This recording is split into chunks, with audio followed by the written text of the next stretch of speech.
What is up, you beautiful people? How you all doing?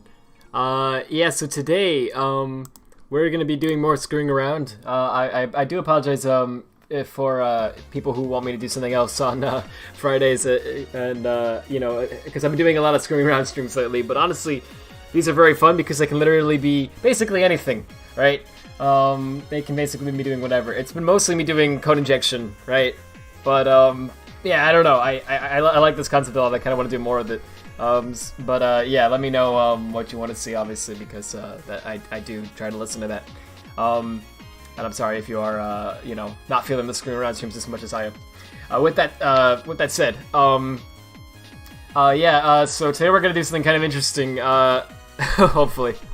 Let me show you something that I've done. This is it's not gonna look great. Let me just tell you that. It's very you'll see. So a while ago I mentioned that I wanted to I liked the idea a lot of having multiple characters in Sonic Lost World, right? And I tried to do that. Yeah. So before you freak out, it probably looks pretty alright right now, doesn't it? But trust me, it does. This is not at all a finished product. Okay, so here's the deal. Lost World has actually a Tails model that comes with it. Like, dead serious, not even joking. There is in Sonic Lost World, just even in the PC version, right? There is a Tails pack, and on the Wii U, it's used during the circus mini games, right? It's used when you know, when you boot those up, and then you have Tails bouncing around in the air. But on the PC version, those aren't present, right? At least not throughout modding. So the Tails pack is present on the PC version too, but it goes unused here, which is just kind of humorous. But anyway, if you extract it, you'll find that there is in fact a Tails model there, somewhere. Yeah, right there. And a Tails spinball, and some materials, textures, obviously, UV animations for the spinball. And even if you animations for Tails, there's an idle animation, a result screen animation, a jump bound. This is when you bounce Tails into the sky and he spins around and he kind of shakes his arms up and down. And then there's also a animation for the spinball. That's pretty cool, right? But that's it. Those are the only animations that Tails has, because that's all that he needs, since he's only playable in the circus minigames, right? When you try to you know, so what I did is I made a DLL mod for the game that basically overrides Sonic's obviously it's very messy right now. I haven't cleaned it up yet, but it overrides Sonic's initialize method, and it just says, hey, load up the Tails pack if you haven't already, using the game's very nice file system where it goes through the whole catch and everything. Right here, get pack file, right, and all that, and then it says, all right, so give me the model called CRH Tails from the pack. Which is, oops, that's gens, right here, right? And it says, right, make that Sonic's model data, and then the skeleton data set to this, and so on. It just overrides it with Tails. So this actually doesn't have to edit Sonic the Pack at all. This mod, it's purely done through code injection, which is neat for a few reasons. One of the big ones being that you could have a system where you could, this would be hard to do, I don't know exactly how I'd go about doing this, but potentially you could have an in-game system, right, where something you would do in-game would swap you to Tails. So you wouldn't actually have to, it wouldn't just be play Tails instead of Sonic. You could actually maybe swap the character, maybe even do a Sonic Heroes type thing, right, where you could press the bumpers or whatever to, because I don't think the bumpers are actually used in this game. The triggers are, obviously, but I don't think the bumpers are. So yeah, maybe you could do that, right? And you could have it so, you know, you could switch between a, you know, speed type, flight type, power type kind of thing. That'd be neat. I don't know, there's a lot of possibilities here with this, but you could, yeah, you can swap the models and stuff on the fly, essentially, which is neat, using this method. So, one big issue with this, right off the bat, before I show you what it looks like, I just want to explain this. Because obviously there's no other animations for Tails, when you try to walk or run or grind or anything else really than just these, obviously I didn't have an animation for that. So I'm not an idiot, don't worry. I did remember that there's some more animations for Tails somewhere else. I remember in Generations, for example, Tails is on the hub world, and actually, for some reason, I don't remember why this is I don't even know if these are used. If they are, it's probably an emission, but I don't think...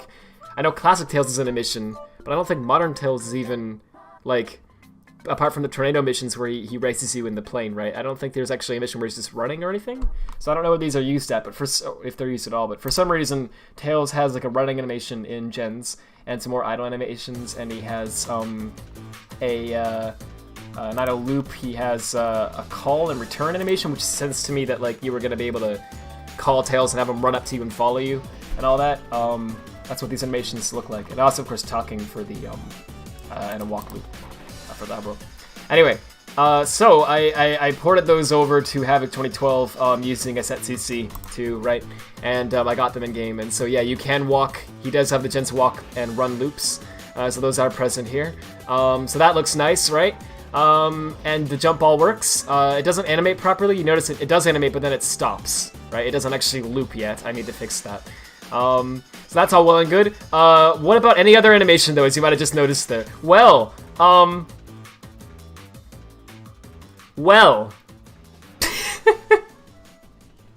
yeah, so, you know, it's, that's kind of a problem. I'll need to, kicking too, I believe. Yeah, anything that isn't walking or running looks like this. So, obviously, that would be something I would need to, fix before, releasing this. Oh, gosh. And I'm not an animator. So, you know, I'm a programmer, I'm not an animator, so, you know, good luck with that. I'll probably, if I do decide to finish this up and release it, which I don't know if I will, I'm just kind of making this for fun, right?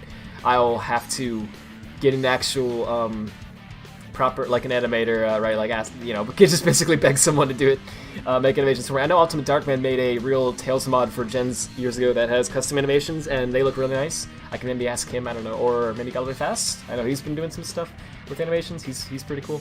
So yeah, I don't know, but obviously I would need a lot of custom animations to make this look good, and I don't know if it's I don't know. We'll see what happens. But anyway, something needs to be done about that. Let me read the chat real fast before I keep going here. Happy Bad Appreciation Day. Yes, happy Bad Appreciation Day to you too. I'm surprised Twitter hasn't become cursed where it says nothing but that yet. Hey Bo, how you doing? Rad, where's Mule? Did you kill her? No, she's here. She hasn't been. She's been in the non-programming streams, but during the programming ones, she's kind of mentioned she didn't really want to be in them throughout the whole time because she doesn't know what to like say and all that. But yeah. Let's see. You're streaming the wrong game. Yeah, thanks. I don't know what's up with that because like if you actually go to the live dashboard. Oh, YouTube, please, come on. I knew it was gonna do this. Oh, jeez. They changed the live dashboard recently to where it's. Oh, hang on, let me. Okay, here we go. You actually go to the live dashboard and hit edit on this, right? Scroll down. I set the game to Lost World, and that was the first thing I did. So I don't know why it's. Apparently, it's saying Jackbox for some people. I don't know why it's doing that. But yeah. 2 months rad, this better than a friendly correct Swift. Hi, I'm sorry, I have been meaning to correct Swift, and I very much appreciate your super chat, Mexter. That said, I didn't really open up, you know, the super chat with the intent of having people, like, commission me to do stuff, right? I don't really necessarily have time, to crack all of this, so I'm gonna try my best to crack Anon and Swift and, the other formats you mentioned. I think it was SV Cole. Yeah, I'm gonna do my best. I'm going to crack those three. And I very much appreciate the super chat. I very much appreciate it.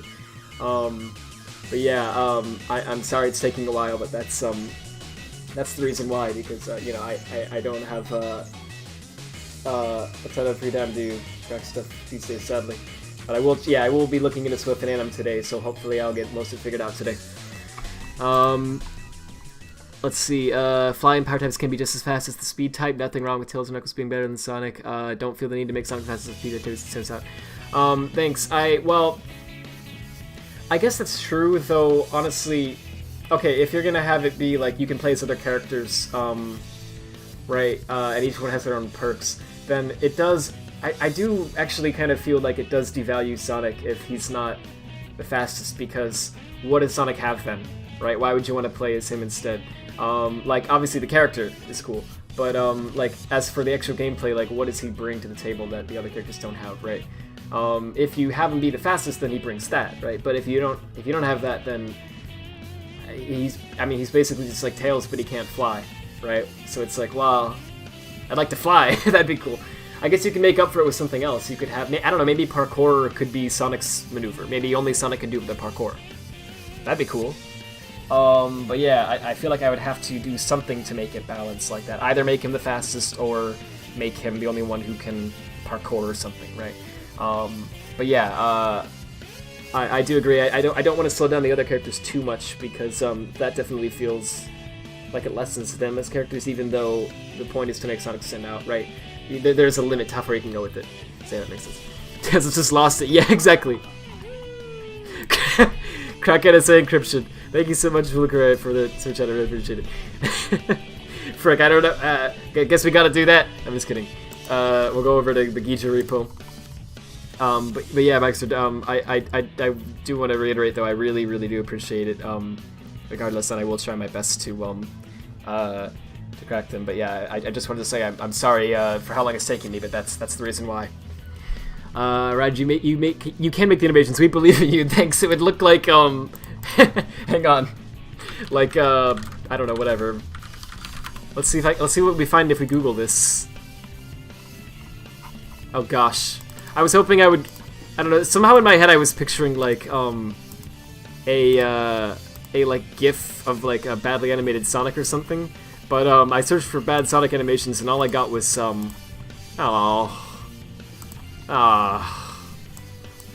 got this.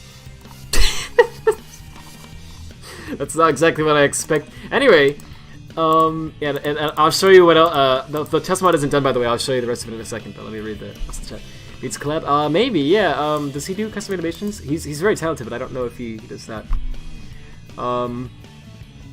So the animations for the Gens test mod I'm CJK don't actually. Yeah, I could ask for permission, but I don't think I've ever spoken out to a Darkman, so. I'm actually really happy with how your stuff's coming along, Green Flower. Yeah, I saw that. It's looking cool. Boost. Oh, yeah, he can have a boost. That's true. I didn't consider that. You better Sonic sing the Tails and Knuckles. Yeah, okay, that makes sense. Make Tails smell wall. You freaking. Oh, yeah, yeah. Yeah, that would honestly work really well, I think. I agree. You don't feel like you need to make it balanced? Just really don't think it's necessary. I suppose that makes sense, yeah. I don't know, I guess I kind of want it to be balanced, but I feel where you're coming from. You're so happy because Bats is part of your name? Oh, yeah. Neat. What's up, stream? Smash that like button! Thank you, Bo. Very much appreciate it. Animated in Gmod, that'd be amazing. Wait, press the show key stream button, that would be a funny bit. Yeah, that'd be hilarious. You know I had a nightmare I did that? It's funny because you could just make a new stream key and then validate the old one. It's not even a big issue if you actually do that, but anyway. You're sad to announce that Mixer has cut off your immediately Mixer Sparks allowance, therefore you cannot provide the abundance of Mixer Sparks that you have in the past. Oh, jeez. I'm sorry, Bo. Thank you. It's tight. You need to do the light dash pass. Oh, that sounds like a nightmare. Look at the character sets. I see. Alright, so there's another thing about Tails. You probably guessed what it is already. So you might notice it's a code injection mod. It's not just a model swap mod, and the reason for that is because I'd like to make him fly. Now, let me just get this out of the way real fast here. I'm not I've never been good at physics in video games. All right, so this has a long way to go before it's actually gonna feel good. But what I'm doing is I'm trying to replace the double jump with the flying, and it kind of works. I swear it usually does. I don't know why it's not now that I'm trying to show it off. But usually what's supposed to happen, I don't know why is he actually going down right now? I'm actually not sure what's causing that. That's weird. Well, yeah, well he's supposed, okay, he kind of worked there. It looks really bad, obviously because there's no flying animation yet, and a lot of other reasons, but the idea is that, yeah, you can kind of float for a little bit. It's very buggy, as you can probably tell, and it needs a lot of work. So I figured we could do that a little bit today. This was literally programmed in less than 5 minutes. So, that's why it looks like that. Well, the flying part at least was. But yeah, there we go. That kind of worked. Yeah, it's very, it needs a lot of work. But, I'm trying. Yeah, I'd like to make it so that you could fly a little bit higher, and it would actually function properly and all that. I think it could be really cool if I could get it to actually to function properly. And of course, I need a flying animation so it doesn't look like this. That would be nice. But in any case, yeah, it does work. So one thing that's also really funny about it that I need to fix promptly. So I don't know where the up vector for the character is currently stored in memory. I know that the up vector is stored somewhere because they have to use it for a bunch of stuff, but I can't find it. If you don't know, the up vector is basically, it's like a value that says which direction is upwards based on the object, or in this case, the character's position, right? So when I'm standing, for Lost World, it's very important, because when I'm standing up here, right, it has tube stuff, right? So when I'm standing up here, up is, is this way, right? Well, I can't, the direction of this tree, right? But if I go over here, right, up is now this way, right, which is the exact opposite of where the tree is pointing. So not having the up vector means flying at this section just actually makes you go down most of the time. It's very buggy, and I think the main reason is because I thought I found the up vector. I thought that I found that, but what I found seems to only be sometimes the up vector. I don't know what it is. Actually, right now it's acting like the up vector a little bit. It's letting me fly a bit, but most of the time it's not. It's very weird and buggy, and I don't know what it is, but I need to fix it. So, yeah, that's what I was going to try to do. That's one thing I wanted to try to do tonight. Beyond that, obviously, as I mentioned in the title, I want to try to look into swif and anim some more. In particular, something that's going to be interesting that'll help with this is obviously, again, with Lost World, because we have freaking symbols. Symbols really are the answer to everything, aren't they? Yeah, we have the code that the game itself uses to parse the animation files and all that, right? And obviously that itself might not be that helpful because you just have numbers, and it's like, okay, well, what do the numbers mean though, right? But and we don't have struct layouts and all that, so But here's the deal: we have struct names, right? And we have function names for stuff that converts the struct. So that's sometimes alone can be very helpful. Because you can actually use that to figure out like what a certain struct is, and that can give you an idea of like, oh, I see what this, and figure things can be figured out more. So I'm gonna try to use that in conjunction with just traditional, of course, reverse engineering like I usually do, and we're gonna try to figure out some more about anim and swif. So hopefully by the end of tonight we will we'll have at least most of anim cracked and more of swif cracked. Swif is a complicated format, so it's gonna take I don't think I'm gonna have it all tonight, sadly, but I will try. I'll see what we can do, and yeah, we're just gonna screw around. So that's the plan. Let me read the chat again. Let's see. You're pretty sure you can make him fly if you press the jump button twice? He'll spin his tails around. Trust me, I've played Sonic before. Oh yeah, that's all I had to do. Hey David, how you doing? You cannot see his mixer. This is epic, as they say in the land of gaming. You leaked your password on stream. Oh jeez, and then you got yourself locked out of LastPass. It could be worse. Yeah, that sounds like a nightmare. Oh my gosh. Well, I'm sorry about that, man. Oh, yeah, careful. What happened with that? Are you okay? Like, I mean, I guess as long as no one else got your other passwords that were stored in LastPass, right? Just the LastPass one, but you probably, I hope you changed that, right? I'm sure you did. So I guess it's not a big deal, but anyway, sorry. I should stop talking.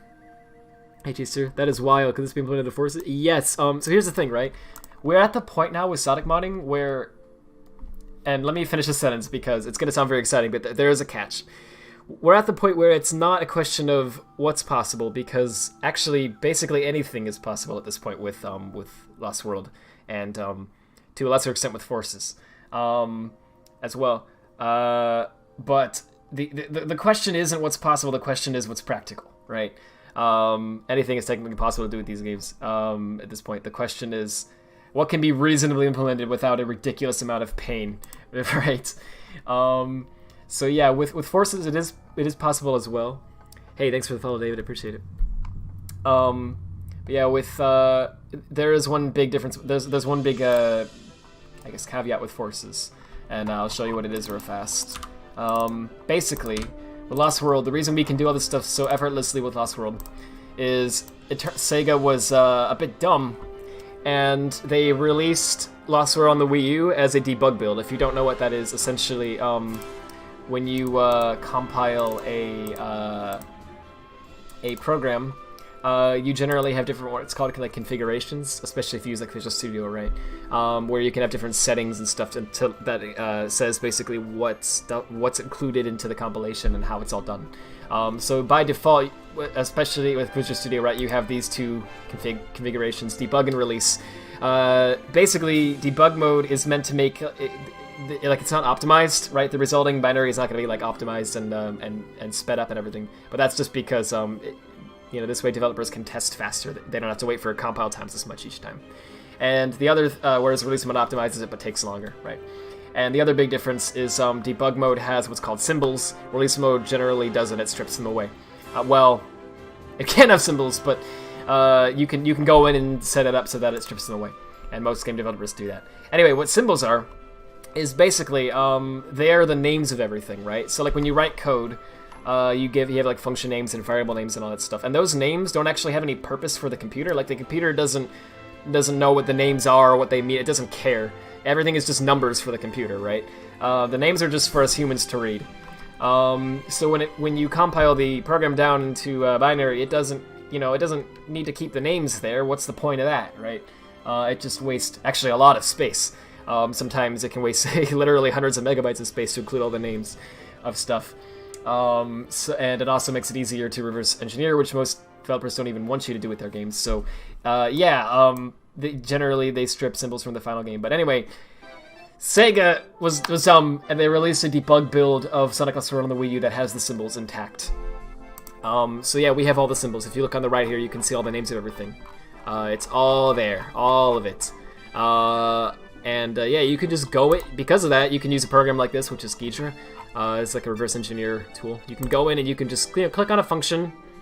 Oh, this is the function that constructs the Midbots Fruit Master. Okay, I see. I don't know what exactly that is. It's something related to Master Zix fight, but whatever, right? You can just, well, if Ghidra will load, there you go.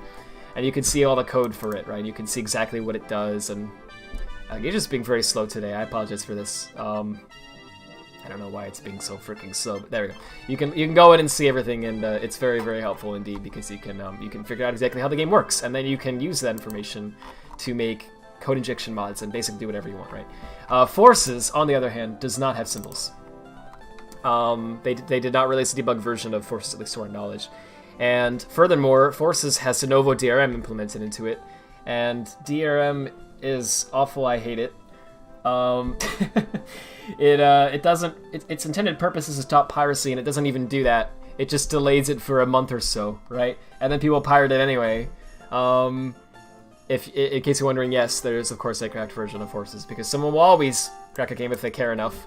You're not gonna stop them, but anyway, people think they can, and so they put into like DRM like this, and really all that it does is it slows them down for a few moments, and it makes the experience nightmarish for everyone else who actually is trying to be legitimate and not trying to steal copies of games from developers. So, for example, with us, we're just trying to make fun mods that are harmless and don't, actually add a reason to buy the game. Because now you have the game plus all the cool mods, right? We're not trying to hurt anyone, but yet we're locked out of doing stuff like this because de novo doesn't want you to reverse engineer the exe, since if you did, you could figure out how de novo works and you could remove it from the exe and you could easily pirate it, right? So they purposely use advanced technology to make the exe as impossibly difficult to decompile as humanly possible. So yeah, anyway, when you look at Forces and something like Ghidra, you see all of the, you don't have symbols or anything, you just have all these function names. And look at this. This is the best you're getting, right? So you basically have to like click on this stuff and try to figure out what the frick everything is, right? And really, your best bet is to use something like Cheat Engine and try to find memory that could be related to the thing that you're doing, and try to like break whenever the program accesses that memory, and then trace down the function from that. It's kind of a nightmare. So yes, it is possible to do this in Forces as well. It's completely possible, but it's a lot more difficult to do in Forces because you have to guess everything, right? You don't know what the functions are, or what the classes are, or anything like that. If you actually go to classes, here's a few I figured out that I put in manually, but other than that, there's nothing here, right? So yeah, you have to, it's all harder. But yes, it is possible to answer your question. Sorry, I took that long. Let's see. Cappy seems to think it's strange that the desert is cold at night. He does. I don't know why. You guys arguing in the Mixer chat? It's funny. Reverse engineering would have revealed Supersonic, which they were ready to have as paid DLC. Oh yeah, though actually, yeah, we knew that just by looking at its files. They have a Supersonic pack, if I remember correctly, in... Oh wait, no, actually I don't think they did, never mind. My B, I was thinking the Lost World for a second there. Ignore everything I just said. Yeah, you're right though, yeah, Supersonic was, in Forces, from day one, even though they, he just wasn't enabled, right? All the DLC does is it enables him. What's up, Vector? Oh my goodness, that's hilarious. I never thought of that. You know what I'd love to make for 06, which would require being able to mess with Exceed's memory app, a chaos mod. Oh, Chows, I'm sorry. Bleh. You can't fault me for that, alright? I mean, they say chaos and Chows in the same, like, universe, and they're spelled the same way. Yeah, sorry, Chows mod. That'd be cool. Actually, maybe you did mean chaos. I don't know. Switch version Midas symbols? I thought about that. Yeah, sadly, it doesn't. I swear here it is, sorry. I tried, I looked at that the other day. It does have a few symbols, but it's only for the Nintendo stuff. So, NN, right? And STD and the NVIDIA. Actually, it's funny. And apparently also, oh yeah, I added this one manually, but yeah, by default it just comes with the Nintendo. I don't know what NN stands for. It's not Nintendo Network. It's like Nintendo something. It's Nintendo's proprietary library that they used on the Wii U and also on the Switch. And yeah, it just has a bunch of helpful functions for like file system stuff and SSL, you know, network communication stuff, all that goodness. Audio apparently, cryptographic hash functions, whatever. Cool stuff. But yeah, that's all that it has. It also NV, which is for NVIDIA, I guess, and it's the Switch's library for dealing with the Tegra stuff and goes into the Switch, right? So graphics. That's all that we have. And actually, I don't know. Apparently, there's only 2 functions that it's found from there. So I don't even know if it has many. Yeah, I don't think it even has too many for. It has a good amount of file system stuff, but that's about it. Anyway, yeah, so you could still, like, figure out... It'd be a little easier to figure out some stuff here with some of that. Like, I guess, okay, if you want to, like, do CPK redirection, I guess you could, like, go to the read file function and then see what calls that. And then at some point you'd probably find the Cryware stuff, and then you could go back up from there and eventually find the Forces stuff, and then you could patch that. It's still a nightmare, but it's a lot less of a nightmare. I don't know. But yeah, yeah, sadly no symbols for any of the actual game stuff, and no RTTI either. This is all Nintendo stuff that you're looking at here. Oh, this is the actual game stuff, right? And it still has no names or anything, but no TRM, right? No de novo, so that helps because at least we can have Ghidra analyze the whole thing, and that makes it find more strings and figure out more functions and stuff. With Forces on PC, you can't. If you try to analyze the whole thing, it takes like a week. I'm not even joking. It takes freaking literally. You have to leave your PC on for like. I believe I left it on for 9 days, and it was almost done. And then Windows was like, "Oh, now install an update," and I lost all. But anyway, you can't save while it's analyzing. It's really dumb. You have to wait till the whole thing finishes before you can save it. It's ugh. Anyway, yeah, but so at least it's a little more helpful in that regard. But yeah. You get cracking like Call of Duty, but who cares about Sonic enough to crack the TRM? You'd be surprised. People did. Well, let me just say this: there's a cracked version of Forces out there. It's been out since 2017, I believe. There's always somebody who cares enough. I mean, hey, I'm sure there's people who have cracked like Cooking Mama for different consoles, whatever, right? There's always someone who cares. So yeah, really, I don't believe the purpose of DRM even is to stop pirates. At least I hope it isn't, because, look, I don't condone piracy. I'm actually very much against it. But, I just think it's foolish to try to stop them, because you're not going to stop them, right? So, like, why make life worse for your consumers who are buying the game illegally by bloating their EXE, and making it hard for people to make harmless, fun mods, and all this good stuff, right? Just to try to prevent something that you're not going to prevent anyway, right? It just seems silly. But I believe the mindset of DRM is these days, at least I hope so, isn't to try to stop piracy because they know they can't do that. Instead, it's to try to slow it down because apparently, from what I understand, the majority of a game's sales happen in the first month, something like that, something along those lines. So the idea is if we can delay the cracking of this game for a good month or two, right? Then that will massively, improve sales. Well, it'll keep, it'll reduce the loss from pirates. So that's what I believe the idea is there. So that's why companies still put in DRM because they believe that if they can just hold it off for a month or so, then that's good enough for them. And then after that, they don't care. If someone cracks it, it's like, okay, we knew this was going to happen anyway, right? That's great and all, but does that make sense? But if you're going to do that, right, then why not take out the DRM after it's been cracked? Right, because it's already been cracked. Might as well make it better for the people who did buy the game legally, right? Yeah, actually, some companies have done that. Actually, Sega has done that with Yakuza 0. They made an update for the game that removed Denuvo from the game, and it actually decreased the executable size by 200 megabytes. Literally, all they did was remove Denuvo. Denuvo just has that much bloat. But yeah, that was great. I like that they did that. Thank you very much, Sega. Do that for Forces, please. Like, I'm totally fine with that approach. Have DRM in the game for a few months, and then patch it to get rid of it. Right? Okay, great. Beautiful. Hi, neighbors. Wonder where they're going during quarantine. Anyway. Where's my TSR isn't cracked? No one cares about it. Yeah. Well, that's true. Yeah, TSR is, I think, one exception where no one...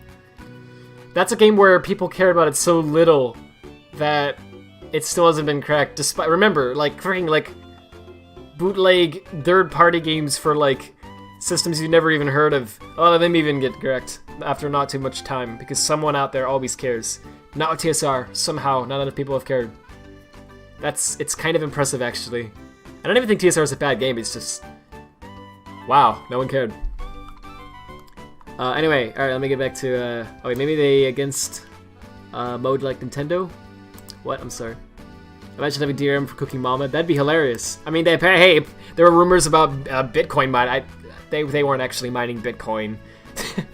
Honestly, at day one, I was shocked that people believed that. I'm like, okay, you're going off of a screenshot someone posted on Twitter of a Discord DM that has a screenshot from another Discord DM.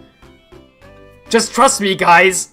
Hey, come on. But apparently they did, the actual company did mention something about blockchain technology they were coming up with, but it wasn't related to Bitcoin at all. It was blockchain doesn't mean that. The blockchain is used by Bitcoin, but it's also used for many other things.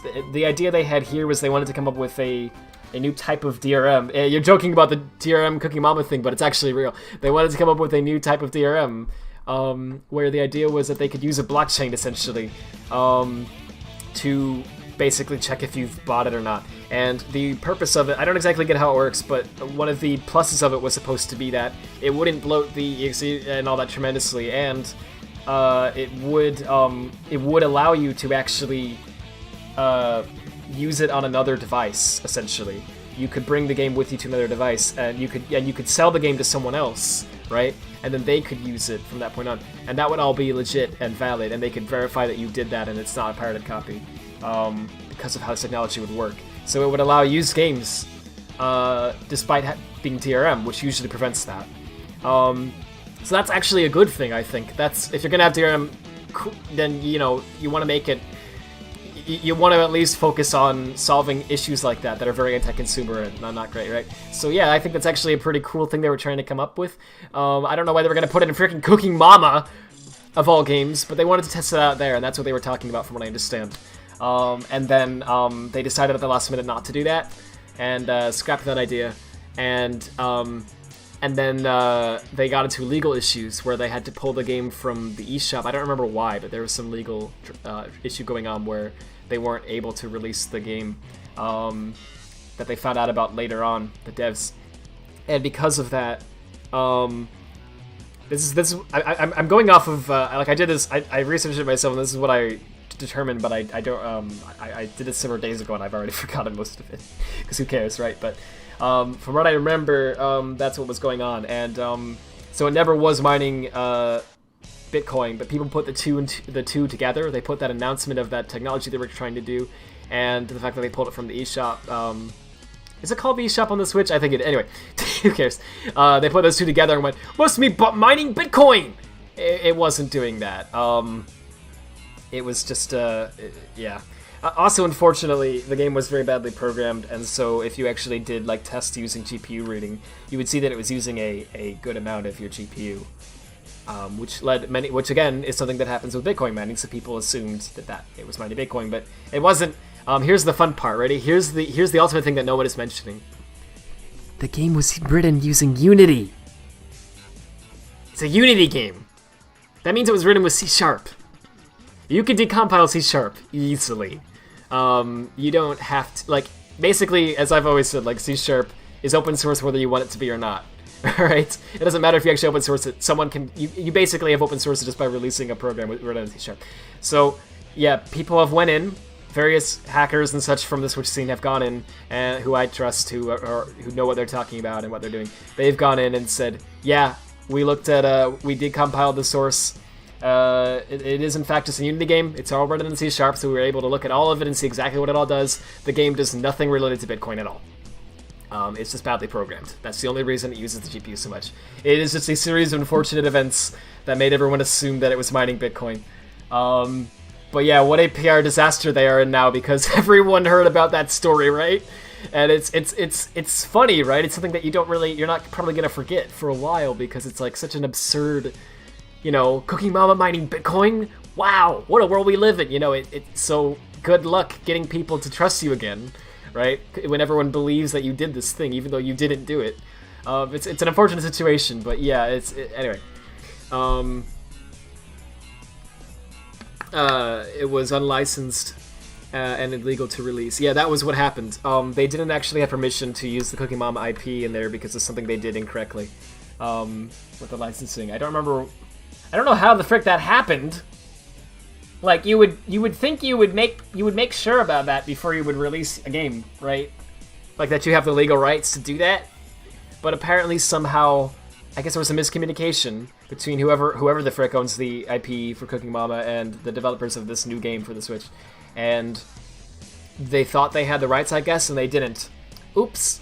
And so they were being threatened, they were like, we're gonna sue you because you just released a game that has Cooking Mama in it and you don't actually have the rights. That's like me releasing a Sonic game onto Steam, right? It's like, uh-oh. Bad, can't do that. Right? You need permission to do that, obviously. So anyway, that's why it was pulled, not because of mining Bitcoin, but what an unfortunate circumstance. Anyway, yo, hey G, how you doing? Crypto Mama? That'd be hilarious. All you need to get is through GDP. Yeah, that's what I've heard. Doesn't surprise me, honestly. I'd even mine Bitcoin.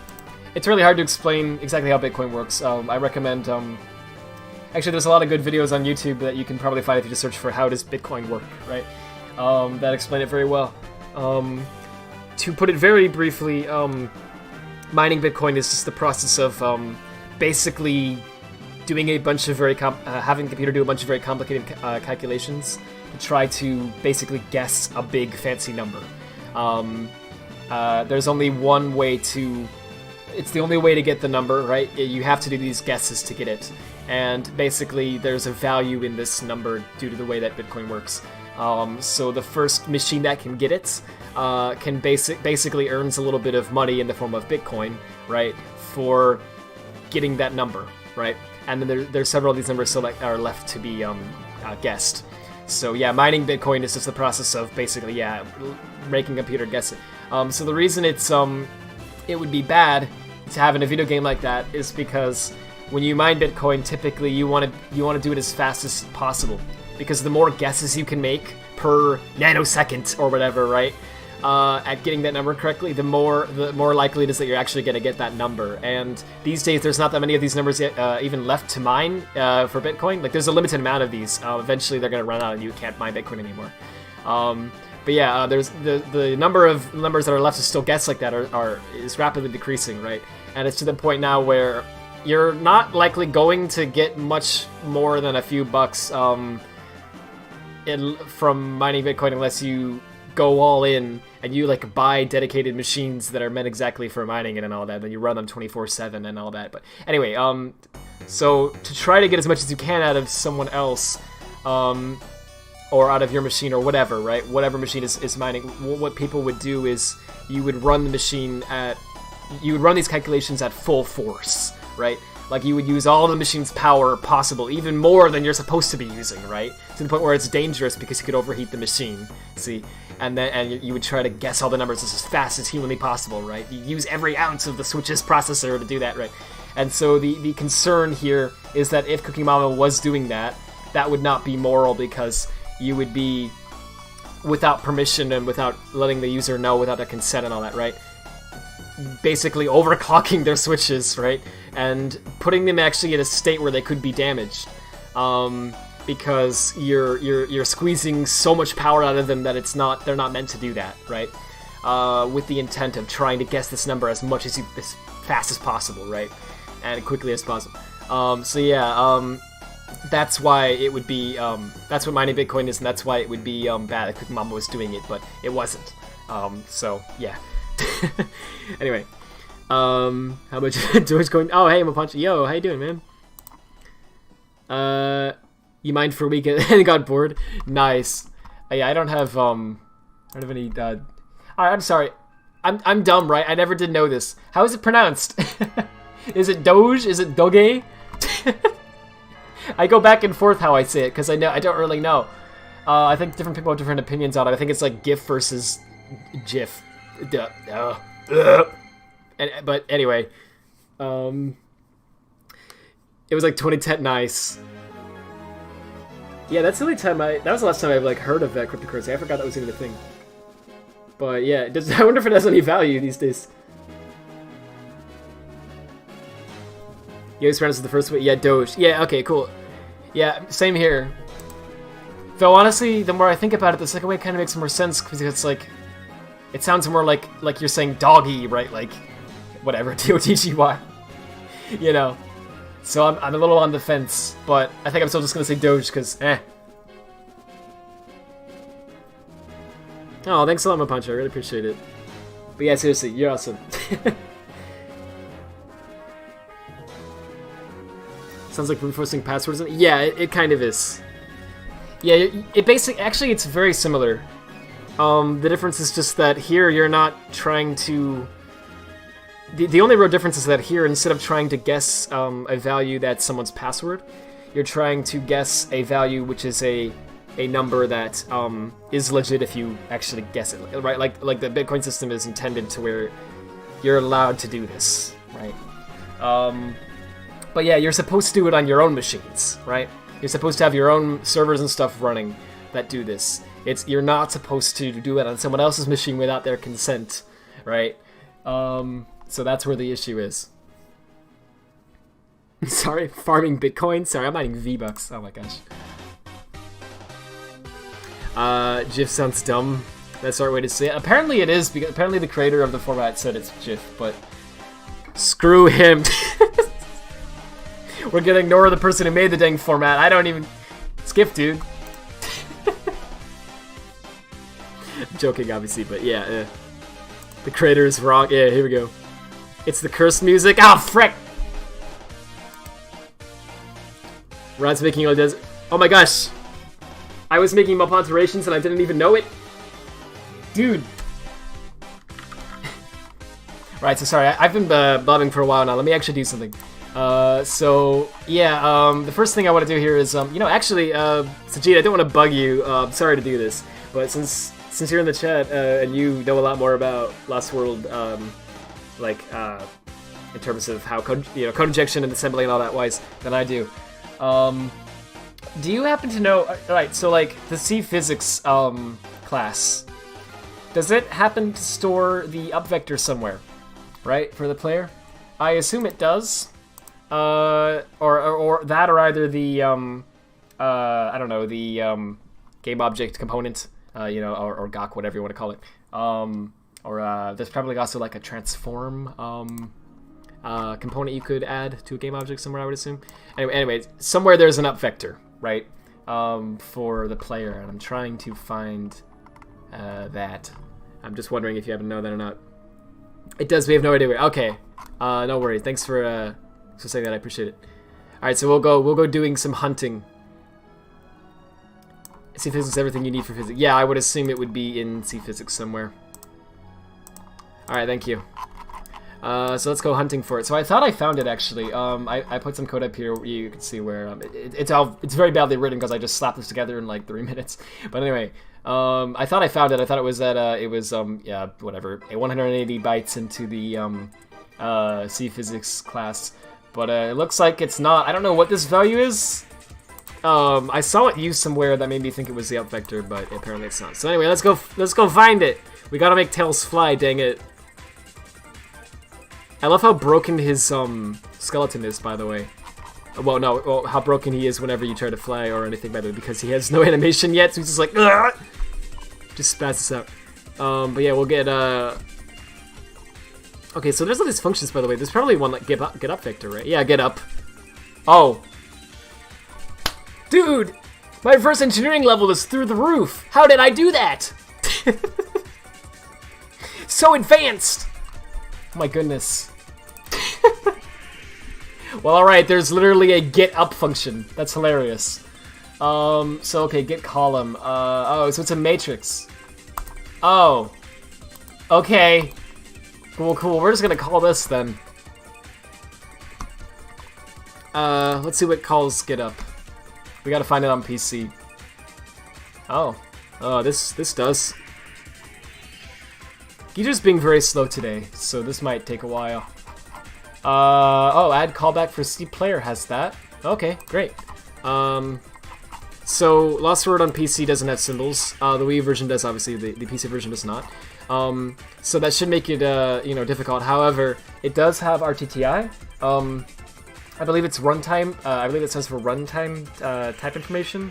Either that or real-time. I can never remember. But anyway, it's used for various things by the game, and basically it includes information on all of the classes, as in what includes their names, and a list of the classes, instructs, or whatever that they inherit from, if any. And it also includes data which it includes their virtual function table.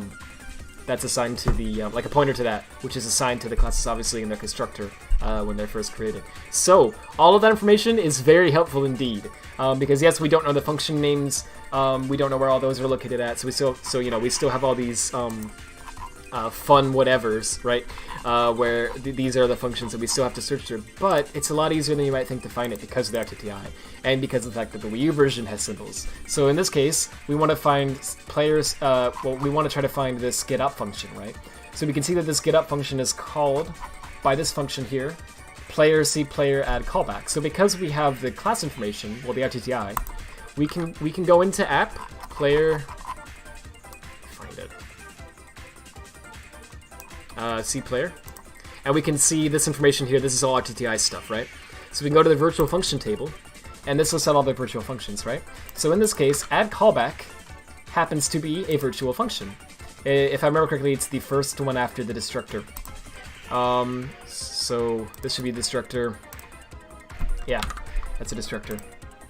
You can tell after a while, just immediately, and this is add callback, if I'm not mistaken. So this should be the same function as this, and you can see actually, if you look at this, it has very similar stuff going on here. The code's gonna look a little different at some point because there's a bug.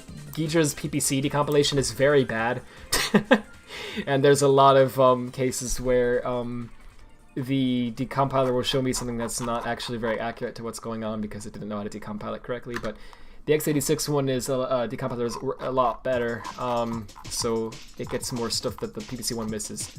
Also, there's going to be differences because the PC build is optimized because it's a release build, whereas the Wii U one's a debug build, it's not optimized. So there's a lot of function calls that get inlined on the release, on the PC version that are not inlined on the Wii U version. If you don't know what inlining means, basically that's when you take all of the okay, so like this function, for example, right? This is literally just one line of code, it's this. So rather than saying, hey, stop what you're doing, jump over to this function here, then do this, and then jump back. It's more efficient to just say, do this, right? So inlining is when you basically copy-paste all of the code inside of a function like this from the function and just basically replace the calls to that function with that code. So instead of having this, where we say, call this function here, and then whatever we get from that, store that in this, you would just say on PC, right, store this part here, right, in this. Done. So the code looks a lot different on PC because of that, but this is add callback, I'm sure. So if we scroll down for a while, here's get up. Here's update transform. Okay, so let's see if we can figure out which one of these is get up. Actually, it might have inlined to get up too, which would be kind of a problem. Yeah, it looks like it might have done that. Well, I don't know, maybe I got the wrong function, actually. The only reason the Wii version is not optimized is because the Green Hills compiler is garbage. Yeah, it is. Also, so G's not joking, the compiler is called Green Hills. No, it's not a Sega technology. Sega didn't make that. It's a compiler that another company made, and that company just happens to be called Green Hills. What are the odds of that? I find it hilarious. Like, of course, yes! Sega uses the Green Hills compiler. What else would they use? RTTI won't be generated for that SLW version. Yeah, exactly. That's true. So that makes it less helpful. But most of the classes that we really care about here have a virtual function table, right? And so they have RTTI as well. It's really only like the structs that have no virtual functions, right? Obviously, and you know, are really pretty much in this game just used for like initializing things that doesn't have RTTI data on it in PC version. And for that stuff, there's other ways we can find it. So it's really not usually too bad to find something on PC. Sometimes it is. Here's an example of one that's actually a little trickier to narrow down. So what's happening here is this get up function just has a get call to get column, and then get column has a bunch of matrix stuff that goes on that it doesn't. And I guess it's not properly showing here because of a lot of reasons.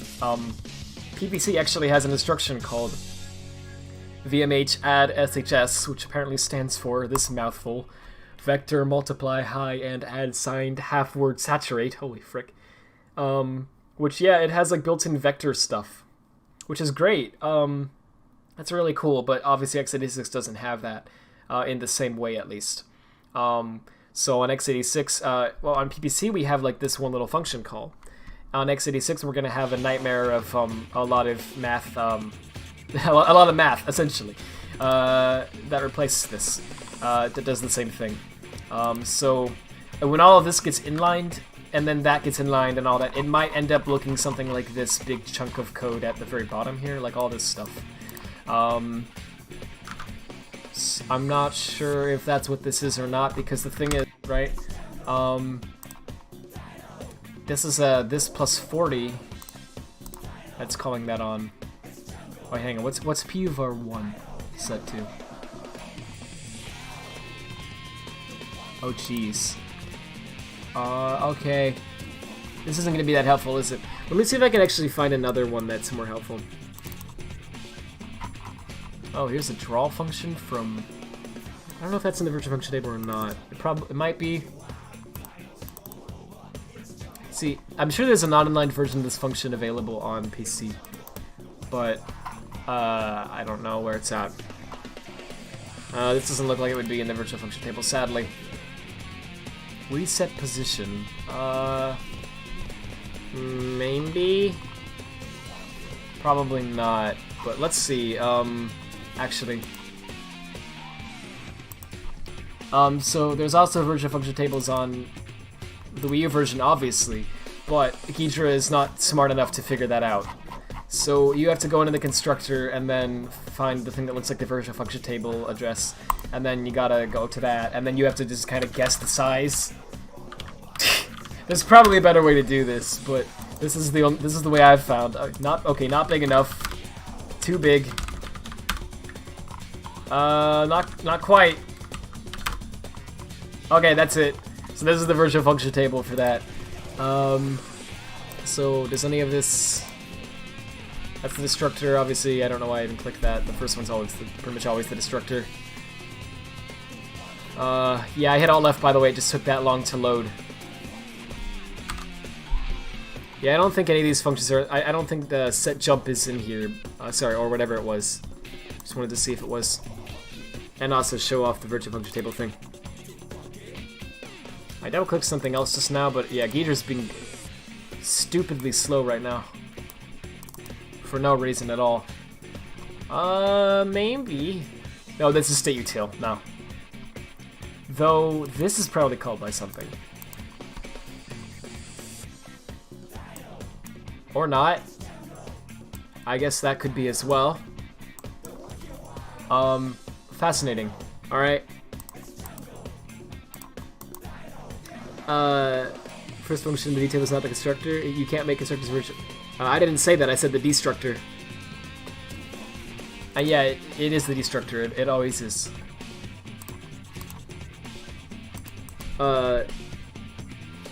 Do you have a load of copies of Ghidorah open? It looks like there's 4 stacks of it on the... I do, but that's not why it's slowed down, though. It's just, I usually have more than this open, actually, and it's fine. It's just, being slow because it's Ghidorah, and it likes to do that. But I will close it to make it a little better, yeah. Well, really, to be fair, I haven't actually restarted my PC in quite a while. I've just, every night, just been putting in sleep mode, right? Because I just can't be bothered to reopen everything again the next day. So yeah, Windows is quite good at doing that and coming back from you know, waking up again the next day and all that. But it after a while, you're really not supposed to do that every night. So I need to restart it. Also, there's an update that's pending, so I need to restart it. But I didn't have time to do that today, so. Yeah, when I restart it, I'm sure it'll be faster again.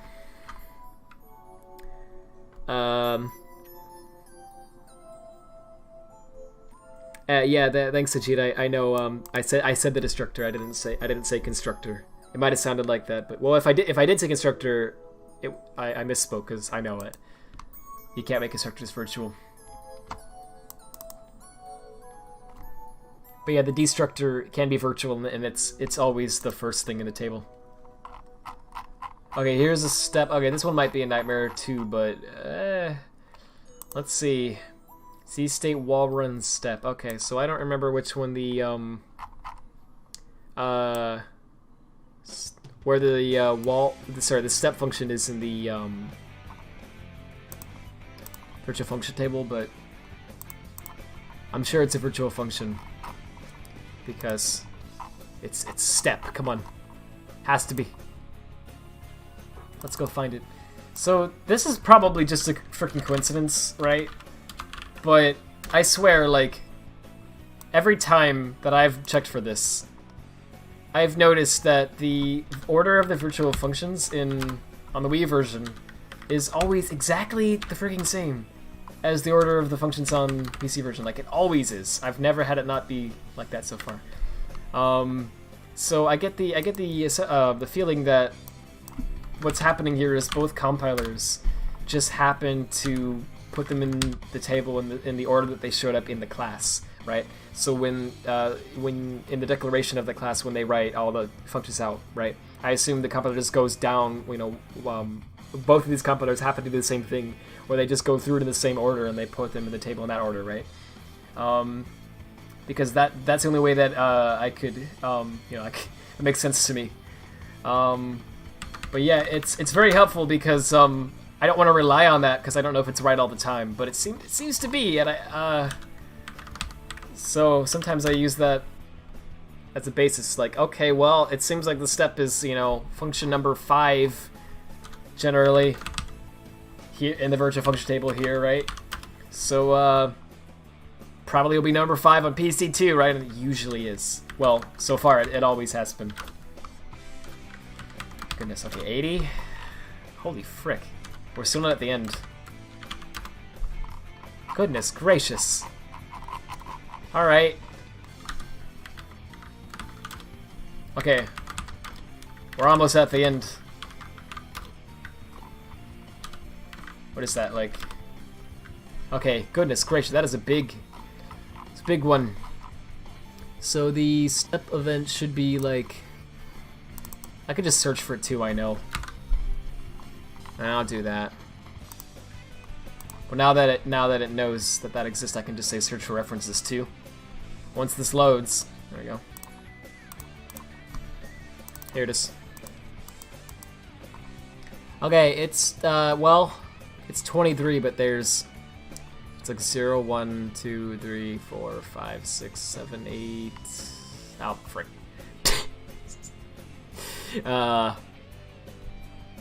10. Okay. I know I can freaking math, but I don't care, dude. All right. Should be this one. Again, I don't know if it's always the case, but it seems like uncannily like it's almost always the same order. Oh, don't worry, it's always the same order. Nice. It has no difference other than compiler flags. That's amazing. Cool, so it actually is a safe assumption then. Alright, so this actually does look like the same thing to me. It's just very the code looks a little different here because of how that all works. Okay, so return 1 was at the end there, and yeah, this is a fancy way of saying return 1. It's the same thing. Okay, so, oh, debug draw, look at that. Does that do anything still? Yo, they left this in? Fascinating. That would be, okay, so this is the if false check, right? That's what this is. So somewhere up here, I forget what we're looking for. We're looking for get up, obviously, but that was called by something else here, I believe. Let's see. Get gravity up direction, maybe. Was it that? No. It was like some long function name, I think. Let me go check, hang on. Ah, frick, where is it? Is this it? Maybe. Yeah, this is it. Alright, so it's up here. So, case 3 of the switch statement, there is an if statement. Okay, so look for that. Case 3, alright. Gotta do a lot of scrolling here. Because again, it inlined all the vector stuff. What is this song? Wow. Pink Eye? Wait, did it? It says Punk Guy. Okay. I thought it said Punk Guy. I was like, Nani? Alright, on this stream, will you explain if such do I know how to export the model make into an animation program, make the animations, then export the images back into the game? From Lost World, I'm assuming. Yeah, I know how to do that, though. There's a lot to it. Exporting the model and the rig isn't that difficult to do. There's a program that I think it's just Model FBX that does that. It just you just basically give it the model as well as the Havoc animation and skeleton file, right? It's like a command line program, so you have to type all 3 of those in, and it'll spit out an FBX file that has the skeleton and the animation intact if all went well. The more complicated part is getting the animations back into the game. To do that, you have to basically generate a Havoc 2012 animation, right? And that's the area where I'll be honest, right? I do a lot of like stuff with formats and with low-level code injection and with you know, like terrain editing and levels and all that stuff. I don't really do much with skeletal stuff like character animation and custom object animation, you know, that kind of stuff. So I'm not very skilled with all that. From what I understand, there's until years ago when they owned Havoc, they had like a free version of the SDK and the content tools for Havoc that they had on their site. Since then, Microsoft has bought Havoc and they've stopped doing that, but there's still copies of the free version out there. So it's legit. It's not a pirated version. It's straight up just like a legit free version of Havoc that Intel released for a while, and you can do pretty much anything you want with it. So if you get that, Dario has a mirror of it that he posted on Pastebin years ago, and posted a tweet about that. So you should be able to find it if you look up Sonic Generations Havoc Mirror or like Dario Havoc Mirror or something like that. Anyway, if you get the Havoc 2012 content tools, you can.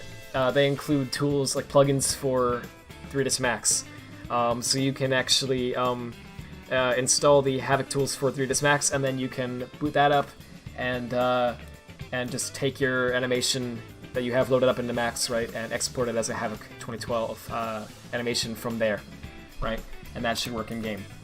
Problem is, you need 3ds Max, and not just 3ds Max, you need a specific version of Max, because the 2012 content tools only support, I think, oh gosh, what is it?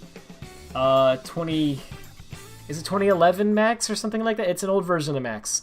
It's probably a little newer than that. It might be 2014 even. Probably not. I don't know. It's an old version of Max.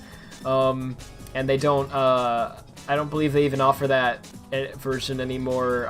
Even to people who, like, I think you have to special request it if you already paid for it or something like that. I don't know. It's a nightmare to get it legally. So you're either gonna have to ARG to acquire that, or alternatively, there's another way that you can do it, and it's a hacky workaround. But the content tools also feature an exporter for another program called XSI or Soft Image, something like that. I think it has 2 names.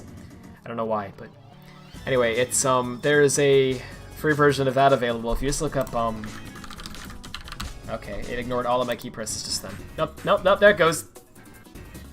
Oh gosh, I need to restart my PC. Holy frick. But anyway, because it's getting slow. But anyway, XSI, yeah, Soft Image Mod Tool. Okay, formerly XSI, I see. Please, my eyes are gonna bleed if I don't fix this. Anyway, yeah, it was a free version of Autodesk Soft Image. That was, I think it was, I don't know why it was free, but it seems like it was legit. But anyway, you can download. It's really old and it's not great. This tool is very outdated. Yeah, but as the wiki itself says. But you can there's a download to it somewhere on this page. That's yeah, unofficial mirrors you can get here. You can still download this tool and it still works with a little bit of trickery. And the Havoc 2012 content tools support this tool. So you can get this. You can import your FBX into this, and then you can use Havoc to through this to to generate your Havoc animations and all that, and that should work as well. And I used this method a few times in the past to get around the whole max limitation. Both of them are not ideal. Really, ideally, we would just have like an open source thing that would let us just give it an FBX file and it spits out a Havoc file and it works. I know Scythe has been doing a lot of stuff with Havoc. He's basically the Havoc, Havoc god, or whatever you want to call him. He's very good with that stuff. But yeah, I don't know. I don't know. I believe he was making an open source library or something called to deal with Havoc files called Havoc with a C. Like, get it, like, C programming language? Ha ha ha. It's a cute name, I like it. But, yeah, I don't know. I don't know if that's still in development and how far that is and what he plans to do with that exactly. So don't get too excited for that. But yeah, if that's still a thing, then that might help us with this. But anyway, that's how you do that. It's a bit of a nightmare. But it is totally possible to do. Havoc Lit is a thing. Oh, that's true too, yeah. That's another project that exists that lets you do it. If you have Havoc 2010, you can convert the HKs from... Oh, that's true. Yeah. You could also do it like that, where you could generate like a Havoc 2010 file and then convert it to 2012. And I think you could also generate like a newer Havoc format and then backport it. Whatever works best for you. That should be possible as well.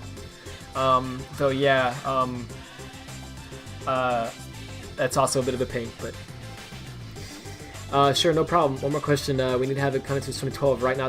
Yeah, right. The SDK is, yeah, the software development kit, and that's used for, that's code, right? So that's used for writing programs with Havoc. Actually, to my understanding, I don't know how in-depth the free version of the SDK goes, but I believe it's basically just a free version of Havoc. Like, I believe you can make games with it. Like, it's like the physics engine. though it's probably got some limitations, right? But yeah, it's pretty cool. But of course, there is a license that comes with it that says exactly what you can and can't do with it, and I think it does. I think it says pretty specifically you can't release like, you know, paid games with it, right? For that you need a paid Havoc license and all. Anyway, yeah, it's really neat. I love that Intel used to do this. Microsoft, what the frick? Why did you have to ruin this? Just let us have our free Havoc, please. It was so nice. Anyway. But yeah, yeah. In your case, you want the content tools. Those are the tools for like 3ds Max and Maya and all that. Hi neighbors again. Oh, N69 uploaded all the public tools. Oh yeah, yeah. Thanks, Ajit. I forgot about that. That's true, and that's probably where you want to get them at, because not only is it easy to find, but he has like all the public versions on there. That were ever released to my knowledge, well, that we know about. So you can get it for most games, and it's legit. They are not pirated versions of Havoc. They're free SDKs. So yeah, it's cool. Right. Anyway, let me get back to this. Case 3. Oh my gosh, look at all this math. Goodness gracious. 2, 3. Here we go. So then in the if statement, if it's not null, they copy, which should just basically come down to, well, 3 or 4, you know, float assignments. My gosh, it's still loading. Is it? I found the function over here. Oh. Okay. Well, for some reason the assembly is broken, so it won't show me this. But yeah, it's basically like that, I assume. So then get up is here. And yes, sadly. Oh geez. Let's see. It looks like. Oh, what a freaking nightmare this is. I'm not exactly sure where the copy function ends. This begins. I think. I think this up here might basically be the copy function. I'm not exactly sure. I'd have to look at it more to figure that out. But most of this that I've highlighted is the get up function. Oh jeez. And yes, it has been inlined, and it is a nightmare. Because it's doing matrix math. So okay. Maybe rather than trying to recreate all of this ourselves, because I guess it is inlined here too. I don't know if it's inlined everywhere or not. It probably is with my luck. Well, there actually probably is a version that isn't inlined somewhere in the exe, but I don't know how we will find that. So I guess alternatively, I mean, we could just get the column and then do our own little matrix math with like a third-party library or something, right, to make it a little easier. But yeah, that's a bit of a nightmare regardless. It's clearly legal to have the old public house. Yeah, it is, which is awesome. And if you recall, Microsoft said we could do anything we want. Oh, nice. I didn't remember Microsoft saying that, but that's cool. I forgot about the song. It's fire. E. Function starting edgy. I love Windows 8. Yeah, Windows 8 is, I actually liked it a lot too, but the UI was a mess, but that's really the only thing that was wrong with it. It was so dang stable. Anyway. Yeah, okay, so... What a nightmare this is to look at here. Okay, so, well, there's good velocity. Is that actually... Oh, I scrolled up too far. Oh, whoops. I was confused for a second. Okay, sorry, this makes more sense. So, I wonder what this is, That might be copy right there. Maybe? Okay, yeah, sure, just make me scroll all the way down again. I think, like, the copy function probably calls something else, and then that's where the actual copying happens at. So maybe what was inlined was the first version, and then the second call is left intact here, right? I don't know. Something like that. I'm just guessing. I don't know. But yeah, this get column was definitely in line, and that's a shame because I wanted that. Okay, so serious breaks. Oh, okay. Thanks. I'll check it out now because I don't know. It might be a while before I get to that.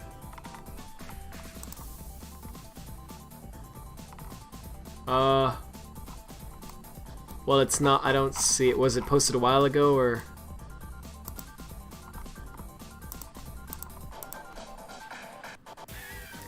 Can you just search for get column on the PC XML expert from Friday?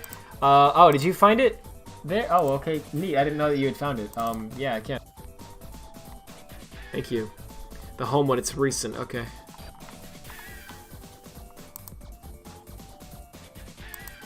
Home one.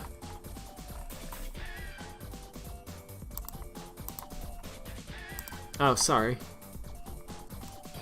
Somehow I was in the wrong. Yeah. Hey, Sanic, how you doing? Somehow I was in the wrong freaking channel. I'm dumb. Anyway, wow. All right, so Wham is hosting this. This is his server. So hit people. All right. That's cool looking. I like that. So if you don't know, the Windows 8 apps, a lot of them were just written with JavaScript. So it's possible to yeah, to just run them in your browser like this, essentially. And look at this. This is the Windows 8 People app, more or less running in Google Chrome. Actually, with a dark. Oh, I turned it off. Okay. And look at this. Home me, what's new in all contexts. So yeah, that's really cool. Wow, look at all this. It's so nice. New contact. Wow, I wonder how functional some of the... Yeah, not all of it's functional, obviously, but I wonder how much of it is. Yeah, it's because of my screen resolution. Yeah, that makes sense. This is functional, at least. Company. Radtech. Title. No. First name. Surname. We'll just leave that up to you to decide. Personal.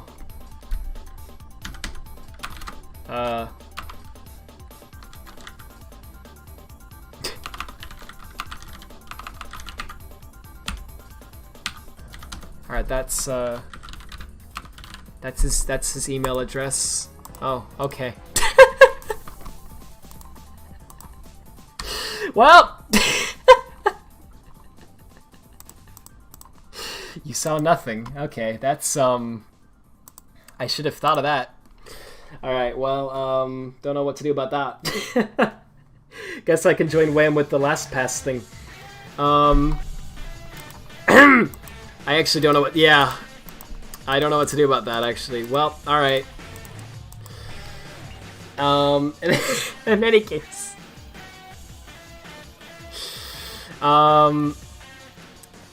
Yeah, you should have thought of that, sir.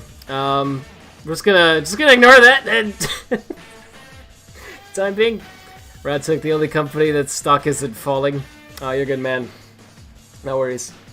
I'm just embarrassed. I should have thought of that. Yeah, the stock is rising even during the virus. It's pretty impressive, actually. We're able to keep our company afloat somehow. Oh, jeez. Well. Any data storage doesn't work, but a fair bit is. Yeah, I'm surprised how much of that works. It's all very functional. It's pretty impressive, actually. Right, so this is, let's see, what was I looking for? Get column. Yeah. Oh, it was entirely blocked by the chat overlay. Was it? Really? That gives me some hope. Are you freaking serious? Okay, well, I hope so. I'll have to go back and see. Because if not, that was pretty bad. But, well, anyway, Oh, it wasn't. Oh boy. Okay, 66%. All right, all right. Hey. All right. Well, thank you. I appreciate that. Well, just y'all. I'm gonna probably have to that out of the archive, but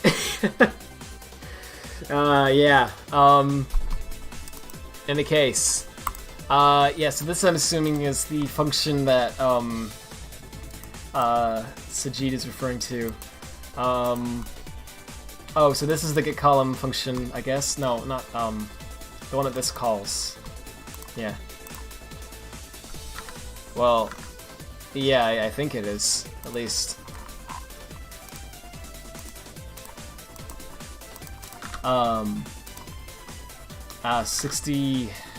6119.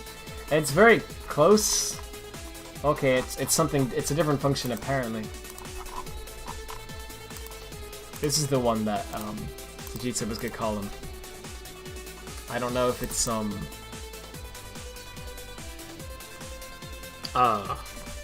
jeez, it's called by a lot of things. So fun 09611990. Do I have to scroll over time, really? This is not even the right function anymore that I'm at.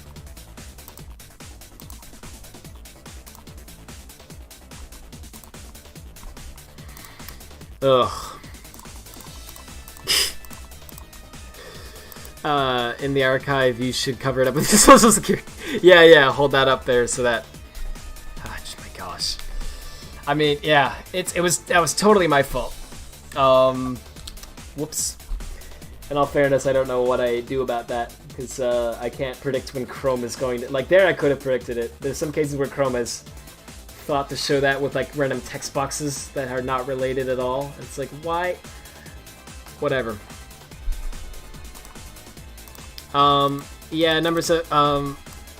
Yeah, thanks for. Oh yeah, you misclicked. Okay, I was gonna say yeah, Cynic, thank you, but yeah, he wasn't saying anything wrong. Yeah. Yeah, I'd appreciate it if we could just. I know this is not very, you know, like this is not gonna do much on the internet, but yeah. Just pretend that didn't happen and sort it out best I can. But yeah. With that said, back to modding.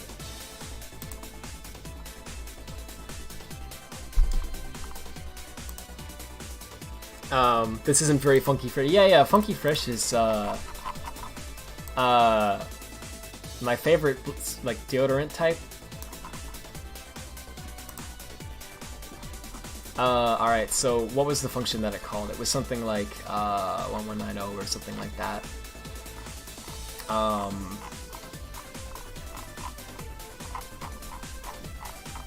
Well, alright, I don't see it called here, so it must not be used here, even though it's get column. It must be a different get column that this is calling.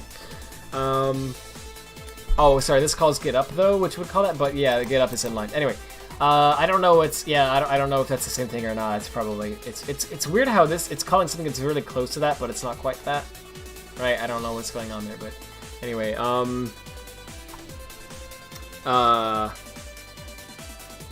with that said, let's try to, what are we gonna do about this? So we gotta get the get up vector, right? Well, sorry, we gotta get the up vectors somehow. But, the function that allows us to easily do that has been inlined into this awful nightmare.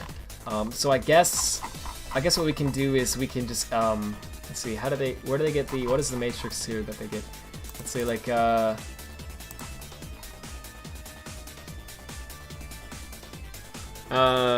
you only have a pet turtle that isn't even yours anymore. Nice. 160. Okay. So if we find that over here somewhere, okay, it's not even. Sorry, let me try to think. Is this what gets the column? I think it is.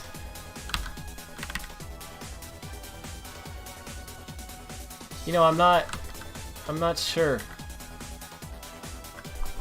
This might be a disc call? I don't think it is. It doesn't look like it is, but... Well, nah, it's not. Obviously not, because this is from the stack and that doesn't make... But I thought maybe there was a hidden this pointer somewhere that was being used in something, but it's not, of course. Okay, sure. So if we go back...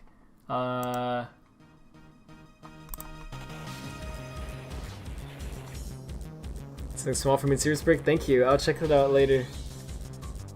Oh, something small. Okay, I'll do it now then, sir.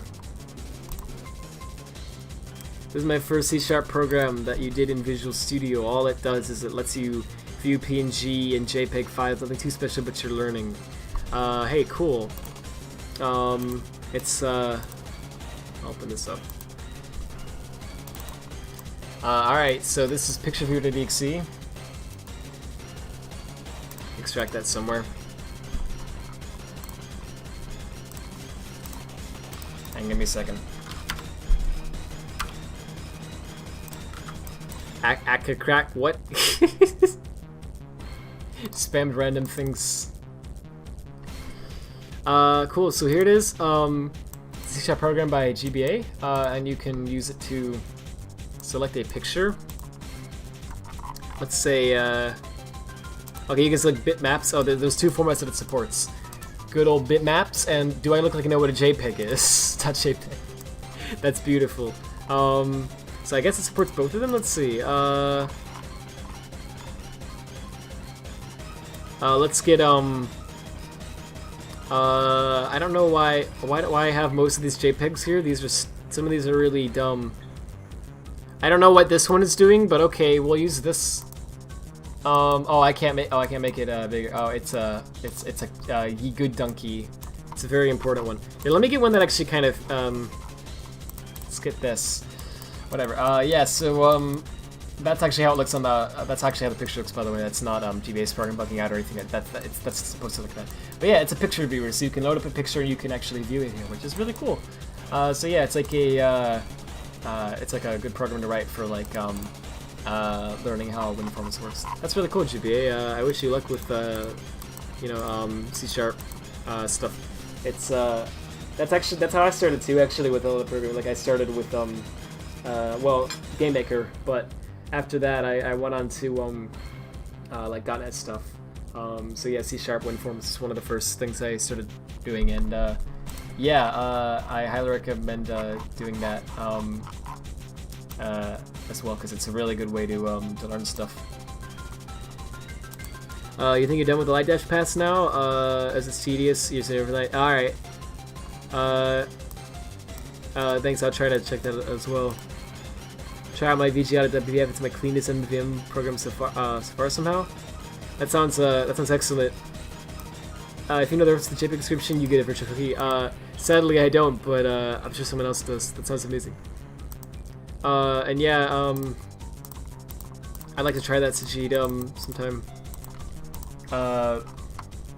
For now I can try it real fast if you want, but yeah, for now I was just showing one or two things really fast that someone had mentioned, but yeah, that's really cool that you're working on that. That's awesome that we actually have something with a new UI like that. Because VG Audio's been needing something like that for a while. Alright, so let me, so that's currently not the up vector. I don't know what the frick that is. So if we want to get the up vector, we got to get a column from the matrix, and then we have to take that column and do some math on it to get the to get everything else. So I don't know what the column. Okay, it's matrix 3-4, 3x4 matrix. So I don't know if it's like storing the whole thing here temporarily or what it's doing. But if it is, well, let's see. Could be this that's getting that. So if that's the case, it would be a 3x4, right? So like, you know. Oh. That's not right. Funny part is I hit undo. And it still has just completely... It has just completely broken that. Okay. I hit undo, guys. Alright, let's go. Let's see it. Is it just because I don't have it selected or something? Did I actually break it somehow? That's funny. C physics. No, it was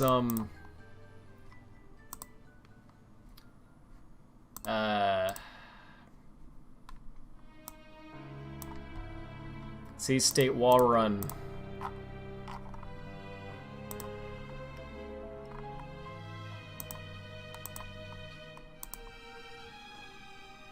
You wonder if you mapped get up? I don't think so, but maybe you did. If you did, that'd be wonderful. I'll let it search for that while I'm doing this, because Ghidra search is like the slowest thing you can imagine. Was it this one? I forget which one it was. It was probably this one. Alright, you decompile that. Oh, whoa, there's this? Hey! Alright, hey, that looks like... that's not the C physics one, but that's the, that'll work. I didn't know there was another get up direction function somewhere. Oh, neat. Okay, frick. Well, great. That's awesome. Okay, great. So, thank you. Let me go throw that in here. So that's, at player C state gawk get up direction. Cool. Thank you. Wow. You really did map a lot. Holy frick, I didn't expect that to be in there. Well, thank you. Appreciate it. Okay, so that's C state gawk. No, well, close enough. I guess it returns void, and it's get up direction. So it doesn't actually return the up direction. It just it has an out parameter that returns it. So.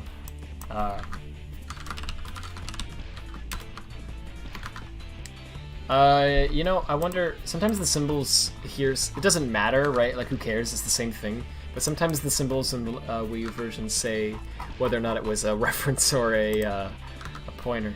And I kind of like to try to get that accurate, too, because it's just nice, I don't know. So if it only takes a second or so to get it, I usually do that. And now in this case, it's taking more than a second because searching Ghidra is impeccably slow. And so I'm just searching for it like this, but weird. Yeah, this says that it just straight. Okay, well, the symbols are wrong. The symbols are wrong in this case.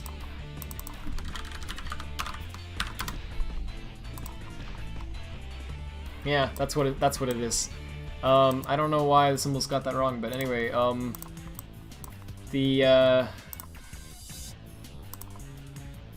mean, look, it doesn't matter, but I assume it's probably a reference because why would you? They don't check if it's null or not, right? So, all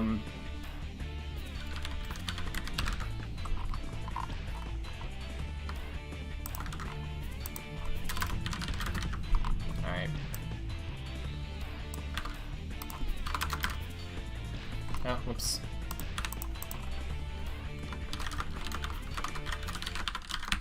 We'll say this.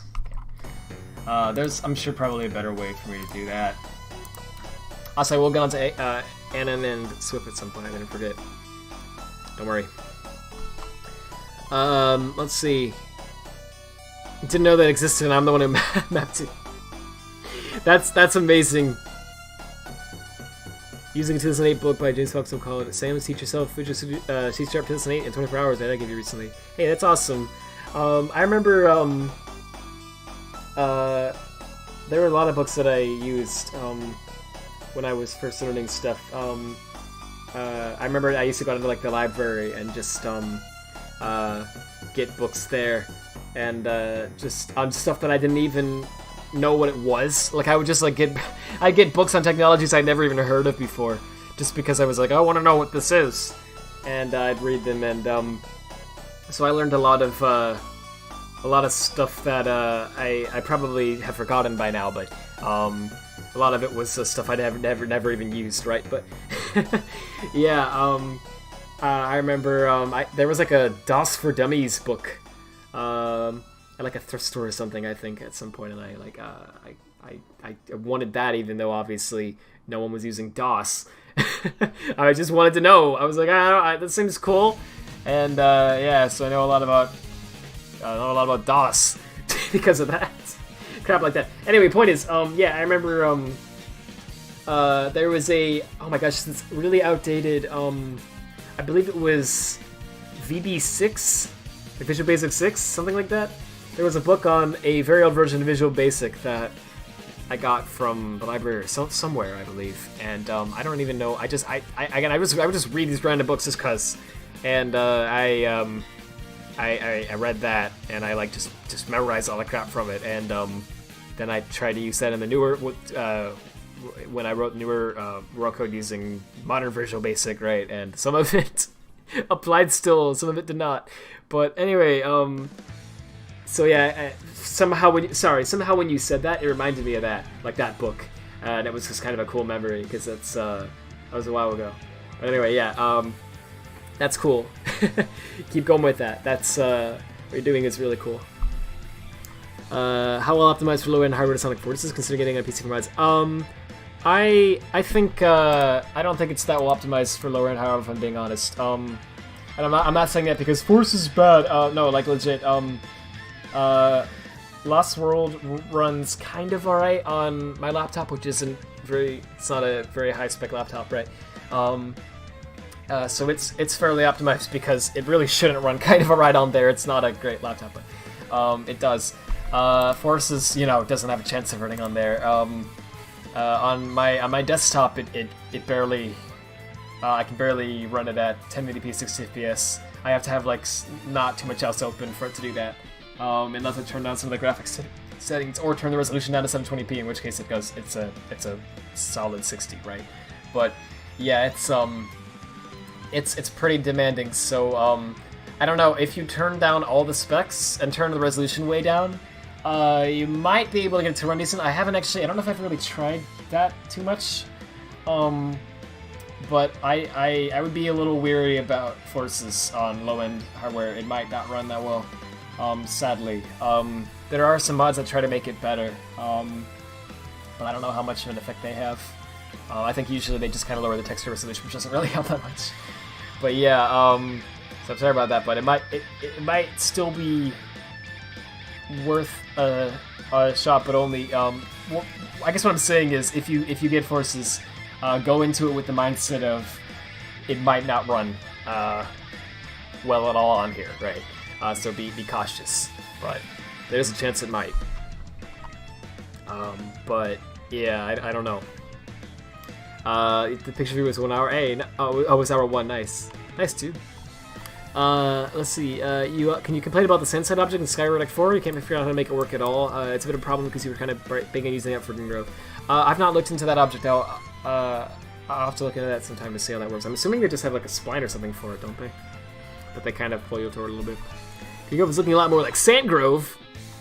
Cracked the code. Good job. Green more like sand. Good job. Nega Wisp Armor. Nice. Hey Rad, how do you feel about knowing that jQuery is in Windows? I hate that. Absolutely hate that. Anyway. So let's do this.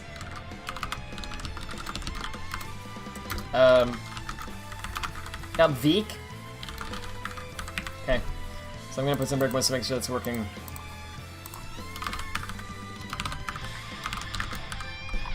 Alright, let's hack and go!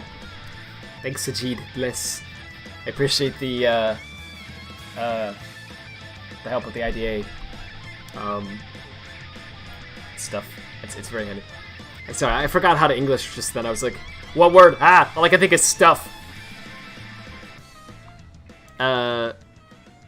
Your RBC can play gens in like 40p, so it doesn't look like it. Yeah, sadly, it's not very well optimized. Did it hit a... No, it didn't hit a breakpoint. My PC's just being very slow because I haven't restarted in like the long time. Oh, jeez. Alright, so here's the breakpoint. Alright, alright, so we're gonna get the up vector. Here we go. Yay, it didn't crash, and that does in fact look like an up vector. Yep. Sick. Sick, dude. Sick. Actually, I don't know. I don't know if I have to negate that here. I thought I did, but I'm not actually sure if the up. We'll see. Yeah, it's doing that because it's negated. But it actually should do that no matter. Oh geez, whoops, frick. Oh geez, oh frick. I can't get out of this. All right.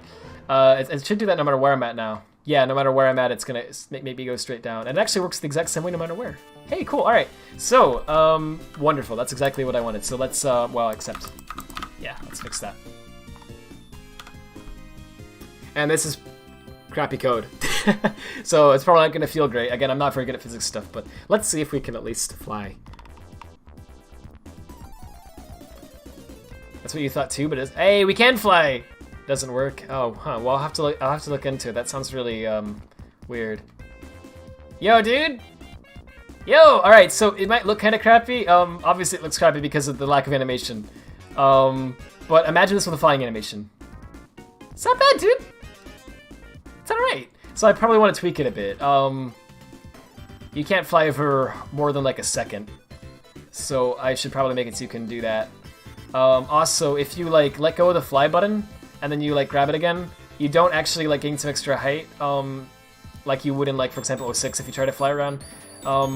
Which actually I think that feels really cool, and I want to like have that work here too. So you have to like hold it down all the way, or else by letting go of the jump, you're actually just cutting your fly height short, because you can't. Grabbing onto it again will not continue the. Well, it kind of does. Basically, the fly speed value is being subtracted every second you're in the air, and it doesn't reset until you hit the ground again. So yeah, probably needs to be fixed somehow. I could probably get. So this is where my stupidity comes in, right? This is where I'm probably like. For most, I want to say most programmers, I don't know. For a good amount of programmers, they'd be like, well, Rad, it's easy to fix that. Just do this. My thought process is, oh gosh, how do I do this, right? I honestly have a lot of trouble with this stuff. So I think sort of an easy way I could do it is I could maybe have like a variable that's kind of like a fly timer. It's not a set timer, but what it would do is while you're holding down the A button every frame, it would subtract, right? And when it's at 0, that's it. You can't. There's no more height that you can get from that, right? I guess instead you could just call it like fly value or something. I don't know. But when you let go of a, man, frick, I don't know. Because I thought what I was already doing should already kind of take care of that, but it's not quite there. I need to tweak it a bit to get it to work right. But yeah, you can fly, which is neat. It needs to be a little higher, I think. Functionality, yeah, somehow it works. So I guess you can like fly up here. Well, yeah, let me try it. Yeah, dude, that's pretty cool. So yeah, it needs some work. Though, hey, I gotta say, I'm surprised it's working a little better than I thought it would for a first like real attempt. It feels actually better than it might look. It actually does feel pretty much like flying. Like it's pretty much what you would expect it to feel like. So that's kind of neat, actually. I assume you can do it off of like trees and stuff too, right? Anywhere you can double jump at. Yeah, look at that. The only real thing is, yeah, like it's too limited, right? And I need to also make it so you can like grab onto it again, continue it. It might also be a bit too slow. Maybe that's just me. I don't know. Actually, it might be fine. I don't know. I think it's gonna go faster if if you spin dash jump and then do it, it's gonna be fast because it maintains your velocity, which is a bit weird. That doesn't quite feel right, actually. So it definitely needs a lot of tweaking, but and it will feel. Trust me when I say this. Animations make such a major difference that you don't even like. It always baffles me how much of a difference animations make. Like, I'm dead serious. You can change the animations for something just a little bit to make it a little more smooth or whatever, and it'll feel as though the gameplay has been improved. Like, it'll feel as though you changed all of the code and you made the code work better, right? But you didn't. You just changed the animation. Like, somehow the game physics, the feeling of it all. A lot of it really does come down to the animation, so just having a good-looking flying animation for this will make it feel a lot better in and of itself. But yeah, we need to make this a little bit. So I don't know, maybe. So the way I'm doing this now is I just have a static float called fly speed, and whenever the double jump first starts, I'm saying set that to 10, and then every frame during the double jump state, which is fly in this case, right? While you're holding, while you're apparently, while you're holding down the jump button, sorry, I got confused with something. It gets the up vector, and then it multiplies all the values of the up vector by the current fly speed value, right? And it adds the result to the existing velocity vector. So it maintains your current velocity and it just adds the flying one on top of that, basically, right? Don't know if that's the best way to do it, but that's what I'm doing for now. And then I check to see if it's greater than or equal to 0.1, and if it is, then I subtract 0.1 from it. So I'm slowly reducing your fly speed each frame as you're holding the button down until eventually, of course, it is then 0.1 or something less than that or whatever, right? And it's no longer I'm no longer subtracting it, because then it would go into negative values and that would be bad. But yeah, so then of course when you hit the ground, it'll reset with this.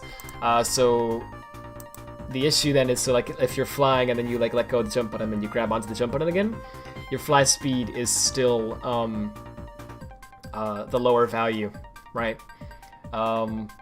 So really, I don't know if we really want a fly speed value. That we don't really want the speed to be decreased, at least not all that much.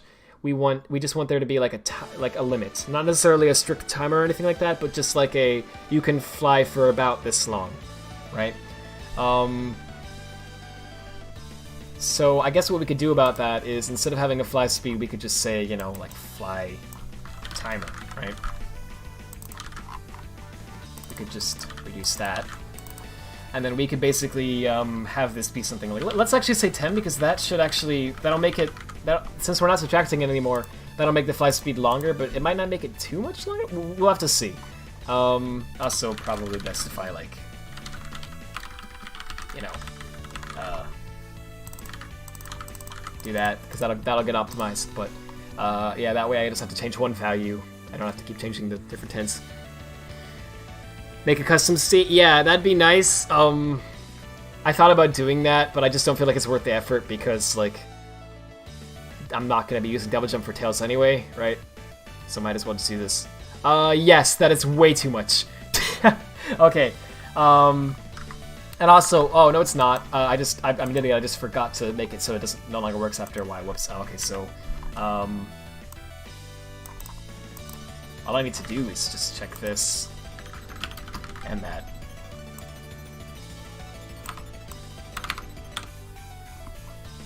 Seems like Ray. Yeah, it kind of does look like work like Ray, I guess. Interesting. How do you have the restart? Oh, yeah. It's what Sajid said. It's a Hedgemon manager code that Death made that I forgot to turn off. He wanted me to test something in the last stream, and I did. Actually, I have an old version of it that doesn't that he sent me while he was testing it that doesn't work all the time. The new version does. I need to download that. If you just hit download community codes, it should be there now. But once this loads, yeah, always allow stage restart is the code, and it just it basically just tells the game that it's in time trial. If you actually hit quit, it'll say this, for example, right? But yeah, you can always retry with this, so it's very helpful because yeah, you can always retry. You don't have to wait for loading screen anymore and all that. Okay, so that worked. It's a bit too high, let's be honest. That's that actually feels kind of amazing, but yeah, that's like that's like stage breaking, right? That's very. I mean, look at that. Oh, geez. So I need to limit that, but hey, I'm on the right track with that, and that also let me continue from letting go of the button. So that fixed that. That's neat. Let's set it to 5 maybe. Can you still homing attack? Good question. You can during the jump state, yeah. So like here. By the way, the trail is blue, you probably noticed. I haven't changed that yet either. Actually, does anyone remember here? If I remember correctly, there was a mod for Lost World that someone, was it N69? Someone released it a while ago that changes the trail color. Well, no, well, what it does is they just, it's not, I don't even think it was a mod, it was just a tutorial. It was like, go to your exe and hex edit this value, and that changes the color, right? So I guess I can do that with memory editing, right? I just need to know what that address was. I don't remember what it was. That should be really easy to do, but I just haven't got around to doing that yet. Anyway, I love this when you try to charge up the run and tails just... He's so broken. Anyway, yeah, you can still homing attack. I don't know if you can while you're flying. I don't think so. Let me see. You can't because the locking cursor goes away when you're double jumping. But maybe I could re-enable that. I don't know. But anyway, let's see how you can fly now. Eh? That's a bit too short, I think, now. Also, the other issue that I'm noticing here is just... It's obviously very much like... You go up with this, right? You don't really, like... It needs to be more, like... You need to be able to gain more, you know, like forward and backward distance as well, right? It needs to be more than just, you know, that. Also, you can fly off of walls, which is kind of interesting. But if you want to, but... Also, something really neat is, you know how in Lost World, you can homing attack with the A button, and if you instead hit the B button, you just do a double jump? Well, because of that, you can fly with the B button, right? And not homing attack the enemies, or you can homing attack them with A. So you get to choose if you want to fly or homing attack, which is neat. That actually is pretty cool how that just works magically because of this. It's a little hard to be precise with this too. So one thing that makes it difficult is your current velocity that's maintained. So I believe if you have no velocity, yeah, you can gain a little bit after you're already flying, if you so desire to. But it's very little velocity that you actually maintain. So I would need to ideally make it so you can actually get a little more speed while you're in the air using this, because this feels a little awkward. It's really odd. It's hard to explain. It's like it happens too fast, but at the same time, it's like you're also a bit too high, I think. It needs to be like not quite as high, and also it needs to last a little bit. It needs to last longer. So let's turn down the let's turn this down to like 7 or something. Oh, right, what I reduced was this. Oops, yeah, let's set that back to 10. Let's set this to like 5, maybe.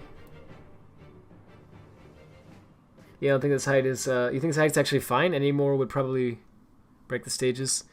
Yeah, it probably was fine, honestly. And yeah, that height is not enough. It's not enough to even break the, it's not enough to even override the gravity height, so you don't actually fly anymore. Let me make it more like 7.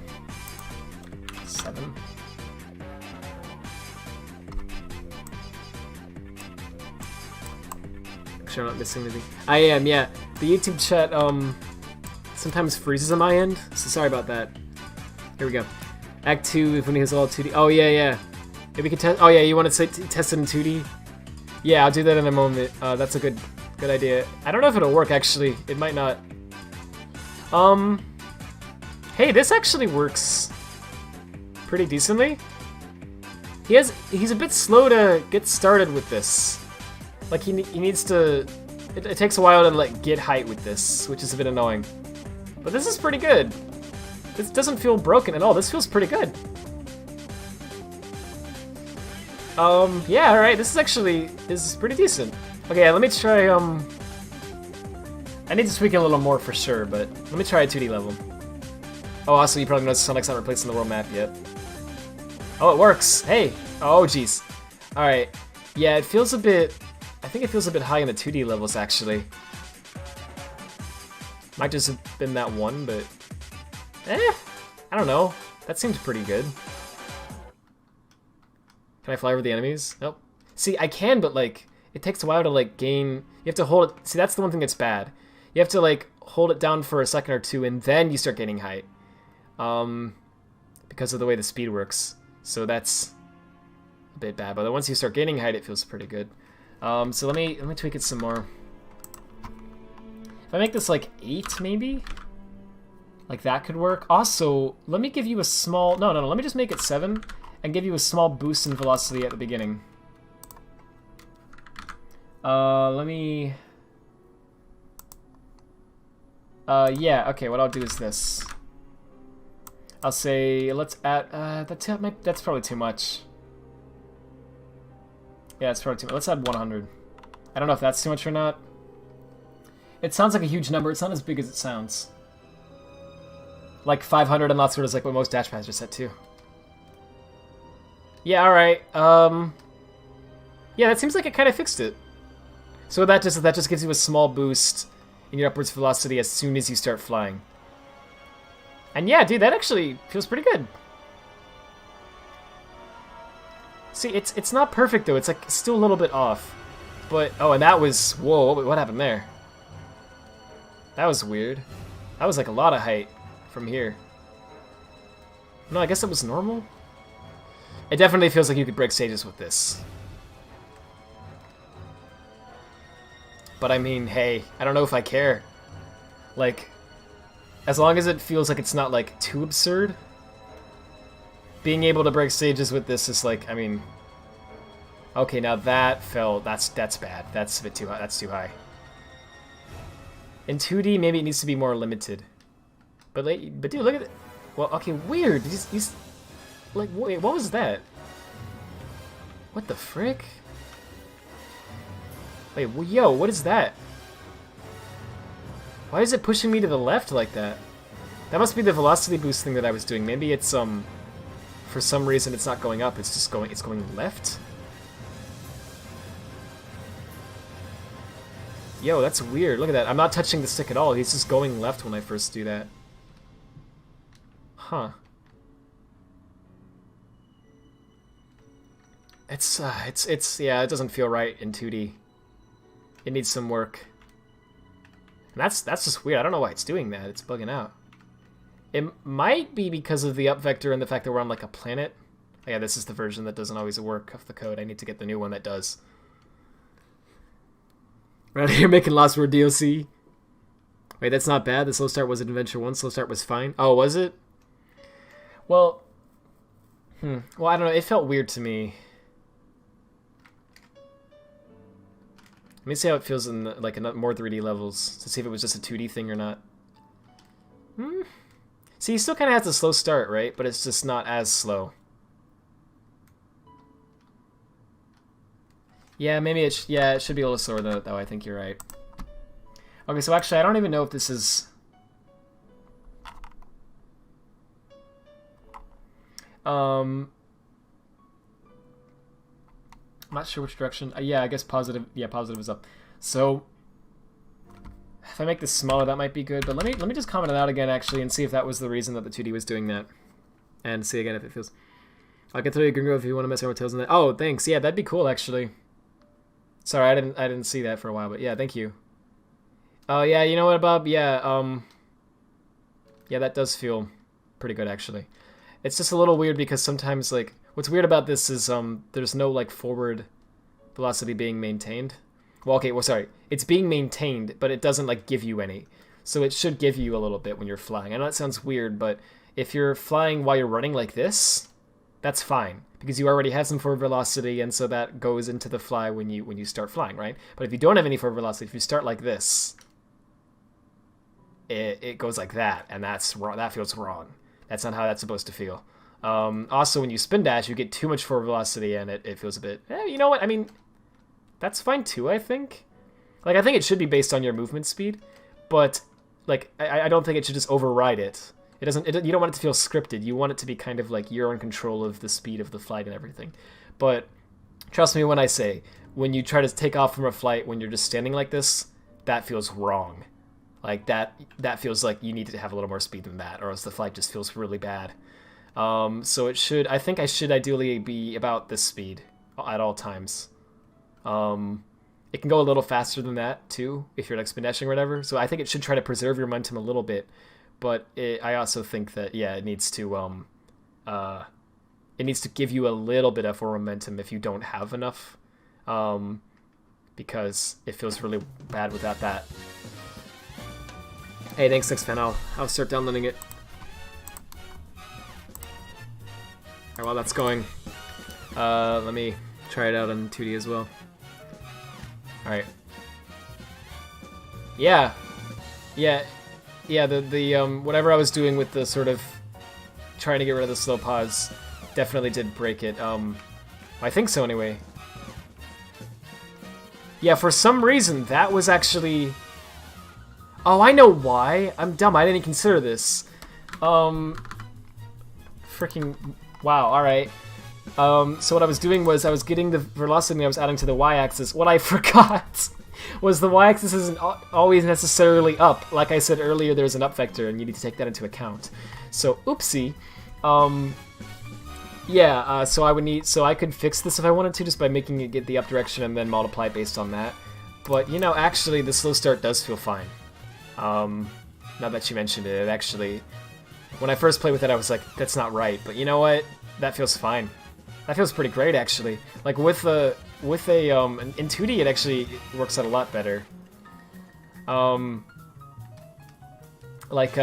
With a proper flying animation, that'd feel how you had to expect. Oh yeah, you take damage if you're flying, because it's a double jump, right? So I need to probably fix that, because I think enemies should die if you fly into them, personally.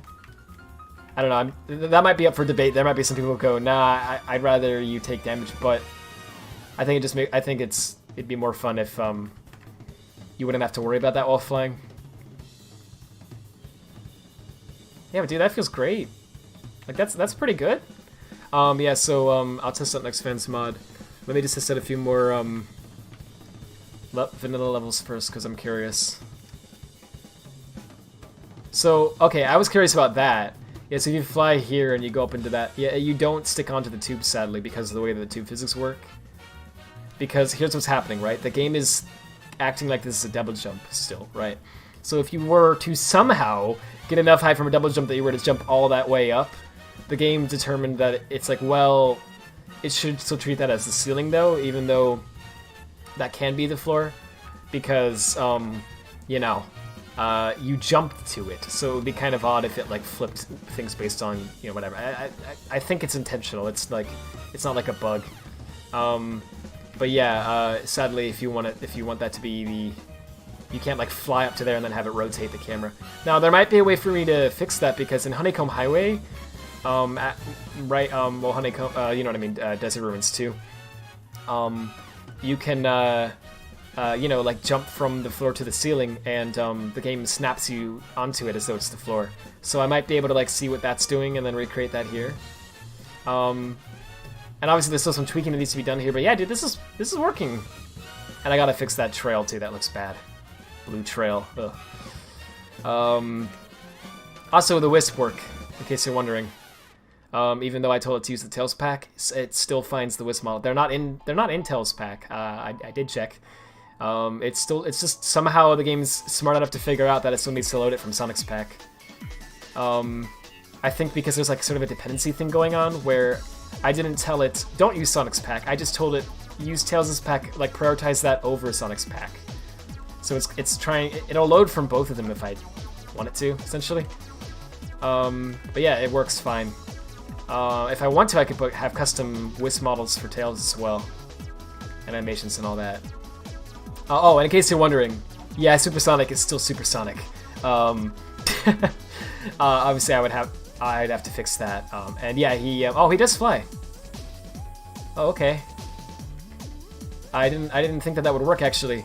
I don't know why I didn't. I guess I just kind of expected. Uh-oh. I'm screwed. Well.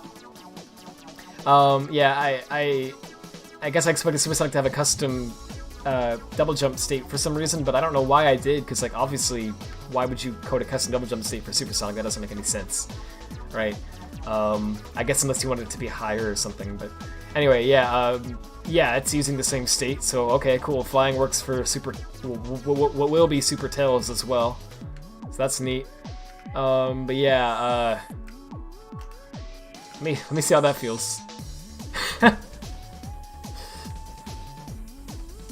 Kind of whack. Yeah, but I mean, can we fly all this way? No, we sure cannot. Surely cannot. I think the flying still needs a little bit of work, but it's like, it's getting better. You have a deal for Super Tails? You didn't record the problem? Oh yeah? What is it? Oh, wait, only make it so you damage enemies if his tails hit them. See, that'd be really cool. Yeah, I don't know how to, I don't know how I'd go about doing that. That'd be a bit tricky. I guess I could maybe add like another hitbox or something for Tails. I know that it's not, apparently, I don't think it's that hard to do that. Like, I know Death was adding hitboxes for his custom objects he was doing for the Yoshi DLC port that he's working on, but, yeah, I might just cheap out and just make it so, if you hit an enemy at all while you're flying, then it does damage. Also, I love how that run animation looks, from the front, because, see, I don't know when it was really, like, it's not really full-on running, you know? It's like, it's really more like a walking animation. It doesn't quite look right. I need to fix all the animations, obviously. They look quite bad right now, but... Yoshi, yeah, a trail color. Yeah, I'm gonna fix that, too. Wait, why bother being on the ground when flying would make you invincible? That's why I think letting you hit enemies with flying would be bad. It'd be broken. Well, I guess it would be, but it's not like it's... Here's the thing, right? Like... In my way of thinking, I guess, it's not hard to kill the enemies in this game anyway. Like, you just hit A twice, you know what I mean? Or hold the LT button and you instantly kill them, right?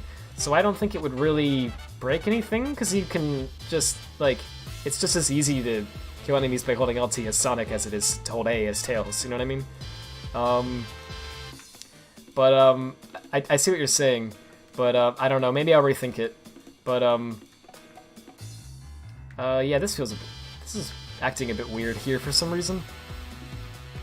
The flight definitely needs some tweaking because it still feels a bit wrong sometimes. It is working there, but also this is cool. You can go upside down and then it should still work here because of the up vector thing. Yeah.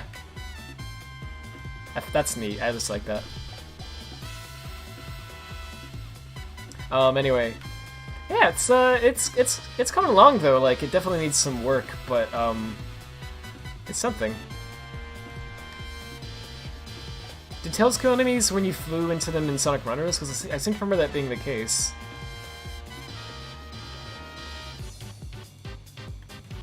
But yeah, so I don't know why I'm still playing this, but this game is weirdly fun for all the issues it has.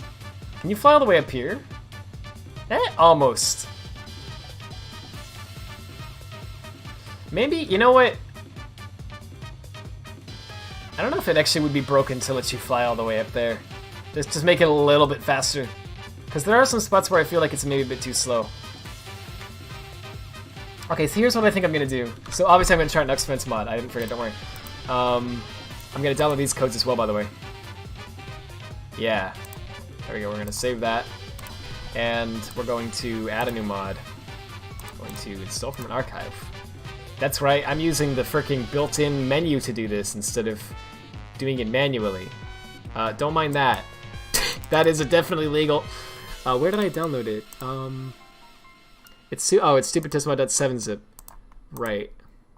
There you go. Alright, there you go. Ninja is being sponsored by Butterfinger, your favorite two things combined? Dude. It's amazing. Alright, it's somewhere down here. Here it is. Okay, so we'll try that out. Before I do that, one more... Well, yeah, okay, yeah, let's do it now, and then I'll try my other thing. What is it with you exposing yourself today, Rad? Well, that one I didn't really care too much if people saw, but... Alright, so this is Green Grove by Nextfin, with the Tails thing that I'm working on. Actually, I think it's cool how the reflections look on the shoes and everything. It's kind of neat. And yeah, I've been trying to keep up with the progress of this on Twitter and such. Yeah, well, you know what? I gotta be honest. The flight feels really good in this level. Like, it actually works really well. Holy frick. But yeah, let me see what's going on here. How far can I go with this? Dude? Okay, yeah, it needs to be a little more overpowered, I think. Just a little bit. I know it sounds weird, more overpowered. There are some cases where it feels like you can almost reach somewhere that you should be able to reach, but you can't quite do it, right?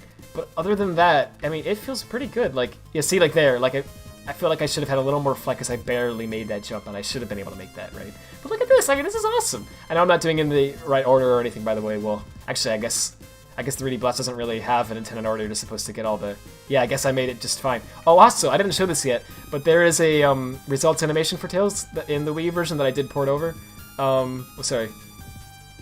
Not just on the Wii version, but here as well. And yeah, it works pretty fine. You might notice an issue though. It's very noticeable here. It's noticeable everywhere, but here it's really easy to see. Look at his shadow. Oh, jeez. That's broken, right? The reason for that is because this game uses shadow models. It's a custom file that's like used to draw shadows. It's a weird hack that the game does. I don't really get why it does, but I think Jens does that too. I could be mistaken. Anyway, well, Sonic has a shadow model, obviously. Tails surprisingly does not. I don't really get why he doesn't have one, because yes, I get that he's only used in the circus levels, so he doesn't need to have all the same details and everything as Sonic does. Obviously, I get that, but he doesn't need to have a shadow. Like, doesn't he need a shadow? When you bounce him around in those stages, I thought he had one, right? So I don't know how they go about doing that. It's been a while since I've played the circus minigames, so I don't even remember how it looks. But yeah, they don't have a shadow model for Tails, and I don't know if anyone's bothered to figure out the shadow model format yet, because no one cared. So fixing that's going to be a bit of a pain. But we just basically need to make a shadow model for Tails. Tails in 2-player, why have we not thought of this yet? Yeah, no, I thought of it. I think that would be amazing. So I don't know if it works. I haven't tested it yet. It might work. But let me try this one more time though, because this is really fun. I wanna play through it again with like a slightly different route. I don't want to like break it too much, but I do want to show off the flying a little more and how it might work in a level like this. Yeah, look at that, dude. That's so cool. Yeah. So okay. So I'm not sure. One thing that I am mixed on that I'm not sure what I would do about is the parkour, because I don't know if because like yeah, here for example, like this is a parkour section, and there's several of these in Oxford as well, but actually not all that many. But see, part of me kind of feels like it just makes more sense for it to be like, Sonic has parkour and Tails has flight, and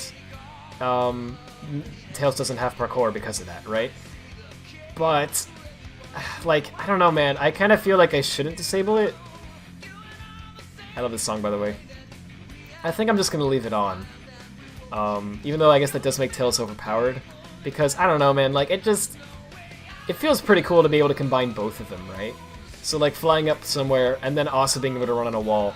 So like, I don't know, can you do that? Actually, I don't know if you've even really tried that yet. Yeah, you can. You can fly and then you can parkour, and then I guess you can jump off and then keep flying. Which is very broken. It feels weird because I haven't made it work specifically for parkour wall jumping yet. But yeah, you can do that and it feels pretty cool, and I don't know, I think I like that, right? I like the possibilities that arise from that kind of stuff, and I kind of feel like I should leave that enabled, even though I think... Oh, that looks hilarious! Sorry. Even though I think from a gameplay balance perspective it will make more sense to disable it. But yeah, I don't know, I think I'm just gonna leave it on. Oh, though it does break something, doesn't it? Hang on. So you can do this. Hang on. It's a little hard to do, but you can do this and then jump off and fly, and then repeat that. And I think you can just do that forever, can't you? Oh no, I don't think you can actually. No, you can. But I don't know, it's not that broken though. Like, it is, but like... Well, let's see, is it... Yeah, it's pretty broken. Yeah, that's a bit broken. I don't know. I don't know. I don't know what I'm gonna do about that. Because like, that is broken, yes. But it's not like... Here's the thing, too, right? It's not like I'm releasing a... I'm not releasing a proper game that people are gonna buy here, right? I'm releasing a mod for fun. So being able to kind of break the stages with it... Whoops. And sometimes it doesn't let you parkour when... I don't know why, but... Sorry.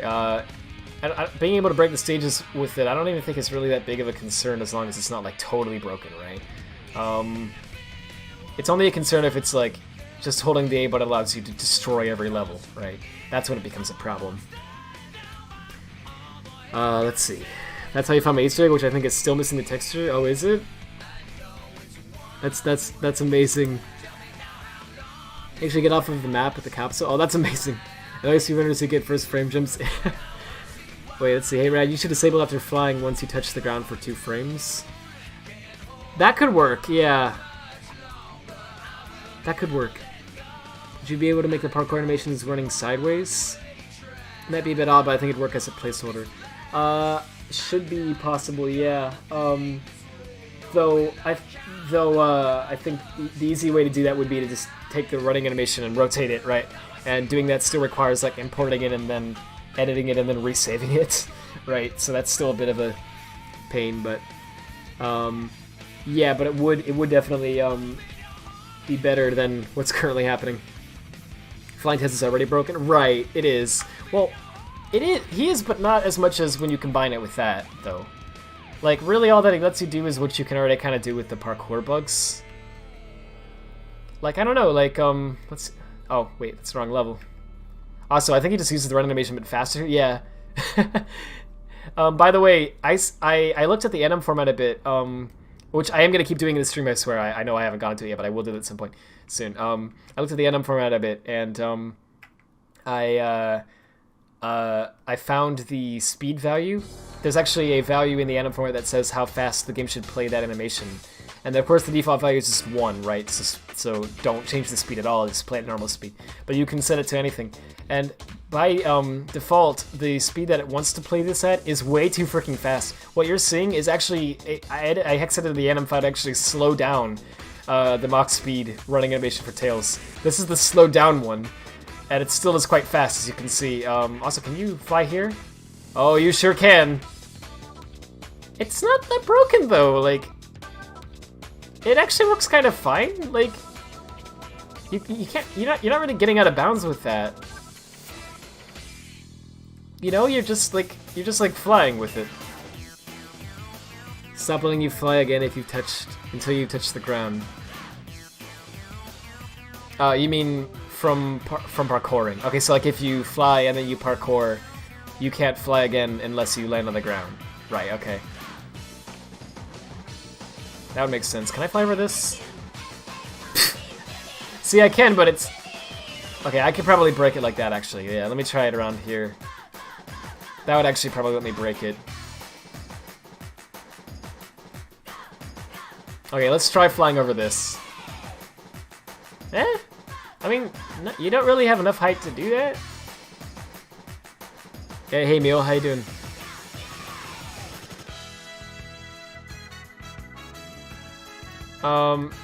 The other spot that's really easy to break the flying at would be, yeah, maybe here, right? Let's see what happens if you try to fly over that.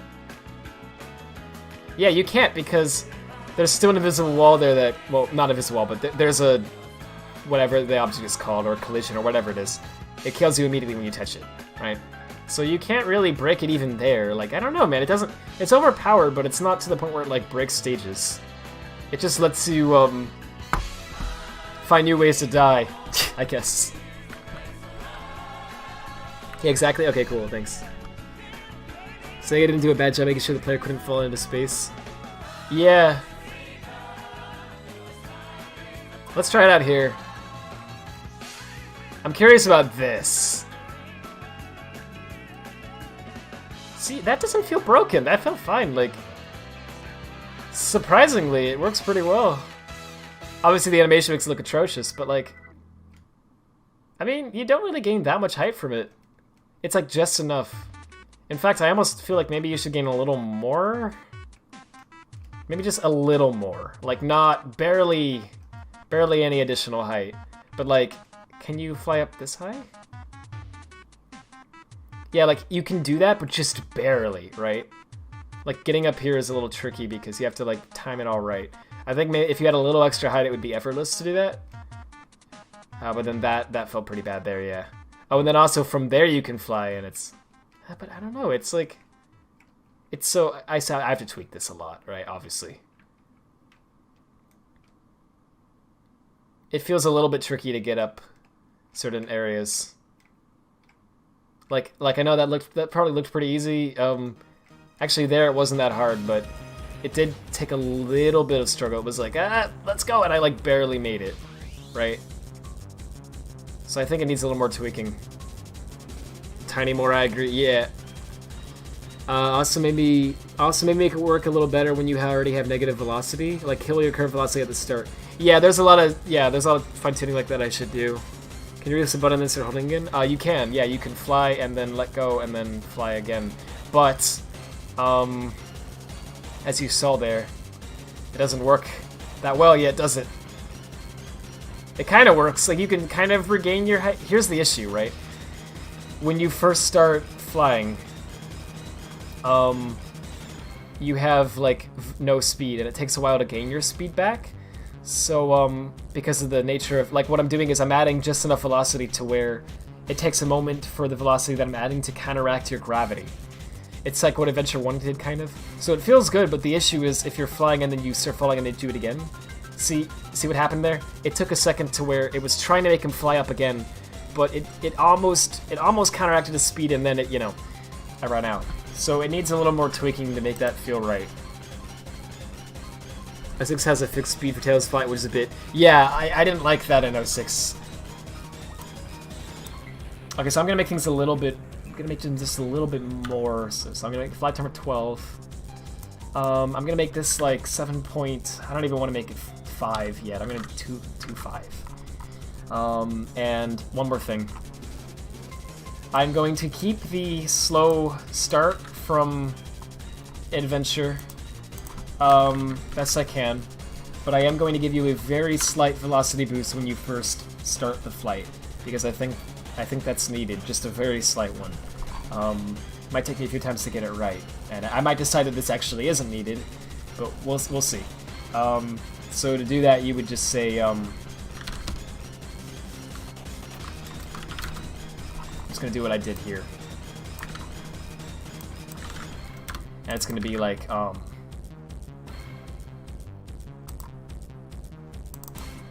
let's make this a little bit bigger though. Let's make it like 8. Alright, so I might have just made it too overpowered with all that combined. I probably did. Well, let's see if I did. Please use to plug monitor patches that can override the fixed speed nudge. Nice. Yeah, so that still has kind of a slow start, but it's less so. And actually, that made it a lot more overpowered. In a weird way, though. That felt pretty good. Yeah, you know. Now, here's an area where I have to be honest. Oh, yo, I love that you made this actually water. Wow, people are actually using the collision properties that we cracked recently, well, semi-recently. Nice, dude. Awesome. So I just didn't notice that until now. That's a nice touch.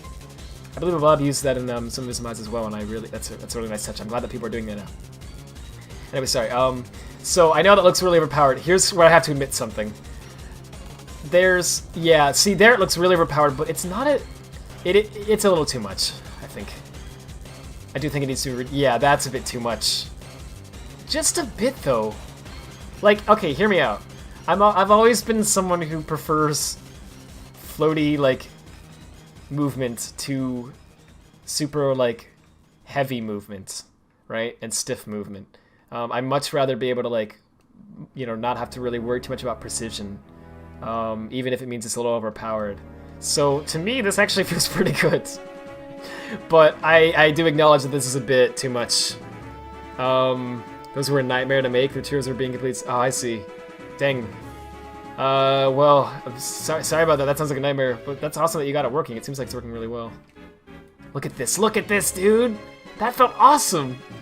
Like, I don't know if I even really want to slow it down. This feels pretty cool. If I do, I'm just going to tweak it. If I do, I'm going to just turn it down slightly. Because that... I like that. Like, this is fun. Like, look at that. You can get a lot more distance, but it still isn't, like, completely level breaking. Right? Unless you try to break levels with it. If you, like, go out of your way to be like, okay, I'm going to fly at this specific spot and do all this, then it's level breaking. But here, like...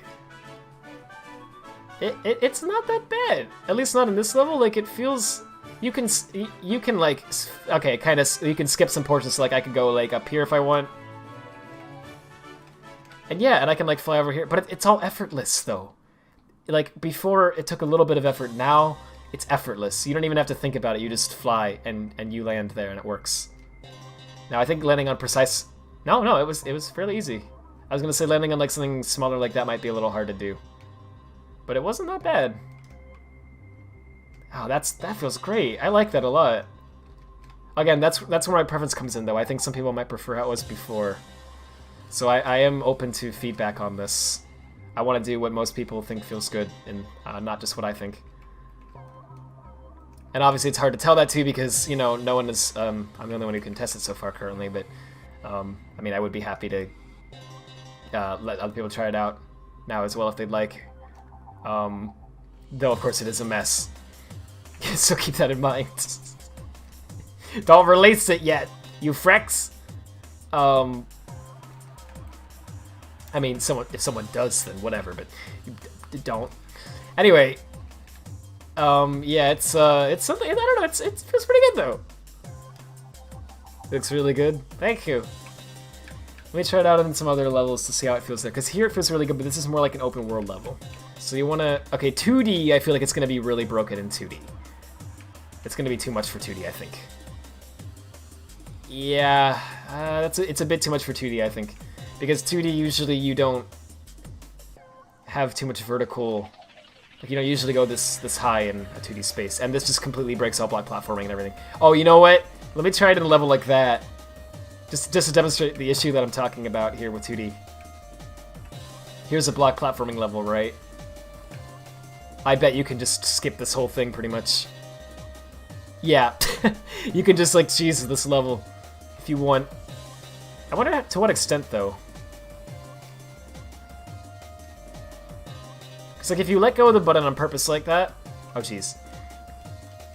I got a bit carried away. I thought I could fly longer than I could. Yeah, 2D, it definitely needs some work. It feels a little weird in 2D. And it feels both strangely overpowered and underpowered in 2D at the same time. I don't know how to explain it. It's like you can fly way too high, but it also feels like it takes too long to, like, get there. It's like a bit of a slow startup, which in 3D feels good, actually. In 2D, I know it sounds weird, but for some reason, when you change the camera angle, like, that alone somehow makes the physics feel different. It sounds really strange, but if you don't believe me on that, if you think I'm over-exaggerating, yeah, Sonic Team themselves thinks that too. And in all of the Sonic games that have 3D and 2D sections in them, including all of the Boost games and Lost World and all that, right? They have in 2D they change the physics. I'm not even joking. In 2D they purposely slow you down. Like they limit your max speed by almost half sometimes, because 2D has well, that's for basically things feel different in 2D. It's weird to explain, but there's like a lot of reasons as to why that is.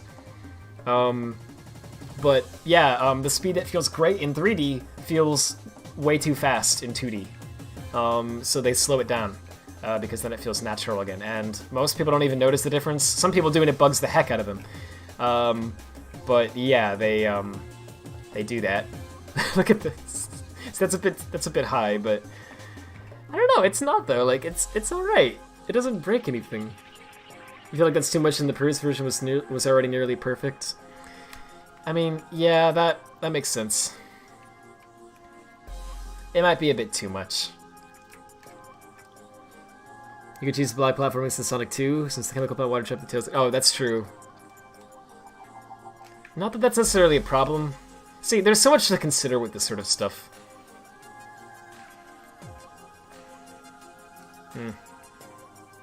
It might be a bit too much, yeah. In 2D, it definitely needs work. Here it feels a little better than it did in that other section, though. Probably because this is a vertical level. But yeah, look at how much you can fly like this. That's ridiculous. Wait, let me try it from down here. Oh, yeah. Of course, the lava's up already, but... let me get to where that hover whisk is and then fly. I think I could fly that whole way without the hover whisk. That's too much. That's way too much. Oh, oops. I see my do a euphemism was fun. Thank you. There's always gonna be disagreements on this. Yeah, that's for sure right. I just want to go with what I think most people would agree. Feels pretty good. I'll probably agree with it too. Not necessarily, but.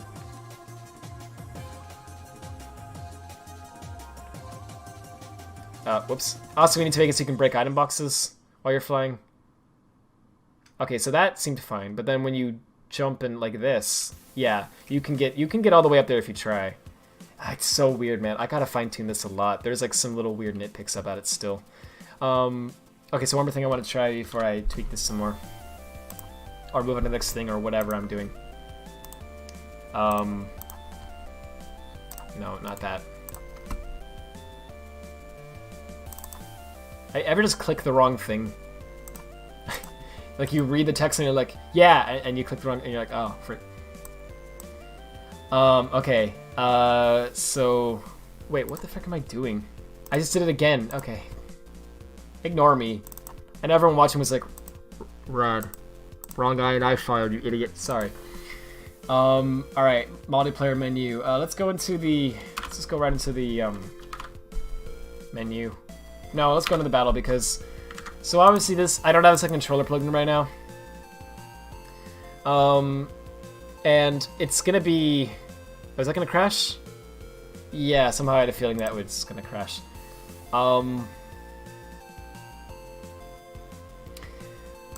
Let's try, is that because it's not a multiplayer level? Okay, let's plug in another controller and see what's going on. There should be a mod that breaks capsules, but at least the wisp one's on contact, but I digress. Yeah, I agree.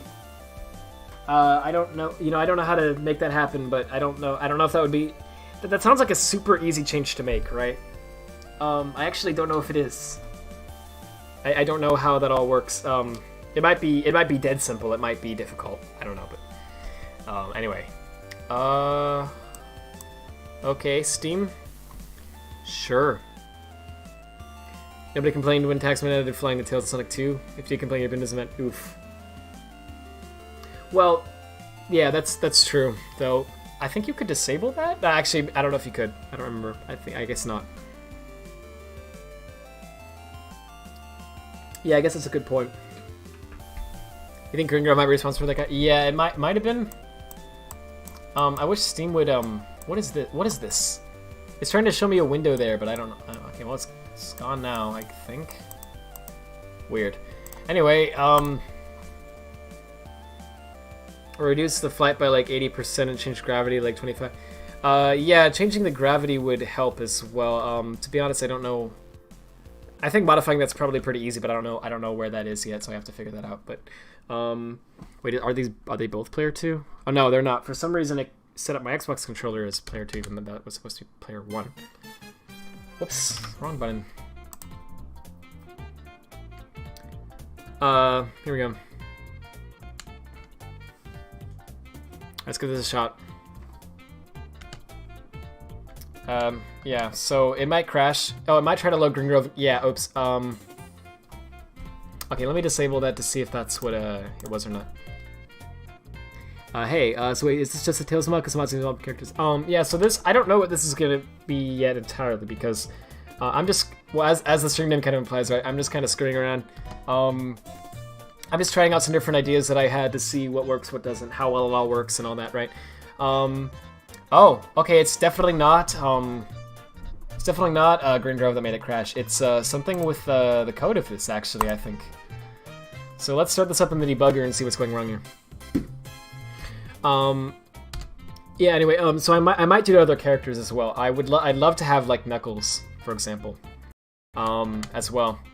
I don't know how exactly I would do all that. I guess I could, like, reskin the parkour stuff to look like climbing, right? And just have gliding, right? I don't know. But, yeah, okay, so here, so it's it doesn't look like it's calling... Doesn't look like it's calling this, though, first, before it's crashing, so that's Fascinating. I think it's crashing because of the initialize... Okay, wait, there's several reasons why it could be crashing. There's actually several. So one of them is this. I don't remember what I don't know what I edited in the Sonic pack, but I remember I changed something. And also something in the Tails pack because I needed to, there was some reason I needed to do that. Wait, what did I change in the Sonic pack? Don't mind the 4:04 AM, by the way. You know, I don't know what time... I don't think it even loads Sonic's pack for this. Well, let's see if it is that mod or not. It should be... Well, yeah, it has to be. What else would it be? Yeah, the Robosonic models. Yeah, it's something with that.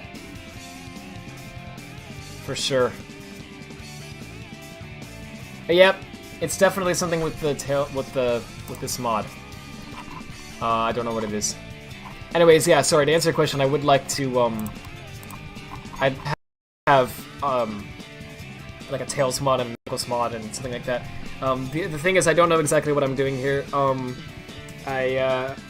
There's several ideas I have, and I'm just kind of messing around and trying to see what's feasible for me to do, right? And how well it all works and doesn't work, and, you know. Because sometimes you have what you think is a really good idea, and you're like, ooh, this would be great. I'd love to make a mod for this, and then you try it out, and actually you're like, that didn't work that well. It doesn't work well with the gameplay or something like that, right? So this is just kind of a test bed for me to mess around with. Oh, my internet died. Okay, good. It's back now. Sorry about that. It's down again. It's going in and out right now, so I'm gonna wait a second before I keep doing anything, because...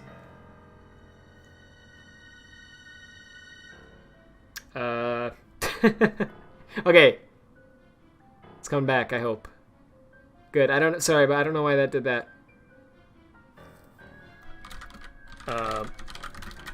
Here we go.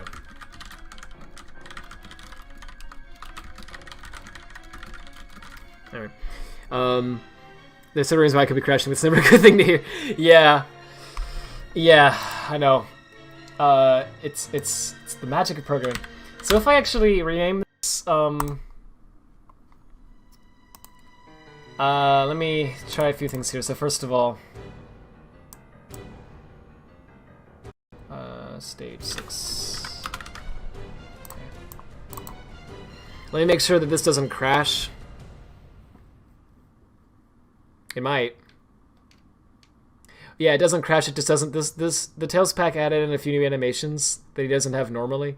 So without those animations, he does the. You know, actually, the flying looks better with this, I think, than with the spinning animation. Even though this is obviously still bad looking, somehow to me it looks more like this is obviously a placeholder, right?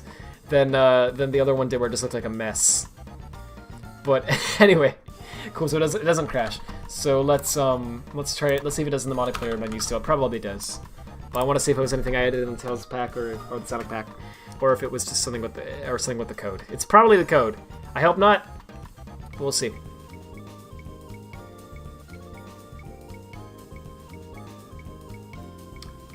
It looks like it's gonna crash. Yeah, it's definitely. Yep, there it goes. Alright, so RIP. So it's definitely something with code that I'm hooking. Both players are trying to load the Tails model, maybe? Yeah, that might be it. Maybe if I remember Prince Richard has been somewhere there. I don't know why. Yeah, it must be something like that. Was that Blue App? This? Oh, this is, source tree. It's like a GitHub, I don't know how to explain it. It's like source control stuff. It, like, lets you, work on, how do I explain what it does? It just makes working with GitHub repositories easier, basically. Not just GitHub, but several things. Anyway, and yeah, maybe if you remember, yeah, it could be a lot of things really. So I'm actually gonna comment on a few things to try to narrow down where it's at. I think it's the initialize function. I think it's this one up here, because this function is like getting the Tails pack, and it's replacing Sonic's like model data with this. And I think something with the Robosonics and the pack, it's a conflicting, right? I should have bugged this instead of just starting it in the mod manager, by the way. Oops. But we'll see if it crashes still. It might actually load. Probably won't. Yeah, it's gonna crash. My internet's being really bad tonight. I'm sorry, guys. It keeps going in and out. And no, Neil's Surface is not plugged in. There's nothing plugged in there, so it's not that. It's just being weird. Well, actually, so it's not that. That could be contributing to it, though. Oh wait, did I even compile that? Oh. I think I forgot to build that. Oops. So it actually probably was that. Yeah, let's see. No need to paint. Okay. Oh, it worked this time. Okay, so it's the initialize function, yeah. Makes sense. Hoping my internet will speed up soon, that'd be nice. So actually I should still be able to fly, but it's gonna have the Sonic model. Yeah. Also with this, with 2-player, yeah, look at that! Dude! Okay, so here's what's cool about this, right? You have a lot of power with this. You could make it, theoretically, so obviously there's no split screen on the PC version, sadly. So right now playing multiplayer is not exactly, you know, that feasible because, you know, this happens and you can't see. If you say you're playing as Red Sonic right now, you know, good luck seeing where you're moving and all that. So we need split screen or online play before, like, via code injection mods, which are very complicated and are going to take a while to make, before we can fully enjoy this. And actually, Skythe is working on that. Well, he was, at least. I don't know if he still is. For a long time he was working on it. It's Lost for Multiplayer is what it's called. And I believe they had online play working. Almost. Well, there was still some stuff that needed to be fixed, but it was coming along quite nicely, so I hope that gets finished someday, honestly. But yeah, but you can currently do this at least. Wait, if you hit F2, it does switch your camera to the other player. Skype did figure out how to do that, and he added that to the quick boot mod. So you can do this, right? So like now I'm playing as Red Sonic, and then I can switch back over to Green Sonic, right? And so the viewport switching does already work. So I don't actually think it would be that crazy difficult as to get split screen working, because the concept of like different viewports is already figured out, it looks like. I would assume all you would, this is a, you know, layman's term, easy way of explaining this, but I would think all you would basically need to do is like hook the present function or whatever, right? Well, like the, you know, all the hedgehog engine draw functions that like deal with, that set up the viewport and draw to it and everything, right? And you would just want to have it so that the one that sets the viewport, instead of setting it to the whole window, you set it to just one half of the screen, right? And then you draw, and then you would want to call draw again. I guess it would be application draw or something like that, application win draw, something like that. You'd want to hook something like that, right?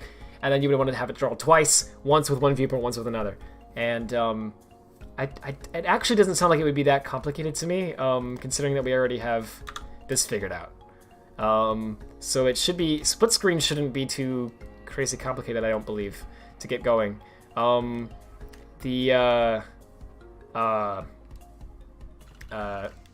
multiplayer is a little harder, because you have to, you know, sync up everything, but that's being worked on. Anyway, so that would be really cool. For now, we can't do that, but yeah, you can fly like this. So what would be really neat is if we could have it so, I know you've already thought of this, have one player be Tails, have another one be Sonic, right? Or Knuckles or whatever, right? Just have different characters, right? In general. That would be really cool. I'd love to see that. So if we could have like a split screen, like, or online mod or whatever, and combine it with this, and have this to the, I don't know how you would do this, but you know, this menu here, like right before this, say this screen. So actually, this screen right here, right? You know, this is supposed to be where you select a Mii.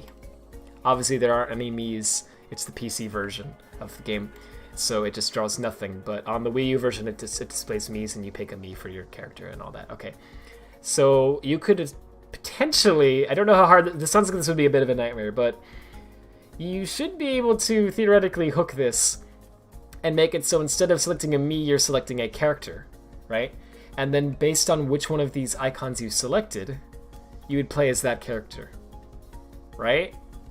Because the Mii, there needs to be some information that's stored somewhere in that the game can access at any point, that says which Mii icon you selected, right?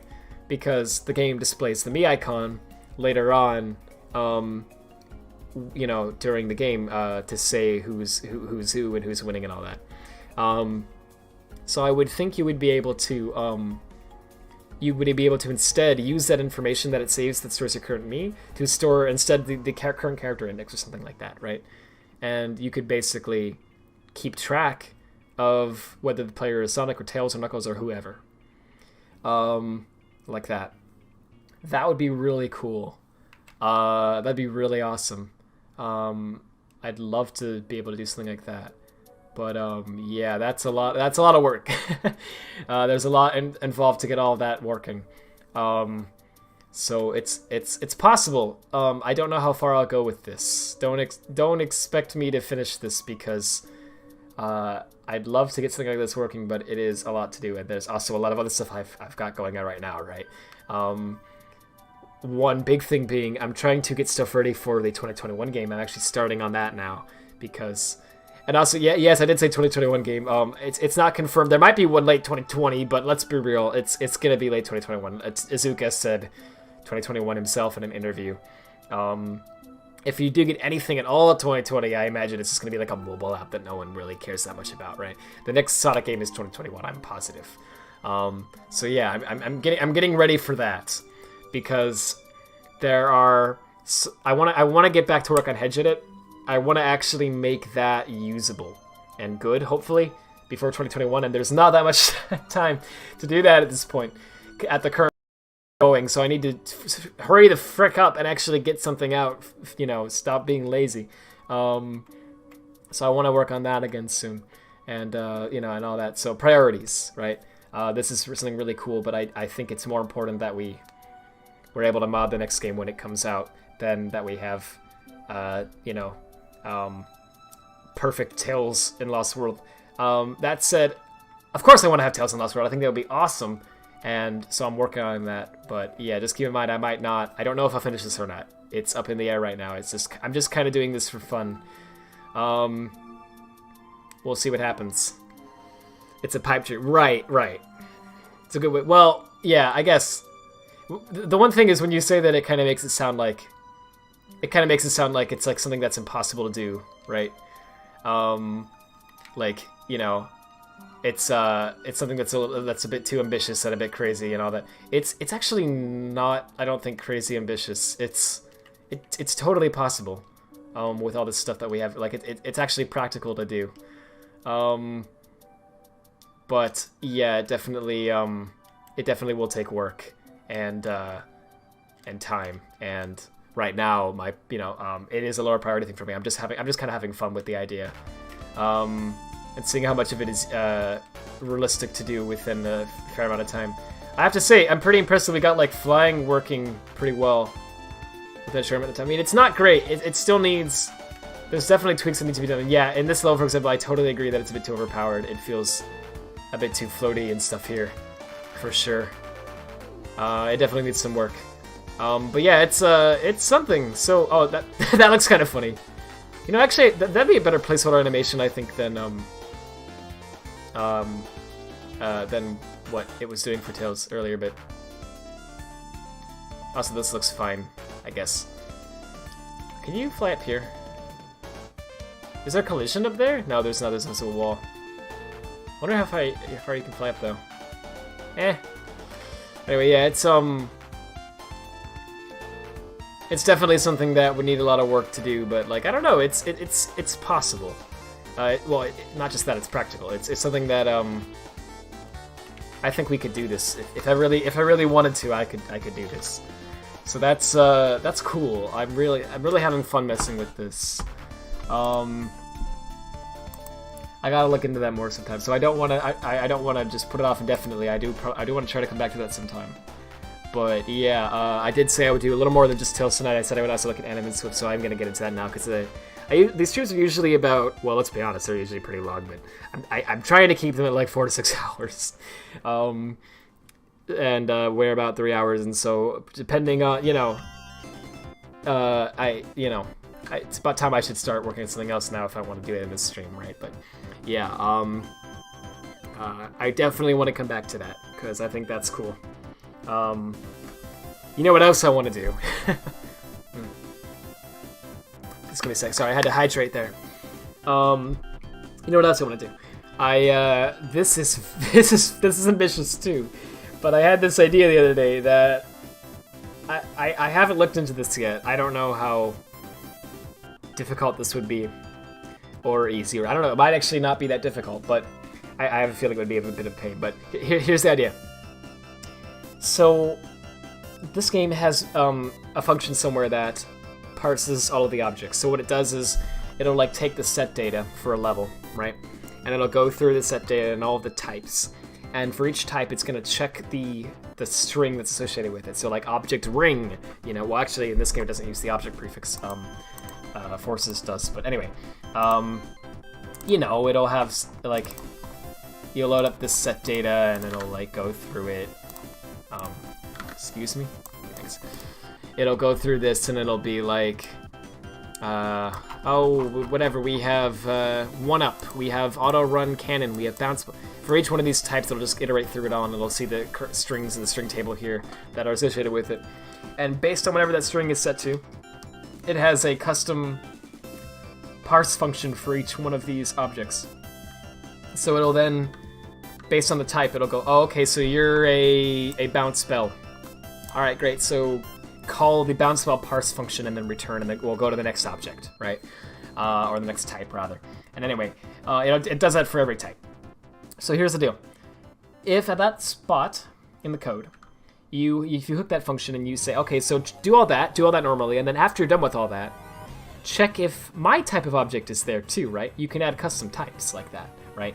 And Sajid and Death have both already done that. I haven't actually seen exactly the intricacies of how they do it. I'd love to see the code to do that, but I just haven't asked yet because I don't want to bug them. But anyway, it's totally possible. It's completely practical. It's been done already. And yeah, you can have custom objects. So here's what I would like to do. Here's what I think would be really cool, right? Hear me out. This is ridiculous, I know, but like, hear me out. You could make like a simple Lua API where you could have a DL mod, right? Where what you would do is inside of your like Sonic 2013 patch 0, your disk, like somewhere in your mod folder, right? You would have like a folder, like, I don't know, whatever. Maybe it wouldn't even be inside a disk. I don't know if it even makes sense to be there. It would be like, maybe like whatever here. Let's say, sorry, let me, I didn't think this out at all, so give me a second here. Let's say this is the DLL, right? You have a DLL that's like, it would be called like something like custom objects, right? And then you would have like a Lua script that comes with it. That would say, like, it would list out all of the names of the custom objects, which by default is none. There's nothing there. You have to add them, I guess. But it would be like a table that would just load all the custom objects. So what you could do is, you could put Lua scripts here, right? You could write your own Lua scripts. And it would have like it would come with like its own like little Lua API, where you could write your own custom objects via Lua scripts. That would be the idea, right? So you could add in like new objects just by adding new Lua scripts and give them their own name, their own type, and then tell it what models and everything it should load, animations, skeletons, all that. You could tell it like what to do for its step function, its process message function, on, enter, on, whatever the functions are for the objects. I haven't looked at all that yet.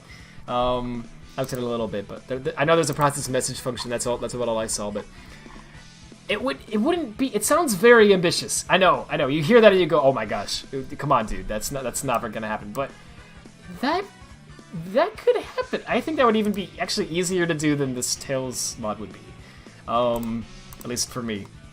So I'm interested to look into that because I think that could be really awesome. Because what you could do with that, you might say, "Why Lua scripts? Why do it like that? Why not just do it in C++?" Here's why. Because you could release this DLL mod, and then just by having that DLL mod enabled, any mod that's enabled that has its own like custom Lua scripts with it would then be able to write their own custom objects specific for that mod. So people could write, they can almost turn it into their own game if they want, you know what I mean? They could write their own objects for their own levels that they would release, right? And they could have that be like part of the stage that they release. I don't know, I think it'd be really neat to see what people would do with that, right?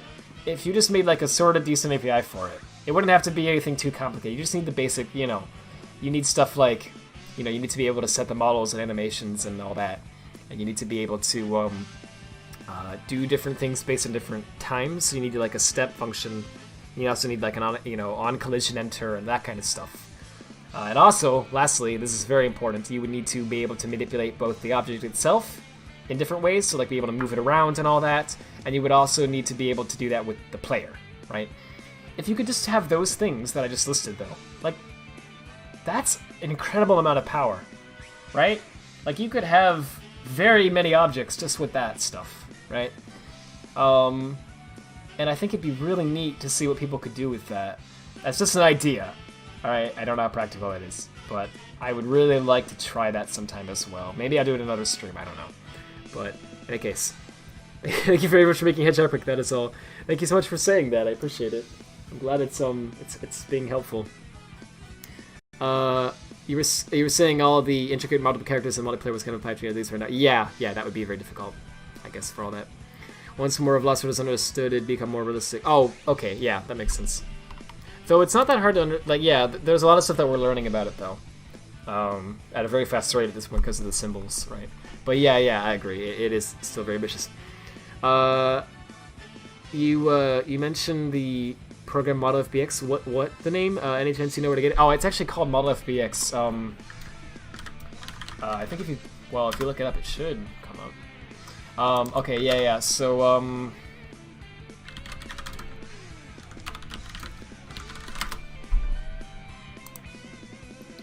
is this it? No, that's not it. I didn't notice the URL said get memory. Sorry, I'm blind. Sorry. Blue sky likes clouds. Yeah, sorry, give me a second. I'm just trying to find it first. Yeah, Skype has a fork of Sonic G level, which has a bin folder, and in here we go. There's the EXEs are right here. Model FBX and Model FBX 2012.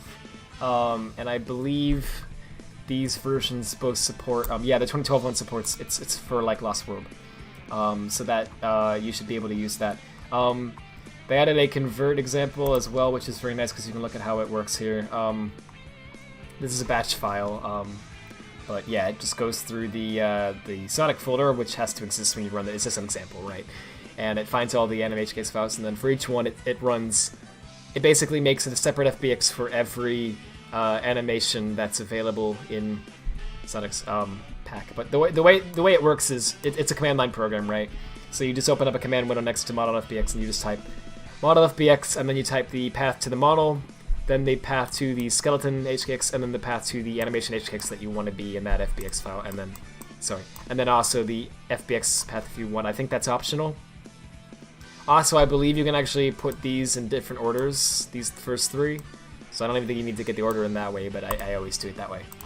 Anyway, that's how you use it. So yeah, so I would just send you the exes, though I believe you actually need the DLLs and stuff in this folder too. And yeah, what I would do is just go here and just hit this and then just hit download zip and just download the whole thing, right? All you really need is the bin folder, so you should be able to delete everything else other than that if you want to later on. But yeah, the bin folder has all the stuff in it you should need, including this. And also, yeah, the link for this, if you want me to send in the chat, is this. So yeah, no problem. You put it yourself in the schedule. Oh yeah. Oh wait, well actually, I don't know if you did. I could check.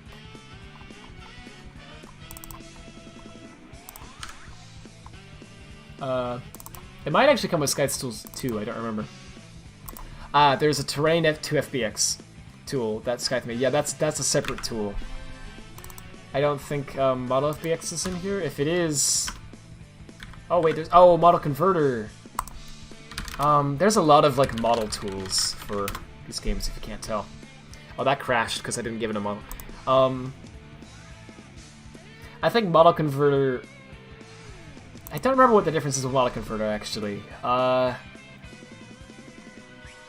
think that actually makes a model from an FBX, whereas this makes an FBX from a model.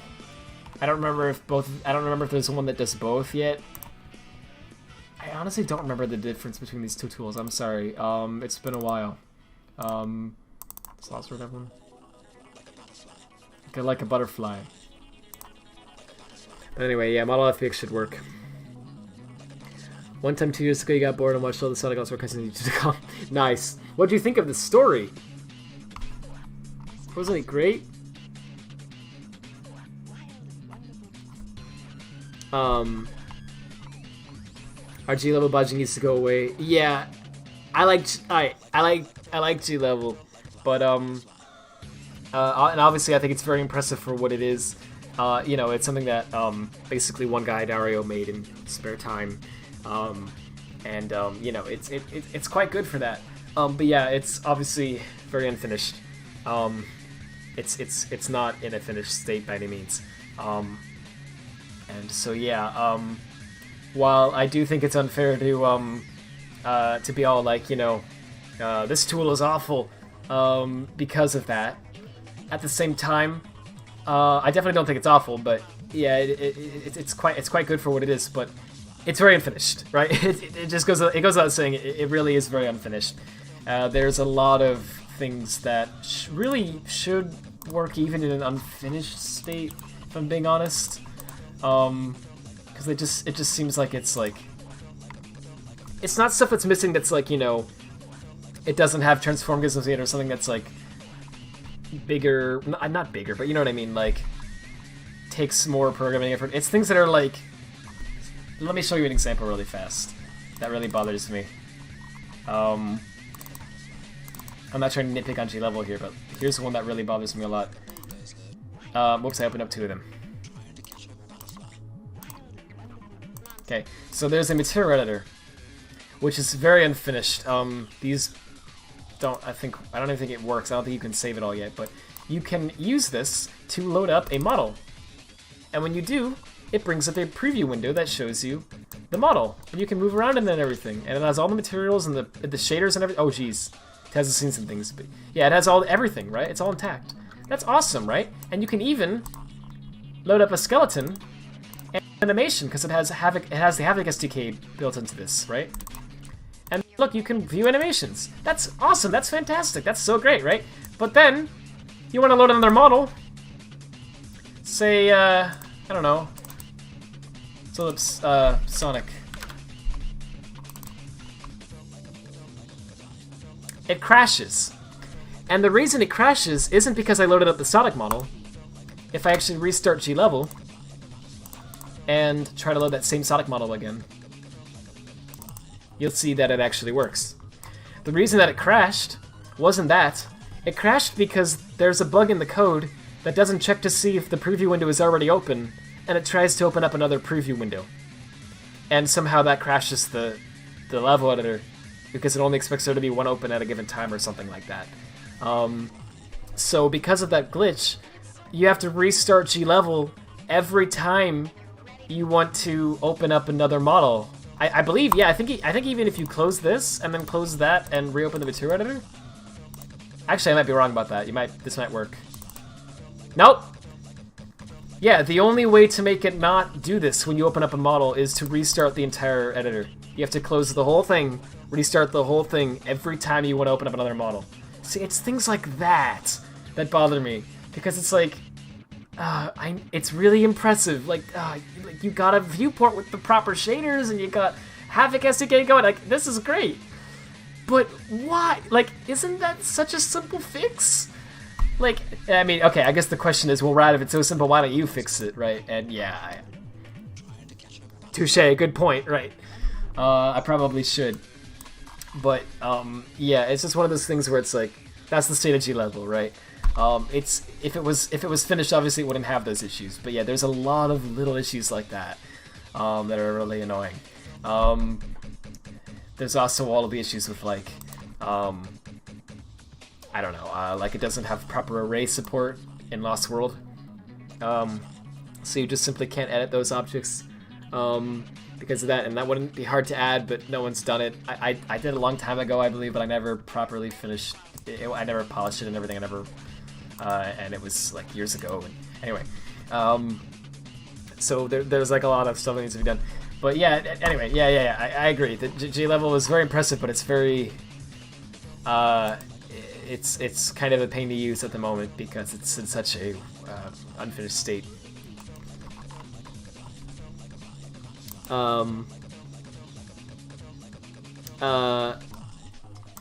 Let's see. One time 2 years ago. Oh yeah, I already read that. That was cool. Put it. No, please. This would be pretty helpful for spreading stuff. Gosh, diddly darn. Yeah, it would be cool to have a tool like that for that. Honestly.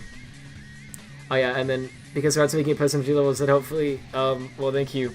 Well, I don't. Yeah. I guess you could. I guess you could consider it that. I do just want to say real fast though that I don't know if I think of it as a replacement for G level. I just think of it more of, it's more like an alternative, right? I'm not trying to like outdo Dario and be like, my work is better. Like no, not at all. Like Dario's great. Like his stuff that he's done for the modding community is incredible and should not go. You know, like I don't want to put him down at all because he's like. Without him, we might not even really have much of a Sonic modding community because, like, Generations modding community was kind of... He was the one who really kickstarted all that and really made it all come together and happen, right? And a lot of people, like myself included, for example, and I believe Scythe as well, were inspired by the Generations modding scene. So if Dario wouldn't have kickstarted that, I don't know, we might not be here today, you know, doing this. So yeah, definitely don't want to put Dario down. He's amazing. And his work is amazing too. But yeah, and so I'm not trying to replace his work. But yeah, I am trying to make an alternative because I think G level does some things really well, but other things I think it leaves a lot to be desired. The big thing for me is, well, the name actually, Sonic G level. It's the Sonic Generations level editor, right? For Generations, it's great. It's not meant for other games, right? It wasn't ever intended to be a Lost World editor or a Forces editor or anything like that. So people have kind of turned it into a Lost World editor. Perexade did years ago, back when he still went by Perexade, for example. But it wasn't ever intended to be that. It's meant to be a gens editor. So when you try to take something that's meant to be one thing and turn it into something else, you get this, right? You get things that are unfinished and crash and, you know, not ideal for what you're doing. So I'm not trying to replace G level in that regard. I'm just trying to make a level editor that actually is meant for other games, right? I just wanted to clarify because I'm not trying to correct you, Blau. I'm just trying to clarify because I don't want people thinking that I'm like, you know, no, screw Dario, I'm gonna do it better, you know. Because that's not my mindset going into this. I very much respect Dario and his work, but yeah, I'm trying to make I am trying to make my own. All right, well that's it. Will it have a ring chain feature? Yeah, I do intend to do that. Yeah, I want to have. I don't just want ring chains. I want to have it so you can right click on any object. Like, okay, you know the like a set dialogue that I had in the C# version. I want to have that, right? And I want to make it so in that dialogue you can right click on an object and you can choose basically something like, I don't know exactly what it would say, but something along the lines of create as or something like that, right? And you could choose single object, which would just place it down, or you could choose something like a line, which would let you then pick how many objects you should have in the spacing between each one, right? And then that would let you place down a chain. So yeah, you could have chain of rings or springs or dash pads or any object, right? And I also want to have a few different presets in there. I want to have like circles where you could choose the radius, and I want to have like whatever, rectangles or squares or that sort of thing, right? So I want to have different presets. But yeah, to answer the question, yeah, I definitely want to do that. Oh, if going by better term, rings arrays. That'd be cool too. But yeah, I'd probably call it what would I call it? I'd probably call it like a, I don't know, a group, right? Something like that. Also, it could be really cool too because not everyone knows this, but like Lost World. Well, okay, Unleash, Generations, Colors, and Lost World all have a system called basically it's something like multi-set transform. And what it does, it's really cool. And I'm actually going to get to the anim stuff in a second, by the way. I just, sorry for blabbing so much here, but it's somewhere in this set data. I'm not going to show you it right now because I'm lazy, but I'll just explain it. What it does is basically for every object that you place, you can have a transform for that object. So you have position, rotation, and, well, not usually scaling for these games, but anyway, you have at least have position and scaling, position, rotation, right? And then the model set transform, what that allows you to do is you can then also, optionally if you want, have a list of other transforms. And you might be going, well, wait, what's the point of that? What does that do? Well, here's what it does. What that'll do is, when the game loads that, it'll go through that list and it'll place duplicates of the object that you just made at each of those transforms. So the purpose of that is, say you have a ring, for example, right? Rings have several parameters on them. They have, like, for example, in generations, you can set whether or not you can lightspeed dash on a ring. You can set how the ring rotates, the various properties of the ring, right? For every single ring, if you were going to have like 20 rings in a row and every one of those rings had those exact same properties, isn't that kind of wasteful to repeat the same data over and over and over and over again in the file for no reason when you could just say, hey, place this 20 times, right? So, well, the answer is yes, it is wasteful. So the point of this is to prevent that. So this system allows you to just make one ring with one set of parameters, and then you can say, okay, place 19 copies of that ring here, here, here, here, you know, and so on and so forth. And yeah, that's what it does, and it's very nice. It's brilliant. It makes perfect sense. It fixes that problem entirely. Forces got rid of that. I don't know why. There was really no reason for them to get rid of it, but they did. So in Forces, you have to just place 20 rings, each with the exact same parameters, copy-pasted, and it's wasteful. But anyway, what I'm getting at with this is that's a system that is present in the game, in most of these games, that people don't even know about. And the reason for that is because I don't believe G-Level, well, it lets you view those objects, but it doesn't let you place them yourself. It doesn't let you make your own, like, children objects like that. And that's fine, but I think it would be really cool to have the level editor support that. So yeah, I'd like to make it so you could, like, you could do that. You could place, like, children objects like that. I think the way I would do it is I'd make it so, you know how in G-Level you can control click? Where you can hold down control and you can drag a transform gizmo and move the object around. And instead of just moving the object, if you're holding control, it'll place a new copy of the object and then have you move the new copy, right?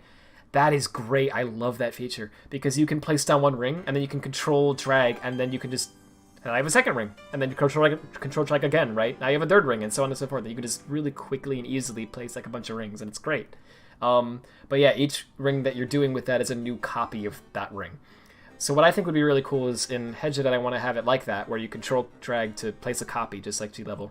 But on top of that, by default, in all the games that support it, so not Forces because it doesn't sadly, but in all the games that support it, the control click version wouldn't just place a copy of the object; it would place a child object, which would be like what the multi-set transform does, right?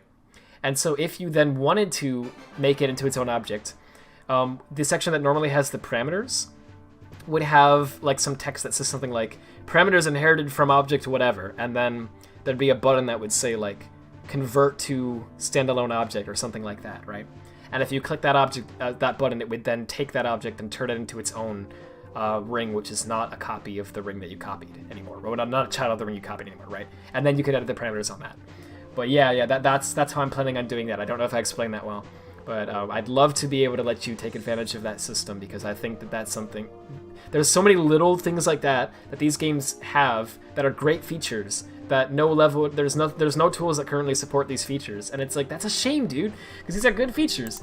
Another example is terrain instances. So have you ever noticed those terrain instance info files in Hedgehog Engine games?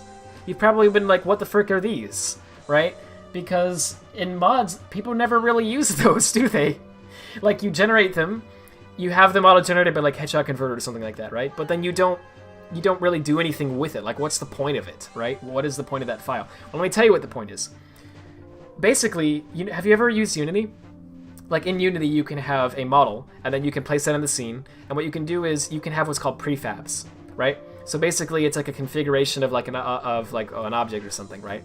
And then you can place instances of that prefab in the scene. So you can, for example, have like, I don't know, say you're making a city level and you have like a building model. You want to have like several copies of that building placed in different areas with slightly different rotation and scale and maybe different color and whatnot, right? You can do that in Unity because you just have like a prefab for the building and you just place different copies of the building everywhere, right? And so it does it in an efficient way because it doesn't just, the resulting data isn't just a bunch of copies of that building. It's different instances of the building. It's like one model and then a bunch of data that says, okay, put the first copy of it here, second copy there, so on and so forth. It's the same idea as the multi-site transform stuff that I mentioned earlier, but with terrain, right? Hedgehog Engine supports that. That's what the instance info stuff is about. You can use those files. You can actually have several instance info files, right?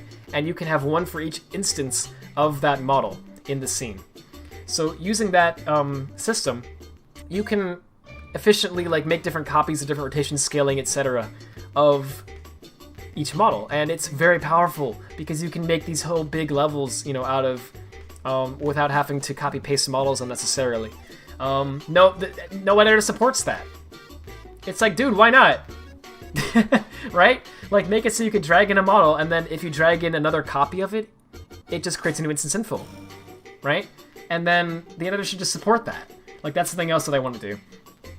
So yeah, like, I'm very ambitious with this project, but yeah, it's stuff I want to do. So I am gonna get back to Hedge Edit sometime soon, I swear. But yeah, right now I'm gonna work on Anim and Swift. Yes, you love prefabs. You can now make variants. Yeah, oh, you can. I heard about that. That's really cool. And yeah, I love prefabs too. They're very powerful. That'd be amazing. Thank you. G-Level doesn't let you do place object chains, yes, and you hate it. Yeah. Also, that it rotates rings based on the ground below, even though rings should never be rotated in gens at least. Oh, wait, do rings never? Oh, I know what you mean. It like, oh, when you place the ring, it rotates based on the ground. Yeah. I see. Yeah, that makes sense. I never even considered that being an issue, actually. Wow. See, I actually kind of feel like the rotation snapping thing like that is not a bad feature. It can actually be kind of handy. But yeah, it can be annoying at times too, because yeah, sometimes you don't want the rotation. You have to unset it every time. I think a good compromise to that would just be, by default, maybe have it snap like that, but then have a key you could hold down to where when you're holding that key, it doesn't snap. So maybe Alt, for example, right? So like if you place an object while holding Alt, it would not snap like that. I don't know, something like that. I think like a lot of these things are so easily fixable, but you know, they weren't fixed. And anyway. Hey, Professor Elements, how you doing? If you place rings on the walls in G-Level, you'd have to reset the rotation, drag it out of the wall 1x1. Oh yeah! Yeah, that's annoying. Well, maybe instead have it so by default it doesn't do the rotation thing, and holding down Alt makes it do it, right? Anyway. Alright, so, yeah, so I've, so as I mentioned there, I'm gonna put Tails on hold a little bit for now, because I do want to get back to that sometime, but yeah, I want to do more than one thing in this stream, and I've just been doing Tails the whole time, which is cool, but I want to get into Anim and Swift cracking as well. Really fast, can I talk about something completely unrelated though? Because this is random, and I just think this is kind of funny. It has no bearing on anything. I just wanted to say this. So Bluecore, very recently, I think it was the last stream we did. Taz mentioned that he didn't. Somehow we mentioned Puyo Puyo. And I mentioned Puyo Puyo Tetris and how much I loved it and how grateful I was that Bluecore bought us a copy of that for the Switch. That was very, very nice of him. And yeah, that's all we were saying. We were just talking about how nice that was and how fun the game is. And Bluecore, in his I don't want to like embarrass him, but in his infinite generosity, he just went, oh well, Taz should be able to play it too. And then he realized that basically what he did, I'll just cut to the chase. He bought Taz a copy of Puyo Puyo Tetris as well on Steam, which was already incredibly nice. And then he realized, wait, but then you guys wouldn't be able to crossplay with them because you can't crossplay between Switch and PC with this game, I don't believe anyway. So he went, no problem. I'll just buy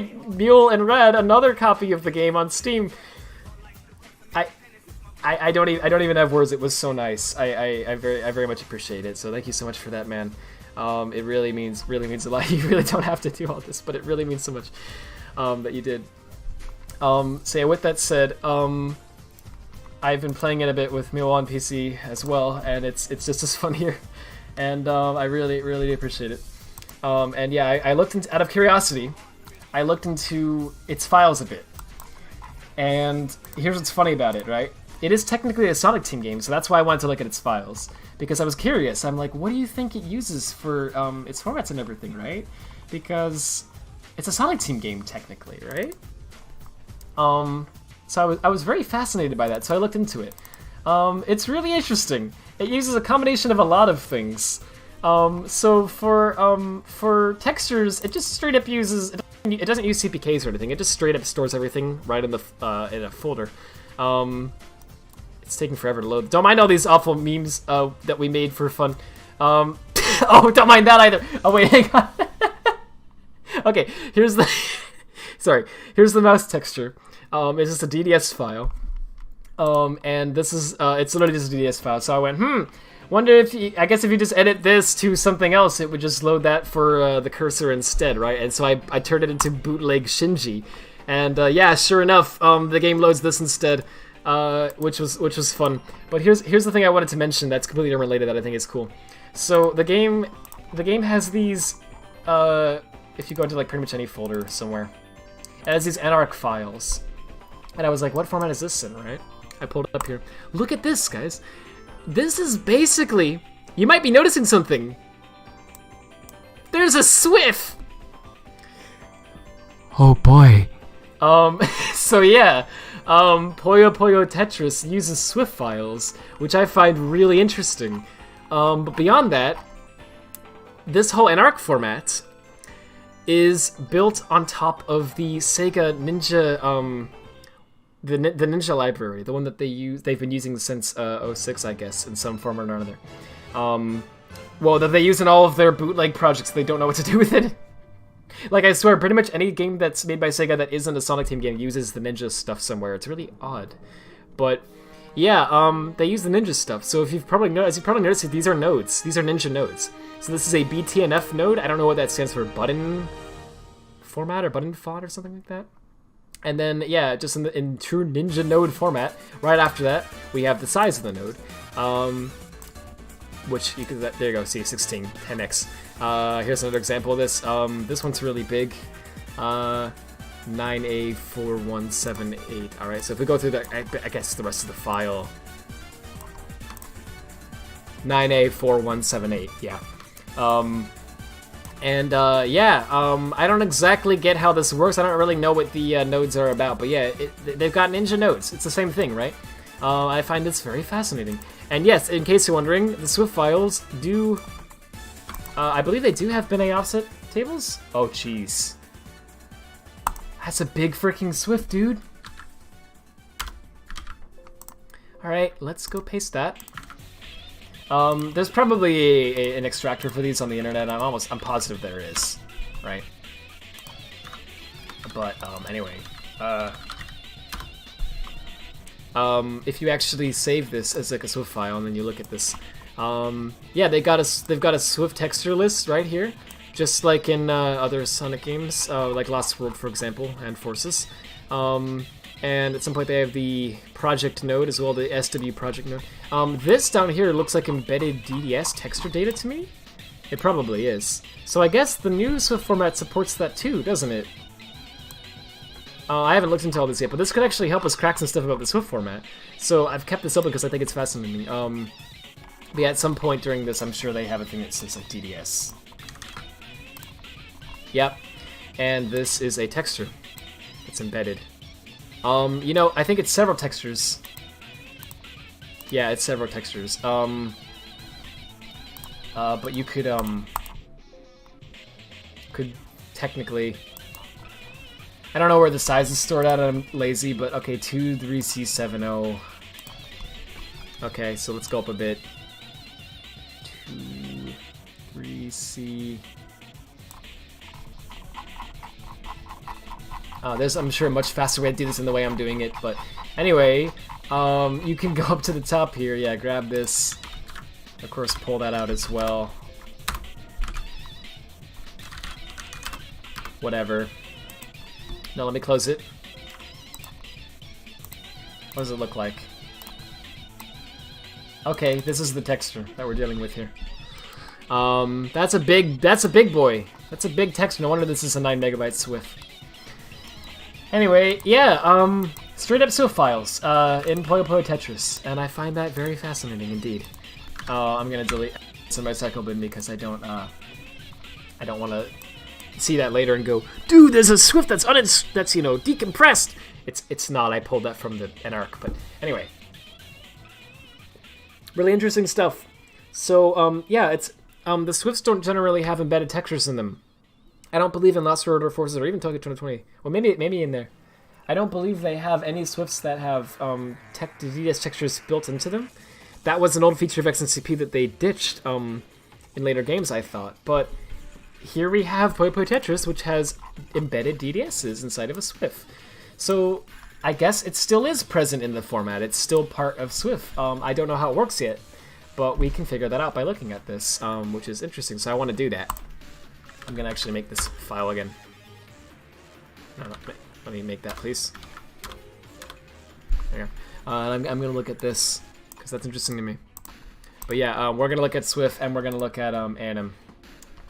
Puyo Poggers! Yeah, I love Puyo. It's really great. Oh, hey, Senor Dunahedun. NARC renamed SWIF. NARC itself, just for clarification, I believe this actually stands for Ninja Archive. It's not a SWIF file. It's an archive format, right? And it just it's based on the Sega Ninja stuff, which SWIFs are also based on. So it looks similar to a SWIF, but it's not. Yeah, the NARCs themselves are not SWIFs, right? They can contain SWIFs though. This one, for example, doesn't contain this. It just contains a DDS in it. Also, what's really fascinating about these NARCs is they're archives, right? At least I believe they are, because that's what the name implies. So obviously you expect them to have, you know, there's going to be a file name somewhere in there with an extension, and you expect there to be several files in there because it's an archive and they're probably compressed in some way. But no, none of that seems to be true. There's no file names in these archives, at least none that I can find, which is interesting. There's also no, I've not found one yet that has multiple files in it. I'm serious. I haven't found an NARC yet that contains multiple files. Everyone that I've looked at so far has just one file in it, which is very interesting indeed. I don't know what the point of an archive format is if you're just going to put one file in it. So there's probably somewhere that have more than one file, right? I don't know. What's this? This one might. 539E68. Nope, it's just got one file in it. I don't know what the frick is the deal with this format. It's really weird. But anyway, yeah, I'm not here to crack that today. I want to do that some other time. It's fun. Oh, look at that. Wait, are you serious? Oh. Alright, well, if anyone was wondering how the Puyo Puyo Tetris shaders, you know, how does it render all of that onto the screen? This is the shader for you. That's the shader. It's got Japanese comments that are written in Shift.js, so let me open this up in a editor that actually understands what Shift.js is. That's OBS. Sorry. No, Pebble, this is a bug where when you drag, for some reason it sometimes thinks you're grabbing programs behind it, even though you're not. I don't get why it does it, it's really annoying, but anyway. Look at this. Okay, Data, what is this? Sefuraito. Okay. I guess it's like self-light? Data self-light, something like that. What is this? Jedi, I don't know. I don't know most of the kanji, right? I have no freaking idea what like this means. So all I can read is the katakana here, but and I'm very slow at it too, still. Bukasiru, what is this? Shida. Oh, pixel shader. Pikachu shader. Okay. Yeah, input, I'm guessing is what this means, because this is pixel shader input. Anyway, sorry. Yeah, this is just straight up the code for the shader. I love that it's not even compiled. Like, they didn't even, like, put... Usually you compile shaders onto a binary... Like, HLSL usually gets compiled onto a binary file. But, Sonic Team doesn't do that in this game. That's interesting. Also, yeah, this actually was... Puyo Puyo Tetris actually was made by Sonic Team, if I'm not mistaken. It wasn't just Sega, it was a Sonic Team project. I think, right? I heard it was. I'm gonna look it up. Screw it. I read somewhere that it was. Yeah, well, at least Wikipedia says developer Sonic Team. So, yeah, I don't know if Wikipedia is accurate, but if it is, Sonic Team made this. So, cool. Fascinating. Anyway. Why do when you read Japanese do you do with anger? Your anger accent is unnecessary for speaking Japanese. It's not. I'm not trying to do an anger accent. I'm just doing a voice that I think is I don't know. I'm kind of having fun. I'm just kind of hamming it up because I think it's I don't know. It's just kind of fun to do that voice. There's not really a particular reason why I'm doing it. But yeah. If I were to actually seriously trying to read this, I wouldn't normally use that voice. But, I'm not good at enunciating it regardless. But anyway, Wikipedia, the free encyclopedia that anyone can edit. Right, exactly. But to be fair, it tends to be pretty accurate most of the time. Like it's pretty shocking how it's usually right. There are times where it's dead wrong, but. I don't know. Let's see. Can you pull up the credits in it? Oh jeez. Well, that was what I was trying to open earlier. Okay. If you look up the credits for the game, you'll probably find if it was developed by Sonic Team or not, right? Let's see. Skip the ending, please. Even though it has excellent dialogue, I'm not even joking. The dialogue of this game is very fun, and I love it. But let's go to the credits. Just watch some guy's YouTube video on it. Why not? Too lazy to open up the game. Doesn't say Sonic Team anywhere, I wonder. I feel like I recognize some of the names, but it might just be me stretching. If it does say it somewhere, it would be towards the end. Okay, Wikipedia might be wrong. Wait, let's look at the end. I saw Atlas there. Special thanks to staff members, copyright Tetris, all that. Yeah, Tetris owns Tetris.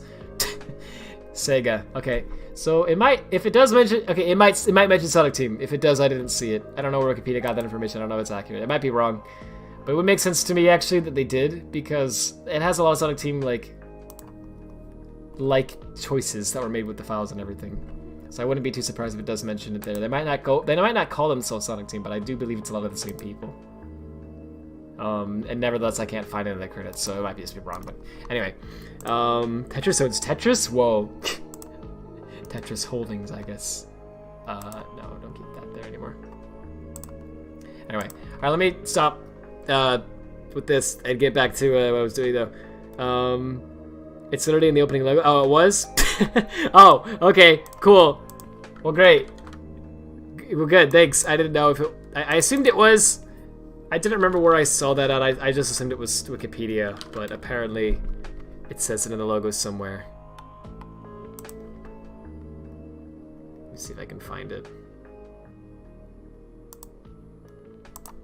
That's funny how it has the same exact opening, like CISA image as what's in Forces, if I'm not mistaken, and Lost World.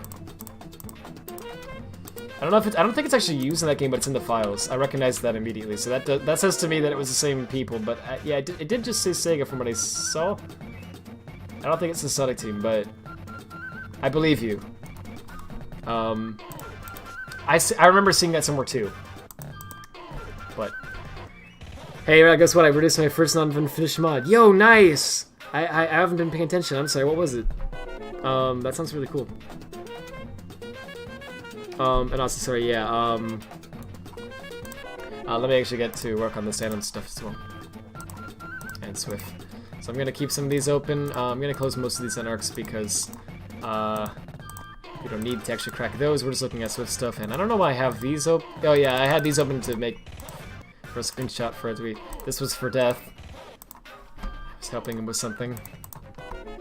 Alright, probably can close all of these files as well. Okay, so what we're gonna do is we're gonna look into the anim format a bit. So the anim format, if you don't know,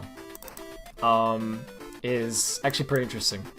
It's referred to in pack files, if I'm not mistaken. Well, let me see the exact name of it because I'm probably gonna forget what it is.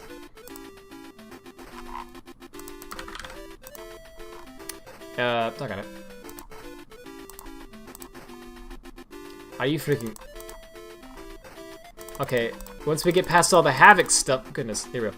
Yeah, it's referred to in the pack files as res char anim script. Or character anim script, right? So yeah, it is exactly what it sounds like. Anim files are basically scripts that tell the game exactly how they should animate something. So you might go, what does that mean? What exactly is that about? Well, I'm not entirely sure the extent of that, but from my basic understanding, what it does is, so let me show you an example here. Here's item tree anim, which is actually quite small. This is the entire thing. So what it does is, in the string table, you have basically these little things here that I'm just calling triggers. I don't know if they're actually called that or not. But basically, you have names that are associated with these like sort of triggers. I think actually a better example in this case would be in Sonic's pack, because I think you'll be able to understand that example better than this one. This one's kind of confusing. This one's a lot bigger, but trust me, it'll make more sense in a second. So here's an example. So this one's auto running. So this so when you start auto running, so when you go into like basically a Mach speed section in this game, Sonic has an animation for that, right? He has a custom animation where he's like going as fast as he possibly can, right? So the name of that animation is right here. It's SN for Sonic Canon dash loop, and then the actual file then adds, you know, it's SN Canon dash loop .anim.hkx. If you search for it, you actually find it. Well, or try to search for it and die trying, because the Windows search is incredibly slow now because it's using freaking Electron. Literally every time you click this, it boots up a Chrome instance.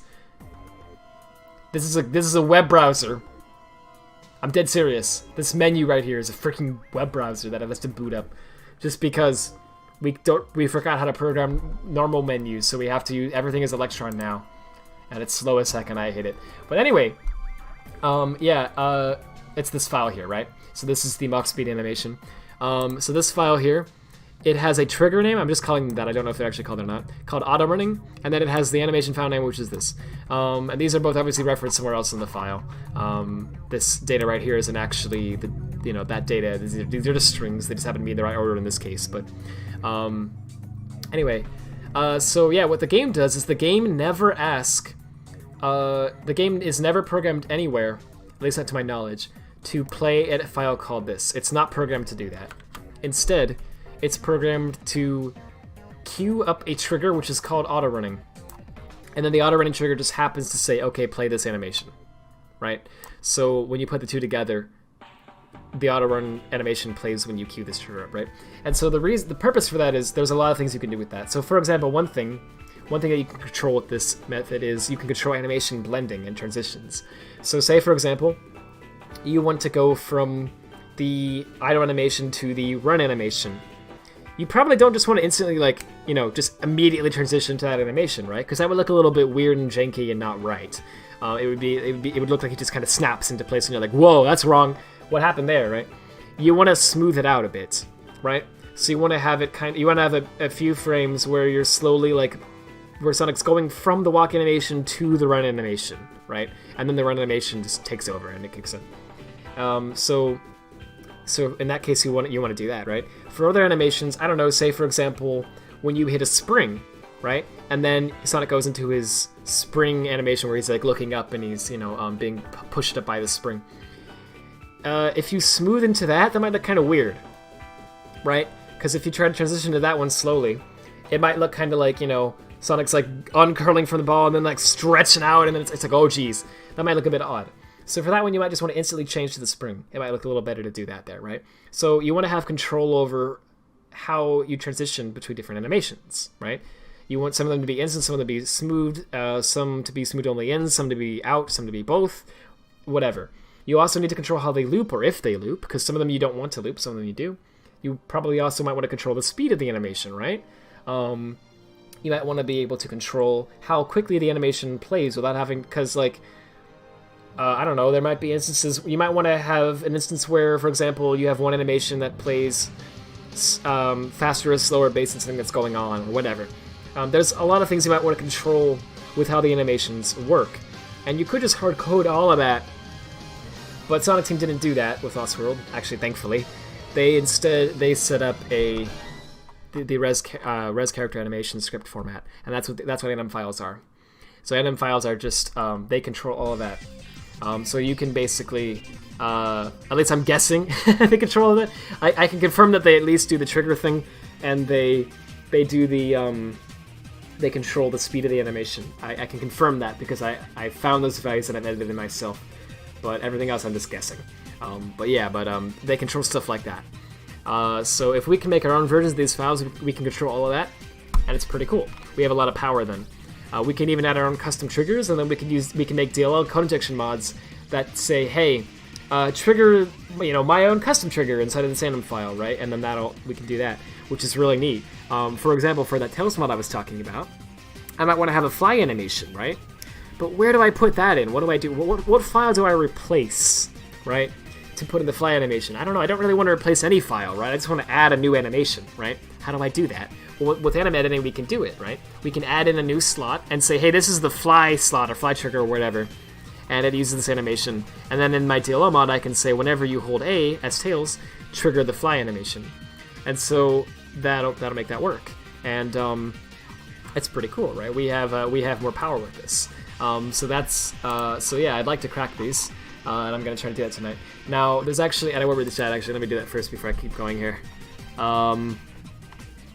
Hey, I guess what? Oh yeah, I read that. It's a full dub of gens in Latin American Spanish. It was a lot of audio modding, because Sega's stupid and only dubs for Spain Spanish. Oh wow, dang. Thanks for telling me what that was. That's really cool. Wow, that's a full dub. Oh my gosh, that's really advanced. Like, well, like that's just really through. I don't know what word to use, but you know what I mean. That's like a big edit. Like, wow, good job. That's really awesome. I really love mods like that, like mods that translate games or dub games to different languages. I just think that's really cool when people put in all the effort to make something like that happen. So yeah, right on. That's really cool. Thanks for showing me that. You got a lot of actors and everything. Wow, that's fantastic. I was just about to ask that. I was gonna say, I was like, wait, so did you do all the voices, or like how did that work? That's really cool. That's really awesome. That's the thing. Thanks for telling me about that, and congrats on the release of that. Like, holy frick. But yeah, so sorry to change the topic here, but yeah,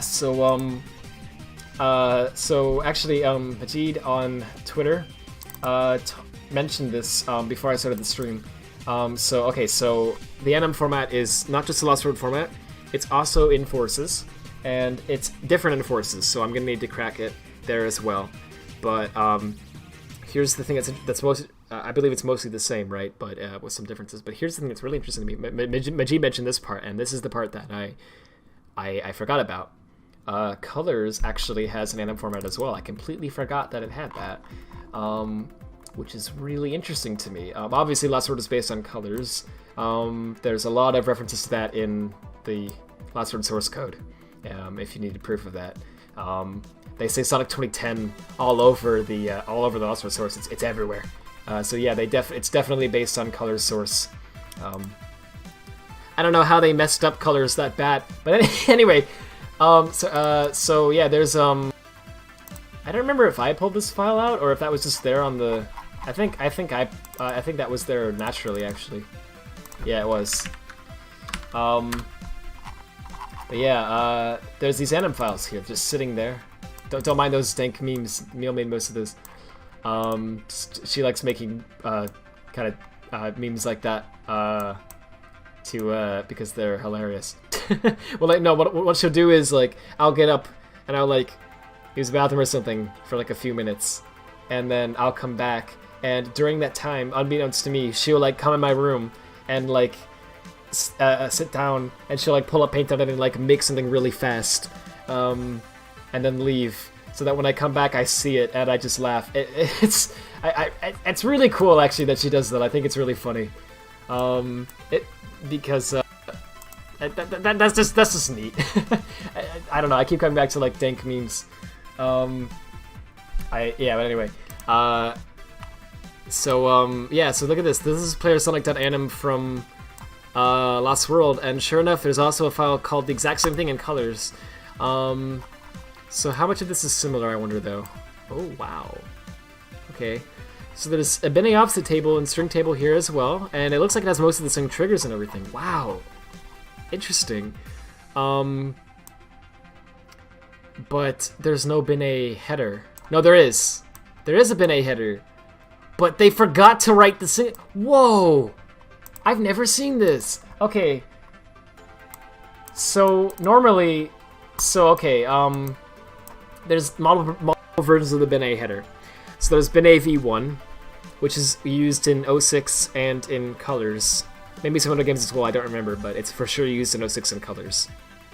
And then they have bin-A v2, which I believe debuted in Lost World. And then they also use that in Forces. Well, actually, in Forces, they technically use 2.1. bin-A 2.1. It's pretty much the same, but they have 64-bit offsets instead. That's really the only difference, because Forces 64-bit. And really, actually, you don't even need to change your code to parse it. It's more like just a convenient way to let you know if you're dealing with a 64-bit file or not, which is very nice of them. I'm so glad that they thought to include that, because without that, a lot of hedge-lib tricks. There's a lot of times where I check when you load up a bin-A file, I check to see if it's 2.0 or 2.1. And without them changing that, I don't know how I would check for that instead. That would be really hard to do. But anyway, so normally, bin-A v1 looks like this. It's a 32-byte header. Sorry, Rad, how much RAM do you have every stream? Everything is open, that triggers me. I have 16 gigabytes, so it's not really a problem. And yeah, I know I have a lot open. I'm really bad with that. I should get better with that. But the reason I generally do that is because I'm not just doing like 1 or 2 projects. I'm generally doing a lot of projects, like within the course of a day. It's okay. Well, let me rephrase that. I'm doing a lot of things. Not projects, just during the course of a day, I generally get like several DMs from different people, like asking me how to do things, which is fine. I like helping people best I can, but yeah, I try to help them, and because of that, I'll have a day where it'll be like, hey Rad, do you know anything about this format from 06? And then in the same day, someone else will ask me if I know something about Puyo Puyo Tetris, and someone else will ask me if I know something about colors, and I'll try to help them all, right? And then I'm also working on my own thing, and then, whatever.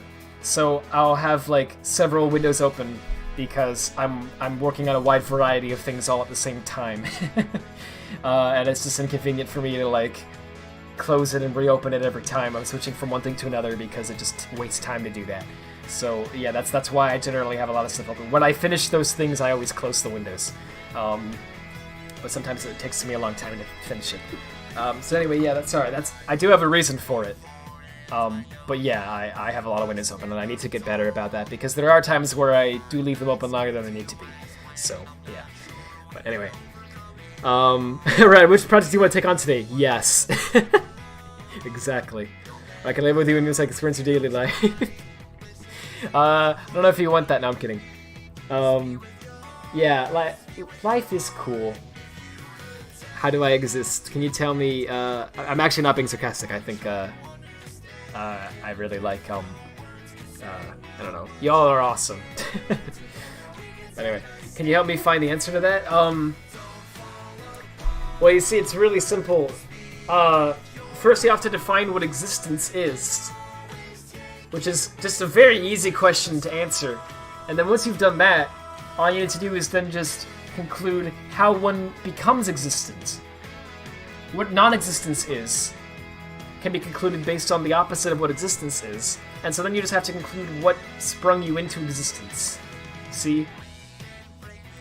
So when a mother and father love each other... Okay. Alright, anyway. The bin A header. So in 06 in colors, it's bin AV1. And in Lost World, they changed it and made it bin AV2. So bin AV2, I gotta admit, I think I like it better. It's a lot cleaner, in my opinion. It just makes more sense. But there are a few dumb changes that were made to it that I don't really get. Actually, there's probably some sense to it. There's probably a reason for why this is, but I don't understand it. I don't know if I ever will. So the bin A v2 header, it starts off with bin A, which is the signature. So when you see that, you could just at the very beginning of the file check what the first 4 bytes are, and if you see bin A, you know it's a bin A file. So great, beautiful. That's good. That's where the signature should be, and that makes more sense. Right after that, you have the version number, which is always in this order. It's 3 characters. It's not a number, it's 3 ASCII characters, each one being a byte long. And it's always in order of major, version, minor, and then revision, I guess, right? So in this case, it's been a 2.0.0, so 2 for short, right? Which is great. So because of that, it doesn't matter what endianness you're dealing with, because it's just 3 bytes. So big or little endian, it's always going to be this. And the bin signature is always written like this as well. So far, endianness doesn't matter in the file, right? Up to this point, it doesn't matter what endianness you're dealing with. That's great. From this point on, though, it is going to matter, because then we're going to get into the file size, which is a 4-byte value, and here, this is going to be different based on the endianness. So before they give us the file size, they give us the endian flag, right here. If it's L, it's little endian. If it's B, it's big endian. Great, brilliant. So now we know. So now we can read the rest of the file from here on out, and everything's working out great. It's all laid out very cleanly, and it makes perfect sense, and I like it. So then this, then here's the interesting part, though. This is the part that's kind of weird. It's actually a node-based format. So they have nodes, and each node has its own like data in it. So this right here is the node count. It's 1. In pretty much every bin A file you'll ever see, it's going to be set to 1. There are a few very very rare exceptions to that. In Forces, there are a few files which have this set to 0 and actually end immediately after the bin A 200L header. So right after this value, they end. And that, by the way, is the only reason that we know that the bin A header can actually be that we know that this is a node count. This one here. That's the only reason that we know that. But anyway, so this is the data node, and this is actually the only node that they ever use in bin A files, which is why I think the node system thing is a little bit dumb. If you only ever need the data node, then why bother having the node system, right? It seems kind of silly. But anyway, future proofing, I guess, makes sense. And anyway, the data node has a bunch of stuff in it. This is the whole data node. Well, this is the data node. It just has the size of the data node, which is very similar to the Sega Ninja stuff. Then it has, like, I don't even remember what it all is, but somewhere in here there's like an offset table size, there's like a string table offset, string table size, and then there's this value here, which is the padding count, and then the padding. Which I don't get. I don't understand what the point of this is. I don't know if I'll ever understand what the point of this is. It might not be padding, but it's always set to 0. We've never found a bin A file that isn't where it's not set to 0. So I have no clue what it is. Anyway, after that you have the data. And that's pretty much always at hex 40 is where it begins. That's the data. It's simple, it's cool, it makes perfect sense. It actually is, it's pretty well designed. Wait, someone touched a Taz Wisconsin, now they get points for existing. Nice. Yeah, that is weird that colors gives you points for existing like that, huh? Anyway, sorry. So in bin AV1, and instead, this is the bin AV1 header. So instead of starting off with the bin A, it starts off with the file size, and then I don't even remember what it all is. I think it's an offset table size and something like that, but I have it all documented somewhere. Anyway, eventually you get to this. and here they have null, null, and then they have 1, and that's the version number here. It's version 1. And then you have B, which is the Indian flag. It's big Indian in this case. And then you have bin A, and then you have null, and then it's then this. So I think this header is a bit dumb, to be honest, because it's not organized in a way that makes any sense. You would think it should start with the bin A signature and then the version number and then the Indian flag, just like bin AP2 does. That just makes perfect sense, because that's the order that you read stuff in, right? But it doesn't do that. Instead, it starts off with a bunch of stuff that you need to know the endianness of the file to read these values, but you don't have the endianness yet, right? You have to read all the way down to here before you can get the endianness, and then you have to go back and take the data that you've just read and then use that, right? So it's not a problem for them because they just direct memory load. So they just read the whole file at once into memory somewhere, and then they can just access any part of it they want at any time they want. So they can just be like, yeah, what's the ending of this? Okay, right, so then swap this if you need to, right? And it works out fine for them. But in any other case, it doesn't work out fine. And I think it's kind of poorly designed. Just because it's not very future-proof and all that. So they did fix it later, which is nice. But yeah, anyway, this has been AV1. So what I wanted to point out about this that's very fascinating to me is, look at this. This anim file is a bin A file, but it doesn't have the bin A signature. Look, it has the version 1, it has the Indian flag. I'm sure all of these values correspond to what bin A is supposed to be as well. I don't know how I did that. That was an accident. Hang on. Okay. Anyway, it has all that set, but it doesn't set this to bin A. It sets it to 0. Isn't that weird? I don't know why that is, but this is supposed to say bin A, but it doesn't. But I guess the game doesn't check to see if it's actually set to bin A, and it just doesn't care. So the game doesn't crash, but wow, alright. So anyway, that is the first time I've seen a bin A file that doesn't have the bin A signature. That's really weird. So this is the, so I'm gonna actually grab this, and I'm gonna run it through an old tool that I made years ago.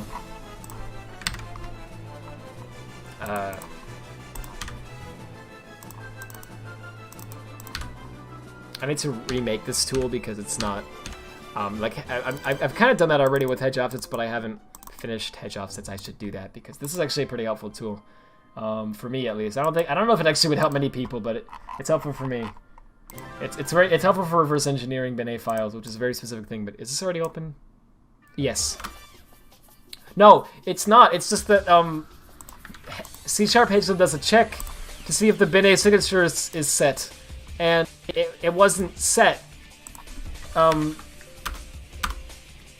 the actual game doesn't check that. So we're gonna have to make a copy of this and set bin A ourselves so that this tool doesn't crash. Alright, there we go. But yeah, other than it is a bin A file, through and through, it just doesn't have the signature for some dumb reason. Whoops, I didn't mean to do that. Okay, anyway, so what this tool does is it just reads the offset table. And it just prints out the position of every offset in the table in hex. So it says hex 24. So just go there. There's the first. You know, that doesn't look right, does it? Okay. Interesting. Let me go see what the offset table is. The first value in the offset table is 0. So that means it's this. So it's hex 20. So I'm not sure how it got 24, if I'm being honest. Also 54. It's uh-oh. So it must be reading the wrong thing. Interesting. So let me go see what's going on.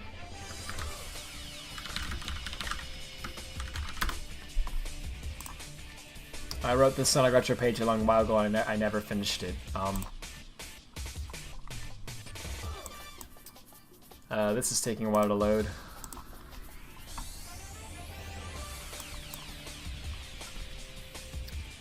Hey, oh, yo, how you doing? Throwback to the old Sonic Swim mornings we started watching since Sonic Swim came to PC and you started breaking it down.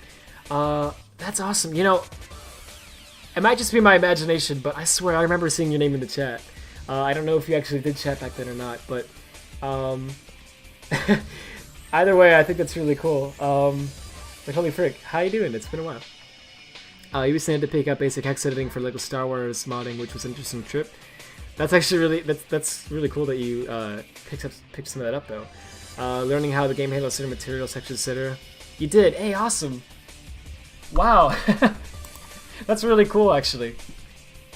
I want to say nostalgic, but I guess that sounds weird. But yeah,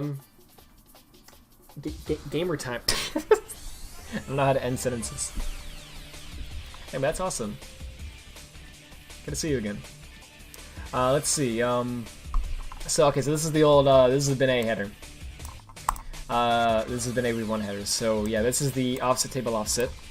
So what I'm thinking here is maybe this file breaks the rules. Oh, whoops. I don't know if it does, but let's see.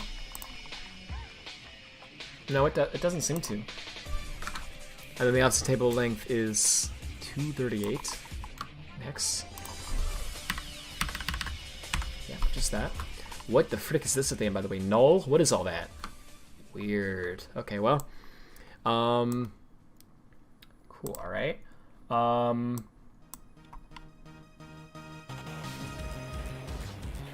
So I don't know why my old tool like misread the bin A offset table for this, because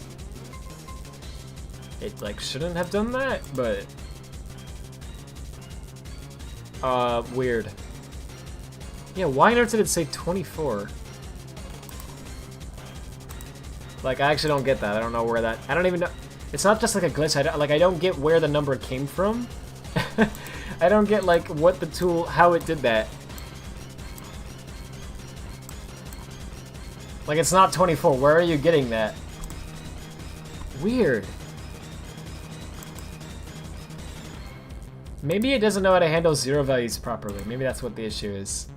Well, I clearly need to make a new version of this tool, but anyway, that's not going to be of any use right now because that's not correct. So we're just going to have to flag these manually. But anyway, I assume that these are very, very similar to the Lost Sword ones. They look very similar anyway. Before I really get into this, I want to show you something else that's kind of funny. One more thing.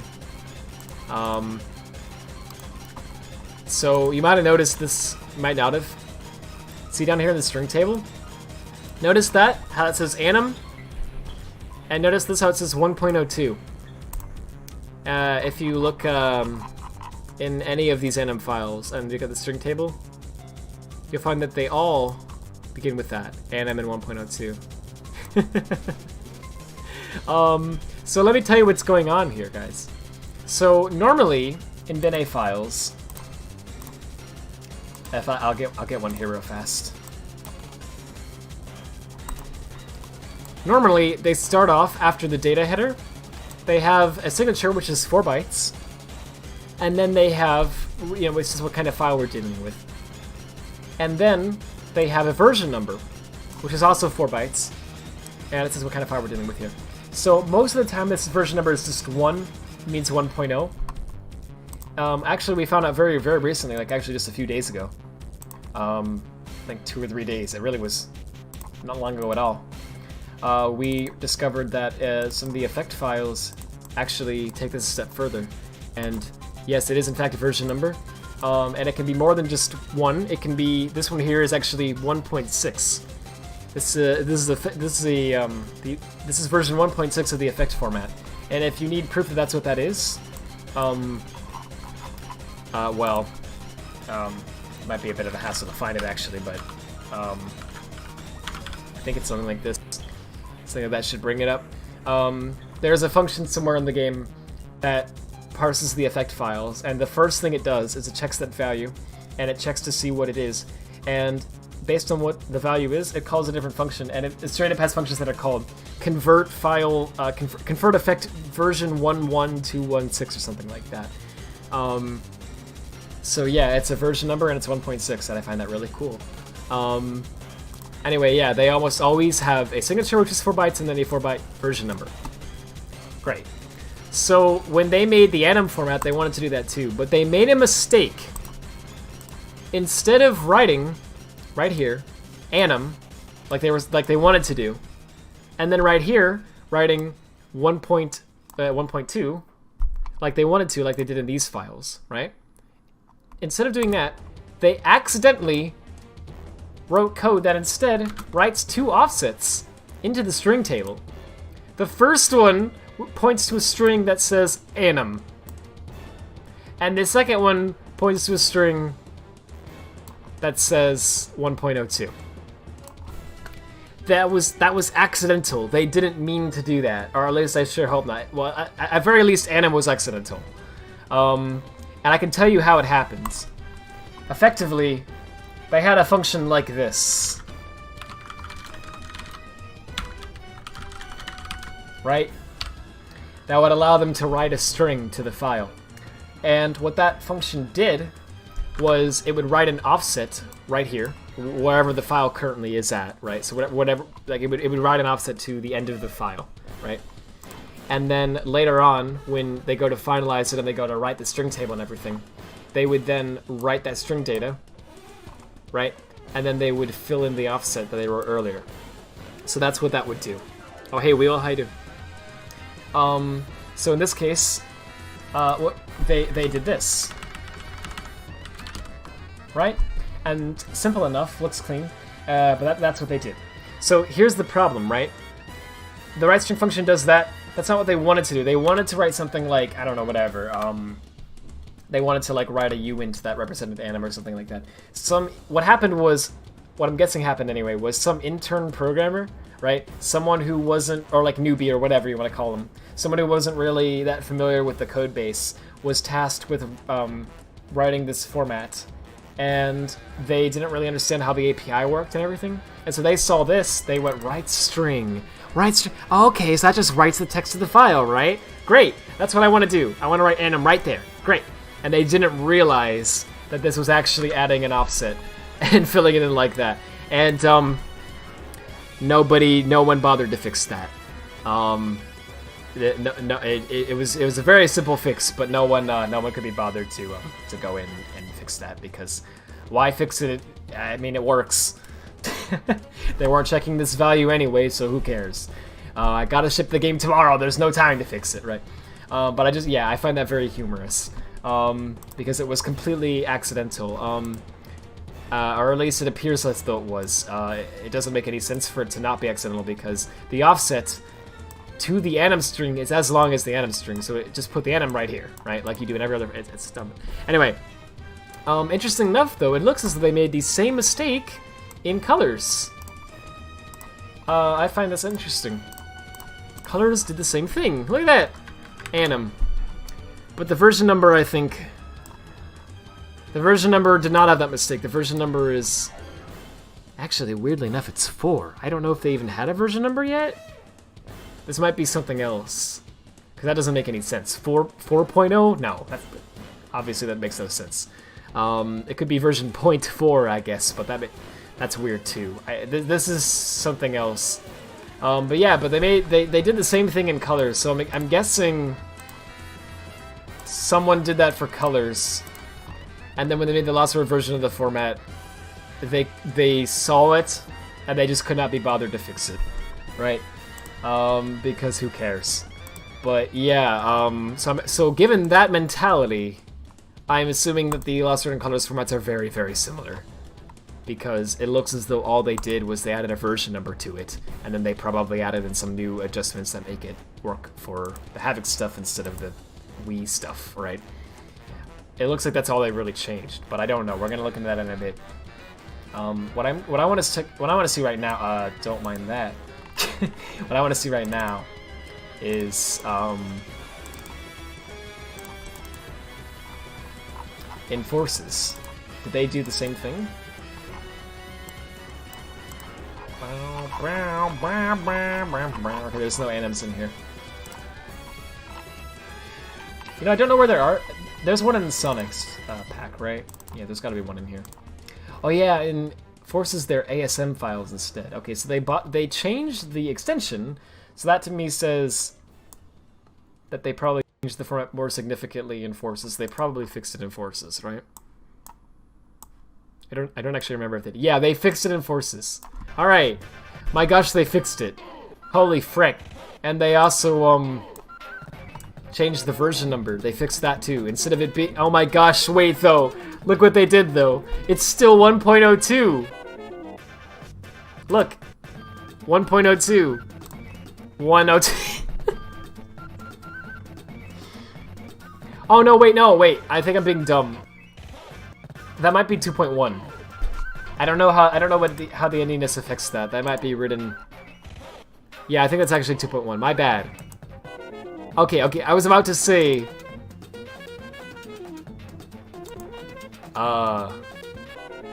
you know, I actually don't know what the frick that is. It's clearly a version number, but it looks as though they... Weird. I'm not sure if it's version 1.2 or 2.1. It depends on how the endiness works out with this, how they store that. Because they could ignore, like, either way would work. They could code it to work either way. If they wanted to. So I gotta look into that more, but that's a version number. Still, so, let's see. Your nose when it started to bleed? Oh, jeez. Sorry about that, holy frick. That's weird. I hate nosebleeds. Was it because of this sexy format? No, I'm kidding. I'm sorry, I couldn't help it. Seriously, I'm sorry about that. I hope it stopped. The head programmer was all like, okay, intern, we want to write in the header of these files the word anim and a version number. Easy enough, right? Exactly. That's, like, you can tell that's what happened. We're getting the Twitch notification? Oh, weird. Maybe my internet died for a second. Apparently Twitch has been having issues all day, though. When I actually started the stream on Restream, it told me that Twitch has been down all day, so if I had any issues, it was on their end. I'm like, oh, great. But I went to, they recommended you go to Down Detector to see if it's up or not, and I did, and it was up, so it seems to be working now, but I wouldn't be surprised if there's still some issues going on. I love this kind of mistakes where you can just feel how dumb the original program was. Lots of those at your software job. Yeah, nice. Yeah, same here. Like it's just mistakes where you're just like, oh, that was a mistake, right? Like you can clearly tell that was like not something they meant to do, and you can see why it happened too, and it's funny. Sonic Team has been redeemed. Thank you, Izuka. Yeah, I'm actually glad that they bothered to fix that in Forces. So now I'm curious about a few other things. So, in the packs,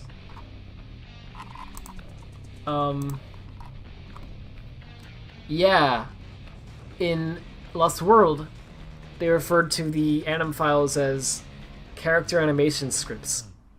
In Forces, they refer to them as animators. So I don't know if they're actually... They might not even be the same thing. They're basically the same concept, but it might be a different format that just fills the same role, pretty much.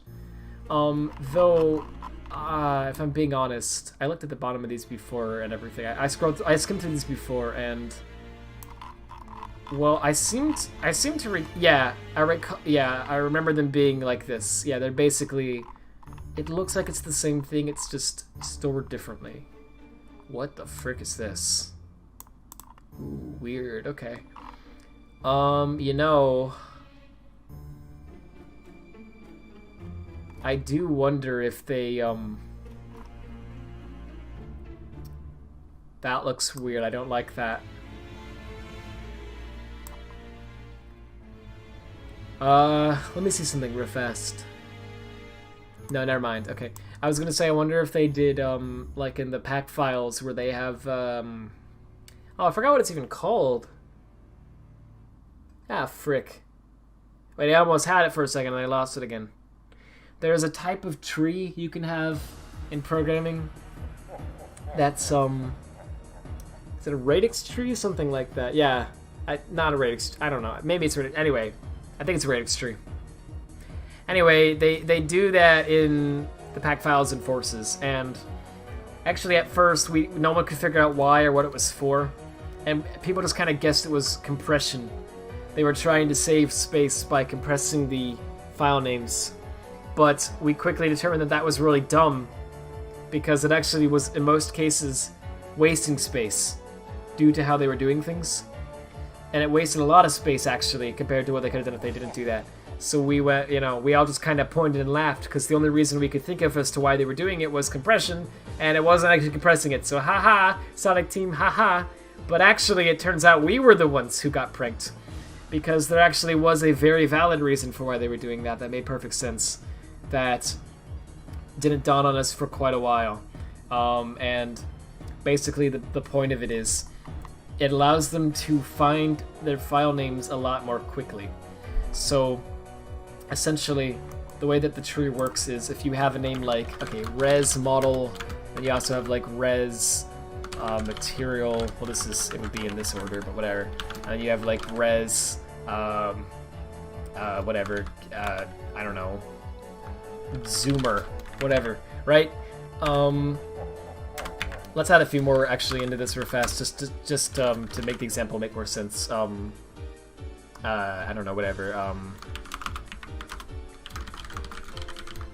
Something like this, and maybe also like res motion. Okay, something, whatever, right? Just something like this. Okay, so say you want to find, say that you've got some code, right, where you need to go through this list and you need to find the res zoomer string in this. You're trying to see if that type exists in the archive. Say something like whatever, like arc.types.contains, right? You're trying to do something like this.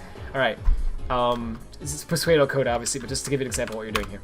So this is how Lost World did it, right? Lost World just started out as a list like this. So in Lost World, you have to check this string. So you're going like res... Oh, that's not a Z. Okay. Res... Oh, not a Z. Not a Z. Not a Z. Oh, Z. O-O-M-E. Yeah, there we go. And then you find it. So you have to check all those characters that I just highlighted there to find that. In Forces, they start like this. Give or take. It's a little different than this, but it's basically like this.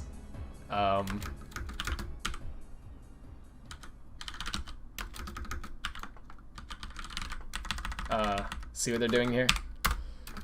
And then I guess they would actually do this. Skip that. And then finally, alright, so they would have a tree like this.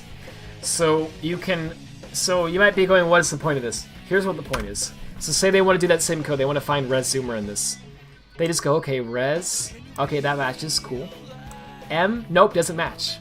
So then they can skip this, this, this, this, and this, and just go straight to this. Right? Because they know that all of these are not going to match, because these only match if the M matched, right? So they can skip all of those checks, and instead just go, alright, so, yep, that matches, great. And they find it a lot quicker. So in extreme cases, if you were to have tons and tons and tons of nodes here in between, this can save a lot of time. And it's a lot more efficient to find strings like this. And they do string checks in these pack files very frequently.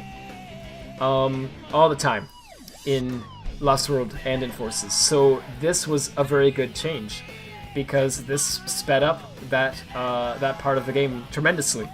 So we take it back, Sonic Team. This was a good idea. We're sorry. But anyway, I wanted to see if they did this on NM files as well. Looks like they don't, because here they have hand left and then they also have hand right. If they were doing that, they would just have hand, and then somewhere else they would have underscore left, right? And they don't have that. Anyway, I did it. Yeah, I love that YouTube emote, because what is the point of that, other than to tell people their stream's buffering, I guess? I don't know. Narrative queue threatening? It's very threatening. I'm shook, you all. Yeah, me too. It's very threatening. I'm threatened by that.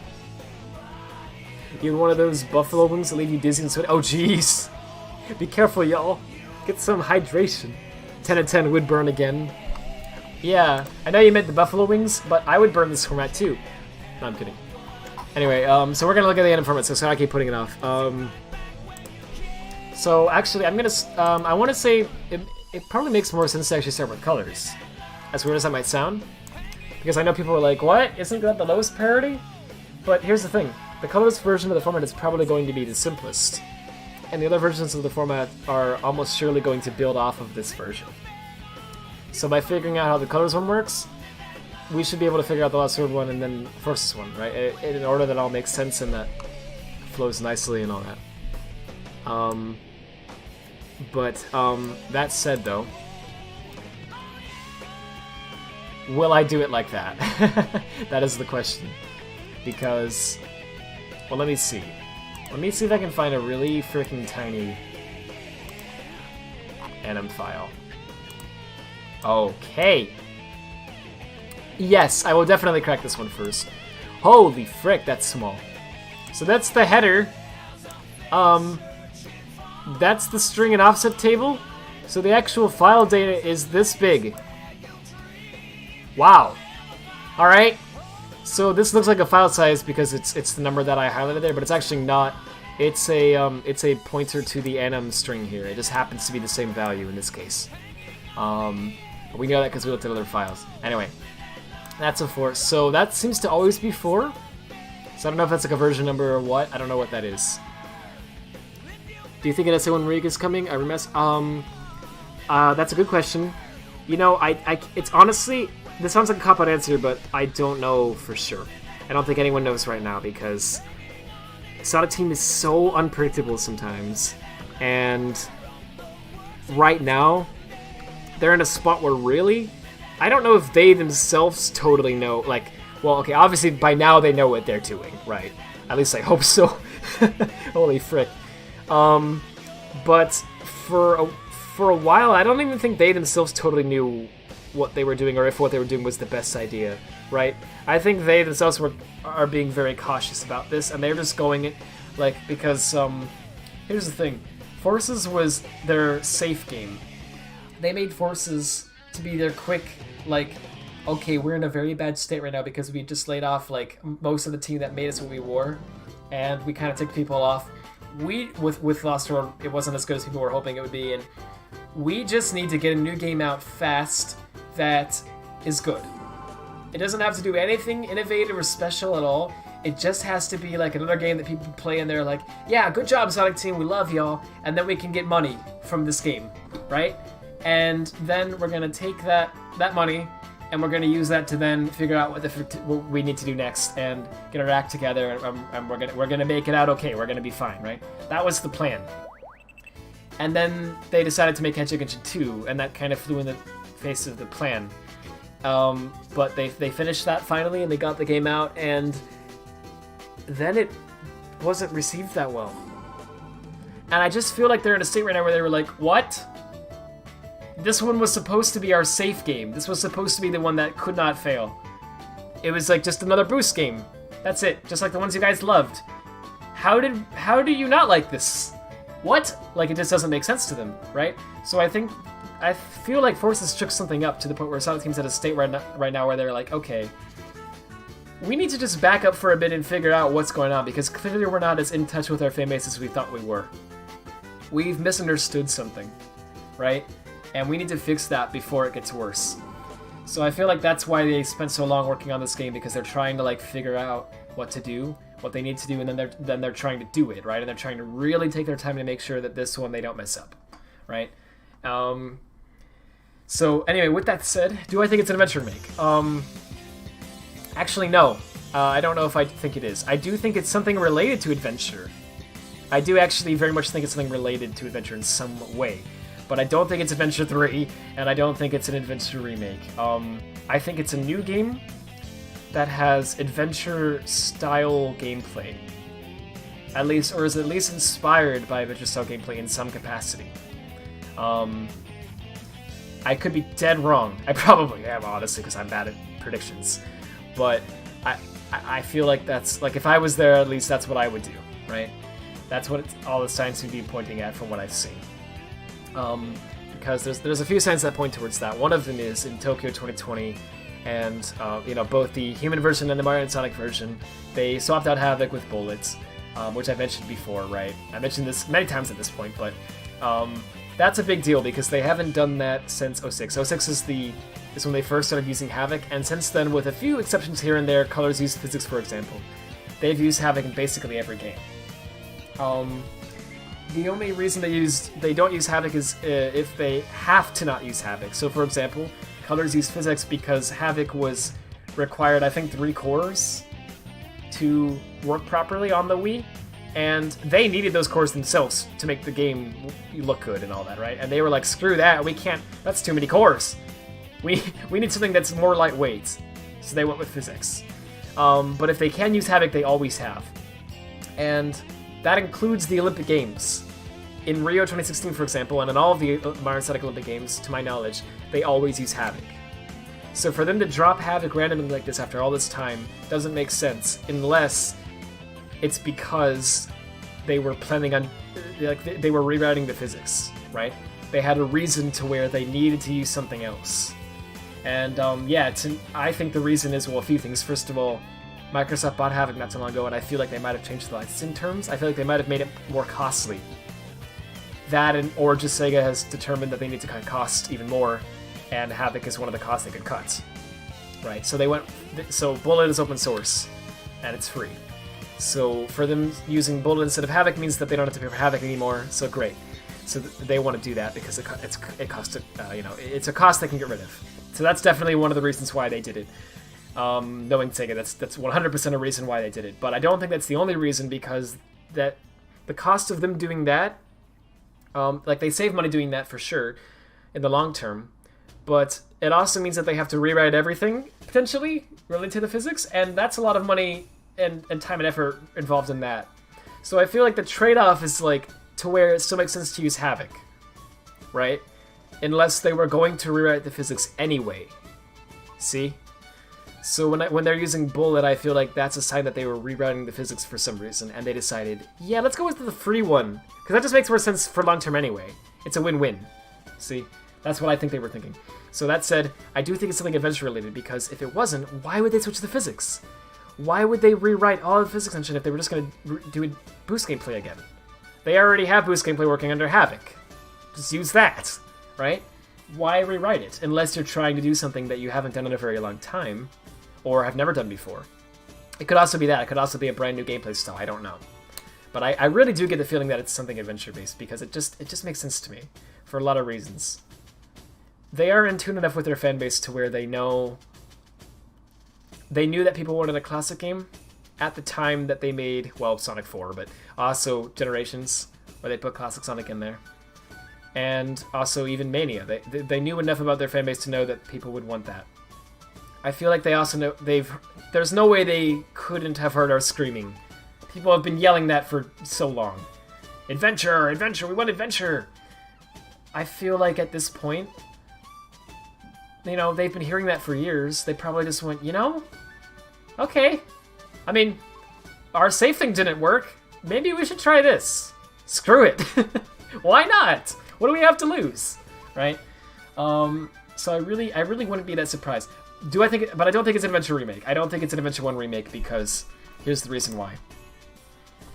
I think that would be really risky right now, and actually a bad move in my opinion. Because here's the thing. I've said this on a previous stream recently, so I won't waste too much time on this, but basically, Sonic fans are very picky. And I don't mean that in a bad way. And also, I'm not excluding myself from that. I'm picky too. But let's be real here. Sonic fans hate Adventure DX. Well, a lot of them hate SADX.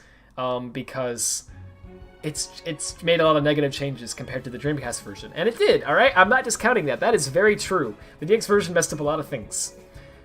But, like, most of the complaints about the DX version are things like they changed the textures and made them look worse, and things like, oh, they broke the shading in this part and made it not look as good. It's all just things like it doesn't look as good, right, or whatever. Things that matter for sure, but really are not like game-breaking things, right? But Sonic fans, we're picky, and it's not bad. I'm not shaming anyone for that. I agree with people. DX is not great and all that, right? What I'm saying is just we're picky. A lot of other fan bases would not care. They would look at a game like that and they'd be like, yeah, this is fine, what's the problem? But we look at it and we say, this is inferior, this is bad, the Dreamcast version was better, right? So my point is simply, given that, if Sega were to make an Adventure remake right now, why would they want to do that right now? They're not in a good spot already, right? And getting this right would be really hard to do. Like, let's be real. Do you know how hard it would be to make an Adventure 1 remake that everyone likes? I mean, I don't... Well, let's just be real. You can't make one that everyone likes. That's impossible. There's always going to be someone who dislikes it. That's just out of the question. But even just to make one that most Sonic fans agree is good. Dude, that's hard. Like, you gotta get the physics exactly right, you gotta get the gameplay right, you have to change things that people didn't like about the original, but also not stray too far from it, because then you might upset other people, right? So like I mentioned this before, for example, Big. What do you do with Big? Some people say that you should just get rid of Big entirely. Some people say that you should keep Big but refine his gameplay and make it less obnoxious. Some people say you should have Big and keep it the same, but just make it optional, right? Just make it so you don't have to play as Big to get to the final story, right? Everyone has a different opinion on what you should do with Big. And it's the same with a lot of the characters. Amy, Gamma, you know, etc. Some people say they should add new characters. Some people say they should get rid of most of the characters and have it just be Sonic and Tails or whatever. Some people would probably want Knuckles to not have treasure hunting anymore and just have normal Knuckles gameplay, whereas others want them to keep the treasure hunting. Everyone has different opinions. And that's fine. That's fine. But for Sega to make a Sonic Adventure remake that everyone, or at least most of the fanbase likes, that is really hard to do. You have to somehow find a perfect sweet spot with every little minute detail. Everything has to be perfect for fans to like it. Why would they want to even attempt that right now? Right now, right? Like during a time when they're not in a very good spot. Like, let's just be real. They just need to make something that people like right now. So it just doesn't make any sense to me on a financial level or on just a critical level, you know, whatever, just on any level really, for them to do that right now. If they do it, I'll be a bit surprised because that's a very risky move. But yeah, so I do think it is something adventure related actually, because I think they've heard fans. I think they've heard that we like that and we're nostalgic for that right now, right?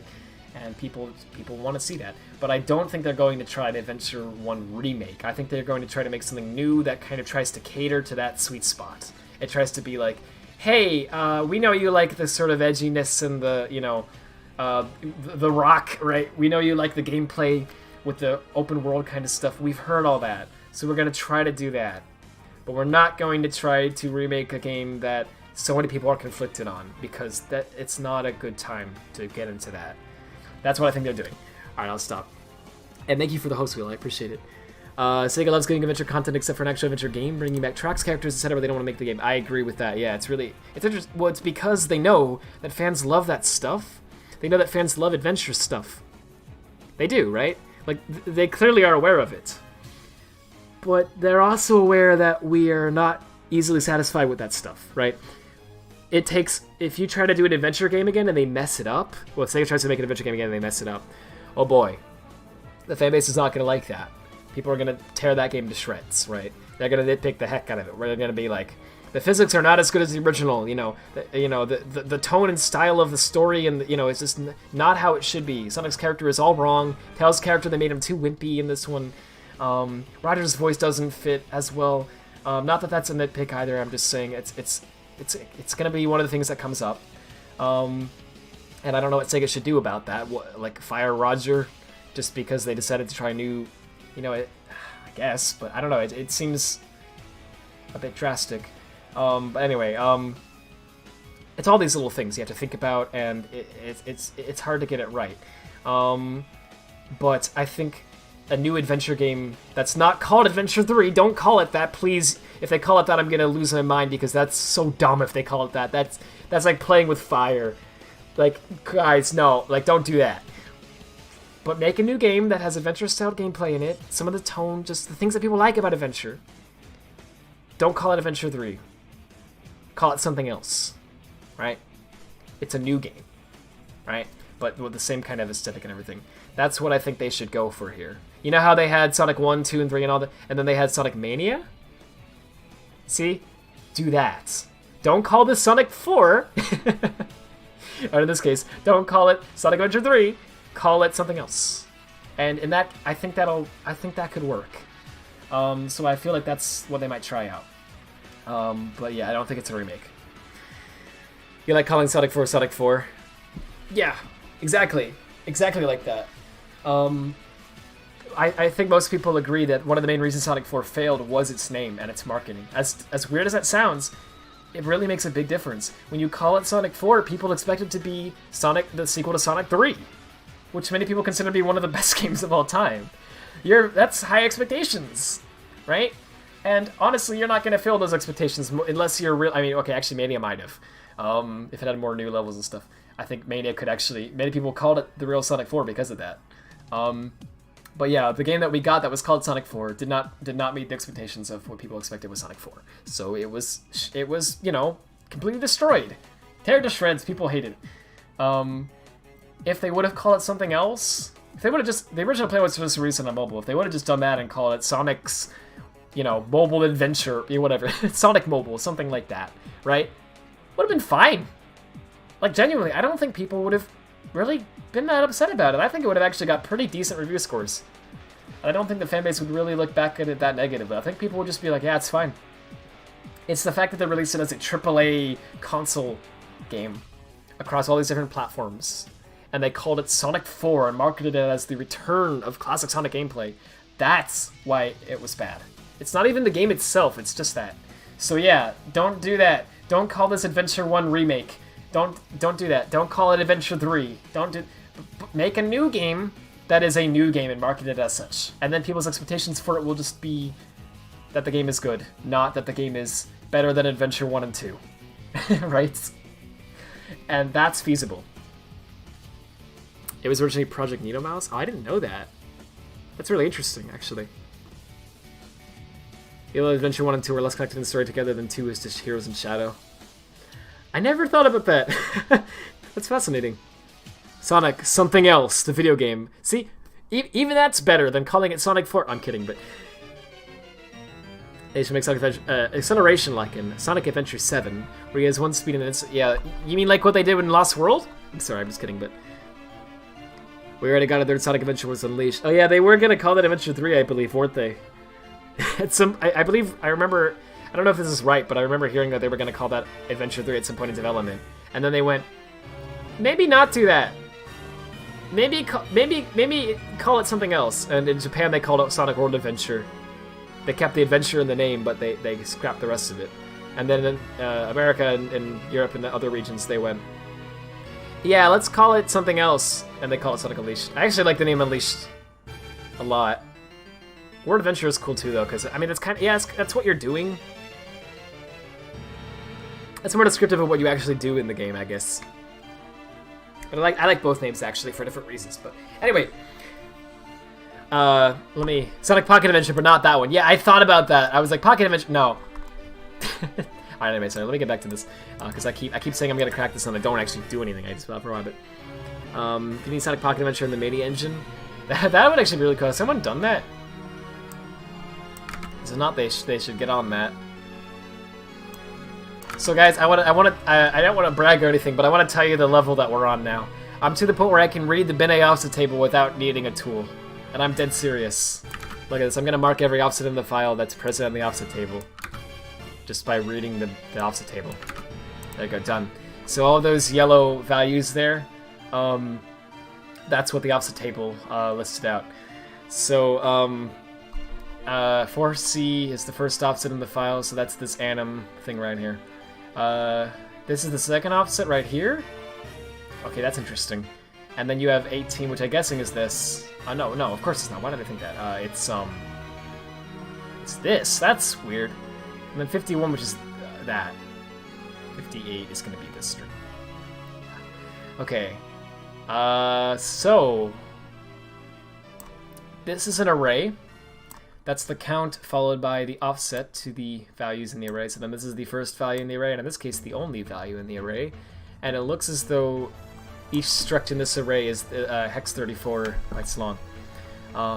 So the first value in each one of them is the name of the trigger or whatever you want to call it, and the second one is the file name for the animation, I guess. So in colors case, I don't know where the frick that's stored for colors. It's probably in here.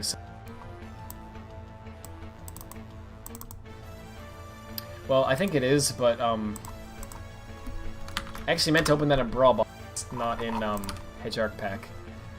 because Hedgehog Pack can't extract these now, well, at least on my end, but it can't show you the contents of the BRES files that are inside of them, whereas Brawlbox can. So we're gonna use that. Here it is. Yep. Character Phantom Astro. There. That's the name of the animation, and there it is. So there you go. Okay. So it works the same way as it does in the game. Knuckles and Shadow were planned though. So yeah, it was gonna be SA3. That's nice. So funny how they. It's funny actually. So funny how they ruined the game's reputation in the media by backing out of that. Oh yeah, I guess. Huh, wow. I wonder if Pocket Adventure is actually really good. I don't know. Oh, so 16-bit remake. Yeah, that'd be new, wouldn't it? Yeah, it might be good. It looks, you know, I looked up gameplay of it. It actually does look pretty fun. I gotta be honest. It does look pretty good. Is it a 10 out of 10? Probably not. I mean, you don't give that to games unless the game is like freaking perfect. Literally one of the best games you've ever played, right? I don't know how IGN was like, yes! 10 out of 10! That doesn't make any sense to me. But, it does look fun. It looks like maybe an 8 or 9 out of 10. Maybe a 9, I don't know. Probably an 8. So still a great game. I don't think a 10, that's perfect. You know, that's literally reserved for games that you don't have, like, any issues with, or at least not any issues that are big enough to where you really count them even as issues, you know what I mean? That's like, you don't do that for, I don't know, but anyway, still looks like it would be fun though, actually. Yeah, I'd like to try it someday, but I don't have a Game Gear, obviously. It's good enough? Nice. Sonic Adventure, Sonic Adventure 2, DX2, Adventure 2, Battle, Rush Adventure, World Adventure, Runners Adventure, we're at Adventure 8, guys! Adventure 8, please. Whoa, Adventure 7 came out and it was Runner's Adventure. Good. No, maybe. Think about it. No, think about it. Think about it. We got Sonic Adventure, right? And then we went up from there. What if, right? What if the game's titles were just one name, right? But in reality, in the background, they have another name, right? And there's zero index, like in programming. So you start at 0 and you go up instead of starting at 1 and going up, right? Right? So then the next game would not be Adventure 8, but Adventure 7. See? So Sonic Adventure 7 is the 2021 game. Confirmed! Can you imagine if that was the case? You know what I'm talking about, right? I know, obviously number 7 does, and I think most of you do, but, you know, that ROM hack, this is the next Sonic game, guys. Dude! It would be beautiful. Wouldn't that be amazing? Anyway. It's canon! Yeah, confirmed. Confirmed. Have you played Sonic Pocket Adventure? Did you do this part? No, I have not. I'd like to try it someday. For the marathon, I've been skipping the handheld games. I've only been doing the console ones. But yeah, I'd like to do the handheld games someday too. Though if I do, I won't 100% them because I hear the advanced games are all a nightmare to 100%. So Sonic Adventure 7 Jam Edition, that'd be nice. That's invalid because the one is the index is Adventure 2. Yeah, see, I thought of it, but like, what if, right? What if? Like, okay, hear me out. Right? Adventure games. Okay, right? You got like this. Okay, and then you have like Sonic Adventure, right? Sonic Adventure 2, and so on, right? Okay, so in this example, even though the names have, you know, this has a 2 in it, it's at the number 1 spot in the array. So the next game might be Sonic Adventure 7. See? Theory saved! I know, it's dumb. I'm just joking. Obviously, but wouldn't that be beautiful? When is 3D Blast 5 releasing officially? Tomorrow! We all know that in the summer or whatever they show, whenever they show the new game, it's gonna be Lost World gameplay, but a Forces sequel and only have Sonic playable. Well, I'm almost certain that, well, you know, I don't know. I have a good feeling that Sonic is probably gonna be the only playable character. If they do, I mean, because they're scared to do anything else. If they do branch out and they decide to have another character that isn't Sonic, it'll probably be Tails or Knuckles, right? But let's be real here. They're gonna keep even if they do adventure gameplay, it's gonna be just Sonic, most likely, right? Because like for them to not do that would be it's already a lot of work for them to get this right, but I feel like it's worth it and it's possible for them to do it. As long as they make a brand new game and don't make you think it's Adventure 3 or an Adventure remake or anything like that. But if they title it like, if they're trying to also put in other characters, then they have to get even more right, and it's really easy to mess up then, right? They're gonna keep it at just Sonic. Or Shadow. Yeah, it could be, I guess. That's true. That's the worst and best joke in my stream. Thank you. I'm honored. Tails and Knuckles gameplay is harder to put in because they break the level design. I suppose, though honestly they don't break it as badly as... Like, you just have to keep that in mind when you make the levels, right? Just like, okay, so you could jump onto this... Whatever, you could fly onto this, right? So now we have to keep that in mind when we, you know, set up the stages. But yeah, I don't know, I mean, like, yeah, that's true. They are harder to put in for sure.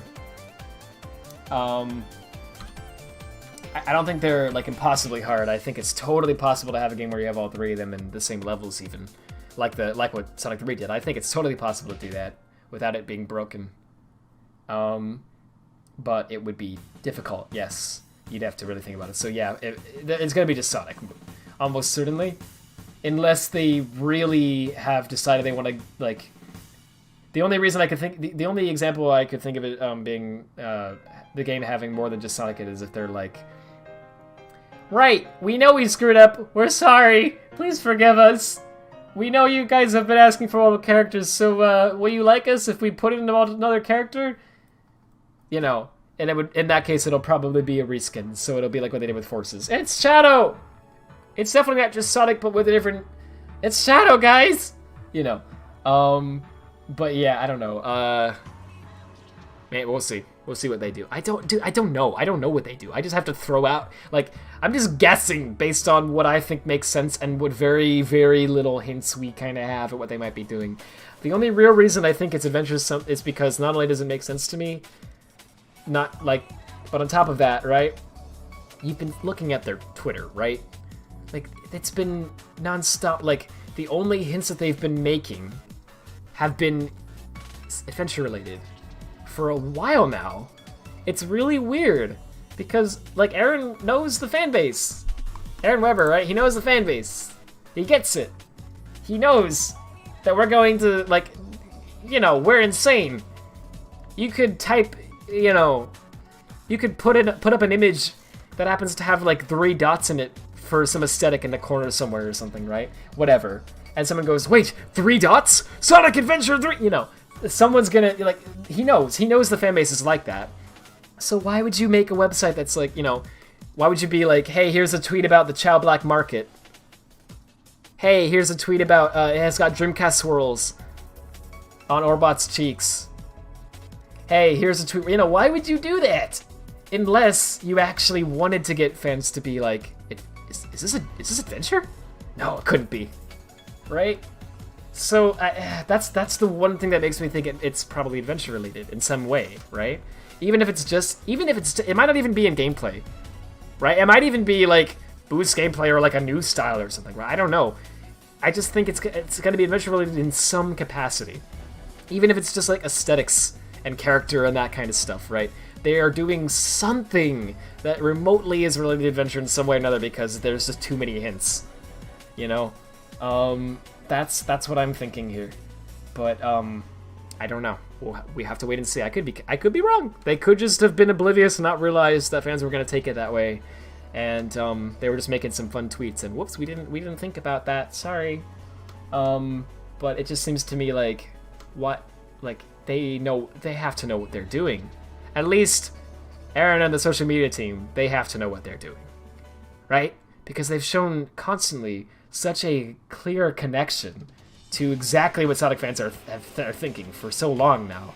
I would be really surprised if they didn't consider that. Like, wait, what? You guys thought it was adventure? No? Where'd you get that idea? You know, like, I don't know. What if it is S3, but it's just a boost game? I mean, see, it could be. I I'm almost positive they're not going to call it Adventure 3. If they do, I will facepalm. Because, come on, don't do that! Don't call it Adventure 3. You're setting yourself up for failure if you do that.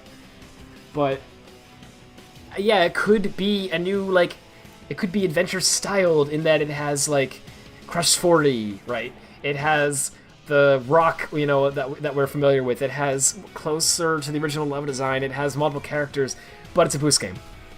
Right? I don't know. It could be... I don't know. I don't know what it is. Right? I really don't know. I just have to guess. But it makes sense to me with that, combined with the bullet thing, that it's like, wait a minute, new physics engine. Why would they be doing that? Wait a minute. Adventure references. Why are they doing that? Wait a minute. 4 years. Why is it taking that long? Oh. If you put it all together, it's like... kind of sounds like they're trying something related to adventure. It would take a while, right? Because you have to get it right. And, they haven't done it in a long time, and they want to make sure they don't screw it up, right? And you would need to make a new physics engine, so you would probably want to switch to bullet in that case, because you could save just some money doing in the long term too. And you probably want to hit it about now, right? And yeah, see, that makes sense to me. But I don't know, could be wrong. I was wrong about other things in the past that I thought for sure were going to be that way. So don't take what I say with a grain of salt, right? I'm just guessing. I have no idea. It could be Sonic 2. Emerald Hill again. Whoa! It's not Green Hill. We heard your complaints. It's Emerald Hill. Bam! $1 million. $1 million. I don't know. It could be anything. The song is 1080 PC. Oh, wow. Yeah, it's because it's from my YouTube. Anyway, I'll skip that because it's not that good. The announcement was canceled because, yeah, I saw that. I am upset about it, in the sense that, of course, I mean, look, hang on, let me rephrase that, because I know what people are going to say. Hang on. It was the right thing to do. I totally agree. I can wait. That's cool. I'm fine with it. If I was in that position, I would have done this too, right? You have to. It's just, right now, everything's shut down, right? You can't do anything. So I understand that they have to delay stuff for a while. It makes sense. Alright. There's a pandemic. Cool. That said, I'm gonna be honest, I'm impatient. I'm a little impatient.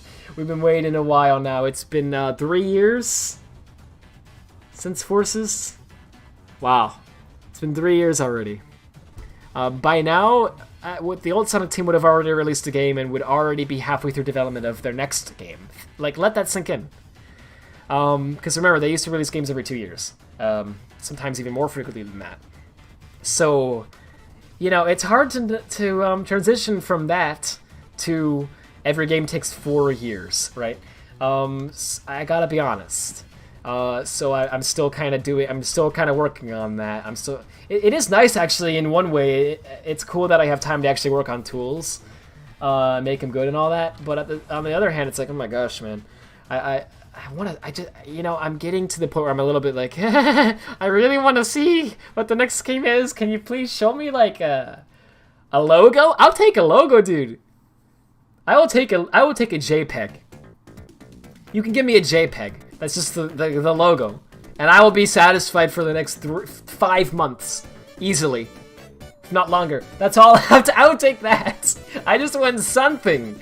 Right? I'm getting a bit desperate. So, but I understand. They gotta delay it. It makes sense. Honestly, I'm happy that they are thinking about their employees. They're caring about them. That's a good thing. It would be bad if they weren't. This is a good thing. And I'm happy that they are communicating to us. Thank goodness. Because they said it was going to be April. And here we are, April 17th, and you're like, guys, it's like mid-April. And nothing? No. Did you forget? Like, you know, like, I was thinking it was going to be like late April, but I'm like, this seems weird. This seems like this isn't going to happen, right? And sure enough, it's not. They're delaying it indefinitely. We don't... That's the part that actually kind of hurts the most about it, I think. There's no date. Like, if it was going to be like, hey, July 7th, we're going to tell you about this, it would still be like, oh gosh, we gotta wait till July. But it'd be like, okay. Alright, cool, whatever. I get it, makes sense. We can wait. But it's not like that. It's like, we'll do it sometime. You don't know if it's going to be late April, May, June, July, could be freaking, you know, December. It won't be that long, right? It won't be, but you don't know. It could be, you know? So that's the part that makes it really like, oh boy, okay, all right, I'm patient, I can do this, let's go. It's hard, but I understand, and I'm just glad that they told us that, because hey, it's so much better to tell us that than to just be like silent, and we're like, isn't the announcement supposed to be happening now, guys? But still, anyway. Interesting that they brought Johnny back for a new song in TSR. When was the last time that he did a song for Sonic? Yeah, I know, right? That was another thing that got me thinking about it. This is gonna sound kind of crazy, but I actually have a theory about that. I wonder if, because TSR was very much like based on adventure aesthetics. It really was. You had Crush 40 back, you had all the, you know, the music was styled after that. You had a lot of the characters that hadn't showed up in games for a while. You had levels that were from adventure games that we haven't seen in a while. Like there was a lot of things in there that were like, this kind of feels like an adventure game in a way, even though it's not at all. It's a spin-off car racing game, right? But it was interesting. So I kind of wonder if part of the idea was Sega just kind of whispered over to Simo, right? They're like, hey, can you test this out? Can you like see if people are gonna like this? Because we think they will. We're pretty sure they will, but can you just see, right? Because if this game didn't do that well, that's okay, right? So it would be safe for them to test it out with TSR. So it's like, okay, yeah, great, test it on that, right? And while I don't think financially and critically it did as well as maybe they were hoping, fans did love all that stuff I mentioned. People went out of their way to state how much they loved the soundtrack, and they loved the characterization, and they loved all that stuff. So I do feel like they probably heard that and went, okay, I think we're on the right track. I hope so. But that's just a theory. Okay. And T-Lot's approach, yeah, which was awesome. I'm glad they had him. You doubt it's gonna release in 2021? Yeah, I've thought about that. Honestly, I'm not sure it will either, because this virus has, think about it. I mean, it's been several months that they counted on as development time that they were gonna, use to develop that game that they've not had. At least I don't think they. I mean, I don't know. Maybe Sonic Team has been working from home. I don't know. Wow, that's weird to think about that. Actually, they're gonna have to take their D/work folder with them. Oh frick! But anyway, let me get back to this. Hey, Rad, TSR with viewers win. I think I did that a while ago, but I'd like to do it again sometime. Truth be told, I like TSR. I thought it was alright. I don't really have any big issues with it, but it's just not. It's really. There's something about it. It's really like I keep forgetting it's a game. I don't mean that in a mean way. I genuinely just keep. People are like TSR, and I'm like, what? Oh yeah, that game that released. Like I keep forgetting it's a game. I don't know. It's like it's weird. I don't know why. It just for some reason it came and then it went. It's really strange. But yeah, I just haven't played it like in months. A long time. But yeah, I don't really have any big issues with it. I don't know. I'd be open to doing that again. I did actually do that a while ago. Yeah, I played it with viewers a while ago, but I'd be happy to do that again. Actually, that's actually one more thing about that though. There actually is. I'm not entirely telling the truth when I say I have no big issues with it. There actually is one very big issue that I am actually, quite frankly, shocked that they haven't fixed. At this rate, I guess they won't ever fix it, which is a shame. But wow, the online. Everyone who's played TSR on PC knows exactly what I mean. Come on, dude. It's a racing game.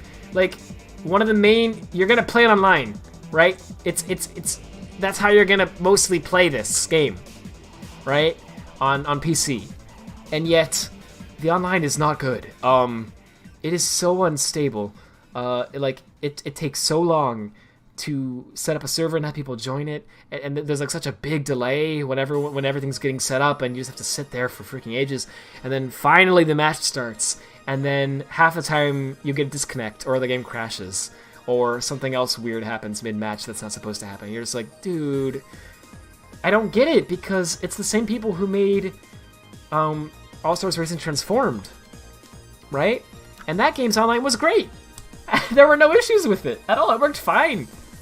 At least I don't remember there being any issues. Like, we played that a bunch, and I never had any problems with it. Like, I streamed it several times. It was great. So, TSR, I don't know what the frick happened, but it's when they implemented the team mechanic, I guess they broke something with the online. But, dude, they need to fix that, because I swear it's almost unplayable at point. It's really bad. So that is one big thing that stopped me from playing it. If the online was good, I would have played it more. I'm serious, because I would have come back to it and been like, I want to play with some friends. But because the online is bad, I'm kind of like, subconsciously, I'm like, I don't really feel like dealing with that. So I don't open it, right? And that's a big issue. That aside, though, I don't really have any other big issues with the game. It's fine. That's really the only issue with it.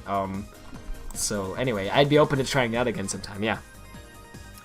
Just play SR2 or SR2. Yeah, that's what I've been doing, pretty much. But yeah, and also SR2. Yeah, I've done that several times, Senor Dane. I love that game. And SR2 card. I love both of those. Those are fantastic. And yeah, I'd gladly play those again. Give me an R. What? Oh, you're spelling Crayola art. Haha. You're a voice actor and you miss Quentin so much. Why isn't Amy with Silver and Blaze? Why is Vector alone? Why did they put Scream with Oma Chavez out? Because it's absolutely evil. Yeah, okay. Okay, there's definitely issues with the game. I'm not saying there's not. There's definitely things that could be better about it. I'm just saying I don't have any major issues with TSR other than the online. That's the one thing that's like, guys, this is not okay. Everything else I'm like, whatever, right? Who cares? It's not a big deal to me. But the online, it's like, you gotta fix this. But they haven't fixed it, and wow, that's pretty bad. Oh yeah, Terraria. I gotta play that. Yeah, I'm definitely gonna have to stream that when that comes out. The matchmaking is limited to your Steam download region. It's awful. Specifically, you live in a forgotten ghost town, and it's in Mexico, where everyone's like, "What the heck is a Sonic?" Yeah, that's bad. That it's local like that. It should. I mean, they need to fix that. Anyway, let me get back to the story. So I'm not gonna stream too much longer because I wasted so much time talking, but I am gonna try to fix this. Oh right, the teaser just had an R. I remember that. Yeah. I still don't get what the deal was with it. I know it was like Sonic R, but why? Why was it Sonic R? What does it have in common with Sonic R other than it's a racing game with Sonic in it? Like what? Were they trying to invoke nostalgia for Sonic R? It seems kind of weird. I never got it, but. You thought it would be a cool idea to have almost no track variation? Yes, 4 different Planet Wiz tracks. That's what Mario Kart was missing. Yeah, that bothers me too, to be honest. I swear, it feels like the game is like a lot shorter. It feels like it's a very short game, and there's like almost nothing to it. But it's not really. If you count up all the tracks, there's actually like a comparable... Like, it's comparable to... Sorry, it is comparable to All-Stars Racing Transformed, right? It has a good number of tracks. It's very similar to that game's track count, if I'm not mistaken. It's just, it feels like it's so much less, because most of the tracks are the same. Yeah, you got like several different Planet Wisp tracks, and it's like, well dude, look, this is great and all, but you know, you could have had 4 different levels that were totally unique, and instead you did Planet Wisp 4 times. Why? You know, so that definitely makes the game feel shorter, because it feels like it feels like every level is the exact same level. But that's another big issue, yeah. I did forget about that, actually. As all stages when they repeat it, and 3 per world. Right. Which is annoying, but... Yeah, but all that aside, though, I do like the game. I just think it's off. Something's off about it. I swear it's a budget game. Like, you can tell it was like, Sega went, hey guys, we're gonna be working a long time on our next game. It's gonna be like 4 years again, so, can you just, like, put something out, like, right now, so that people don't lose their minds? Because the fan base is gonna lose their minds. Just a racing game. It doesn't have to be anything really crazy. Just kind of something to tie people over. Alright, thanks. Thank you. You know, GLHF, whatever. that's what TSR was. And that's fine, but... Was it 40? I forgot. Wow. Oh yeah, it got delayed. That's true. Well, you can tell why it got delayed, though. It got delayed because Sega said, we need you to rush out a racing game so that we can, you know, take some time with our next project. And they went, okay, I guess we'll do that. And then they tried, and they simply could not rush it out fast enough. The game was in an unplayable mess of a state. And so Sega was like, okay, well, we can wait a little bit, I guess. We don't want to do what we did with 06 again, you know. And so they gave him some more time. But yeah, you can tell that originally Sega was like, rush it! We need a game now! And it's because, I feel like it's because they knew that this next game was going to take them 4 years. So they were like, we need something to tie fans over. Right now, basically, right? Because this is about halfway through, you know, Force's End, this new game. But yeah, it would have been fine if they would have taken a little more time with it. If they would have released TSR like right, I don't know, a little bit before now, like late 2019, I think that would have been fine. I mean, that would have been fine. Like seriously, that would have been great. They could have polished it a lot more during that time, and it would have, it still would be like about midway through with the way things are looking. So I think it would have worked out better to do that actually, but whatever. Anyway. Okay, so, sorry, back to this freaking format. So, they have an offset to this array for some reason, and then this array has its a count, obviously, and then an offset, and then these are the structs. So, each one of these is a X34, and then these are the, like, animation trigger boys, as I'll call them. So, here is a, let me close this, by the way. Here's another one from colors. So, if we actually go and look at this, so there's an 8 here, that's interesting. And then if we go down to this, we can see, yeah, EE is the count here in 18. Okay, so,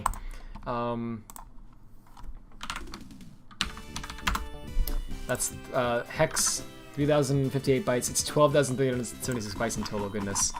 Not quite there yet. 3,058. Let's do that. Okay, so that's those structs. Okay, so notice there's also this one here that says 8. So what I wonder is, there's also this data at the end here. Look at all this. What the frick is this, right? What is this crap? There's a lot of those. AFO, it says. Are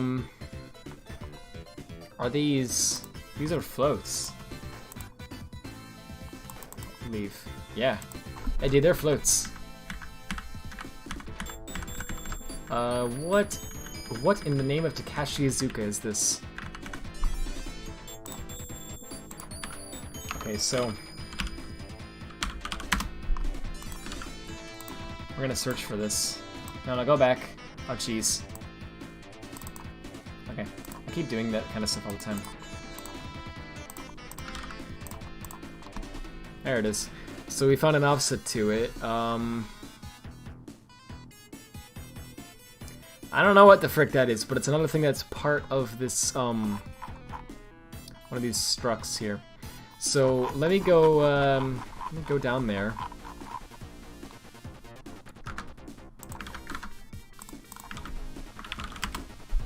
And let me go find the first one of these. I think is this 3090. Okay.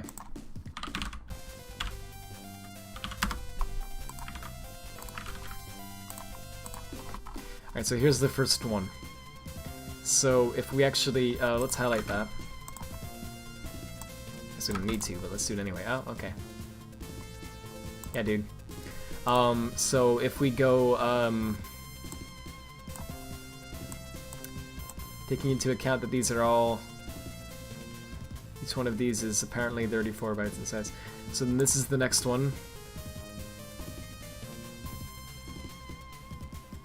And this is the third one. So it's the last value in each one of these. So normally they set it to null.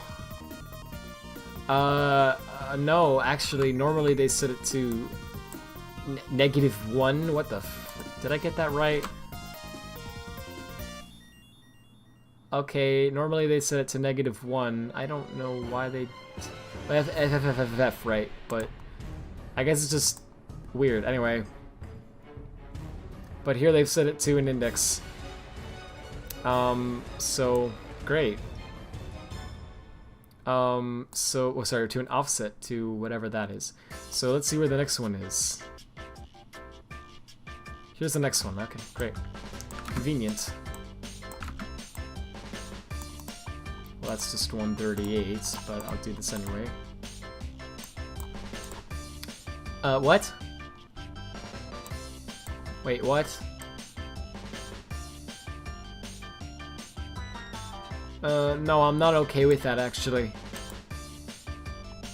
No, no, Azuka. No, Azuka. Bad. Bad, Azuka. Bad. What is this? What is this crap? You cannot do that and expect me to just be fine. I'll just be fine with it, dude. It's good. No, you'll love it. No, it's great. Satisfaction guaranteed. What the frick is this?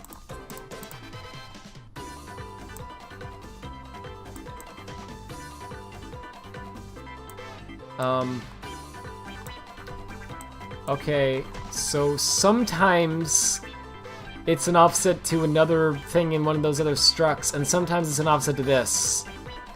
Whatever this is. Oh, jeez. Mania and Force are gonna be through to sold. I know, right? It's really whack. Rad, what do you think about continuing the Real Knuckles mod for Sonic Word from Darkman? You know, I didn't know that was a thing. That sounds cool. Well, I'd have to get, I'd want to talk with him and get permission to do all that, of course, first, right? And yeah, I don't believe I've ever spoken out to Darkman. If I do, it was a long time ago, I don't remember it. But, yeah, I could hit him up and ask about that sometime. I wouldn't be opposed to doing that. That could be pretty cool, actually. Because I could do, like, a code injection with that, where I could, you know, have, make it so you can actually glide at Snuckles at time walls and stuff, and that'd be pretty neat, I think. But yeah, the thing is, right, if I do that, I would have to commit to it, right? I wouldn't want to ask him about it until I'd be sure that I would actually finish it, right? Or at least get really close to finishing it, you know? Yeah, right now, I just don't know if that's the case, because I'm just kind of, screwing around, you know? I'm not really necessarily planning on, really finishing these all up and polishing them and releasing all of them yet, and I'm just kind of seeing what I can do. So yeah, if in the future I decide I want to, like, do that for real and I want to finish it and I get some code working that looks pretty good, and I'm like, yeah, this is a thing, I want to release this, then yeah, I'll probably hit up Ultimate Darkman and be like, you know, hey, you know, I'm making this mod, here's what it looks like so far, you know, I was wondering if I could combine this with your Real Knuckles mod and, like, you know, have those custom animations, right? Yeah, I would then see what he would say going forward. How can you make Visual Studio not slow? It's really simple. You just have to do a quick hack. So the first step is you right-click on Visual Studio in the Start menu, and then see where it says Uninstall. You want to click on that. I'm joking, obviously, but yeah. Truth be told, I don't really. I'm sure there's ways you can speed up Visual Studio. I've not really found many ways to make it much faster than it. For me, honestly, it works pretty well. Like I haven't had many performance issues with it. But I will say it's definitely a lot slower in the 2019 version than... Well, let me just say this. The performance issues are still rare for me, right, if I can speak, for Visual Studio. But when I do get... I definitely get them a lot more with 2019 than I did with any other version. And yeah, there's like a lot of stuttering and freezing and stuff that happens every now and then. And yeah, sadly I don't know what to do about that. I'm sure there's options you can tweak to make it better, but I'm not sure. you were midway through my steps. I'm sorry. Frick. He actually canceled? Wait, you mean he canceled the mod, or? Hello, Sumo Digital. Oh gosh, this is cursed. You please watch video game now. Good work. Have fun. Whoa. That's cursed. I'm not sure. I'm not sure I approve of that. Number 7. I think we're gonna have to make some exciting changes to our terms of service. All furries are now banned. No, I'm kidding. Alright, so anyway, in every one of these structs, the first value is always the trigger name. Yeah, so this one's balloon. First one was air boost, and the second one is always the you know, the animation file name, basically. So then from that point on, I don't know what the rest of it is. So that's where I have to guess. So here, this one's set to 0, this one's set to 1. So air boost versus balloon. Is that right? Okay, the second one is balloon. Oh, balloon loop, and they're both loop. Okay, so I thought I was gonna guess that maybe that was like the does loop flag or something like that, but no. Sadly, we can throw that out the window right off the bat, because it's definitely not what that is.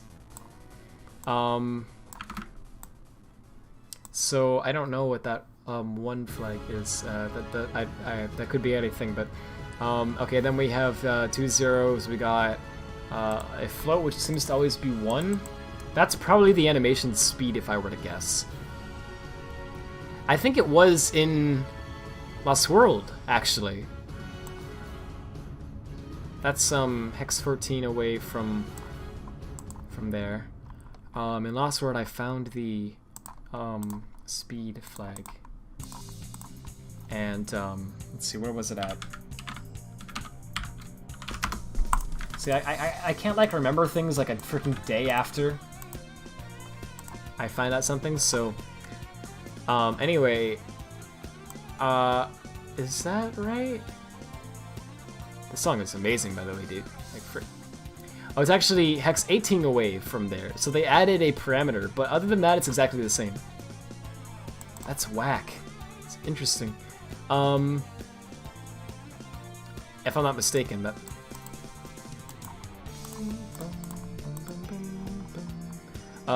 it looks like I am. Cool.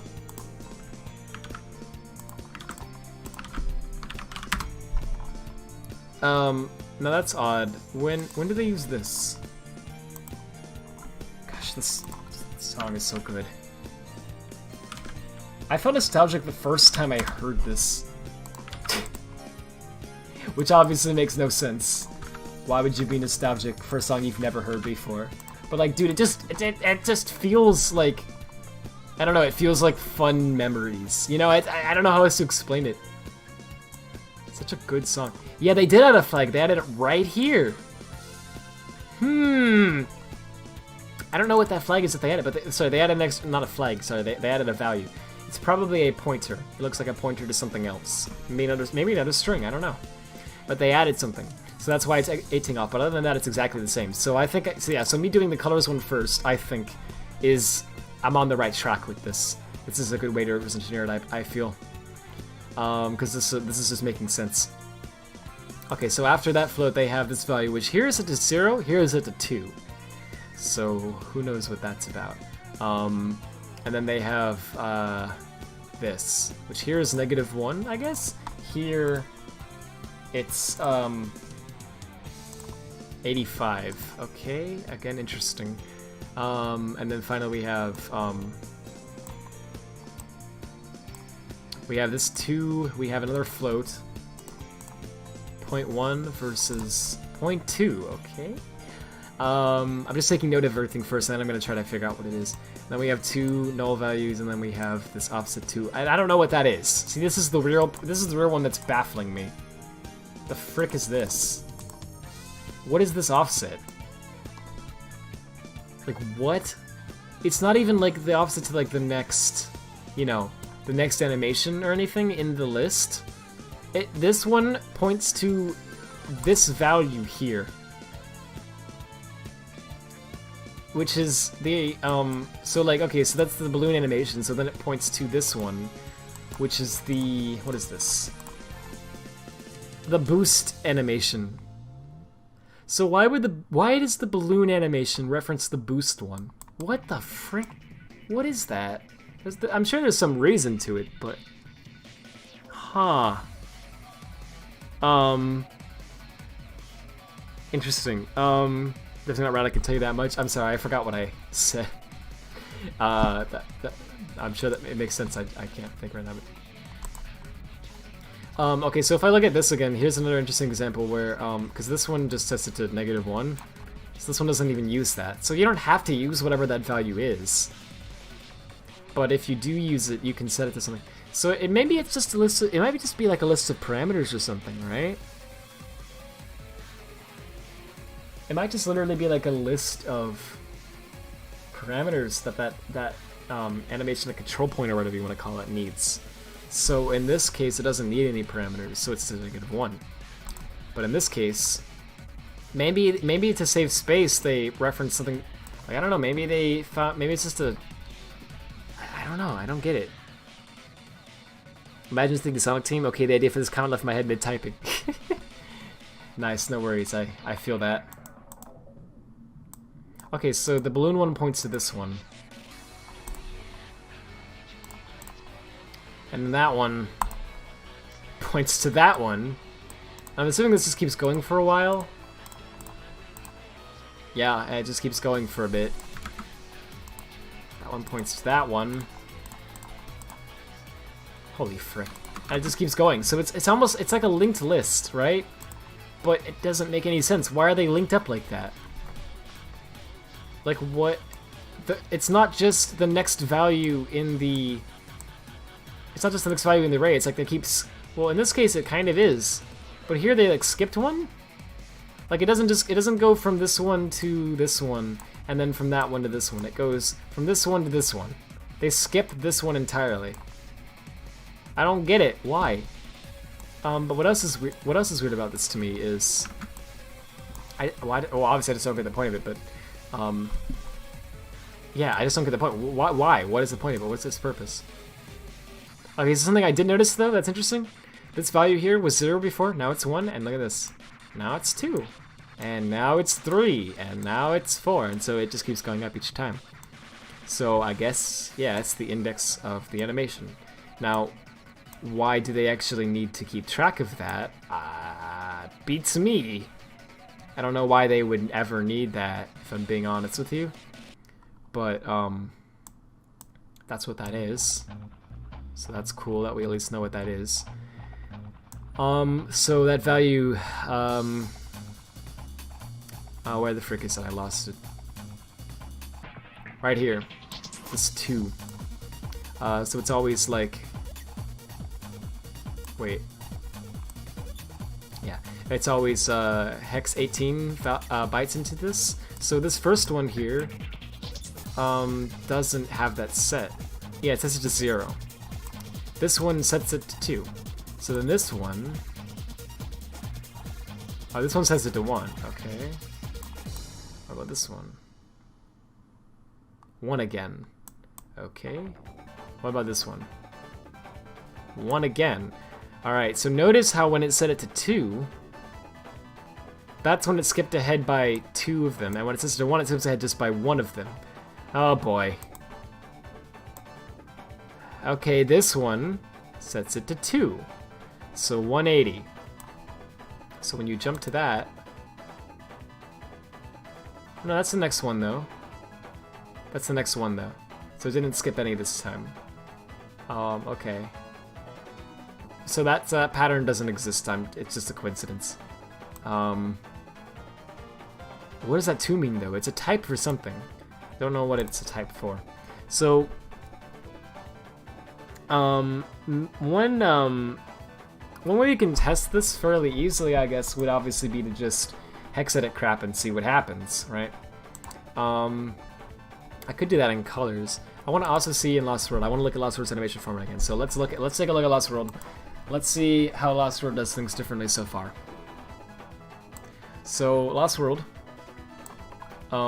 has these offsets to the anim and the version numbers, which is just hilarious. To me at least. No one else probably cares. But anyway, Then it had, oh yeah, colors then after that has like a 0 in it, and then it's offset to the array. So Lost World instead, yeah, it has an offset to an array. Just right here. And yeah, it looks like to be pretty much the same thing so far. There's a few extra values there, I guess, but anyway, yeah, the array points to this. I don't know why, I really don't know why they do it like that, but anyway. So how big are these structs, I wonder? So how many of them are there in this file? This first value here is clearly the string to the trigger name, which in this case is A1_move. So the next one's going to be B1 move, right?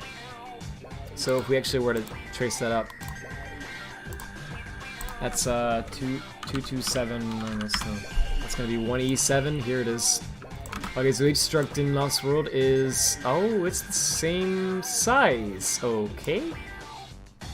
Nice. So it might, so they definitely added a value here that which offsets this. But then I guess they also removed a value from the end of the color struct. So then that's why it's the same size.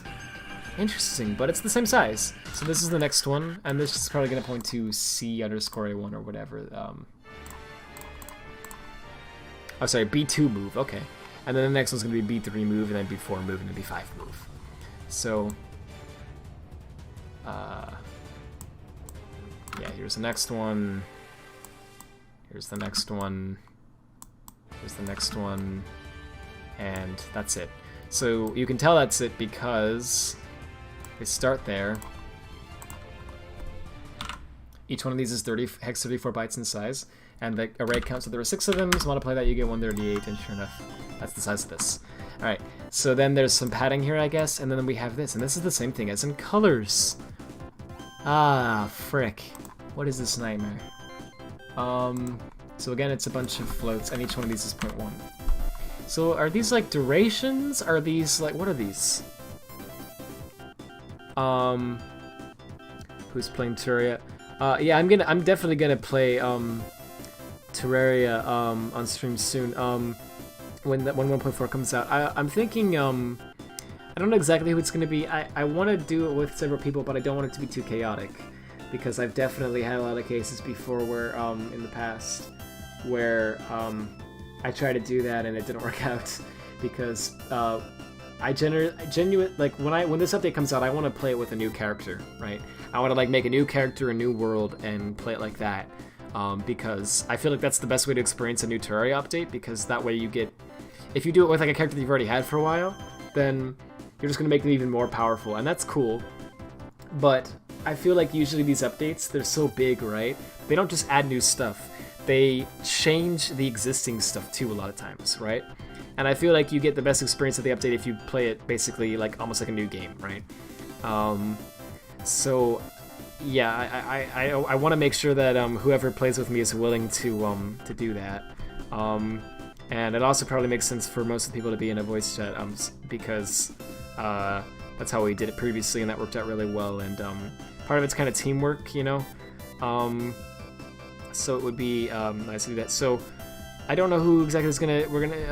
I don't know how it's all gonna work and what we're gonna do with that. But I would really like to try to do try to get the gang back together, so to speak, right? So you know those old Terraria streams I did a while ago that were really fun. I'd like to try to do that again. So like I want to have Death in there. I want to have Julio if we can get him. Probably not. We probably won't be able to because I think he's more busy these days. But yeah, gotta be fast. I'd like to have the people from those streams at the minimum, because that would be really cool. Those are really fun. I'd like to continue that sort of thing. If I do that, I'll have to stream earlier when I do Terraria, because in their time zone, 7 p.m. CDT, which is when I always stream, is too late. It's just a bit late. So that's an issue. But yeah, I can stream earlier. It should be able to work out. We'll have to see. In addition to them, I'd like I don't know. I haven't thought it out that far yet. I don't just want to say like it's a free for all. We can all do it, because I do think it gets a little bit chaotic to watch when you have like 400 players and they're all doing their own thing, and it's uncoordinated, and people don't agree on rules and that we set and things like that, right? But I also want to have certain people play. I don't want to say, oh, you can't play, you're not allowed, you know, to anyone, if possible. But so I don't know. We'll see. I have to think it out some more. But I mean, yeah. I guess, I mean, if anyone here, you know, is interested in that and thinks they'd be cool with having a new character and everything, and then playing through some Terraria with us, let me know. I'll consider it. I think it could be pretty cool. Yeah, thanks for mentioning West of I'll keep that in mind. Alright, so it is already 12:30, which isn't that late, but I know me. If I don't stop, you know, fairly soon, things are gonna get out of hand, and we'll be here at 4 in the morning. Like, I've almost got it, guys, you know. So I do want to stop soon. That said, I'm gonna try a little bit of anime experimentation before I do that, because I want to see what I can do with this. So I'm going to take my good old trusty test bed mod that I use for freaking everything. We're actually going to temporarily rename that. I'm probably going to forget that.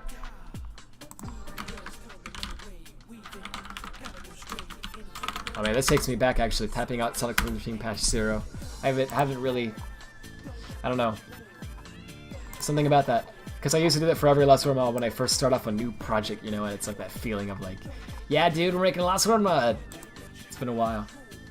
Alright, so we're gonna grab Sonic's Anim. We're actually just gonna grab the whole Sonic pack.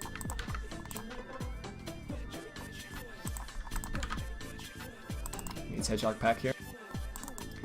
And we're going to grab Player Sonic, and we're gonna make this.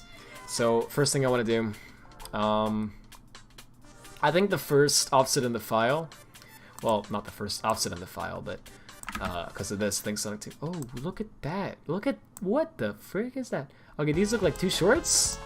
Sorry, I'm jumping all over the place here, but something else we have to consider is this game's on the Wii U, and the Wii U is in Big Endian, whereas the PC version is Little Endian.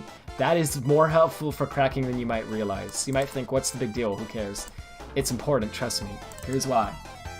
Because we can see the Endianness difference of values between the Big Endian version and the Little Endian version, right? And so that allows us to see exactly what type of value each thing is. So if I pull up Player Sonic Anim on the PC version, yeah, look at that. You can see the 0 and the 1 here have been swapped, as have the 9 and the 0 here. So that confirms that these are 2 U-shorts. These are 2 2-byte values, rather than one uint that's for different binary flags or whatever, right? It's 2 different values there. Well, actually, does it? Wait. Would it be the same thing if you swap the whole? I think it might actually. 589,825. No, it wouldn't be. Yeah, so it's 2 shorts. Anyway, so, I don't know what those 2 shorts are for, but it's fascinating nonetheless. This is an offset here to this. Now, wait a minute. So is the count that short there, then? And what about item tree? What's going on with that? No, yeah, what I determined was, yeah, this is the count, and then that's, okay. So this is, oh geez, so that's the count. Wow. Okay, so there's 276 animations for Sonic that are used here. Wow, that's a lot. I mean, I guess I expected about that many, but that's a good amount. So it starts off here. This is the first one in the file, and the first one I'm guessing is autocannon. I believe that was the first one in the string table, so it should be the first value here too. Yeah, it's auto run. So that's an easy one to change. But let's go simpler than that. Let's change the run animation or something, right? So I think it's called dash. There's actually several different animations that are like related to running, but I think the one we want to change is called dash. Oh, dash ring. Whoa.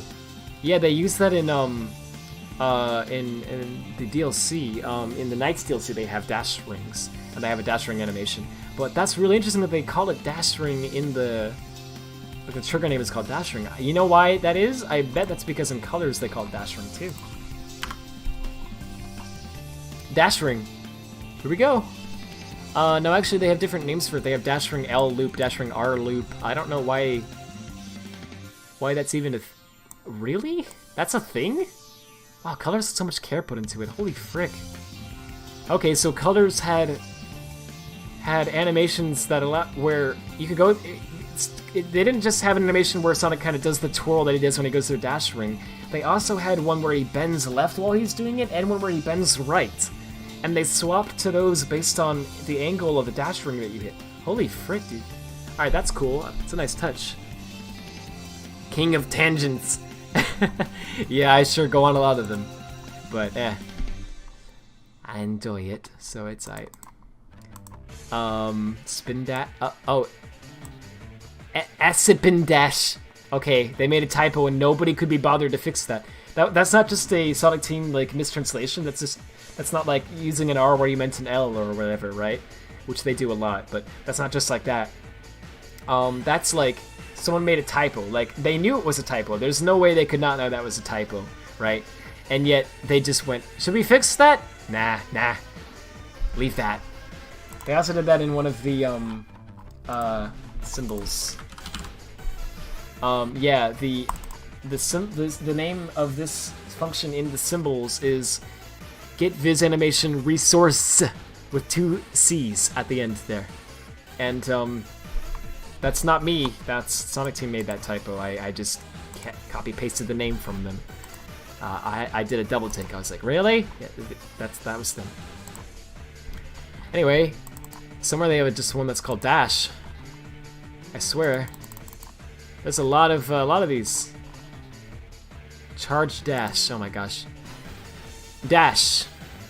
Here we go. But then this one is not. Oh, dash L and dash. Okay, here we go. Dash normal. This is the one that I'm looking for. Okay. So finally,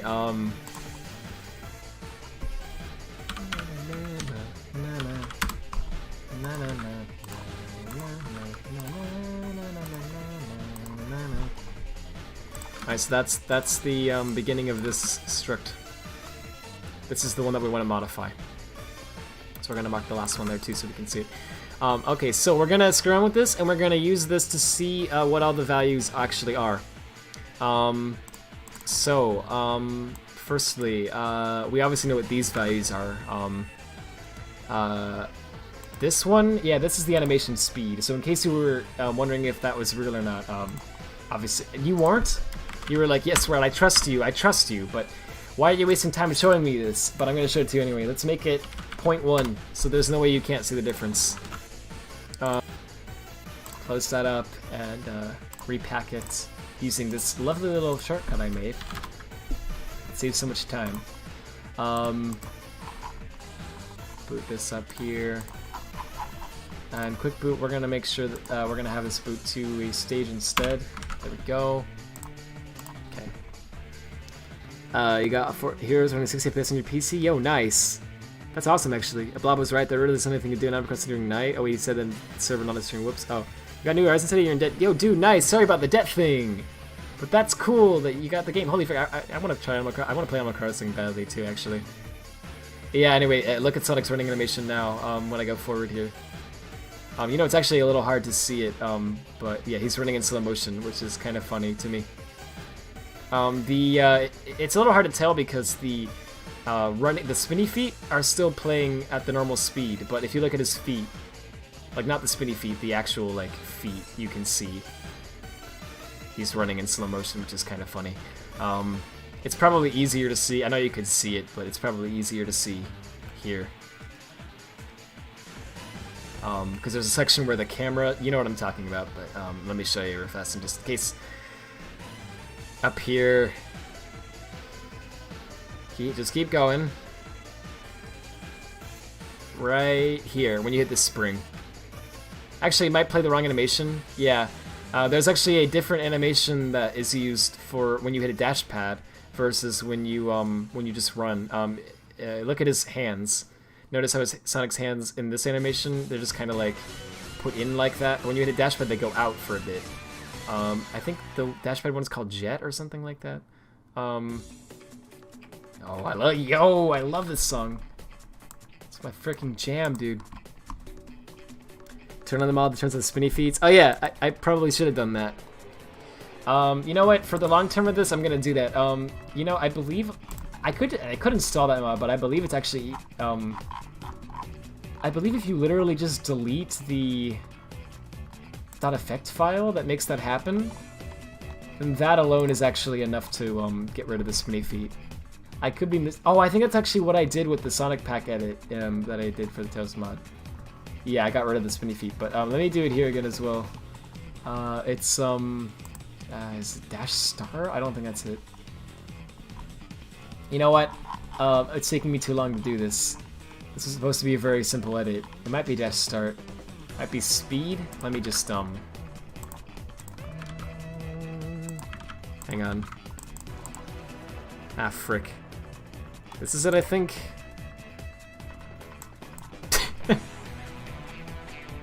Yeah, no, Peppa Plus is very useful, but oh boy.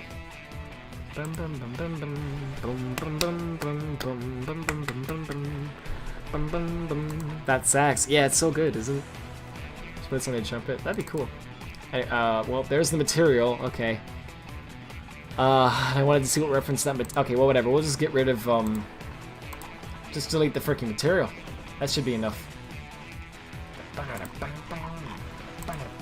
Bad idea, I know, but screw it. We'll do it anyway. Oh wait, hang on. I think it's these. Or SP Run. It's one of them. So, oh. Good thing I moved into the recycle bin. And also it didn't matter because I could just unpack that again, but anyway, Oopsie. Wrong freaking pack. Raj, you moron. Well, this is not worth it. Sorry, it's taking me too long, but anyway, you get the idea.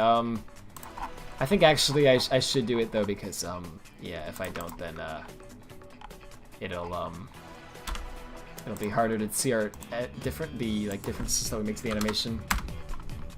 So let's see if it works. Speedruns with Rad. Yeah, okay, that's it. Yeah, if you just delete the model, then somehow the game doesn't crash, and yeah, you can see it. It does this, which is kind of neat. But yeah, anyway. Also, when I move left and right, you can see it goes back to normal speed because it's switching to the left and right leaning version of the animation, which I've not edited the speed of. I've only edited the speed of this one. So, yeah. Alright, so, cool. So we know exactly that's what we're editing now. And we see the effect of it in-game directly, so we can just keep messing with the construct and seeing exactly what everything does. So,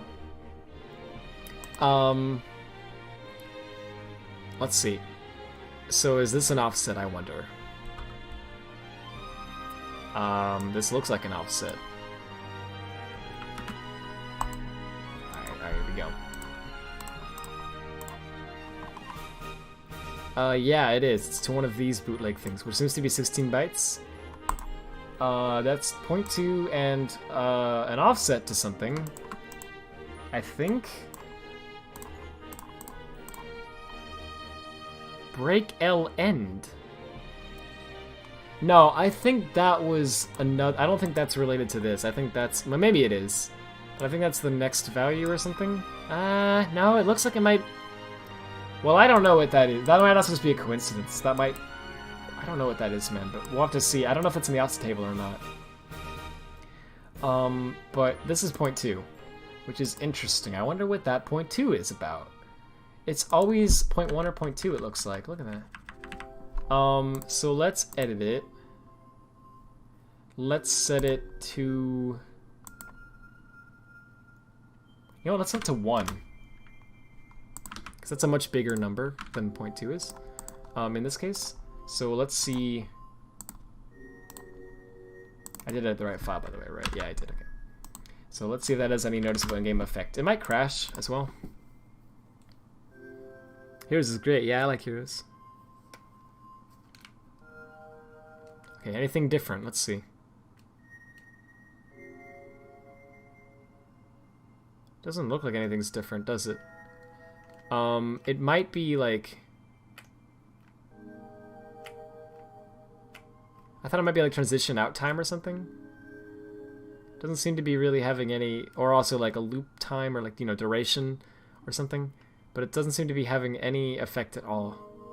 So I don't know if it's even like used, right? It might be. If we set it, let's set it to 0 as well, see what it does. I might also have like misunderstood how things are referenced, but it looks like that's just a direct reference to that.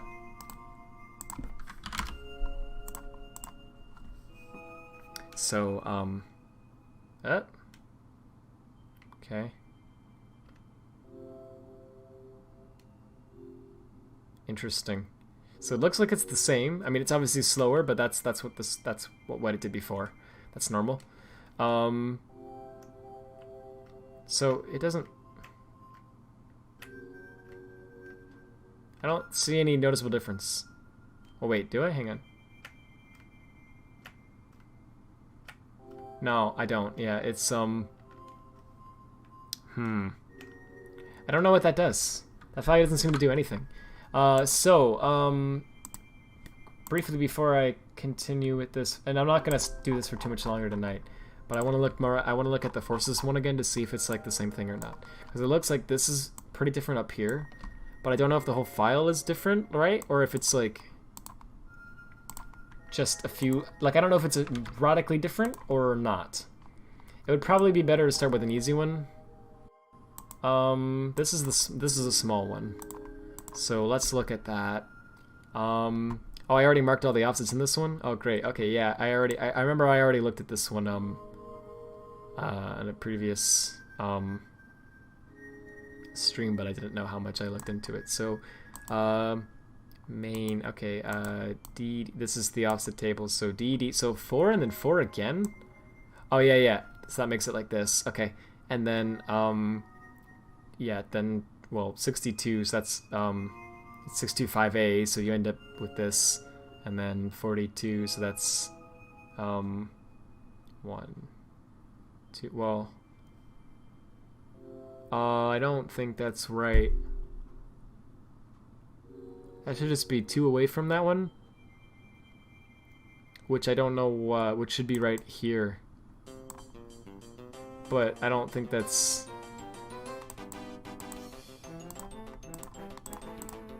I think this is the, yeah, somehow I got mixed up, and I think this is so yeah, 1, 2, yeah, and then 1, 2, 3, 4, 5, 6, 7, 8, yeah, that's that.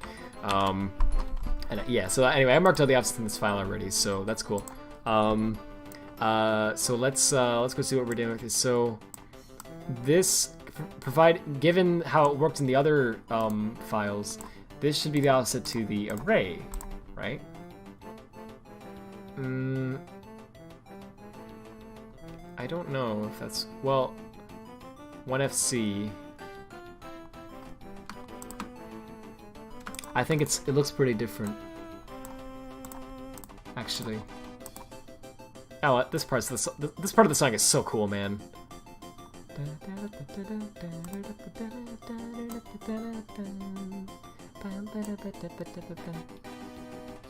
That's so fun.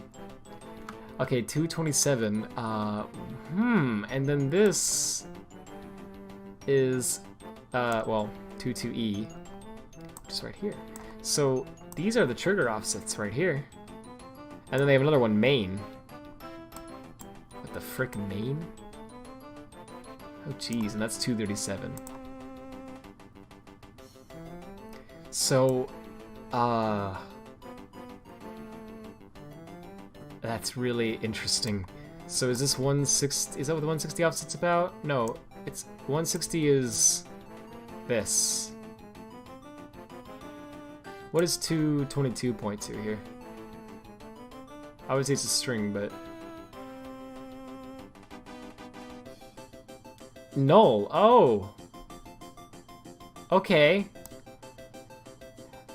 Aha. So, okay, so this is the this is an offset to an array with 3 entries in it. Because the number 3 comes right before it. So, see, I'm not a rocket scientist. So these are, so each one of them is hex 30 bytes in size. So there's the first one, second one, and third one. And then there's also this. And that's not, I don't think that's part of that array, even though it really looked like it was. Because the struct ends right here, that's a lot smaller. And I think this is referenced by something else. So this is 1FO would be an offset that would point to that. And here it is, right there. So this is a, I don't know what that is, but it's like, it's data that's related to whatever the first thing is. You're gonna catch anything you see. Pokemon. Nice. Send a trailer for SLW mod? Oh cool, I'll try to check it out during the breaks. Oh wait, where did you send it at? Yeah, you found a dog? Nice. Name it Rat? No, I'm kidding. You killed it? Oh, I'm dead! Taz! What the why? I thought we were cool, man. Joking, obviously. That's funny. Let's see. So what I wonder is, right? 110. Here we go. So there's all this data up here, right? And like, what the frick is all that? Who knows? But I guess every file has that at the beginning. Oh gosh. And then you have this, and there's 3 of these, and then that ends down here. So 3 of these hex 50 bytes in size. So that's, I want to do it here so that I can see if there's a, yep. I knew there would be. That doesn't come out right. So what is the deal with that? What does 1FC point to? For starters, it points to normal, okay. So what is, so spin normal is going to be 203, and that's the next one. Okay. Oh, and no, there's 2 of them. My bad. My freaking bad.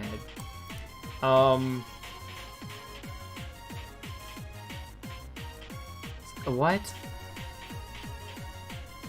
Okay, so 213. Let's jump. And then, okay. Yeah, so it works like you think it works. Like I think it works at least. I don't know what you're thinking.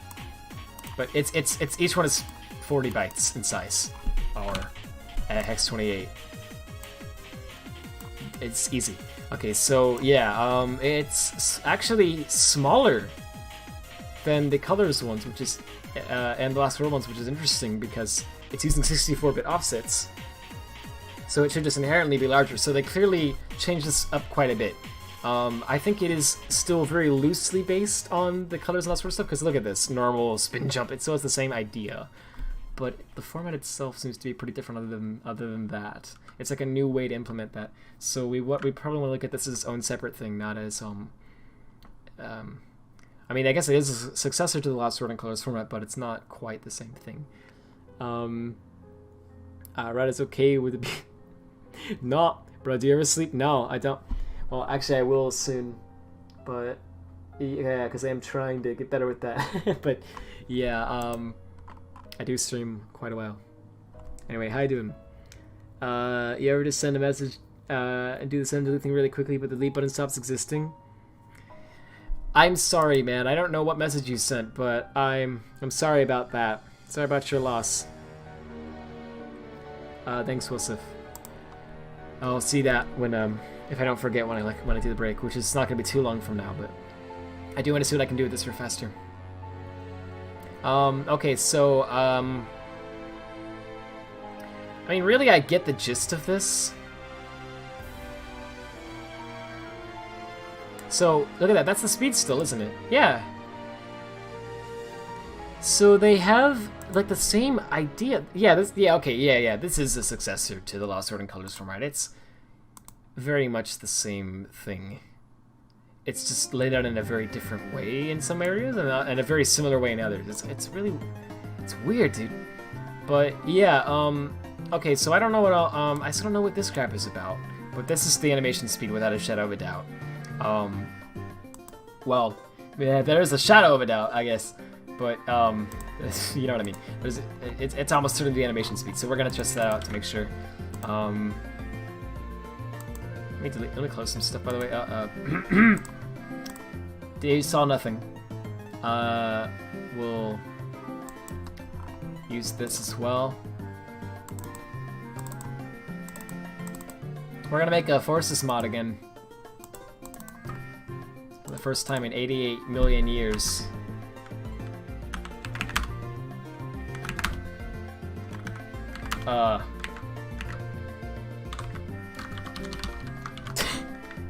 We just keep adding case onto the end of it. Because I don't know how else to name my files. Anyway. Okay. So.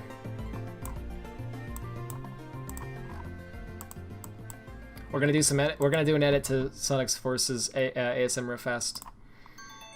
So what is it? What is the run animation called for Sonic and Forces? I don't actually know. I think it was like run or dash or something, right? But I don't know. So Sonic run loop, that's it. Great. So find the text. Okay, the trigger is just called run, actually lowercased, which is weird, but it's the same idea as in Lost World. They just lowercase the trigger name for some reason. Weird that they did that here and not in Sonic Spin. Excuse me. That's really weird that they did that. So this number should be somewhere in the file. It should be like that. Yeah, and then this is that. Okay, so the whole thing is hex 28 bytes inside. Yeah, that's the whole thing right there. So given that. Oh, hey Emil, how you doing? Holy frick. So what's this? That's the speed then, yeah? What? No, that's not the speed. This is the speed. Okay, so that's hex 18 bytes into that. Should be the same as this. No, it is. I'm just blind. Yeah. Alright, good. So, that's set to 1, no surprise. I thought it was -1 for a second, but we're good. It actually makes sense, don't worry about it. Because that's the animation speed again. So if we set that to, how about we make a mod that makes Forces better? Let's do that. And, if you thought he ran fast already, well, this is gonna be funny. Or not, maybe, I mean, he might just move so fast that you're not even really able to see his feet. Well, okay, Sonic's not actually gonna move faster, I should clarify. I didn't change physics, I just changed, all I changed was, the animation speed. We're just testing out anim files. So let's give this a shot. I don't remember if I muted Forces, it might be loud, so just a heads up. I'm gonna try to mute it as fast as I can once this starts. Mod makes Forces better, wasn't that the called Forces Plus? Yeah. I think it was called Forces Plus, but yeah, it actually was, except this, obviously this is ironically, whereas that was serious. That mod, I might come back to that someday, but that one I don't know if I plan on it. Because I've realized, I guess, that what? Oh, I think that was because of my DLL, my code injection mod. I think that was crashing it. So let's eat that. And also, I don't know why it didn't boot right into this because of that. Yep. Okay. Anyway. Yeah, I don't know if I'm actually gonna come back to Forces Plus. It might be cool too, but honestly, I realized that like to really make Forces better the way I want to do it, I would want to like okay. I would want to like redo a lot of it. That's because of this. Well. What? Wait, why did it crash? Oh, I know why it crashed. Oh, I know why it crashed. Let me tell you why. It's a dumb error that I really need to do something about. So if you have a file open in hexedit, oh. But maybe it's not. Oh, I said Lost World! Oh, jeez. When I repacked it, I said Lost World. Never mind. I got so used to typing LW that I didn't even think. It's gonna give me this error every time unless I change the mod.ini to get rid of that DLL file section. But I don't want to do that because I use this for that too. So I'm just gonna hit enter every time at this. Oh, Night Meal. And thanks, man. I appreciate it. It's cool. If you saw Sonic ran Fast and Furious, you haven't played Unleashed. I guess so. You know, people are gonna kill me for saying this. I think he might actually go a little faster in Forces than he does in Unleashed. I might be wrong about that, but I think he might actually. But it just doesn't feel like you're going as fast because of the way the camera work is and the way that the levels are designed and everything. And everything is linear, right? So if you're going, okay, imagine this, right? Imagine you're running really fast in an area where the entire level changes its appearance drastically the faster that you move, right? Versus running really fast on a straight line where nothing too much, where the appearance of it doesn't change as much, right? You might not notice. Do you get what I'm saying? But anyway, let's run. Let's see how the animation looks. You know, interesting. That might not be the animation. The boost animation might be. Let's see what happens when I boost. That's it. Holy frick. You might not be able to see the difference that well, but that, it might actually probably be better for me to make it slow, because that might be more noticeable.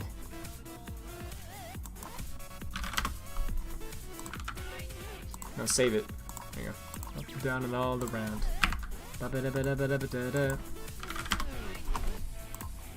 Look at how long the game takes to start, by the way. Still going. Still going. Almost there. Not quite. Almost. There you go. You know why it takes that long? It's because of de novo. That's the only reason. That's literally the only reason it takes so long to load. Isn't that good? Anyway, so when I boost, his animation should be slow motion now, and it might still be kind of hard to tell because of the effect, but let's see if that's the case. Oh, it's not. Oh, that is his normal. Wow, that seems really fast, doesn't it? Like, that seems like he moves a bit too fast. Okay, weird. So either that's not the speed, or I just haven't triggered that animation yet. I don't know, he might have a different run animation than that. Because that one's called run, and I just assumed that that was the one, right? But that might not be the animation. Also, did it even load the pack? It did. Okay, so that's not the issue. Sometimes I'm dumb and I put it in the wrong folder or something. Okay, so I don't know what I'm changing. Oh, there's also a dash loop. That's probably the one that's used. I think run loop is used for something else. So let's go search for dash loop. I don't even know if run loop is actually used, if I'm being honest. Dash center, dash L, and dash R. Do they use that? Because I don't. Oh, he does lean sometimes in this game. Yeah, like, okay, he does kind of lean sometimes. Actually, I think it looks kind of cool when he does. It's a subtle effect, but when you notice it, it's really cool. He doesn't lean when you hold left and right, but when you're like on a spline or something, and the spline makes him bend to the left or right a little bit, he does lean. It looks really cool, I think. Oh, it's the one right after that. That's funny. Okay, yeah, this is it. Okay, so it should be this value. Okay, 0.1. Let's go. I should make it so that you can right-click within the folder, and then hit repack, and it figures it out. Like, you could right-click here, That'd be nice, because then you don't have to back out every time, but it's still so fast. I mean, I'm like trying to I'm just trying to shave off as many milliseconds from that process as possible because I repack so many times as a modder. You know what you hate about Forces? The spines clip on the animation. You know, one of Sonic's main feature, constantly clipping when running. Yeah, that bothers... Oh, yeah. Yes, Sonic's run animation. One of the most important things about him, right? He clips. Let's see. Yep. Yeah, boys! You can see the clipping in slow-mo. You can really acknowledge how good that looks. Oh, I don't have I don't have the free cam enabled like I thought I did. Let's not boost. Let's just appreciate this glory. No. Well, let's get this, though, but... Yes. It's everything I could have ever hoped for. Sorry, how can we play Forces without boosting? Oh, yeah, anyway, that's the run. That's the speed. So, cool. Right, how dare you expose me to this? I'm sorry. Yeah, I agree, it's a really big problem. It's messed up. Oh, well, okay, well, really big problem, maybe sounds like an overstatement, but it's obviously it's like it's kind of a nitpick, but at the same time it's not, right? Because like you said, that's one of Sonic's main features, is that he runs. And that's literally the thing like that animation is literally the thing you're going to be looking at for, I would say, a good 70% of the freaking game, right? Because, like, the game is boost to win. A lot of the time you're just going to be boosting and looking at his running and boosting animation, right? So, like, the fact that it clips right there in the spot that you're looking at most of the time as you're playing the game, that's kind of bad. But at the same time, doesn't affect the gameplay at all, right? So, yeah, I don't think it's a nitpick, but I can see how people would think that. Anyway. Full 120 FPS spine clipping for your viewing pleasure. Oh, it's so good. Did you forget this isn't a 2D game and you can walk around enemies? No, well, I didn't forget. I just wasn't thinking. But, yeah, well, actually what happened was I thought the invincibility frame lasted a little longer than that, so I thought I could get away with it, but anyway. But to be fair, it basically is a 2D game, let's be real. It's that he has spines and he runs. How do you make this mistake? Yeah, I don't know. I don't know how they did that, because it's like, you have to remember too, right? The animators were paid specifically to animate these, you know, to make these animations, right? And unlike the player who might not necessarily be, you know, up close with a microscope, you know, looking at the animation all the time, the animators basically are, right? They're in a 3D program like Maya or Max or whatever, and they're zoomed in, and they're by hand, one frame at a time, you know, one bone at a time, they're perfectly positioning everything to animate it the way that they want it to, right? Now, obviously, I exaggerated a bit there, that you don't actually have to do that frame by frame all the time. Sometimes you can automate stuff a little bit and all that. I'm sure they had tools that help them do that. But, well, yeah, a lot of times it really does come down to frame by frame, moving things around to make it look good, right? How would you not notice the spines clip? Like, you're that guy, right? You're that guy who's paid to do that. How would you not notice that, right? They must have noticed and went, I don't care, right? And that's the thing that's bothers me about it. It's like, you probably should. Anyway, but you can tell the game was rushed like mad, so they probably noticed it and they just didn't have time to fix it. But anyway. And yeah, I agree too, Senor. This game has actually a lot of animations, I believe, but it doesn't use most of them. Well, actually, I'm not sure about that. It very severely underuses a lot of them. It also has like idle animation. Well, for the other characters, it has idle animations. For Sonic, it does not. So when Sonic stands still, he's just, you know, he doesn't even animate. He doesn't even blink. Which is so weird because in Lost World, like, he had like, I think like 8 idle animations or something like that. 8 or 9. He had a lot of idle animations. It was more than we're used to getting even. And so you like go from that to having none at all. It was like, what? Couldn't you just copy paste the ones from Lost World? Like, what? It's the same rig, isn't it? They copy paste animations from Gens and all that, so why not? I don't get it. Oh no, the guy who added opposite to Anim Strikes Again, he was just for the animation department to torture us.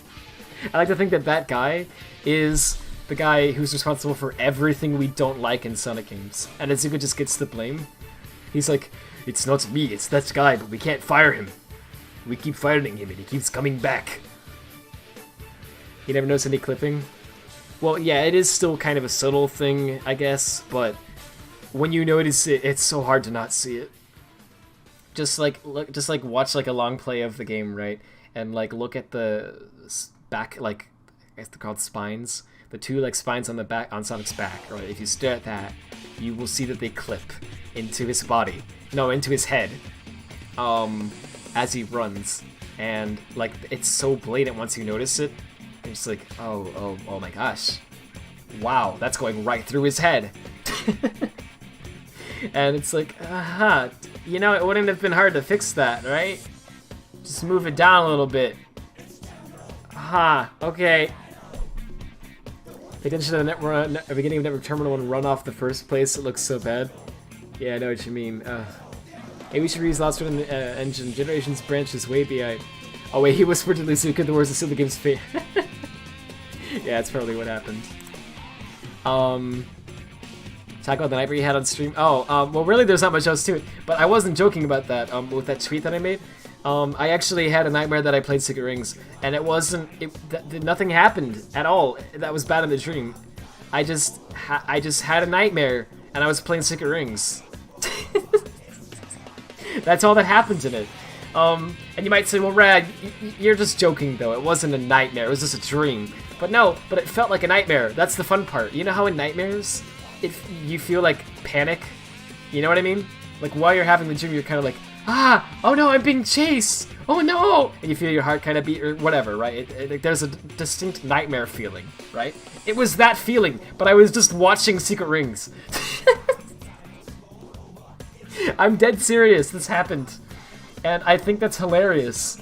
Like, my subconscious has genuinely associated Sonic and the Secret Rings with a traumatic event, akin to like being killed or tortured or something that, like, you know, the kind of awful, terrible things I normally have nightmares about. You know, whatever. Secret Rings is on that level, apparently, and that's hilarious. Oh no, I'm forced to play Secret Rings against my will. Well, it wasn't even that. Like, I think at some point, I remember at some point in the dream, I like looked down, and I wasn't like tied up or anything. I was just playing the game. Like, I could have left at any point. It's so funny. I don't even hate the game that much, right? Like, I mean, I think the motion controls are bad, but that's really the only main problem I have with it. It's just really funny to me that I had a nightmare about that. Like, it's just hilarious. I'm like, how? What? Alright, what? And it's the first nightmare I've had in a long time, too. Like, I mentioned in a stream long ago that I haven't really had proper nightmares for a while. I've had them every now and then, but this was the first full-on, like, oh, that was a nightmare that I've had in a while. So it's really funny. I don't know what triggered it, because I haven't seen anything Secret Rings related for a long while. You know what? Well, that's not entirely true, but you know what I mean? Like, when was the last time I watched someone play Secret Rings? Right? I think the last time was when I played it, which was like a year ago at this point. So I don't know what the Anyway, you started playing through with the Wiimote taped to your shirt, so you have to lean around and walk in the game. Dude, it's like you're playing. I am the controller. It's like the Kinect version. No, it's like the Lost World 3DS special stages. The Street Secret is also really nice. Yeah, it's pretty good actually. It's sadder because, well, it's something else for animation. Well, it wasn't the best. It had strong posing, very nice expressions, good compositing. Yeah, it's actually pretty good. Like, I actually feel like even though the Lost World animation definitely could be like better, I feel like it's one of the stronger elements of the game. It really feels like, as weird as that sounds, it really feels like they tried with the animations, you know? It's like they went, yeah, dude, we want to make Sonic, like, flow in this game, right? And they made a lot of animations. Like, I don't know if people really notice it, but there really are a lot of, like, little variations on things. Like, Sonic's hands change up a lot when he's running and do all these different, like, little variations in poses and such. And he like, leans around when you turn to make it feel a little nicer. And, like, he has different variations of animations that play during different speeds, which are really hard to notice because this game pretty much has two, that game pretty much has two speeds, walk and run, but it does change based on that very subtly, and I don't know, it has a lot of like nice little polished things that they put in that was like, dude, they tried with that. 8 add-on animations, and like the one where, when you're skydiving, you don't do anything for a while, and he turns around and looks at you bored while he's skydiving. That one, that's funny, right? I like that. I love that they thought to put that in. Like, it feels like they were trying. The animation department was really trying to make something that people would like and would be memorable and fun and all that. And I really appreciate that. And then Force was like, I don't know, and they just dropped the ball on that regard, right? Which is a shame. So yeah, I'm really hoping the next game picks that ball up again and goes, all right, let's put in some new animations that are more expressive. Because honestly, Sonic being expressive is more important than people think. Like, it's not just like a nice little polish thing. It really does add something to the game. It like adds a charm to it, and also it changes the way the gameplay feels. Like I mentioned this earlier, but physics. People don't realize this necessarily, but physics actually change in their feeling somewhat when you change the animations. Like, just making, okay, for example, if you have it so you can run around in circles in the game, right? If you just have it so you have one run animation where he's running straight forward, and you just use that animation and just rotate him, right? It looks fine most of the time, but if you just add in a little lean, a little tilt, right? Make it so you tilt it a little bit left or right when you turn. It's a super subtle thing, and pretty much every game does it, right? But that makes it feel so much better. And you don't even have to change the physics. You're not changing the physics, but somehow the game feels better to play when you add in something like that. So yeah, animations really do have a strong impact on how the game feels to play. Trust me, I know that firsthand from trying to make them and failing, but and yeah, Forces, I think, actually probably would have played better somewhat with different animations. Now, obviously, that's not the main problem. The main problem is like the level design and the gameplay is just not well thought out and that kind of stuff. But I'm not saying it would have fixed all that. It wouldn't have. But it would have definitely helped the physics feel a little nicer, just to have some little more smooth movement. Anyway, so angry Sonic Forces have a leaning animation. It does. That's the funny part. It does have leaning animations. It actually has some really nice looking animations, but it only uses them during certain moments. So like when you're okay, play that what is it called? It's like Egg Gate, but there's like a secret or an extra level, one of those. It's for modern Sonic, and it's an Egg Gate, and it's one of the hardest ones in the game. It's Death Egg, I guess. Anyway, at the very beginning of it, there's a part where Sonic runs. It's on an auto run section, and he runs down this like path that like curves around in circles and swirls downwards, right?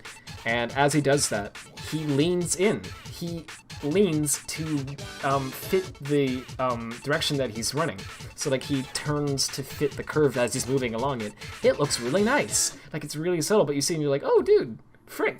It makes it look so smooth, right? Yeah, then you hold left or right in the actual game while you're running, and he doesn't lean. You're like, what? Why'd you make those really nice lean animations and then only use it during scripted sections, of which there's like, well, there's a lot of scripted sections in Forces, let's be real, but there's not all that many to where you really notice that much? Why? It's just weird. Anyway. Brace up, yes I am. How you doing? Lost World enemies feel very snappy. They kind of feel like 3D sprites. Yeah, which suits Lost World. I agree. They feel very nice. Alright, so, obviously I'm not going to be streaming too much longer. I keep saying that, but I seriously don't plan on it. But I will, I'm going to poke around at this a little more because I'm curious. So that was the animation speed that we just edited there. What does the rest of this grab? What does all this do? So, one thing I want to find out real fast here is I'm actually going to grab this. I'm going to throw it through that bin A offsets tool. This should work correctly because this is a bin AV2. Okay. Do I have it open? Is this is it? I have it open. Okay, that's the issue. Good, okay, that was the only problem. Anyway, that aside, okay, 1CO. Wait, no, yeah. It's like right at the beginning. Okay, 1 1C8 is where the first offset is at. There it is. Okay, then 1DO, then, where's the next one? I'm guessing 1FO. Yes, okay. So that confirms there are no other offsets left in this struct. These are not offsets at all. I assumed that as much anyway, but, I wanted to see. So what is this what is this -1? What is that about? It's like always -1? Well, no, here it's 1. Wait, no, it's -1. Sorry, that's a BF. I thought that was 3F.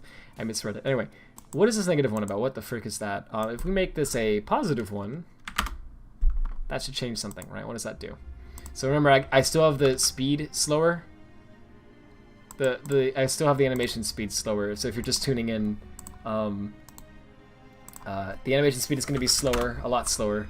But that is normal. I want to see if there's any other differences in addition to that.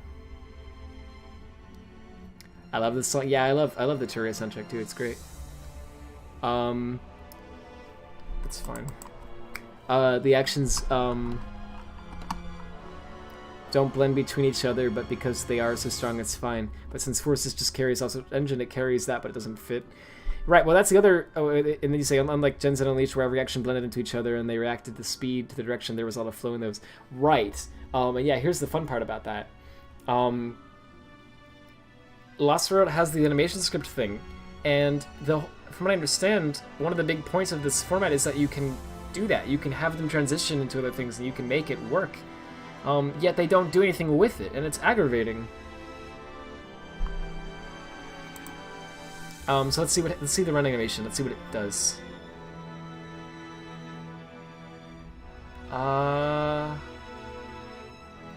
So is it just me? I think I noticed something there.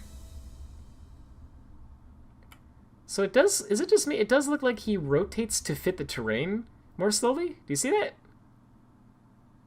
Like it takes him a good second to like rotate into position. Like when I go down slope here. And up slope, he's kind of like, get. But I don't see why that would be -1, and then here is +1, and it does that.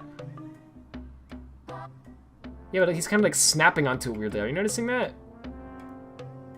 Like he's kind of, you know, he's like kind of, his slope movement isn't very smooth. So I don't know if that's normal for Forces. It might actually just be normal for Forces.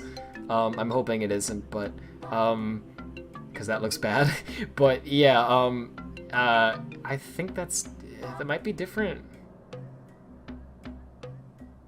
I don't know, it's not that different though. Other than that, I don't see any differences, other than, of course, the running speed being a lot, well, you know, the animation speed being a lot slower, which is normal. We wanted it to do that.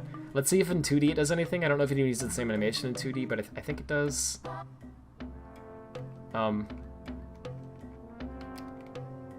It definitely does. And... huh. Weird. Also, have you ever noticed these errors in the mod loader? When it's like error, cry error, notify 1, cancel the allocation of voice because the 3D sound. Yeah. This is not a bug with the mod loader or with the mod that you're playing with, if any. That's a bug with Forces. I'm not even joking. Forces doesn't use crowdware properly, and sometimes it causes an error. It does this frequently. I don't know why, but they could not be bothered to fix it. Because it didn't actually make any in-game noticeable effects. So, screw it. Gotta release the game.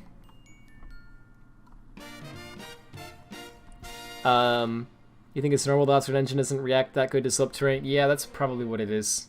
Okay, I guess it's normal then. I was just trying to see if anything was different because I didn't notice anything different there at all.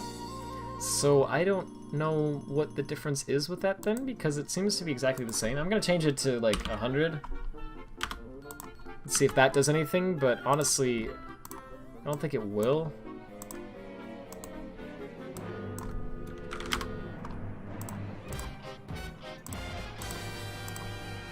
Nice. 3D World has a good soundtrack. You love the Daily Sonic with Twitter. Yeah, I like it a lot too. I like how that just randomly became a thing out of nowhere, and yeah, it's quite good actually. I hate Daily Sonic Sword. Oof. Every once in a while, I open Forces for some reason, and the sound panning is wrong, and some effects are barely audible, and some destroy. Yes, that's another Forces bug. That's related to Cryware. No, something. Did you like?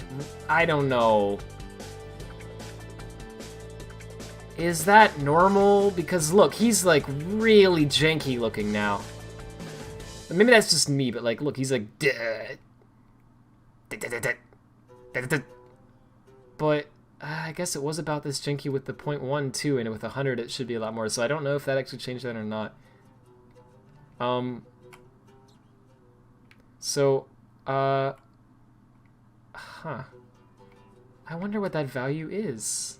Because it doesn't seem to have any real noticeable in-game effect other than maybe that jankiness, but I think that's normal actually, as bad as that looks. Looks normal to you? Okay. Well, I think I'm just looking too hard to try to find something. I think that was always like that and I just didn't notice it before because I wasn't really paying attention. Yeah, because these kind of... I mean, it's not like incorrect movement, it just doesn't look smooth. And I think a big part of it is because the animation speed is slower too, so that's just messing with my head. Again, animations make a much bigger difference than people realize. Like, I know I keep saying that, but like, they really do make a game feel good or not. And yeah, Unleashed and Gens had like fantastic usage of animations, so that's one reason that Forza feels a lot jankier in comparison.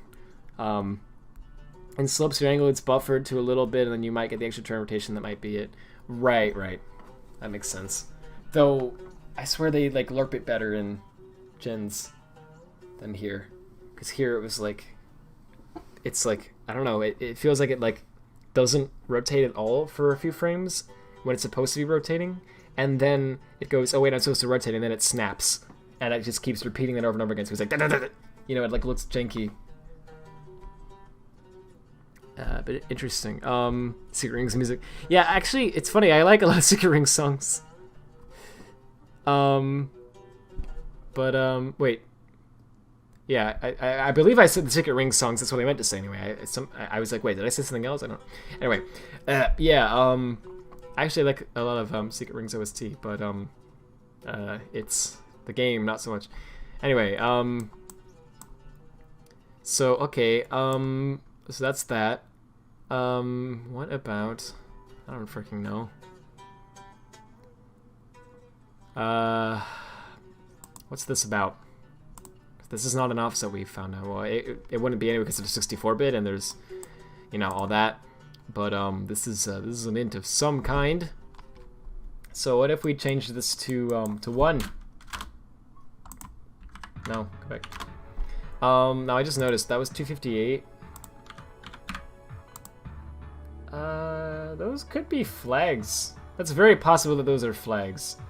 So actually, instead of doing that, I'm just going to set it to 2. Because that would be like disabling the 256 flag. We'll see if that makes a noticeable difference. Probably won't. I mean, let's be real. It'll probably either crash or nothing will change. Most likely, nothing will change. Yeah, good song. I agree. It's so good. I love this song. I love almost every song. Well, yeah, basically every song in the OS soundtrack. It's freaking great. I swear, the main reason people want an 06 remake is because of the soundtrack. Because the songs are so good and no one wants them to go to waste.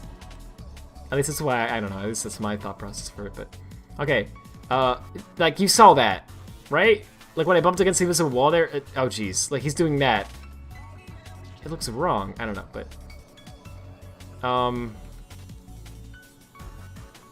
Yeah, I guess it looks fine now, other than that, it just... Okay. Gosh. Alright, so... let's see, did it change anything? Oh, hey, hang on. That might be different. I think that's different. when I'm in the running animation, right, and then I let go of the stick, he still runs. He still stays in run animation for a bit. Did he do that before, or did he? I thought he transitioned to the walk animation instantly, but you know, maybe not. Yeah. Again, I'm desperately looking for anything that's different because I don't know what these values are. I just have to guess, right? But it doesn't look like anything changed. So whack. That might have been the same. That bump is normal. Yeah, it is. I just feel like it's different, but it's not. I was consistent. I'm almost dead. So is the soundtrack really that good? Yes. You can like almost dead. That's fine. More power to you. I don't like that song. Ugh. Oh, 6 homing attack whack though. It is whack. I agree. You remember that having forces too? Okay, so it's just me. Frick then. Okay. So look. So what do these even do? Okay, is this a mask? This might be like a mask of some kind. Is it always FF00? It looks like it's always FF00. I wonder what happened if you change it. I don't know what to change it to.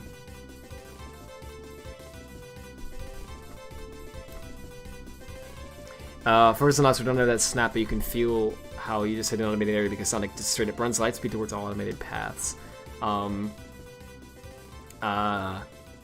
Yeah, and the other reason is because the automated sections in Lost Random Forces play a sound. Like, when you go in the automated section, you hear this, sound in the background. Why? I don't get that. That bugged me so much in Lost World, and then they did it again in Forces, and I'm like, dude, why are you telling us? Hey, you're in an automated section, just wanted to let you know. Why would you bring attention? Like, you know that people don't like the automation, right? Right? You hate that stuff? Me too. There's a mod, I think, Shown made it? For either this game or, Shown made it for Forces. It's no auto run sound. Literally, all it does is it gets rid of the auto run sound. Highly recommend this mod to anyone who wants to play Forces. Like, I swear, it makes a huge difference. When you go in the auto run sections, it doesn't feel as bad when the sound is gone. It somehow feels more like you're playing the game, even though you're not, obviously. You know you're in an auto run section still, but like, somehow it feels more natural when the sound doesn't play. When the sound plays, it's like, dude, come on. Anyway, where download? Oh, it's on Game Banana. Sonic Forces, no auto run sound. It's here. I'll send a link. That's what kind of made sense because every automated section is very clearly signposted and just precising. Yeah. Yeah, I got why they did it in Lost World, but it still bugged me. Because I just didn't know if it was necessary. But yeah, every automated section in Lost World was like, you go into a cannon and then you speed up and then there's like lines behind you, and it was all very much like you're in a different mode now. Here we go, right? Whereas Forces is not like that. So it definitely bugs me more in Forces than it does in Lost World, because at least in Lost World I kind of get it. But even in Lost World, I just don't think it was necessary to do that. You didn't need the sound. I know but see, I know that's a nitpick. That's a big nitpick. That's like something that no one but people in the Sonic fan base like myself would care about. But yeah, it bothers the heck out of me. So we're gonna set that to 0 and see what it does. No, come on. No, come on. We gotta wait like 30 seconds every time for the game to start. Because de novo. Thanks, Space de novo. Can I make another edit during the amount of time it takes for this to start?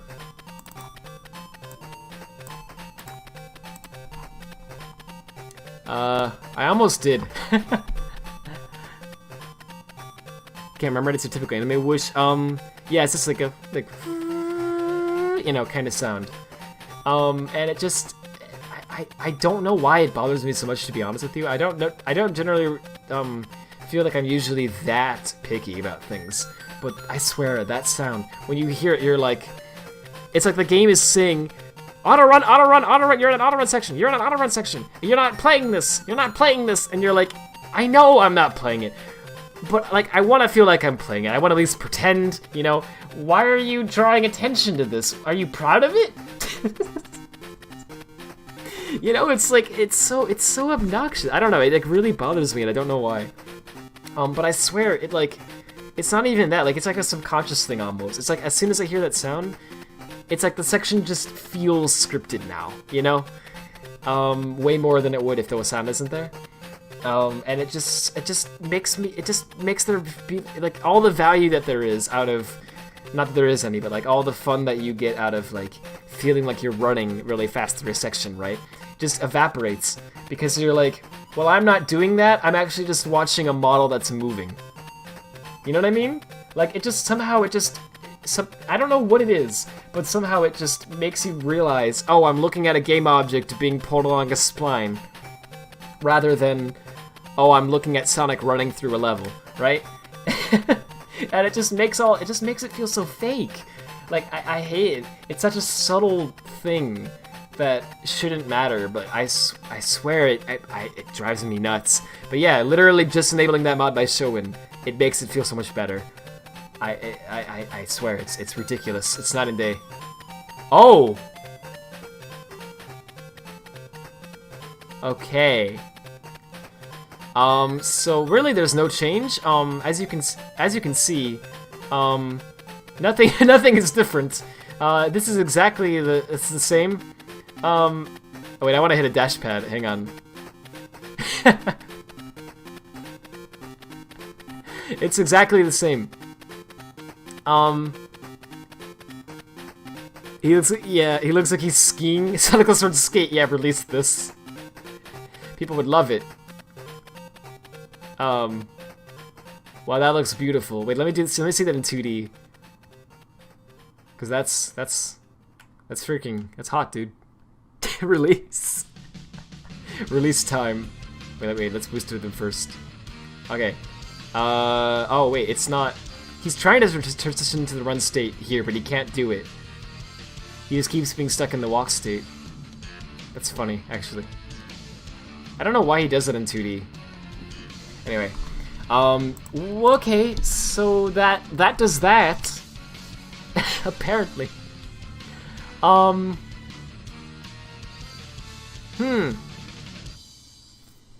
So what is that value then? What is that actually? Is that like?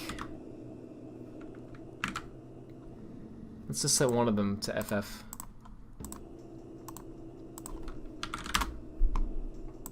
Maybe it's like a mask, right?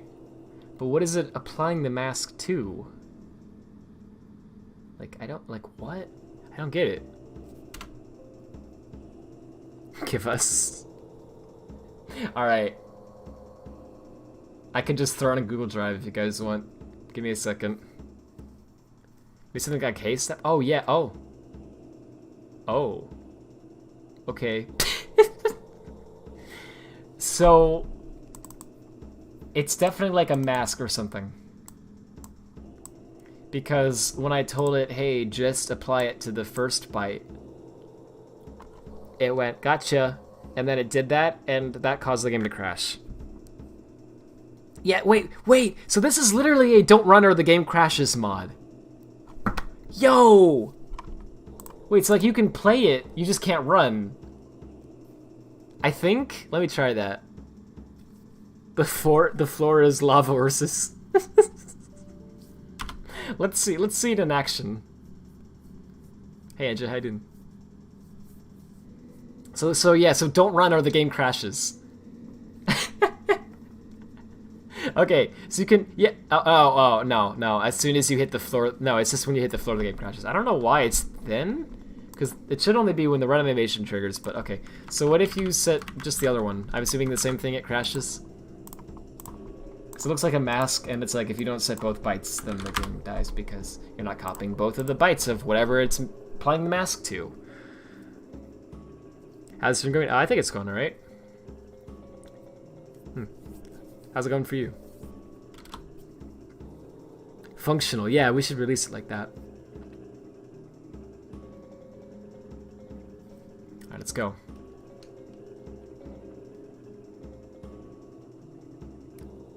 Let's see what happens. He T-poses! Wait, did he bends left and right with the T-pose.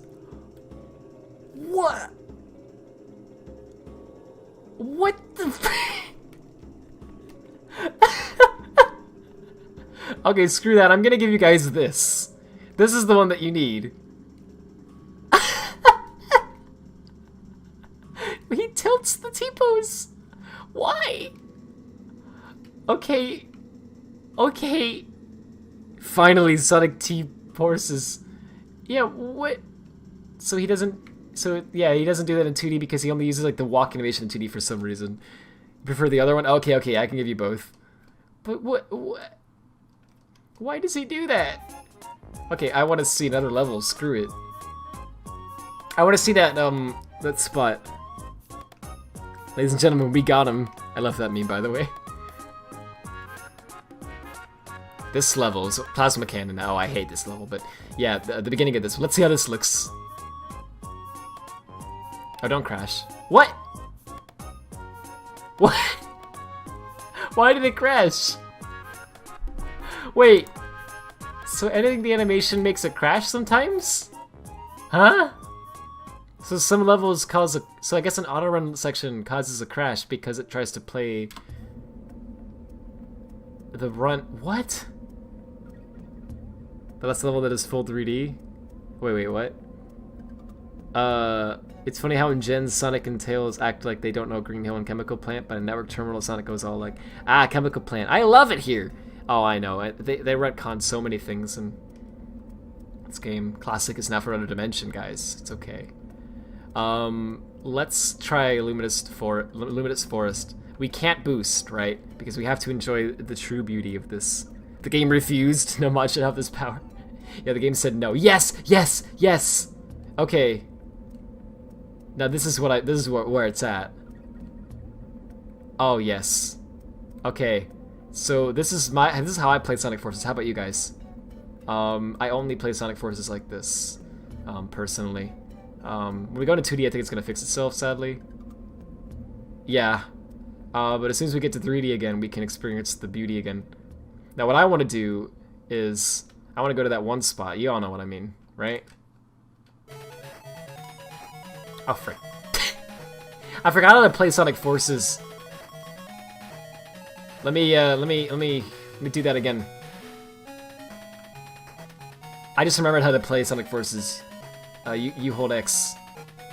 I'm sorry, I forgot which button it was. That's why I failed that one time. Okay, here we go. So let's do this. Let's do this. But no boosting. Because this is how you were supposed to do this, obviously. That looks so good. I love that. Okay, so I don't know what the frick that number is that I changed that made this happen. Aha! You haven't turned off the frame rate since I released it? Oh my goodness. That's an honor. Thank you, holy frick. By the way, you do have to restart the game every time, sadly, for this to work.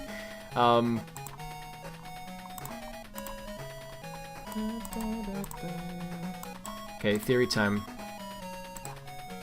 I wonder if that crash was because of the other number I changed earlier that I never changed back.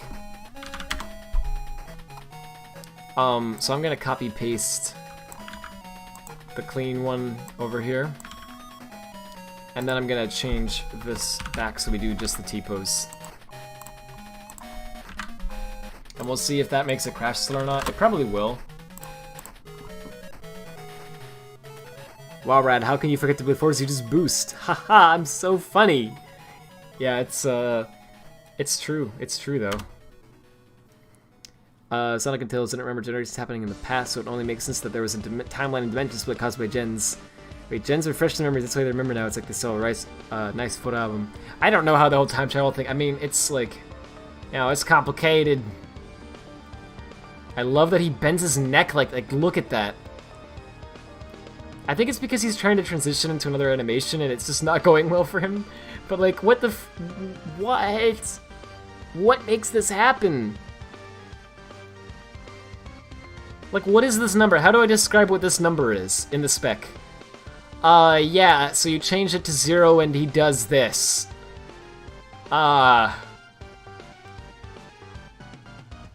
Let's see if it crashes still. It probably will. Might not. Probably will though. Yeah, it's gonna crash. Yep. So this value is what crashes Plasma Cannon. Aha. I think it must be a mask that says like what data that gets like copied or modified or something related to the animations, right? And like because I don't know, something about the way the mask works makes it only, in this case, it's only copying like enough to where he's T-posing and tilting, but then in 2D, in that auto run level, in the auto run sections, it crashes because it just doesn't know. I don't know, man. I don't know what it is. But anyway, it's a T-pose flag. I can't believe every game animation engine doesn't have this very important feature. Yeah, I'm honestly shocked as well. Well, all right. You know, it's kind of a pain to release these, but I'll do it just for you. I'll make 2 of them. T-pose. Just gonna have this. And, leg boy. Alright. T-pose. Oh, it's 2020, holy frick. His power level is unmatched.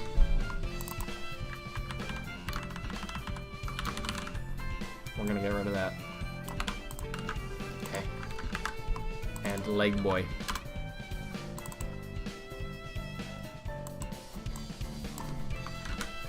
All caps. Same description. Alright. Wait, don't copy paste the whole thing. It is just this. So I don't remember what I did for the leg boy one actually, but I'll change that back up in a second.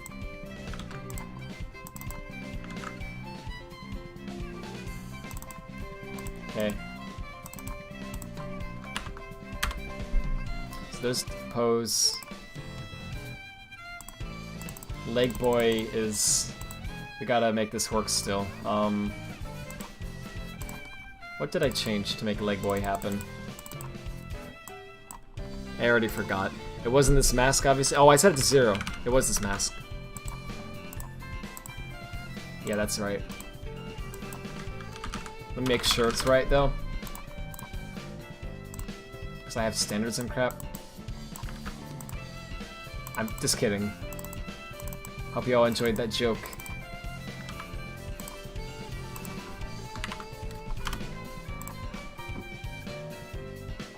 Unreal? Nah, seems pretty real to me, unlike Hedge Pose Engine. I love that logic. Unreal, it seems pretty real to me. Holy frick, can I see this mod?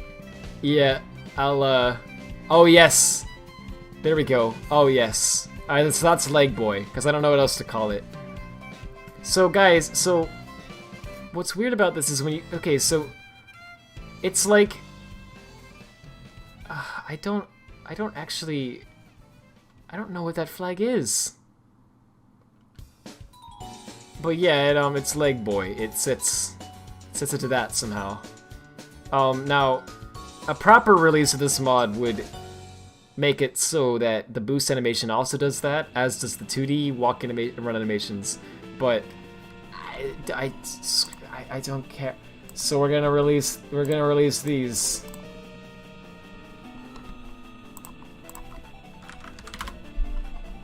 Hang on. Let me get this mods. Forces.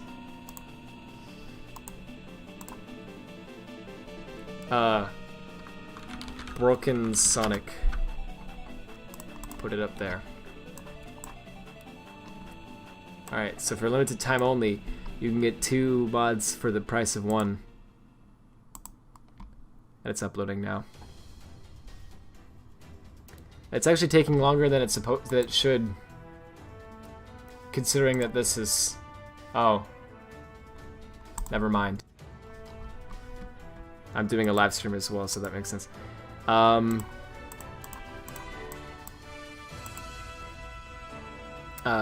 Spring breeze truly was a breeze. Nice, dude. Unity, I hope you are afraid. The Izuka hidden hand to finally make the check engine sellable, the T-pose engine. Oh, that airbox scared me? Oh, I'm sorry, dude. What mod was it doing for lots of... Oh yeah, it was a Tails flying. I'll show you what it looked like real fast. Hang on. The animations were supremely borked. Because... I don't actually have... wait, where was the... Yeah, this was the Lost World one, right? Sorry. The animations were very borked because I don't actually have the, what was I gonna say for it? Sorry. I don't actually have the animations for all of Tails' movement, right? So, like, I do have a walk and run animation for Tails, and I have an idle animation, and I do have, like, a spin dash and a jump, but that's it. There's nothing else. So everything else bugs out completely, including flying. There is no flying animation, so it's gonna look very... It will look very bad. Obviously, if I finished this and released this, I would want to fix that. But anyway, here's what that looked like. Okay, I don't know why it's not loading my Tails model. Oh, yes I do. Oops. Oopsie. I made a change, I forgot to unchange it. Anyway. It's not my Tails model. So there's actually a Tails model in Sonic Lost World that ships with the game. And yeah, it has a few animations, but that's it. So anyway, this is Tails. So far it looks great, right? And you can spin dash and everything. The trail is still blue. I haven't fixed that yet. But if you try to do something that Tails doesn't have an animation for, which is most things, it looks like this. I don't know if you can see that, but let me show you a better example.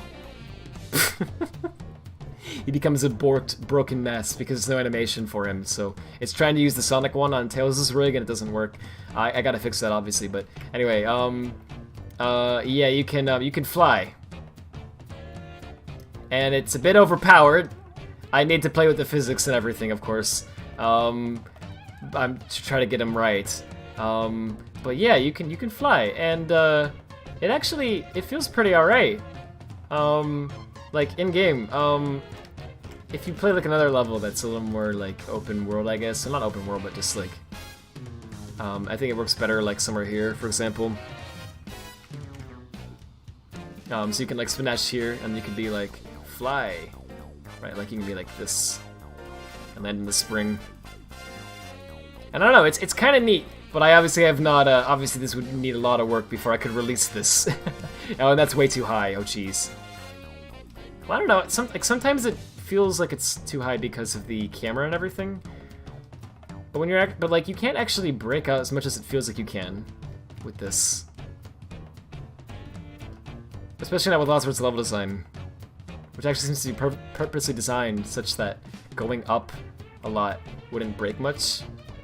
I don't know why exactly, but maybe because they realized you could kind of do that with even Sonic's normal physics. 2D is a bit weird.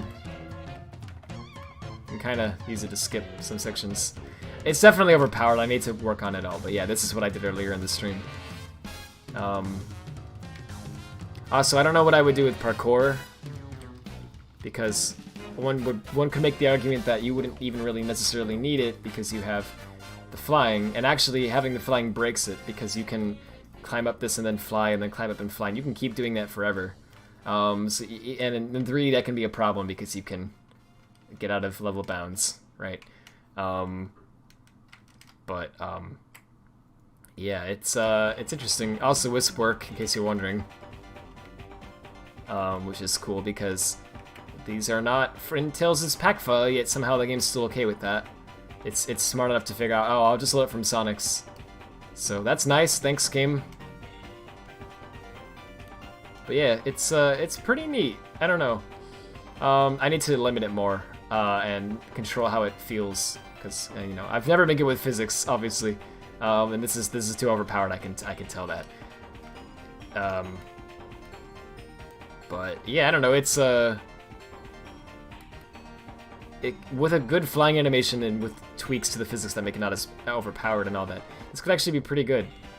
I don't know. Like, it doesn't feel that bad to play. Wait, what was that? Burnt Tails. That was cursed. Let me see that again. Oh, he's gone now. Rip. I wanted to see that. Anyway. Yeah. Let me refresh the chat again because I think it froze. It did. Cool. Cityscape truly was a city. Yeah, dude. I don't see the need to limit Tails. I guess not. Sparkle makes sense for Tails? See, I don't know. There's some 30 Sonic game where Sonic can go against Tails in multiplayer. See, that'd be really cool. I want to do that in multiplayer in this game. An open world level, but you need to find the world that first. Oh my gosh, that's funny. What if you change the parkour to just holding to the wall to make you fly more? Wait, just holding to the wall? Oh, I see. Yeah, that could work. I don't know. Yeah, maybe. There's definitely a lot we could do with this. I don't know what. I have to consider that. That's a good idea. Can you just subtract a float or something? Yeah. Yeah, I just have a fly timer and a fly speed. And I can just mess with these values to get it to feel a little better. If I just set the timer to be a little bit. See, I actually think maybe this should be. Okay, so if I just set this to, like, let's say 10, and then I set this to maybe 11, and this to maybe, I mean, that might be fine, but let's set it to like 0.4. Let's try that. So that should make him fly a little faster, but the timer is also shorter, and that should hopefully make it, let's see what it does.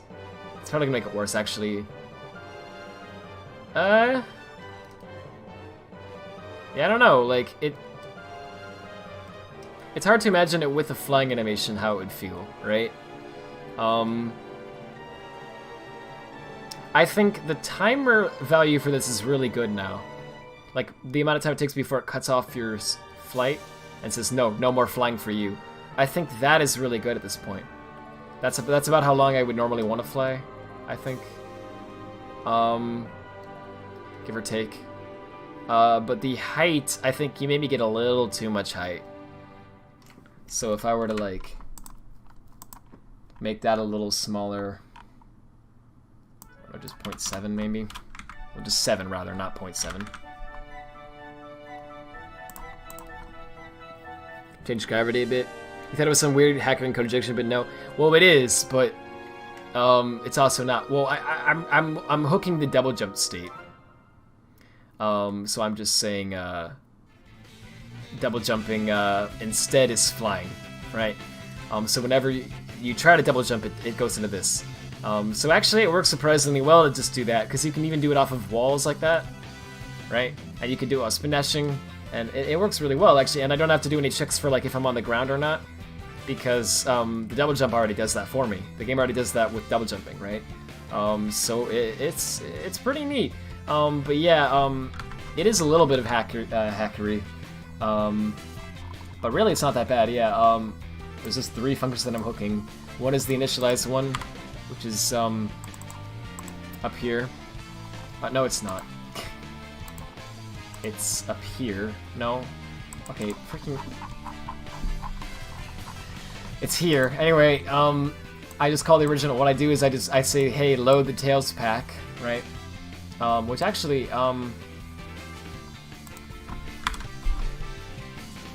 don't know why oh yeah, I'm calling it on a null point, that's why I'm doing it like that. Anyway, I load the Tails pack, and then I say, alright, so give me the handle to the Tails pack file, check if it's valid or not, that this calls a function from the game that checks if it's valid, and then Actually, I don't even use this value anymore, but I was using this earlier to determine that I was loading it correctly and everything. And anyway, so I can actually comment this out now, but, right, anyway. Then I just say, right, so get a resource called character tails, that's the model I want, and then set Sonic's model data to that. I do that with the skeleton as well, and I also do that with the animation script here, so use one called tails.anim instead. This one struct, I don't know how it works, so I just made I made it an array of 3 void pointers, but this is not, it's actually a struct, it's not like this, I just haven't figured out the struct yet. I figured out these two, but not the rest. Also, there's a bone names thing that the game does, so I replicated that here, but I don't really get how it works, and it doesn't seem to make any difference in game if I don't do that, so I don't know what that's all about. And finally, I do the same thing for the spin models, and then that's it. So then for double jump, I set these flags because I don't know what they do, but the game does it, and then I change the posture to jumping, and then I say, hey, get the velocity and do this, anyway, all this stuff. Getting the up vector was kind of a pain, because I had to find that function, so G'd helped me with that. But, yeah, you know, this feels a little better, I think. See, I still feel like that's maybe a little bit too high. Like in Adventure 1, I don't know if you would... Tails was already really broken, but he didn't... I don't think he usually would go that high, really? I mean, maybe he did, I don't know. It was more like he flew for a long time. But he didn't necessarily gain that much height from his flying. Like, that's a lot of height. If you combine that with, like, this tree, for example, if you climb the tree and then you're like, yo... See, that's really... I guess it's not that bad. I'm mixed on it. I don't know if it feels good or not. Also, it's kind of hard to land on little nitpicky things like... Well, not... Why did I say nitpicky? You know what I mean, like precise things like that. You still think he's going too high and he needs to fall slower. So he's going too high and he needs to fall slower. Okay.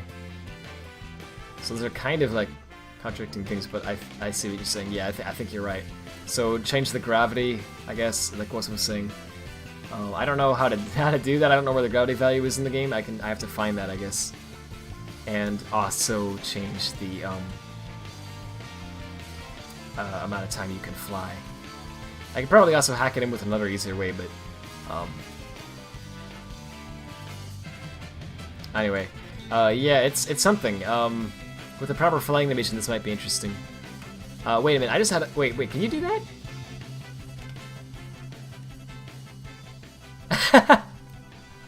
See, that's kind of cool though. I kind of like that. You can fly over to that cloud if you want.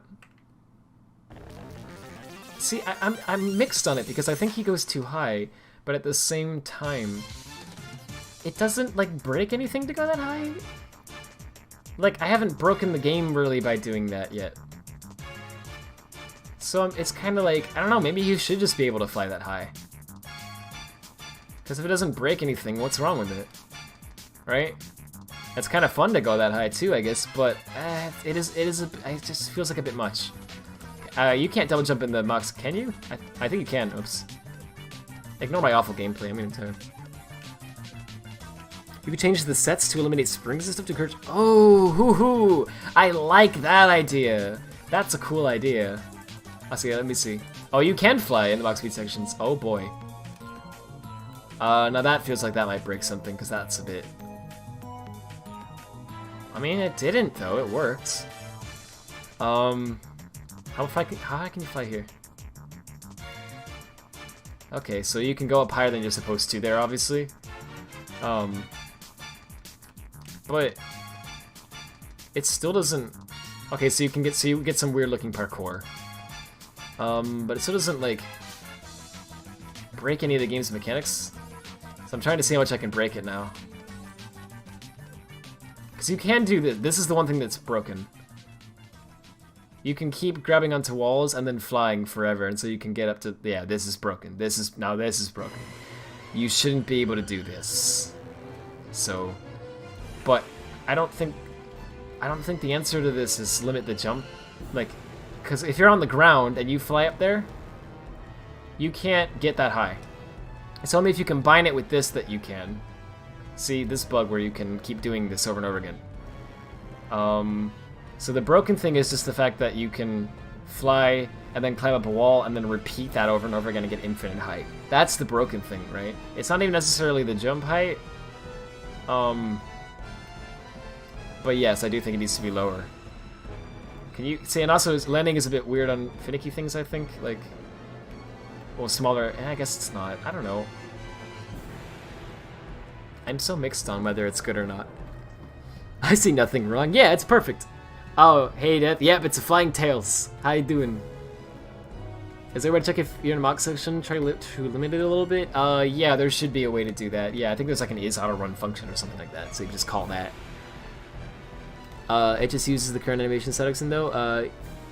Oh, you mean the rolling animation? Yeah. I'd like to play a flying animation instead, obviously, for that. It's not functional, it's functional. Haha! So no parkour. Well, I don't know, maybe I can still have the parkour, I just need to disable the, I just need to somehow fix that. Like, I don't know, maybe make it so once you fly, okay, like, you can parkour, right?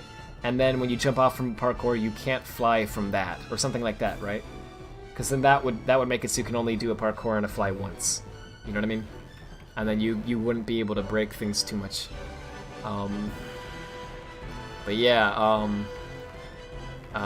it does work really well on some levels, on others it doesn't. I need to tweak the physics more.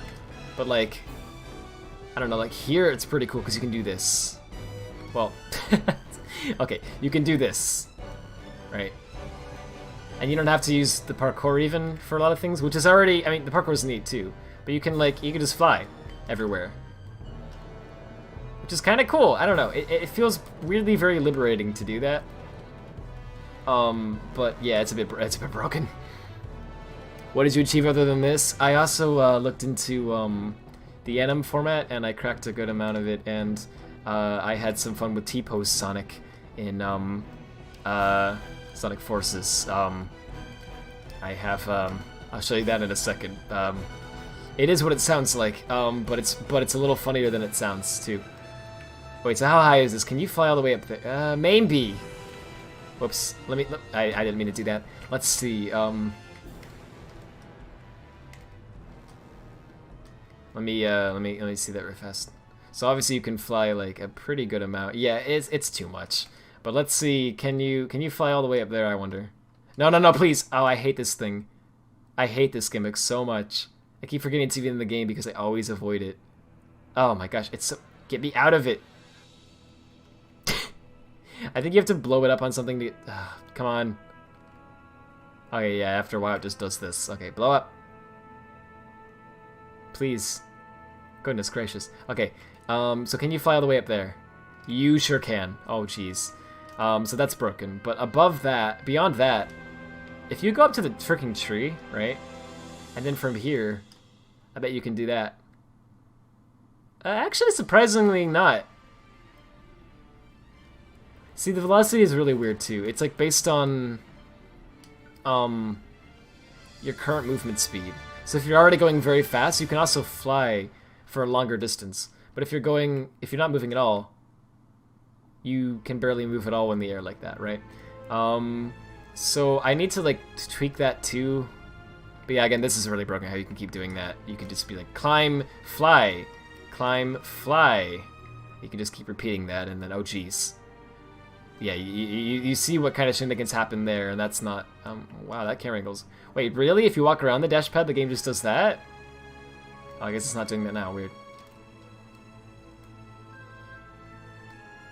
But it's like, I don't know, it needs a lot of fine-tuning. Anyway, T-pose Sonic. It's funnier than it sounds like it is.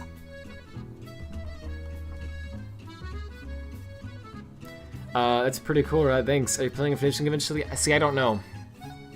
Because finishing it requires a lot of, the big thing is I need animations, right? I would need Tails, specific animations for so many things, right? For wall running in different ways, like up the wall or along the wall or jumping from the wall. I need one for him flying, obviously, and probably a few different ones for him flying based on like how high he is and all that stuff. I would need ones for like the Mach speed, because I don't have one for that. I just am using the run currently. It looks kind of weird. I need one for like rolling. I need one for like kicking and for homing attack and grinding, and you know, I need a lot of animations, and I'm not an animator, right? So I'd have to ask someone else to do it, and I just don't really want to bug people, you know. But yeah, it's a lot of work. So sorry, this is the long leg Sonic, which happened because of a flag I changed in the enum file. I don't know what the frick that flag does. Like what flag when set to 0 would cause the game to do this? I don't know, what does animate lower body? Something like that? Okay, alright, maybe that's what it is, right? So then I went, okay, great, that's just beautiful. So let's go in now, and let's change it again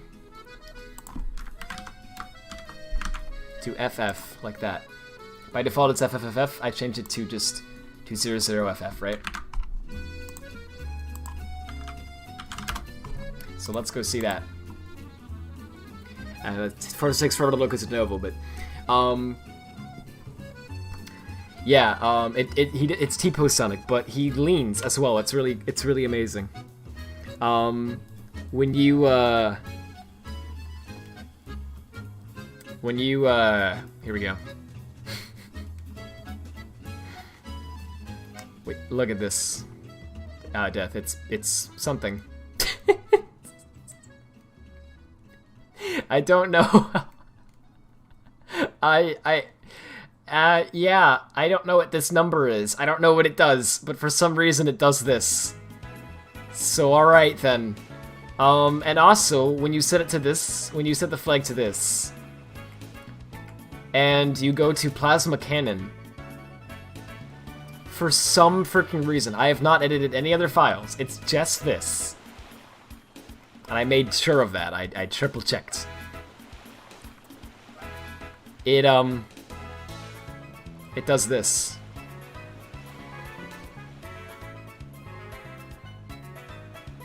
Oh, it worked this time! Okay, well, it was supposed to crash. I don't know why it didn't crash. But every other time I played it, every other time I tried this, it crashed.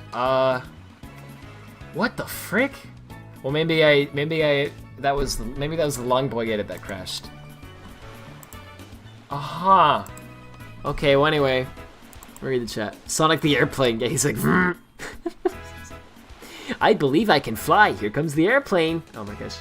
While running could be rotated running. Yeah, that would work for a while. Can I multiply velocity based on previous state? Yeah, what I'm doing currently, Wasif, is when he first enters when the on-enter function is called for the double jump state, I'm getting whatever the current velocity is, and then I'm adding on to that a little bit. I'm adding a little bit of an upwards velocity to it. So I'm giving it a little bit of a upward boost when you first start flying, and then from that point on, I add to it every step during this function on here while you're holding down the up button, well, the fly button, right, the jump button. So yes, I can look at what the previous velocity is and do something based on that if needed, and I probably will want to do that. You think any animator would look at this first Tails mod and say, "Holy frick, where do I sign?" I can't tell if you're serious or not, but if so, thank you. Yeah, maybe, I don't know. I feel like it would be, well, I don't know, maybe it depends. If someone's really passionate about it, if someone really actually wants to do it, then that'd be cool. But I don't know. I don't want to bug people, right? But if I do want to, the other thing is there's a lot of stuff I need to do to make this really good. Like, obviously there's a lot of polish that needs to be done with the way the flying works and everything, and I need to fine-tune the physics of that to make it all feel nice and everything. And that's a lot of work to do, especially because different people have different opinions on that. I like things that are more floaty generally, but not overly, so there's a limit to it, how much floaty it should be, right? Whereas a lot of people like things that are more weighted and limited. Like, I like the overpowered feeling, but I don't want it to be too much. And I know there's differences in opinion with that, so I feel like it would take a lot of tweaking before I get it to the point where most people are like, yeah, this is good, right? And especially with my lack of understanding how to do proper physics. But then on top, the other thing too is I would really love for this to be like, you know, in multiplayer, you could have one player be Sonic, one player be Tails, right? That would be freaking awesome. I'd love that. And I'd also really love if you could, like, in single player, like, when you start up a level, pick which character you want to play as, right? But that's a pain. Both of those things are a pain. Especially the single player one, actually, as weird as that might sound. Because I think for the multiplayer one, you could do something with you could hook something with the Miis. You could make it so instead of selecting a Mii, you select your character. And you could even use the data that the game normally stores as the Mii index, and to instead store the character index, right? So I think that wouldn't actually be that crazy hard to do. But single player, you would need to bring up like a custom HUD, right? You'd probably need to do Swift stuff to do that, and oh my gosh, I don't even know where I'd begin with something like that. That's a nightmare. So yeah, it's one of those mods where it's like I just don't know if it would ever be to the point where I feel like it's ready to be released, you know. So I don't know if I'm gonna release it. I'd like to someday. But for now, it's kind of a low priority thing for me, not because I don't care about it, I do, I think it's really cool and I would love to finish it, but rather because I think it's more important that I work on other things. Like I want to get Hedge Edit ready before the 2021 game comes out, right? And I want to get like Swift stuff figured out, and I'd like to pick up Spectrum again someday, right? And other stuff like that. This is more of just like a what-if scenario. It's like a I'm just trying to see what the game could be like with another character, because it's an interesting thought to me, right? So I don't know if I'll finish it. Maybe I will. Oh yeah, this song. It sounds like a generic Kickstarter song, doesn't it? Hey guys, I'm Mark Martin, and I'm here to show off my new product, the Universal Remote. Unlike most Universal Remotes, this Universal Remote can control time and space, similar to the remote seen in Adam Sandler's hit film, Click. I can just go down to a Starbucks, and when they get my order wrong, I can point the remote directly at the manager and have them come out to me and give me a refund, as well as the Mocha Supreme that I actually ordered. You can too. Just all you need to whatever. Just donate to the Kickstarter project today. I'm sorry, that joke went on too long. 80% of Tails and Knuckles animations are custom. A what? For what game? You mean they would have to be for this, or? Because I agree if so. Maybe contact Hero? Yeah, maybe. I've never spoken to Hero before, so I don't know where... I mean, I could get in contact with him, I'm sure, if I wanted to, but... I don't know. He's working on his own stuff as a thing, right? I think if I did finish this and I needed custom animations, and I really was like, okay, I'm gonna finish this for sure, I just need animations. I would want to either ask, like, Be Fast or Ultimate Darkman, I think. Because they're both they're good with animations,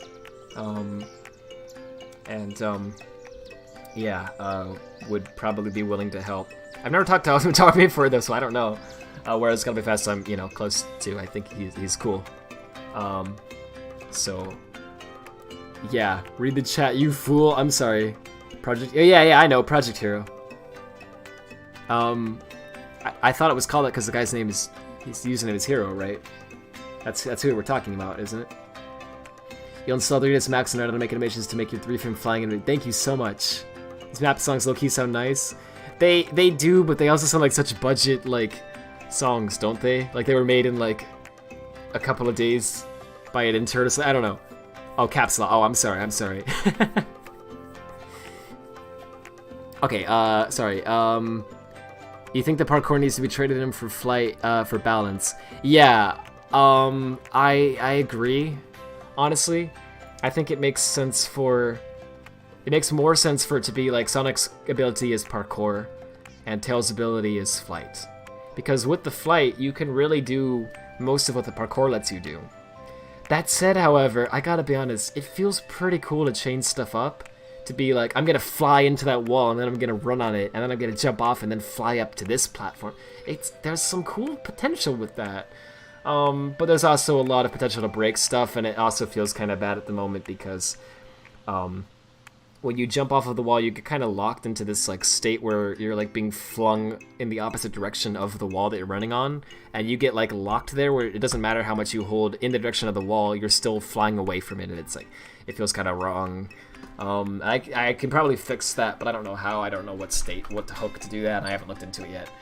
So yeah, anyway, it would probably be easier to just disable parkour for Tails, and it probably would make more sense. I don't know what I'm gonna do. I don't know. I think it's something that people are gonna be mixed on. Well, yeah, it's beautiful. Make spin attack from SC1 red XD. You know, you joke, but that would actually be really cool. I didn't consider that, but that actually would be really neat.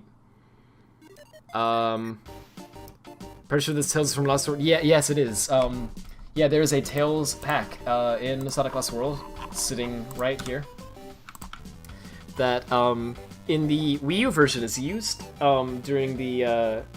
I'm just telling the chat this, by the way. I know Death already knows this, but in the Wii version, it's used during the circus minigames, and only then. On the PC version, to my knowledge, it's just completely unused, but it's still here. It's there on the PC. They just don't. Oh no, wait, that's not true. I think they use it in when he flies in the tornado as well. In Hidden World and in Woody Hill 1, I think it's used there. Yo! Yo! So, wait a minute.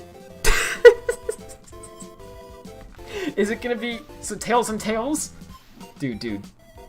Why did I never consider this until just now? Yeah, Tails absolutely flies by in the tornado as Tails is standing in Woody... Oh, jeez, what am I gonna do about that? And also, more pressingly, because that you might just not notice, right? Oh no. Okay, so I guess put Sonic in the pilot seat?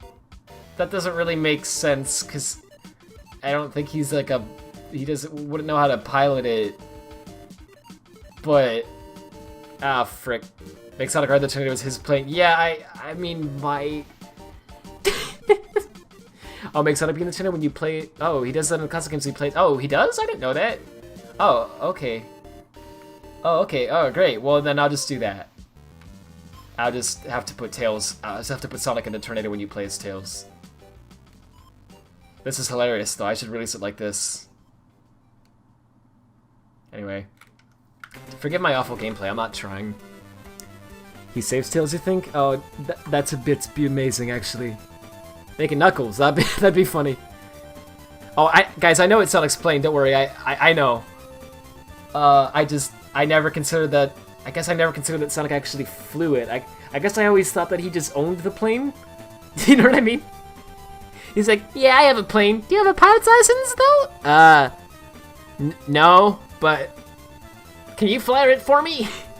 I'd be honored. That's how I always thought it went down. I guess that's really weird. I don't know why I thought that, but that was just always my headcanon. I guess Sonic can also fly a plane. Never considered that.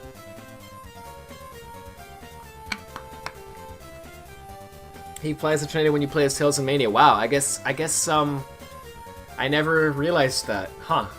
Well, alright then. Yeah, I guess he can fly a plane. I guess we can just put Sonic in there. It makes sense then.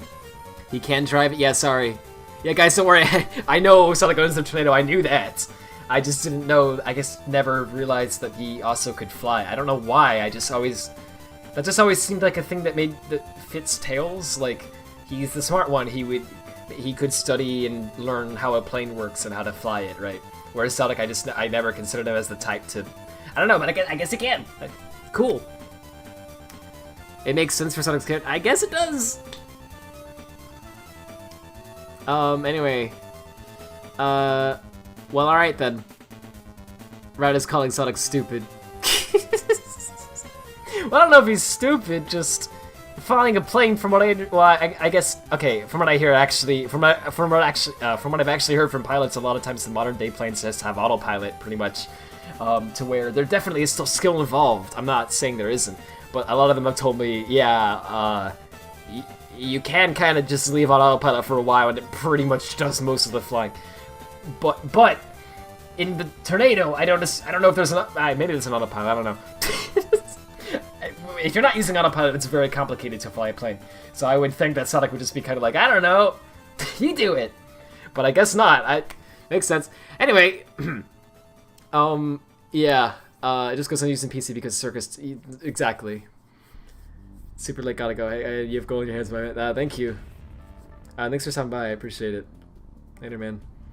You think he flies Tornado in the Tails ending of Sonic 2? Yeah, he probably does. He was not properly margined, it's he perceived it? Yeah, I see. You gotta keep in mind, too, I didn't get into the Sonic fan base until, like, 2011, 2012, right? Again, my first game was Colors, you know. I went back and played all the others, of course, but, like, my first impression of the character was that, which is not a great first impression, I guess, but I always kind of, like, I guess I just, the way they convey him in, like, the way Ken Podtek and Warren Graff conveys Sonic always came off to me as though he was the type that, like, acts before he thinks. You know what I mean? Not that it's not that he's dumb. He's not. It's just that he, like, he's the type that, like, wants to do something cool before he doesn't want to think it out, you know, and, like, strategically plan it all and everything, because that's too slow, you know? As dumb as that sounds. That's sort of the character they gave him. So that was my first impression of Sonic's character, and so I guess based on that variant of Sonic, he wouldn't be the type that would sit down and, like, you know, read a book to, like, learn how the flight controls work. He'd just be like, plane? I like planes. That's cool. I'll buy your plane. And then he, you know, 4,000 gold rings. And then he's like, cool, I have a plane. Oh, wait, I don't know how to fly it. I should have thought about that. I don't know. Anyway, yeah, but the Sonic that most people grew up with, and the one that I've come to know from playing the older games, that's the yeah, he would have thought it out more than that. Anyway, let me show you. What you got into 2 hours ago? Yes, and you're not going to believe me because it's conveniently timed to where literally right after I read your message saying that I'm going to say this, but I was literally just about to say, yeah, let's go do a break. So I'm going to do that now. In any case, let's look at some memes. That makes sense for current Sonic's character. I love that. Thanks. Yeah, I think so too. But yeah, other, I guess, doesn't for every version of Sonic. It's kind of interesting. I just never thought about it. Anyway, all right, we got a bunch of memes. So, actually, first we're gonna look at serious breaks. I think here. In this world. Oh, there's actually a lot of... Wow. Okay, so we're gonna go through as much as we can here. But there's quite a lot, so I might have to wait to do some of it until tomorrow. So this is from a blob. It's a video.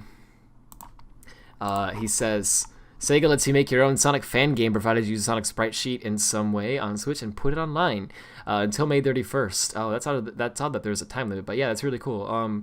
That's a whole 5.5 weeks of development time from when Sonic Basic 4 launches internationally on the Switch on April 23rd. Now you can be Sonic Team and suffer under crunch. Yay! Only 5 weeks to make a Sonic game. Wow, that sounds like about the amount of time that they had to do it. Also, wow. I didn't really. Yeah, Sonic Basic looks pretty cool. I didn't realize that you could. It looks fairly in depth actually. That's really neat. So I imagine if I wonder if someone is going to actually use this and put in proper slope physics and stuff. I wonder how far someone's going to go with this during the 5 weeks of time that we have. I'm actually very curious. Like, I want to see this. Like, I wonder if someone's going to make like a proper classic Sonic engine. That'd be really neat. But anyway, that's super cool. I really like that when Sonic Team embraces the fans like that and all that. Let's make one correction. Someone says there are some restrictions on the image. You can release your creations until May 31st. Okay, all right. Hey, still, that's really cool. They make it look a bit simple. Keep in mind that someone ported Mega Man 2 and Sonic Basic 1. Yeah, I saw that, and he's just reduced the audio a little on this for demonstration, and he has a video. Yeah, I saw a blob had tweeted this out, but apparently somebody freaking remade Mega Man 2 in Smile Basic. Look at this.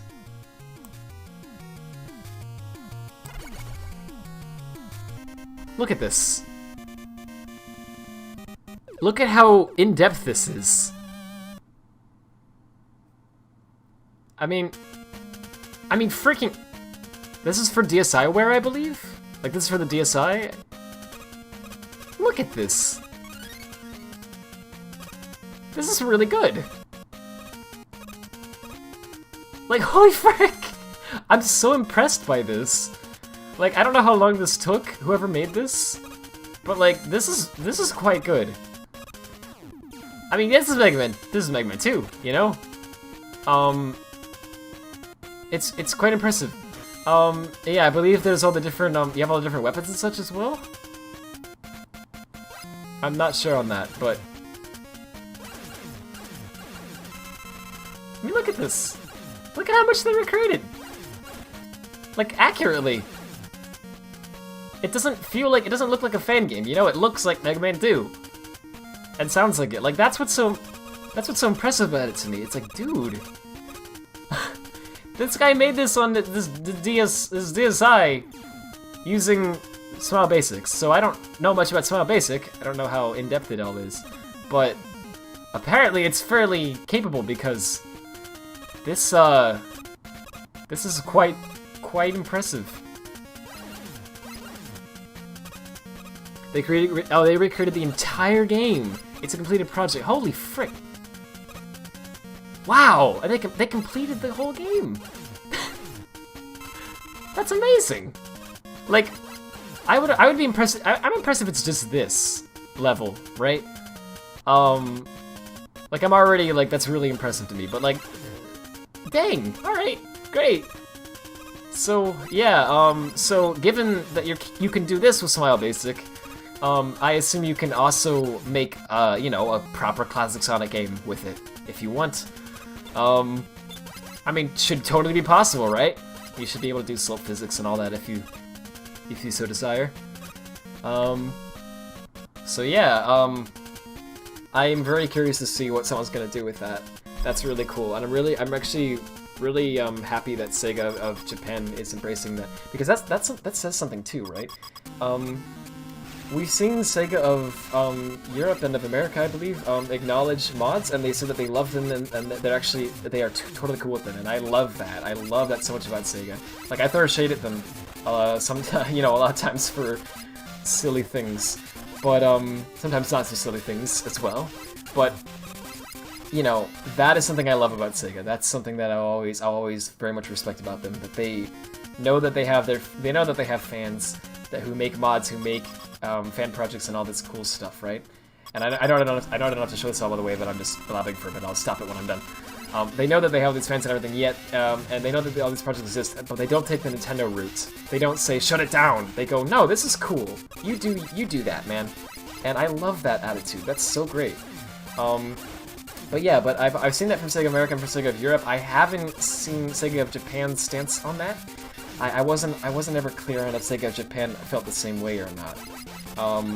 And with this, it says to me that they do feel the same way, because look, they just released a template so you can make your own Sonic fan games. Wasn't that nice of them? Like, they wouldn't have done that if they didn't want people to make basically Sonic fan games, right? So good job, Sega. Freaking worldwide. That is something I very much respect about Sega as a company, that they allow that and they have that approach to things. Like that's very nice of them. And I think it's really good because it keeps this fan base, like, this fan base is super passionate about this character, and that's the only reason that people are so hard on them when the games are not great, right? Because we care, we love this character, we love this franchise, we love this stuff, right? And giving these fans who are this passionate the ability to make cool stuff and not shutting it down is a wonderful thing, you know? It just flourishes so much creativity, and it puts a general good mood. It's a good attitude to have as a company, I think, right? Because it sends this message of like, yeah, we value you as a person, you know? We appreciate that you're a fan. I really like that. All right, anyway, oh yeah, thanks, Wasif. I actually did forget. So here's the trailer he told me about earlier, so we're going to show that now. This is a trailer for Wasif's SLW mod. Where's Samari? Oh yeah, it won't be good until it can run Doom as well. Cool, so I think it's custom levels, it looks like? Yeah, it looks really cool. So, yeah, it looks all cool. You have like level, oh, Green Flowers on 6? Oh, whoa. Okay, wait, so what is it? Oh, Green Flower Zone expansion. Okay, so it adds new levels to Green Flower Zone, I see. So there's like more to the end of it and everything. That's neat. I like that. That's a good concept. Oh, how many? Whoa! How many does it add to Green Flower? Holy frick! That's a neat concept. So, yeah, I think it's custom levels, it looks like? Yeah, it looks all cool. So I think it's custom levels. So, yeah, it looks all cool. So that's a neat concept. Oh yeah, that kind of looks like what? That reminds me of something. Yeah, but it looks like he had fun making this.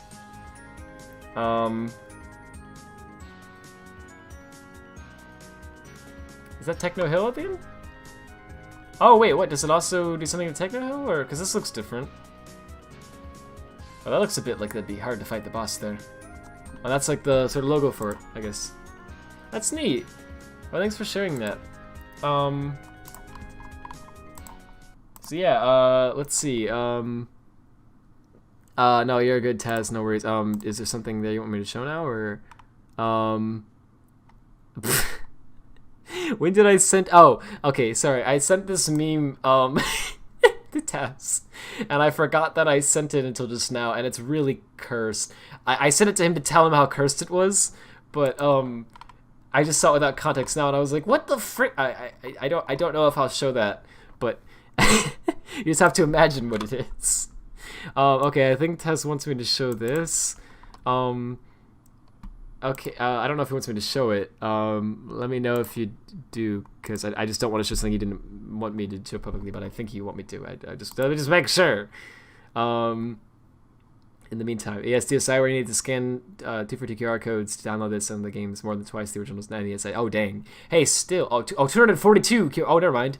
Sorry. For some reason, I thought that was like I don't know. I'm tired. I thought that was like a type of QR code or something. No, you meant you have to scan 242 different QR codes. Okay. Holy frick. Well, that's a lot. But that's really amazing that someone did that. Holy frick. Okay, thanks. He says, Tails' fur turns blue and his eyes gold. This is because Sonic turns yellow, because in the color spectrum, blue is the opposite of yellow, if that makes sense. And then he has an image to represent that. I see. Yeah, that makes total sense. That's actually really interesting. Holy frick. And then Tails' eyes are gold because it just looks nice to me. Nice. And then here's another screenshot where that happens. That's actually funny that's the reason that's actually interesting. Thanks for sharing that. Okay, well, there's a lot of stuff here. Okay, so we're gonna music back up here for a bit. Here we go. From Wham, we got this. A decent personal best, 4154. Wow, sub 40. That's pretty good. And then some for a laugh. He says, "Hey, I mean, still 40. That's pretty freaking good. GG." Wow. Apparently Wham and Sonic have been competing for a while to try to get the best times. And yeah, that's actually pretty. That's not bad. I don't know if I showed this. So feel free to skip this. But I got most of those people out working. Yeah, I showed this earlier in the stream. But this is the Windows People app. He says a lot of the buttons actually work, which is kind of amazing, and yeah, they did from what I tested, which is cool. What's new? All your friends and all their updates together in one place. That's really neat. I think it's really cool how well that works. From number 7, I poorly made the Unleashed logo because I was bored. You know, I gotta admit, from a distance, when I was scrolling through this quickly, I didn't notice it was remade. But yeah, yeah, it's not bad for a remake, though. Yeah, you can definitely tell that it's remade when you look at it. But yeah, that's neat. Alright, then I tried the People app that Wham links here. He says it should work well. Mail gets into the app kinda, and the calendar hangs in the splash screen. Skype should be coming soon. Skype. Oh my gosh, freaking Windows 8 Skype. I forgot that was a thing. That was so bad. Alright, real talk, really fast. I'm sorry to shut up. I shouldn't be sorry to shut up. That's a good thing when I do that. No, I'm sorry. I'm sorry to pause this again here because I know I'm wasting a lot of time by talking like this. But the Skype, right? So a lot of things killed Skype, but one of the things that I swear killed Skype, like one of the things I think was the biggest issue, at least for me, that killed Skype, that made it to the point where I was like, we need something new, and then Discord came out and it wasn't something new, right? I think one of the big issues with Skype was the freaking UI. Like, okay, when Microsoft bought Skype, right? They were like, they didn't know what to do with it. They couldn't decide what to do with Skype. They had no direction as to like what Skype should become. So they were like, I don't know, let's try this, and then they would like try something, and then it would last for like 3 months. And then it'd be like, I I don't know, it wasn't working out as well as, let's try this. And then they would scrap everything they just did and then do something else completely different. And that would last for 3 months. And it just kept repeating over and over and over and over again. It was ridiculous. There were so many freaking Skype apps. My gosh. Yeah, I remember when they said on Windows 8, they were like, the Skype desktop app is going to be discontinued. You need to use the Windows 8 Skype app. And I was like, oh, okay. Let's get the Windows 8 one. Let's see if it's any good. It wasn't. It was so bad that it was completely laughable. Like, I think people are gonna think I'm exaggerating, but if you're thinking I'm exaggerating, you haven't used Windows 8 Skype. It was like a pre-alpha version of Skype that not even all of the devs should have seen, because it was like so unfinished. And they were releasing this and saying that it was going to replace the desktop one soon. It didn't even have video calling, I don't believe. It was like, that's coming soon. And you're like, it's Skype! Isn't that like one of the big points of it? I don't believe it supported. I don't think you couldn't paste images, which was really annoying. I don't think you could quote text. I think there were, I don't know if there were emojis or not. I don't remember if that was a thing yet. I don't know if text formatting worked. I think you could send normal plain text, like strings of text with no formatting or anything to the other person, and I think you could also do voice calls. I think. I'm probably remembering. I probably wasn't this bad. I'm probably remembering a little worse than it was, but I believe those were the only two. I think that was basically it, and that was Windows 8 Skype. Not to mention the UI was atrocious. It was awful. And then they realized, okay, this isn't working. So they were like, all right, let's give up on this. And then they just ditched Windows 8 Skype. They just ditched it. And people were like, okay, great. So I guess it's not replacing desktop Skype after all. And then they came up with web Skype, and that was Skype in the browser. And that one was actually pretty good, but it still lacked a few features that desktop Skype had, and it wasn't quite done yet, but it was almost there. It was actually pretty alright. And you were like, yeah, okay, alright, yeah, this could replace desktop Skype if you work on it just a little more. It's almost there. And then they kind of put that on hold, and then they completely redid their mobile app for no reason. And then they completely redid their desktop app for no reason. And then they came out with the messaging app on Windows 10, and they said, right, so we're going to try to, so the idea is that you're going to have this messaging app, right? And you can use this to text your friends with like SMS, and you can also Skype them. See, and it's all in one app. Isn't that great? And so it's like built in. It's like our iMessage, right? That's what they were going for. And see, it's great. And that app was awful. It was so bad. You could send plain text and emojis, and I think that was literally it. I'm not joking. That is all you could do. I think it said images were coming soon. And they never did, if I'm not mistaken. It was, oh my gosh, and they were putting this out as like a finished product. No, I think they said it was a beta. Okay, but it was like, dude, this isn't even ready for beta yet. Come on, you can't send attachments. You can't call. You can't voice. What is this? What the frick? And it was buggy too. You couldn't search text messages. You couldn't search for them, and you could only scroll up a certain way. And after some point, the app would crash, if I remember correctly, because it was too much text to handle.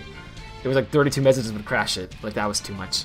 And, it was so bad. It was so bad. It was like, who developed this? Microsoft? What? And then they noticed that wasn't working out, so they scrapped that. I'll shut up soon, sorry, but I have to finish my rant. And then they went, okay, I got it.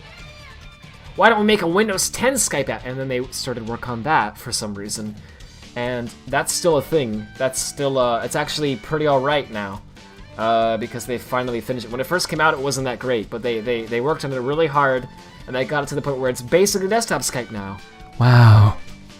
Good job, guys. And by the time they finished it, Discord already killed Skype. Irreversibly. There's no way that any of us watching this are going back to Skype. Like, it's not happening, right? Skype is dead. And that's a big reason why. Because while the Microsoft was spending all this freaking time and money and resources making a billion different Skype apps, that they said, no, this is the new one. No, this is the new one. No, this is the new one. and just wasting everyone's time and not doing anything productive. They just kept doing this over and over again. Discord was over here sweeping the floor, right? They were going, yeah, dude, taking out the trash, right? They were freaking destroying Skype. They were stealing all their users, right? and like, Microsoft, come on. I'm honestly just, it's amazing how they let Skype go, but yeah, rip Skype. Anyway, that's the end of that rant. You sent songs? Oh, okay. I guess I have to, let me find the songs. Okay, we go Robocoaster Zone Act 2 and Robocoaster Zone Act 1. So this is music for an SLW2 mod he's making called Robocoaster Zone, alright? So I'm gonna play that in the background while I show some other memes. Wait, I have to download it, or else when apparently I forgot on Discord when you switch current servers you're on, it stops playing the music. Anyway, this is Act 1, I believe. If I sounded annoyed that was actually unrelated, that was for some reason, it's something about Windows 10 that I just had to deal with that annoyed me. Anyway, sorry. So okay, so from Wham, from Eclairman, I got Sonic Lost World to work in React OS. Yo, what? Yo, what? Oh, okay. So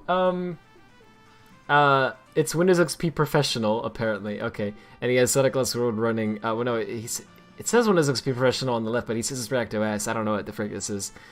It looks like React OS. So, and maybe just called it that as a joke, or I don't know. Anyway, but it also kind of looks like a SP. I don't know what it is. But anyway, it's running. And that's actually kind of awesome. I'm assuming it's like 3 FPS. But that's beautiful. Speaking of dead, Sega Heroes is also dead. Good. That'll hopefully give some place for a good Sega crossover game that's not racing, tennis, or an Ito experiment. Please make an action game, thanks. Sega Heroes seriously looks like a bootleg puzzler that stole a ton of gaming IPs. Yeah, I never tried out Sega Heroes. Also, Cameron says it runs horribly. Okay, good. I figured it would, but yeah. I never tried Sega Heroes. It didn't look like it was like bad to me. It just looked like a really, it looked like a really cheap mobile game to me, right? Like almost to the point where I was like, did Sega made this? Okay. But yeah, there were some good things about it. Some of the dialogue was kind of funny. I don't know. But yeah. Sega Heroes. Oh, I'm sorry. I think it was a bit quiet by the way. Let me turn this up. Sorry about that. Anyway. And let me play the second act too now. Sega Heroes didn't look bad to me. It just looked very. It wasn't my thing. It just looked too cheap. But yeah. It's probably for the best that they're not. I don't think it had much of a chance, to be honest. But anyway, also Claremont says, "Oh, it works. Except for this." Oh, that's good. No, it's good. He says, "Pretty good." Yeah, that's about how I feel when I look at this. That's beautiful. Quite just. I wonder why that happens. Anyway, in any case, let's try. Alright, so let's look at some memes real fast here. I'm gonna get to the videos in a bit, because I wanna finish this song first. For what's of. Here we go. From number 7. Times are tough here. So Pikachu. So here's Pikachu imitating Mudkip. All right. So we got. Oh my goodness. Oh my goodness. All right. Well, that's adorable. I love that. Better than the PC version on PC. Yeah, it's the best version of Lost World actually. That's amazing. And also this one. This one's also really good. Still thinking about Pokemon. This Pokemon League from 2013. Whoa, let me zoom in a little more, just a little more to that, just a little bit. What? So that wasn't real. That was a fake leak someone made, right? I like, what the frick is that? Did people think that was real? Or was it actually? I don't know. Was it real? I doubt it was real. I don't know, it could have been real and then they like canceled it, right? Like someone thought, hey, let's try this out, and then, you know, it's actually kind of terrible, let's ditch that. But I'm positive it wasn't, it was just a fan. Anyway, I just don't know anything, so I have to ask stupid questions. But anyway, that's hilarious. Oh, that's really good. From McLaren, Tails in Sonic Adventures is brave enough to fight chaos, extends Sonic forces. Glonk does nothing and dies. That's my spirit animal. I relate the most to that. Okay, from Taz, we got this video here. Watch at the timestamp. He says, "Excuse the voice cracks, lol." All right. Oh, this is beautiful. Oh wait, what timestamp did you want me to watch it at? Oh, it's on YouTube as well. Okay. I think. Oh, no. He wanted me to watch the second video at the timestamp. The first one. Okay, gotcha. So I'm dumb. All right. This is from it's from Taz. Sent to us from Taz. It's from at Silverlight 0071.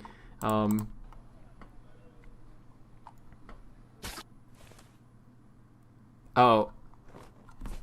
Yes, I do mind. But why? Ah! Screaming like a heck. Are you done, Silver? Baby noise. Ha!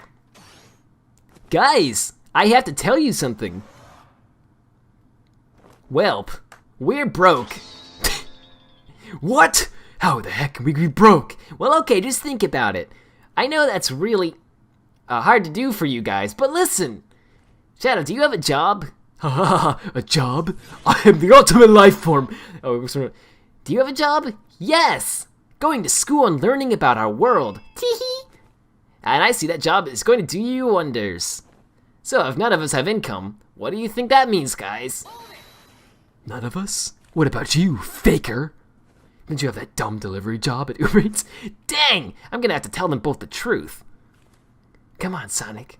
I'm sure they'll understand and not make fun of you at all. They all laugh. That's my Shadow laughs. Isn't it great? Fool! How do you mess up delivering someone's food?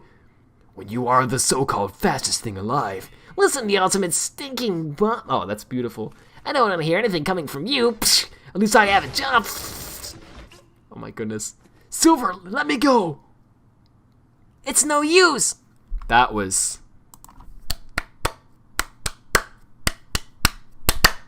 beautiful. Thank you for linking that. That's it's marvelous. Holy fuck, that's actually I love that. That was amazing. And also, this is from Taz.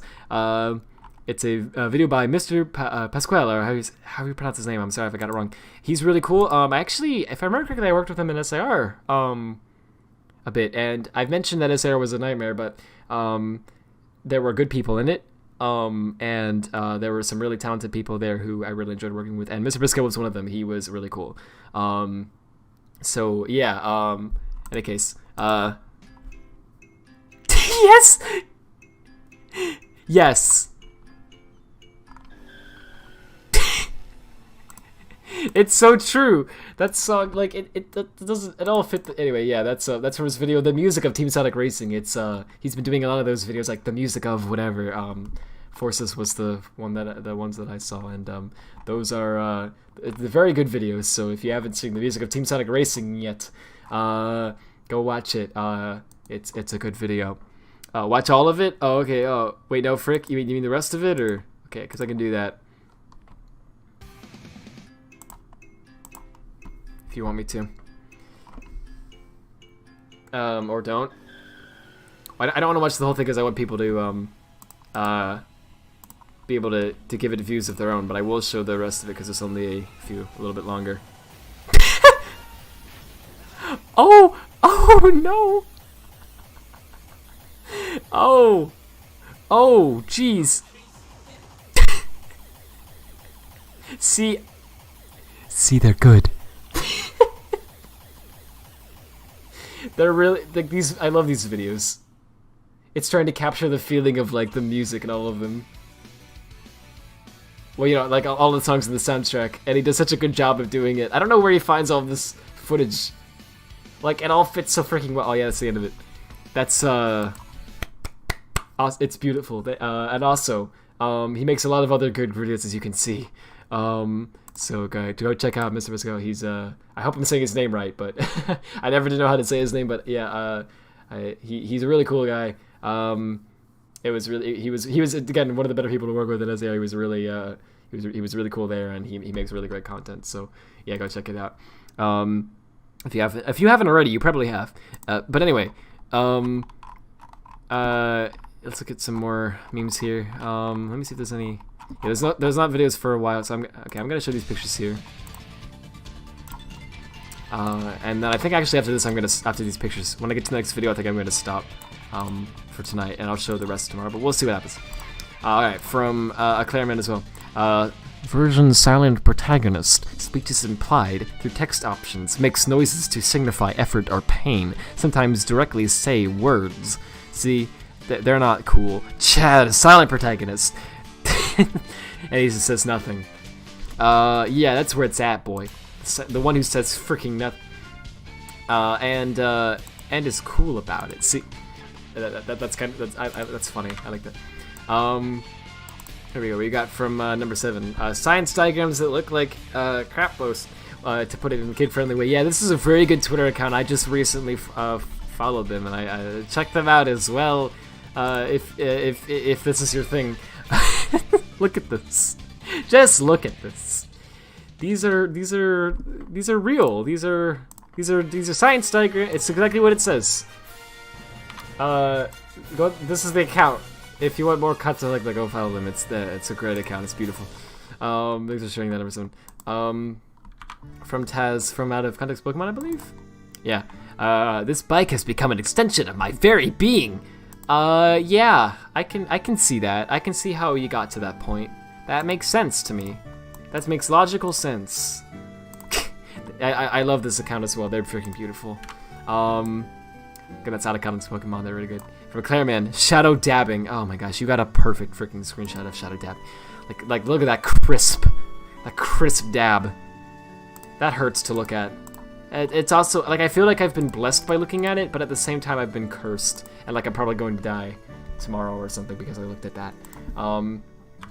I think it's okay for you guys because you saw it through the internet, and by the time it's gone through the this is very scientific, right? But because of the way that physics work, by the time that it's gone through the Ethernet cable over to your home,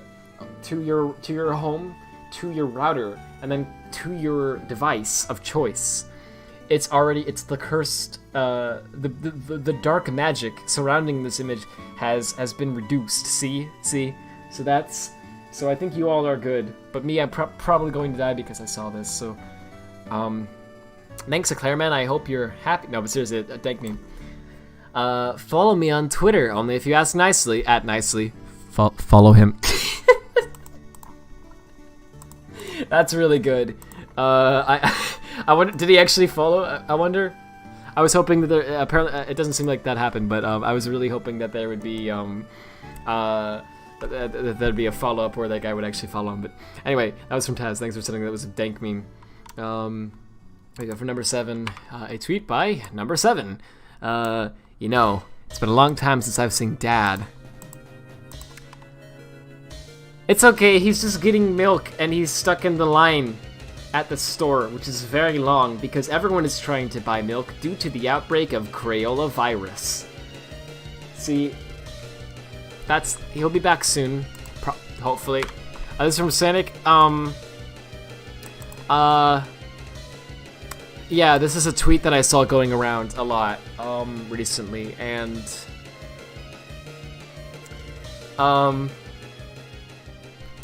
do I even have to comment on this? I mean, you know how I feel about this. I see what their... Alright, to be fair, I do see what their point is, but wow. No offense to the person who made this image. I don't mean to, I get their point. But what a terrible way to... I'm sorry, but what a terrible way to show that point. Like, holy frick. You showed an image from Mania? And which people love, and from Colors, which, I love, but putting that aside, I know people don't like it. You showed an image of this level, right? This boss fight, where in Starlight Carnival, which is one of the more unique stages in the game, where you get to beat the crap out of a giant spaceship, and it's really cool and fun and creative. I guess the point was that the gameplay isn't that creative in that spot because you just hit A. But, like, that's what you chose? Like, out of all the screenshots you could... And then, of course, the real one, the thing that people... Like, okay, I'm focusing on the bottom. Most people are focusing on the top, I know. But then, of course, that's the big issue with this. What we could be getting, oh yes, an oil pastel painting of Green Hill with a Jen's HUD photoshopped on top of it, and an Unreal Sonic tech demo, where they stuck Sonic's model into UE4 and called it a day. What? Like, I don't get that. I get the point with the bottom part of the image, actually. Even though they use really bad images to convey it, what they're trying to say is, what we're settling for is Green Hill and 2D block platforming. And we need to be an automation and boost to win. We could be having big adventures and open worlds where you could run through and graphics. That's what they're saying. And I get that, man. I don't know if I agree with it because I love these games on the bottom, but I do understand where they're coming from. But wow, what a terrible way to demonstrate a point. I'm sorry, like, come on, like, you could have shown. Just okay. Here's what you do to look how easily you could fix this, right? Okay. Replace the top two images with, like, okay, whatever, like Project Hero, like a screenshot of, or whatever, or Sonic Utopia or something like that, right? Something that a lot of fans agree was like a neat attempt at a fan game. And I don't know, and then next to that, something like maybe like some cool art someone did that's like a concept for like what an adventure remake could look like or something, right? Something like that, right? Wow, something breathtaking. Okay, and then on the bottom, put like Green Hill from Forces, the classic Sonic version, right? And I don't know, Lost World, Windy Hill, whatever, right? Or like Dragon Road, like Sky Road 2, to show the block platforming thing, right? Okay, great. So now you've proven your point with much better examples, and people would have taken it worse, you know. But like, I don't know. This is just wow. Anyway, why are upset fans showing their point in the worst way? At least I try to show my point in a way people know what I mean. And then a blob post a tweet that there's a link to a tweet that he made that shows what he's talking about, I think. Can these types of posts stop? Oh, the meme post. This is in response to a post on the to this tweet on the Sonic page. I'm not going to show the whole image because you can just look it up if you're curious. It's not relevant to this, but the point is just that it's another meme and it doesn't have anything to do with anything. So Bob says, can these posts stop? I'm sick of them. At least show the Japanese announcements for the Sonic Station Live. Like, quote retreat from Sonic 28th, and they say something like, Sonic Survival Collection Value 1 is available on iTunes Google Play, featuring Tales of... releases.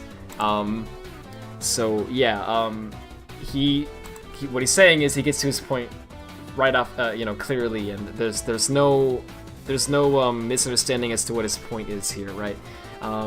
It's well presented and it makes sense, and then in reply to that, he posts. I can't get a screenshot of the whole thing because but yeah, it's just the top just says it's supposed to be a blob. And anyway, the text says, oh, he translated what this says: make half official Sonic fan games on Nintendo Switch until May 31st, JST and Sonic Basic 4. Please use Sonic Pro DLCs or games can get approved. You have 5.5 weeks since Sonic Basic 4 launches. Gotta program fast. So his point is, they should be tweeting that. So then he says, see, is it really that hurt? Sure, you need to check if the wording is approved by Sega Japan as well, but that requires maybe a phone or sending some emails back and forth until you get okay for it, I assume. It's still better than nothing posts like this.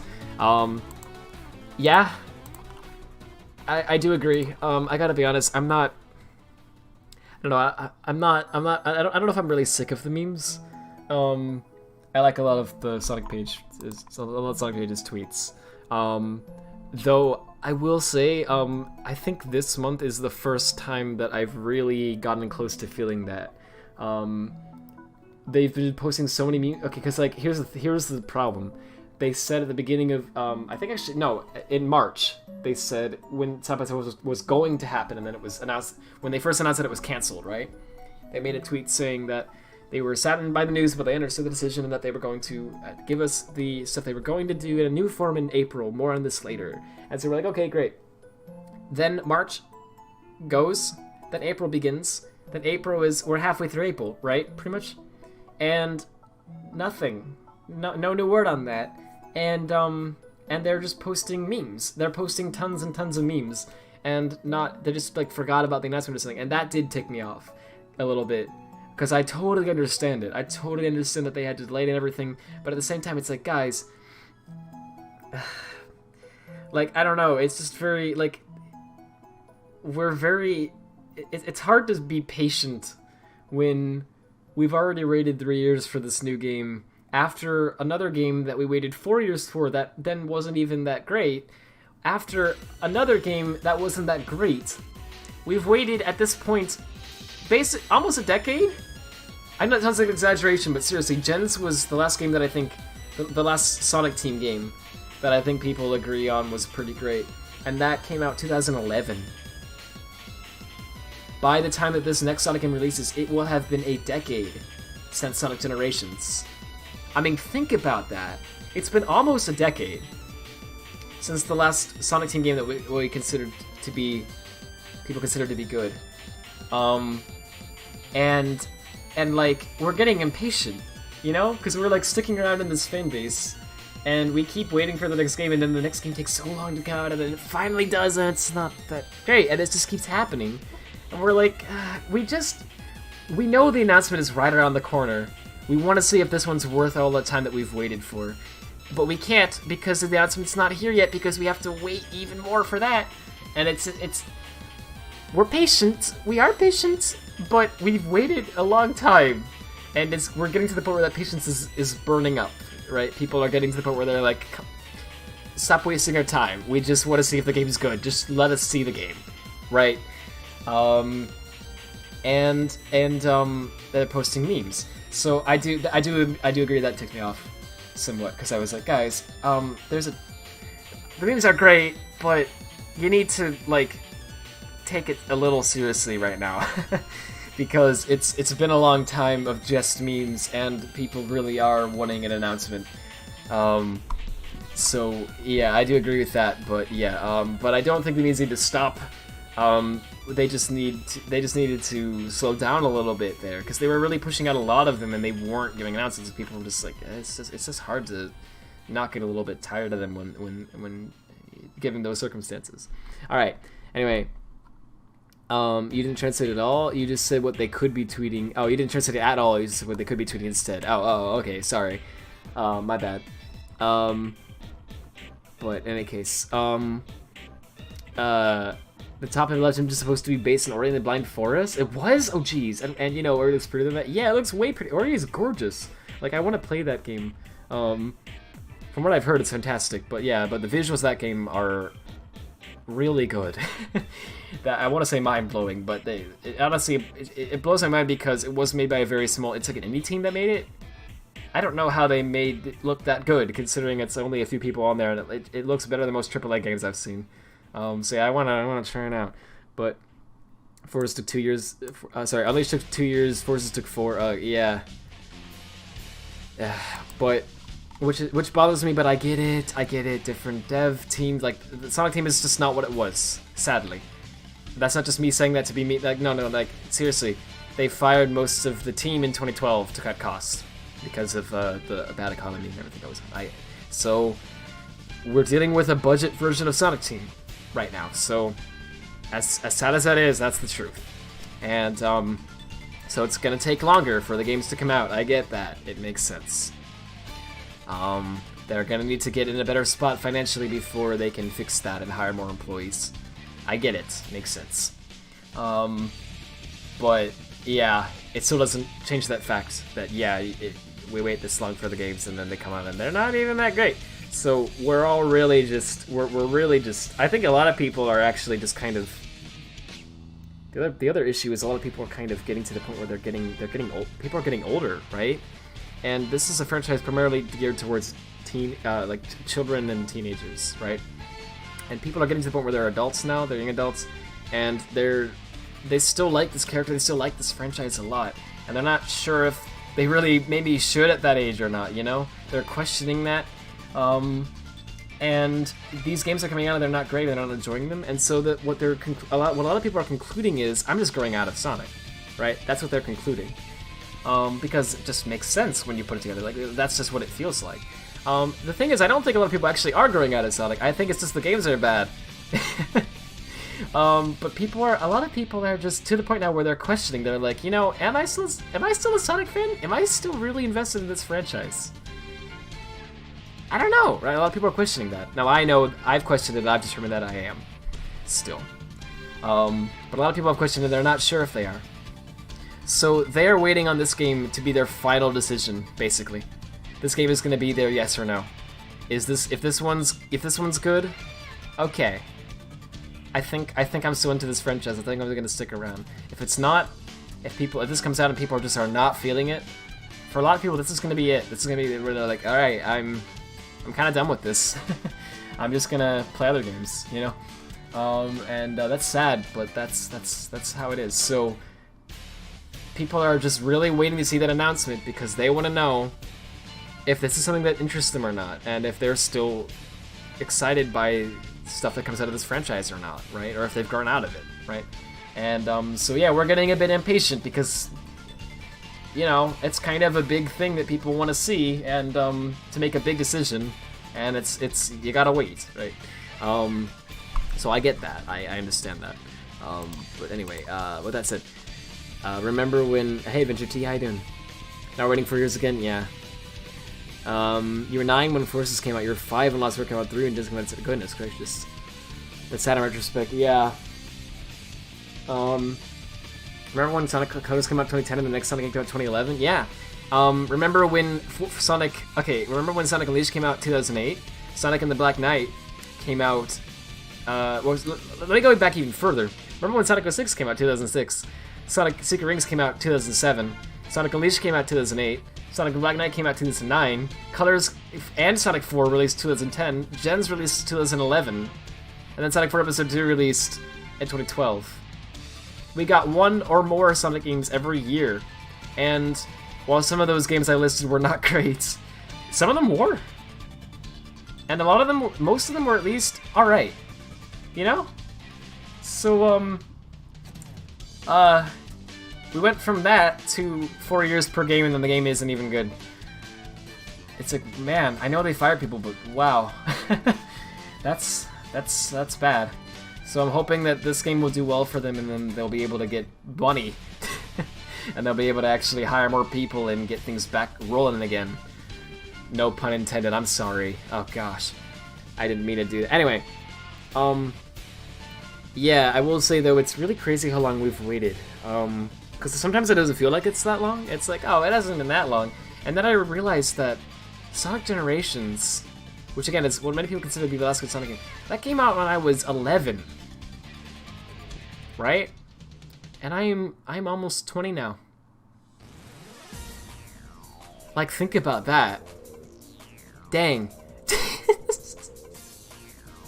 That's a lot of time. Holy frick. There are people who were born when Generations released, who are now to the point where they're not old enough to, like, they're playing the games. You know what I mean? Like, you get what I'm saying? Like, people are growing up. Like, they gotta hurry up a little. All right. Anyway, your 15 more Forces came out. Nice. Yeah, I was 17. 5 years. Goodness, wow, it has been 5 years. Goodness. It's been cool. Well, let's go from a wholesome moment to memes. I'm gonna show a few more and I'm gonna sleep. Makes you feel kind of weird. Me too, honestly, to think that it's been that long, but at the same time, it doesn't. Cause let me have this for a second. Cause like it does feel like when I hear 5 years, I'm like, whoa, that's a long time. It doesn't feel like it's that long, but then at the same time, you know, it does. Like, I feel like I've just known you for most of my life. Maybe that sounds weird to say, but I don't know, like, I'm just to the point where I'm like, yeah, it's Tess, you know. It's just, it actually is weirder for me to imagine that there was a point when I didn't know you than it is to comprehend that it's been 5 years, you know. But at the same time, yeah, it is weird because I remember the exact day that happened, and that didn't feel like it was 5 years ago. Time's weird. Anyway, here we go. It's from Sanic. When you realize there aren't going to be any other movies releasing in 2020, making you the best movie of 2020 stalls. That's a good meme. I like that. Yeah. Well, obviously it's a joke. I don't know why I'm actually taking all these jokes seriously, but yeah, I do actually think obviously there will actually be other movies in 2020. I think in particular in July and August we're gonna see movies release, at least some of them. Maybe not super big name ones, maybe like a lot of them, right? Because a lot of them probably postponed and all that. But I think we will see some then, because by summer this virus is supposed to not be really a thing anymore. So by then things should be open up again and we should be able to do that. However, there's also some evidence that it might, we don't know, but it might come back in the fall or the winter. Oh goody! Oh goody! So, I don't want to think about that. I'm really sorry if that's the first time that you've heard that, because that's not a pleasant thought. But, if it helps, summer should be free. So, that'll be time where we can go out and do whatever the heck we want, and it'll be like normal, right? So, cherish summer when it comes, because you don't know what's coming after that. But, yeah, times are whack. Obviously, at some point, we're gonna get like a vaccine, and we're gonna get all this stuff figured out, and hopefully before fall. And also, we don't know for sure that it'll come back. It's a possibility, because viruses do that sometimes. Yeah, but yeah, enjoy summer. We're gonna need to enjoy that. Because, yeah, who knows. Oh, hey, Scott, how you doing? Ever started streaming about it? Yeah. Hey, man. Yeah, sorry about that, but yeah, how you doing? Yeah, I'm gonna show, like, 2 more memes, and then I think I'm gonna end it for tonight. And I'm gonna skip that the Sonic meme for now, because it's a video, and videos are a little more of a hassle to show here because of my setup, but I'm just gonna show a few memes here, and I'm gonna stop, so, You ever just modify position? Nani? This. Oh, what am I doing? Stream ever modify position? Oh, I see. I made Tails fly, and I made it so it loads the Tails model and animations and skeleton and all that from, from the Tails pack. Without having, I didn't edit the Sonic pack. I just have the code injection, like telling it to load it from there instead, right? And then I got all that working. And then I looked into the anim format and I got some of that figured out. And I looked very briefly. Well, I noted that swif is in Puyo Puyo as well, which is interesting because, as weird as it sounds, it's interesting because in that game they actually use the embedded textures in the swif files, which I thought was not a thing that Swif supported anymore. That was like X and CP supported that, and they only used it in very early versions of it, and I thought that they removed support for that later. At least by Swif, I thought for sure it wasn't a thing anymore. But oh no, wait, no, actually, I think I did know that. It's never mind, screw that. I think actually there is a Swif that I saw that had it embedded. But anyway, this confirms that we have embedded textures at least, so that's cool. Make flying a custom posture. Haha, no. Well, that'd be really cool, though. I feel like that's more effort than it's worth, cause like. Actually, because like, I know it's cheap to just hook the double jump state, but like, it works. Like, it really does work fine. It feels pretty fine too. So I don't know, maybe, yeah, it probably would be best if I did it like that, but that's a lot of work for something that you don't even get to see the difference on, you know? But yeah, that'd be cool just for education purposes, I guess. Just to know. Just a straight note. Why are we waiting on a ready time fly? I feel that. I don't want to be depressing. I hear from adults I've talked to that it gets worse.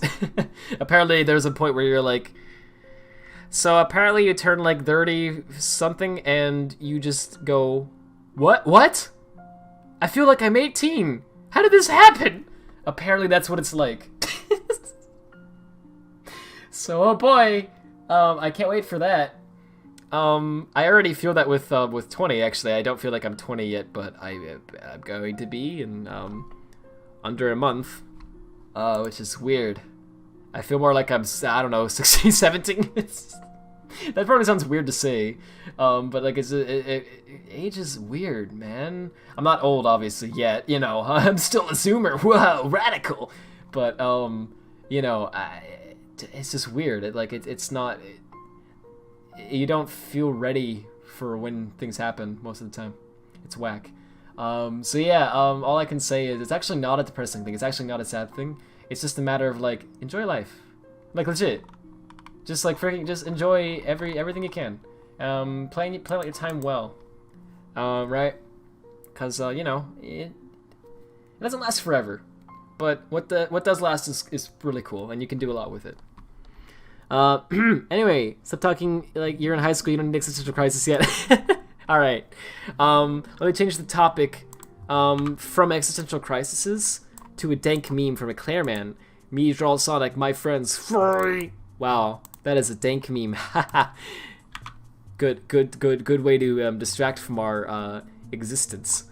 69, laugh now. Oh man, it's funny. I'm 15 and this is deep. Oh wow, that's like the leveled up version.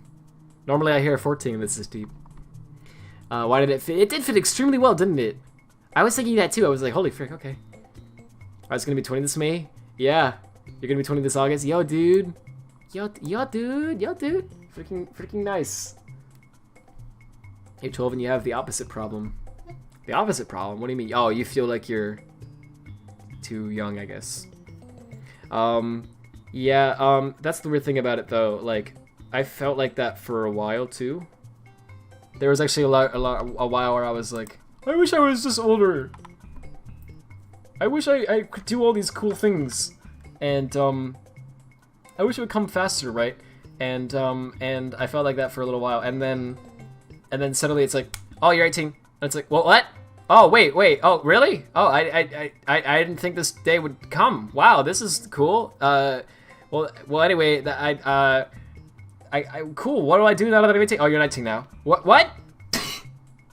Oh, well, okay. Well, that was fast. But all right. Hey, all right. That was pretty cool. I guess I can do even. You know. I guess things are just rolling around. Oh, you're 20 now. What? Ah, jeez. So that's a little weird because I feel like I haven't done anything since 2017. You know. But I have. Anyway, let me shut up. You want to get to 16 and then it just stops? Oh, no, you don't want that. Oh, you mean you live, you just you don't age anymore, I think. Because if that's the case, I can get that, but you know, there's something cool about it, but yeah, the same feeling. Nice. It's good that it's not just me. 2019 especially. Did that year happen? Is that just me? I hope it's not just me. I swear that year didn't freaking happen. 2019 didn't happen. That's my conspiracy theory. I'm joking, obviously, but like, dude, I swear it went by so fast, and nothing eventful happened in it. It was just a year, and it was like, okay. Did I figure out input stuff you wanted to put your I haven't looked into it much, but there are some functions that control well, obviously there's like state util stuff that checks whether or not the button is up and all that. So you could just look at that and see what it does. From what I understand, it just basically grabs a value and it does some you know, bitwise checks on it to see if certain bits are set or not, and then those bits represent the buttons, right? But I could be mistaken, that's going off of memory there, but yeah, just it's not that hard to like trace down the one of the state util functions, and from there you can go up and find other input stuff. 2018 did happen. It was horrible. Anyway, yeah, most people didn't like 2018. I gotta be honest, for me, the end of 2018 was really bad. But up until that point, 2018 was a good year for me. This freaking song. Now this is the bad thing. You feel like Minion Force just came out though? Same. Okay, let me say one more thing and then I'll stop.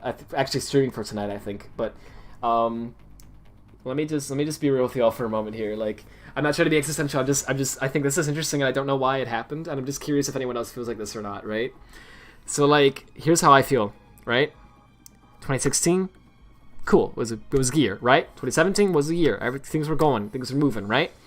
2018, yeah, things were, for me at least, pretty good. Things were rolling pretty nicely. Everything was going great.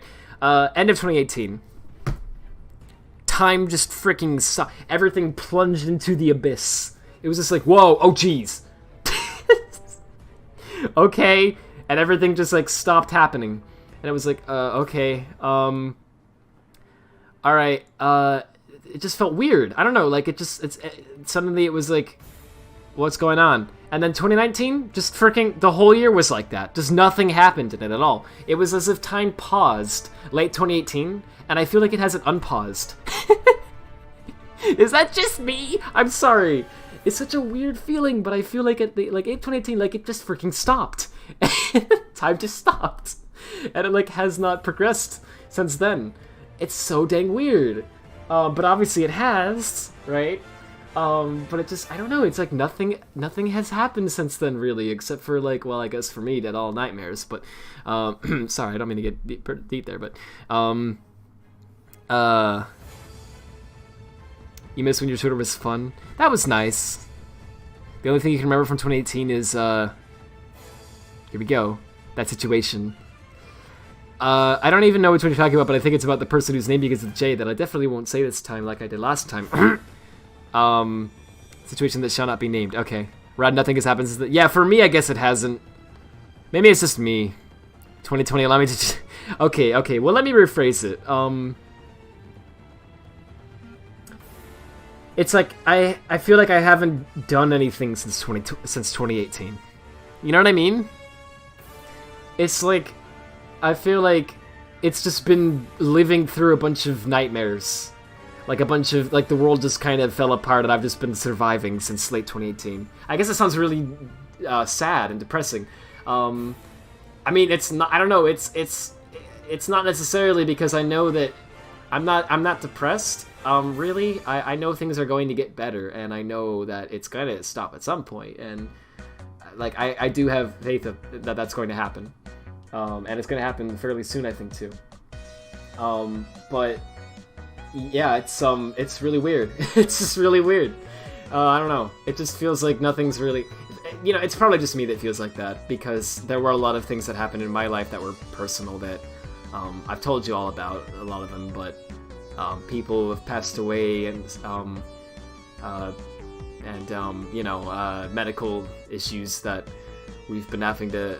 that my family members have had, that we've been having to cope with, and... things changing in terms of jobs and all this crap. So that's probably why I like how happy the music is, by the way, as I'm saying that. And that's when my great aunt died. Yeah, you got an item. Woohoo! Anyway, but yeah, it's we're coping, we're doing fine, and honestly, as probably maybe even messed up as this is gonna sound. Like, it doesn't even feel like it's been bad times, because things could have been a heck of a lot worse in every situation. Like, every single thing that has gone even slightly wrong could have been so much worse, and was so close to being so much worse, but it wasn't. Always. And to me, as crazy as that sounds, it's given me, like... This is gonna sound corny as heck, but it's given me hope, right? It's made me actually more appreciative of things that I took for granted. Because it's like, dude... Look at how many years I had where nothing went wrong at all. It was just great. And now things are going wrong, but it's not as bad as it could be. It could be so much worse. And it's like things are working out somehow, in spite of everything not working out. You know what I mean? So, I don't know, in a weird way, I don't have a negative outlook on it. But I just feel like everything has been different since late 2018, And it's like time has stopped for me. It's like that's when this is gonna sound crazy, but that's when like my life as I knew it stopped. And it hasn't started again. It's like I'm becoming a new Rad, I guess. Well, that was deep. deep. Okay. So let's go to bed now. Let's read the chat and then probably sleep. Rad speaking like a girl and he feels like he's 16. Also, Rad, I'm 19 and I feel like I'm 20 already. Yeah. I'll probably always do that. I don't know. I mean, I guess I'm immature in a lot of ways. A whole new Rad. Yeah. A whole new Rad. How do I sleep after this? Well, don't take it negatively. It's not a negative thing. Like, I don't know. Like, I don't know. To put it very briefly, and I think I'll stop with this. There's been a lot of things that have been changing. And a lot of those changes feel negative, not all of them are. Some of them actually have led to good things. Obviously people passing away and such isn't good. That's not led to good things, but, okay, I don't know, like, I don't know, my dad has had to change careers somewhat, because of all this stuff, and actually in some ways it's been a good thing. He's actually found that he enjoys certain things a lot more than he enjoys what he's doing a lot more than I think he did. And he's branching out, he's being more creative, he's trying out things he wanted to do for years, and some of it's working out really well. And, I mean, that's not a bad thing, you know, none of that's bad. How can I look at that like it's a bad thing? So, you know, for me, what's going on is this, we're in a time where things are changing a bit, and not all of it's bad change. It's actually kind of a good thing. But we're not to the good part yet, you know what I mean? We're getting to the good part. That's how I'm looking at it. So, I guess with that said, don't think about this all night like, time has stopped, everything is going into despair, my life is worse now because... Don't, that's not the way you want to look at things, you know? Like, I know this is gonna sound so corny, and like such a, like, you know, like one of those, like, like, meditation little kind of things, you know?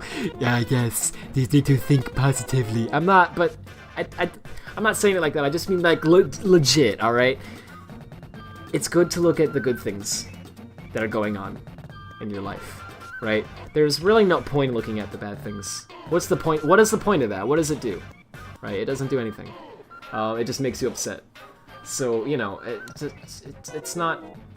It's okay. We're gonna be fine. Anyway, I love you all. You all are amazing. Thank you for watching these streams and for putting up with my long, deep rants like that. You shouldn't have started talking about just getting way too deep. Yeah, sorry.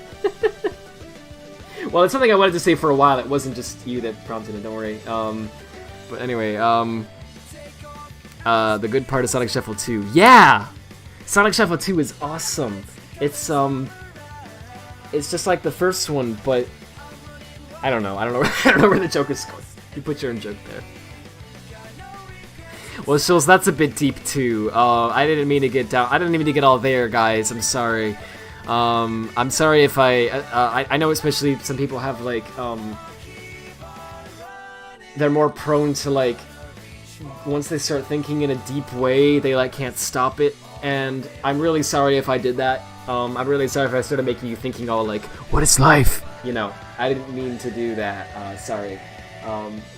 We're all good. Everything's fine. All I was trying to say with all that is, I'm actually thankful for how things are turning out, because things have not been going exceptionally great, but they could have been a lot worse. And every time something happens, I'm noticing how it's somehow working out, and that's something I'm thankful for. But yeah, I just think it's weird that it feels like time hasn't really progressed since 2018. That's all I was saying. All right. Anyway. Even more nonsense stuff was the Shuffle soundtrack. Yeah, that soundtrack was whack, wasn't it? The Shuffle soundtrack? It's so weird. I don't know if I like it or not. Because there's some songs that I think are actually good, but then there's others that are like, what is this? In any case, sorry for getting all deep there. I hope I didn't upset anyone by saying any of that. Everything's okay. But with that said, I hope you did enjoy the stream. Thank you very much for watching it. And yeah, I'm going to be tomorrow, later today. You know what I mean. I'm going to be continuing. I'm going to come back with another stream. I'm going to be continuing Sonic Mania, right? And I'm looking forward to it. Mule's going to be in it if I think I haven't asked, but she's been in the Sonic Marathon streams for a few weeks now, so I believe she was planning on being in that as well. And Taz will be there, I believe, as well. I haven't asked, but same with Taz. So, and it's gonna be cool. So, yeah, thank you all for watching. Hope you did enjoy it. And Taz is there. Okay, cool. Sweet. Looking forward to it. Yeah, I hope you enjoy. I'll see you all later. Good night. Oh my goodness.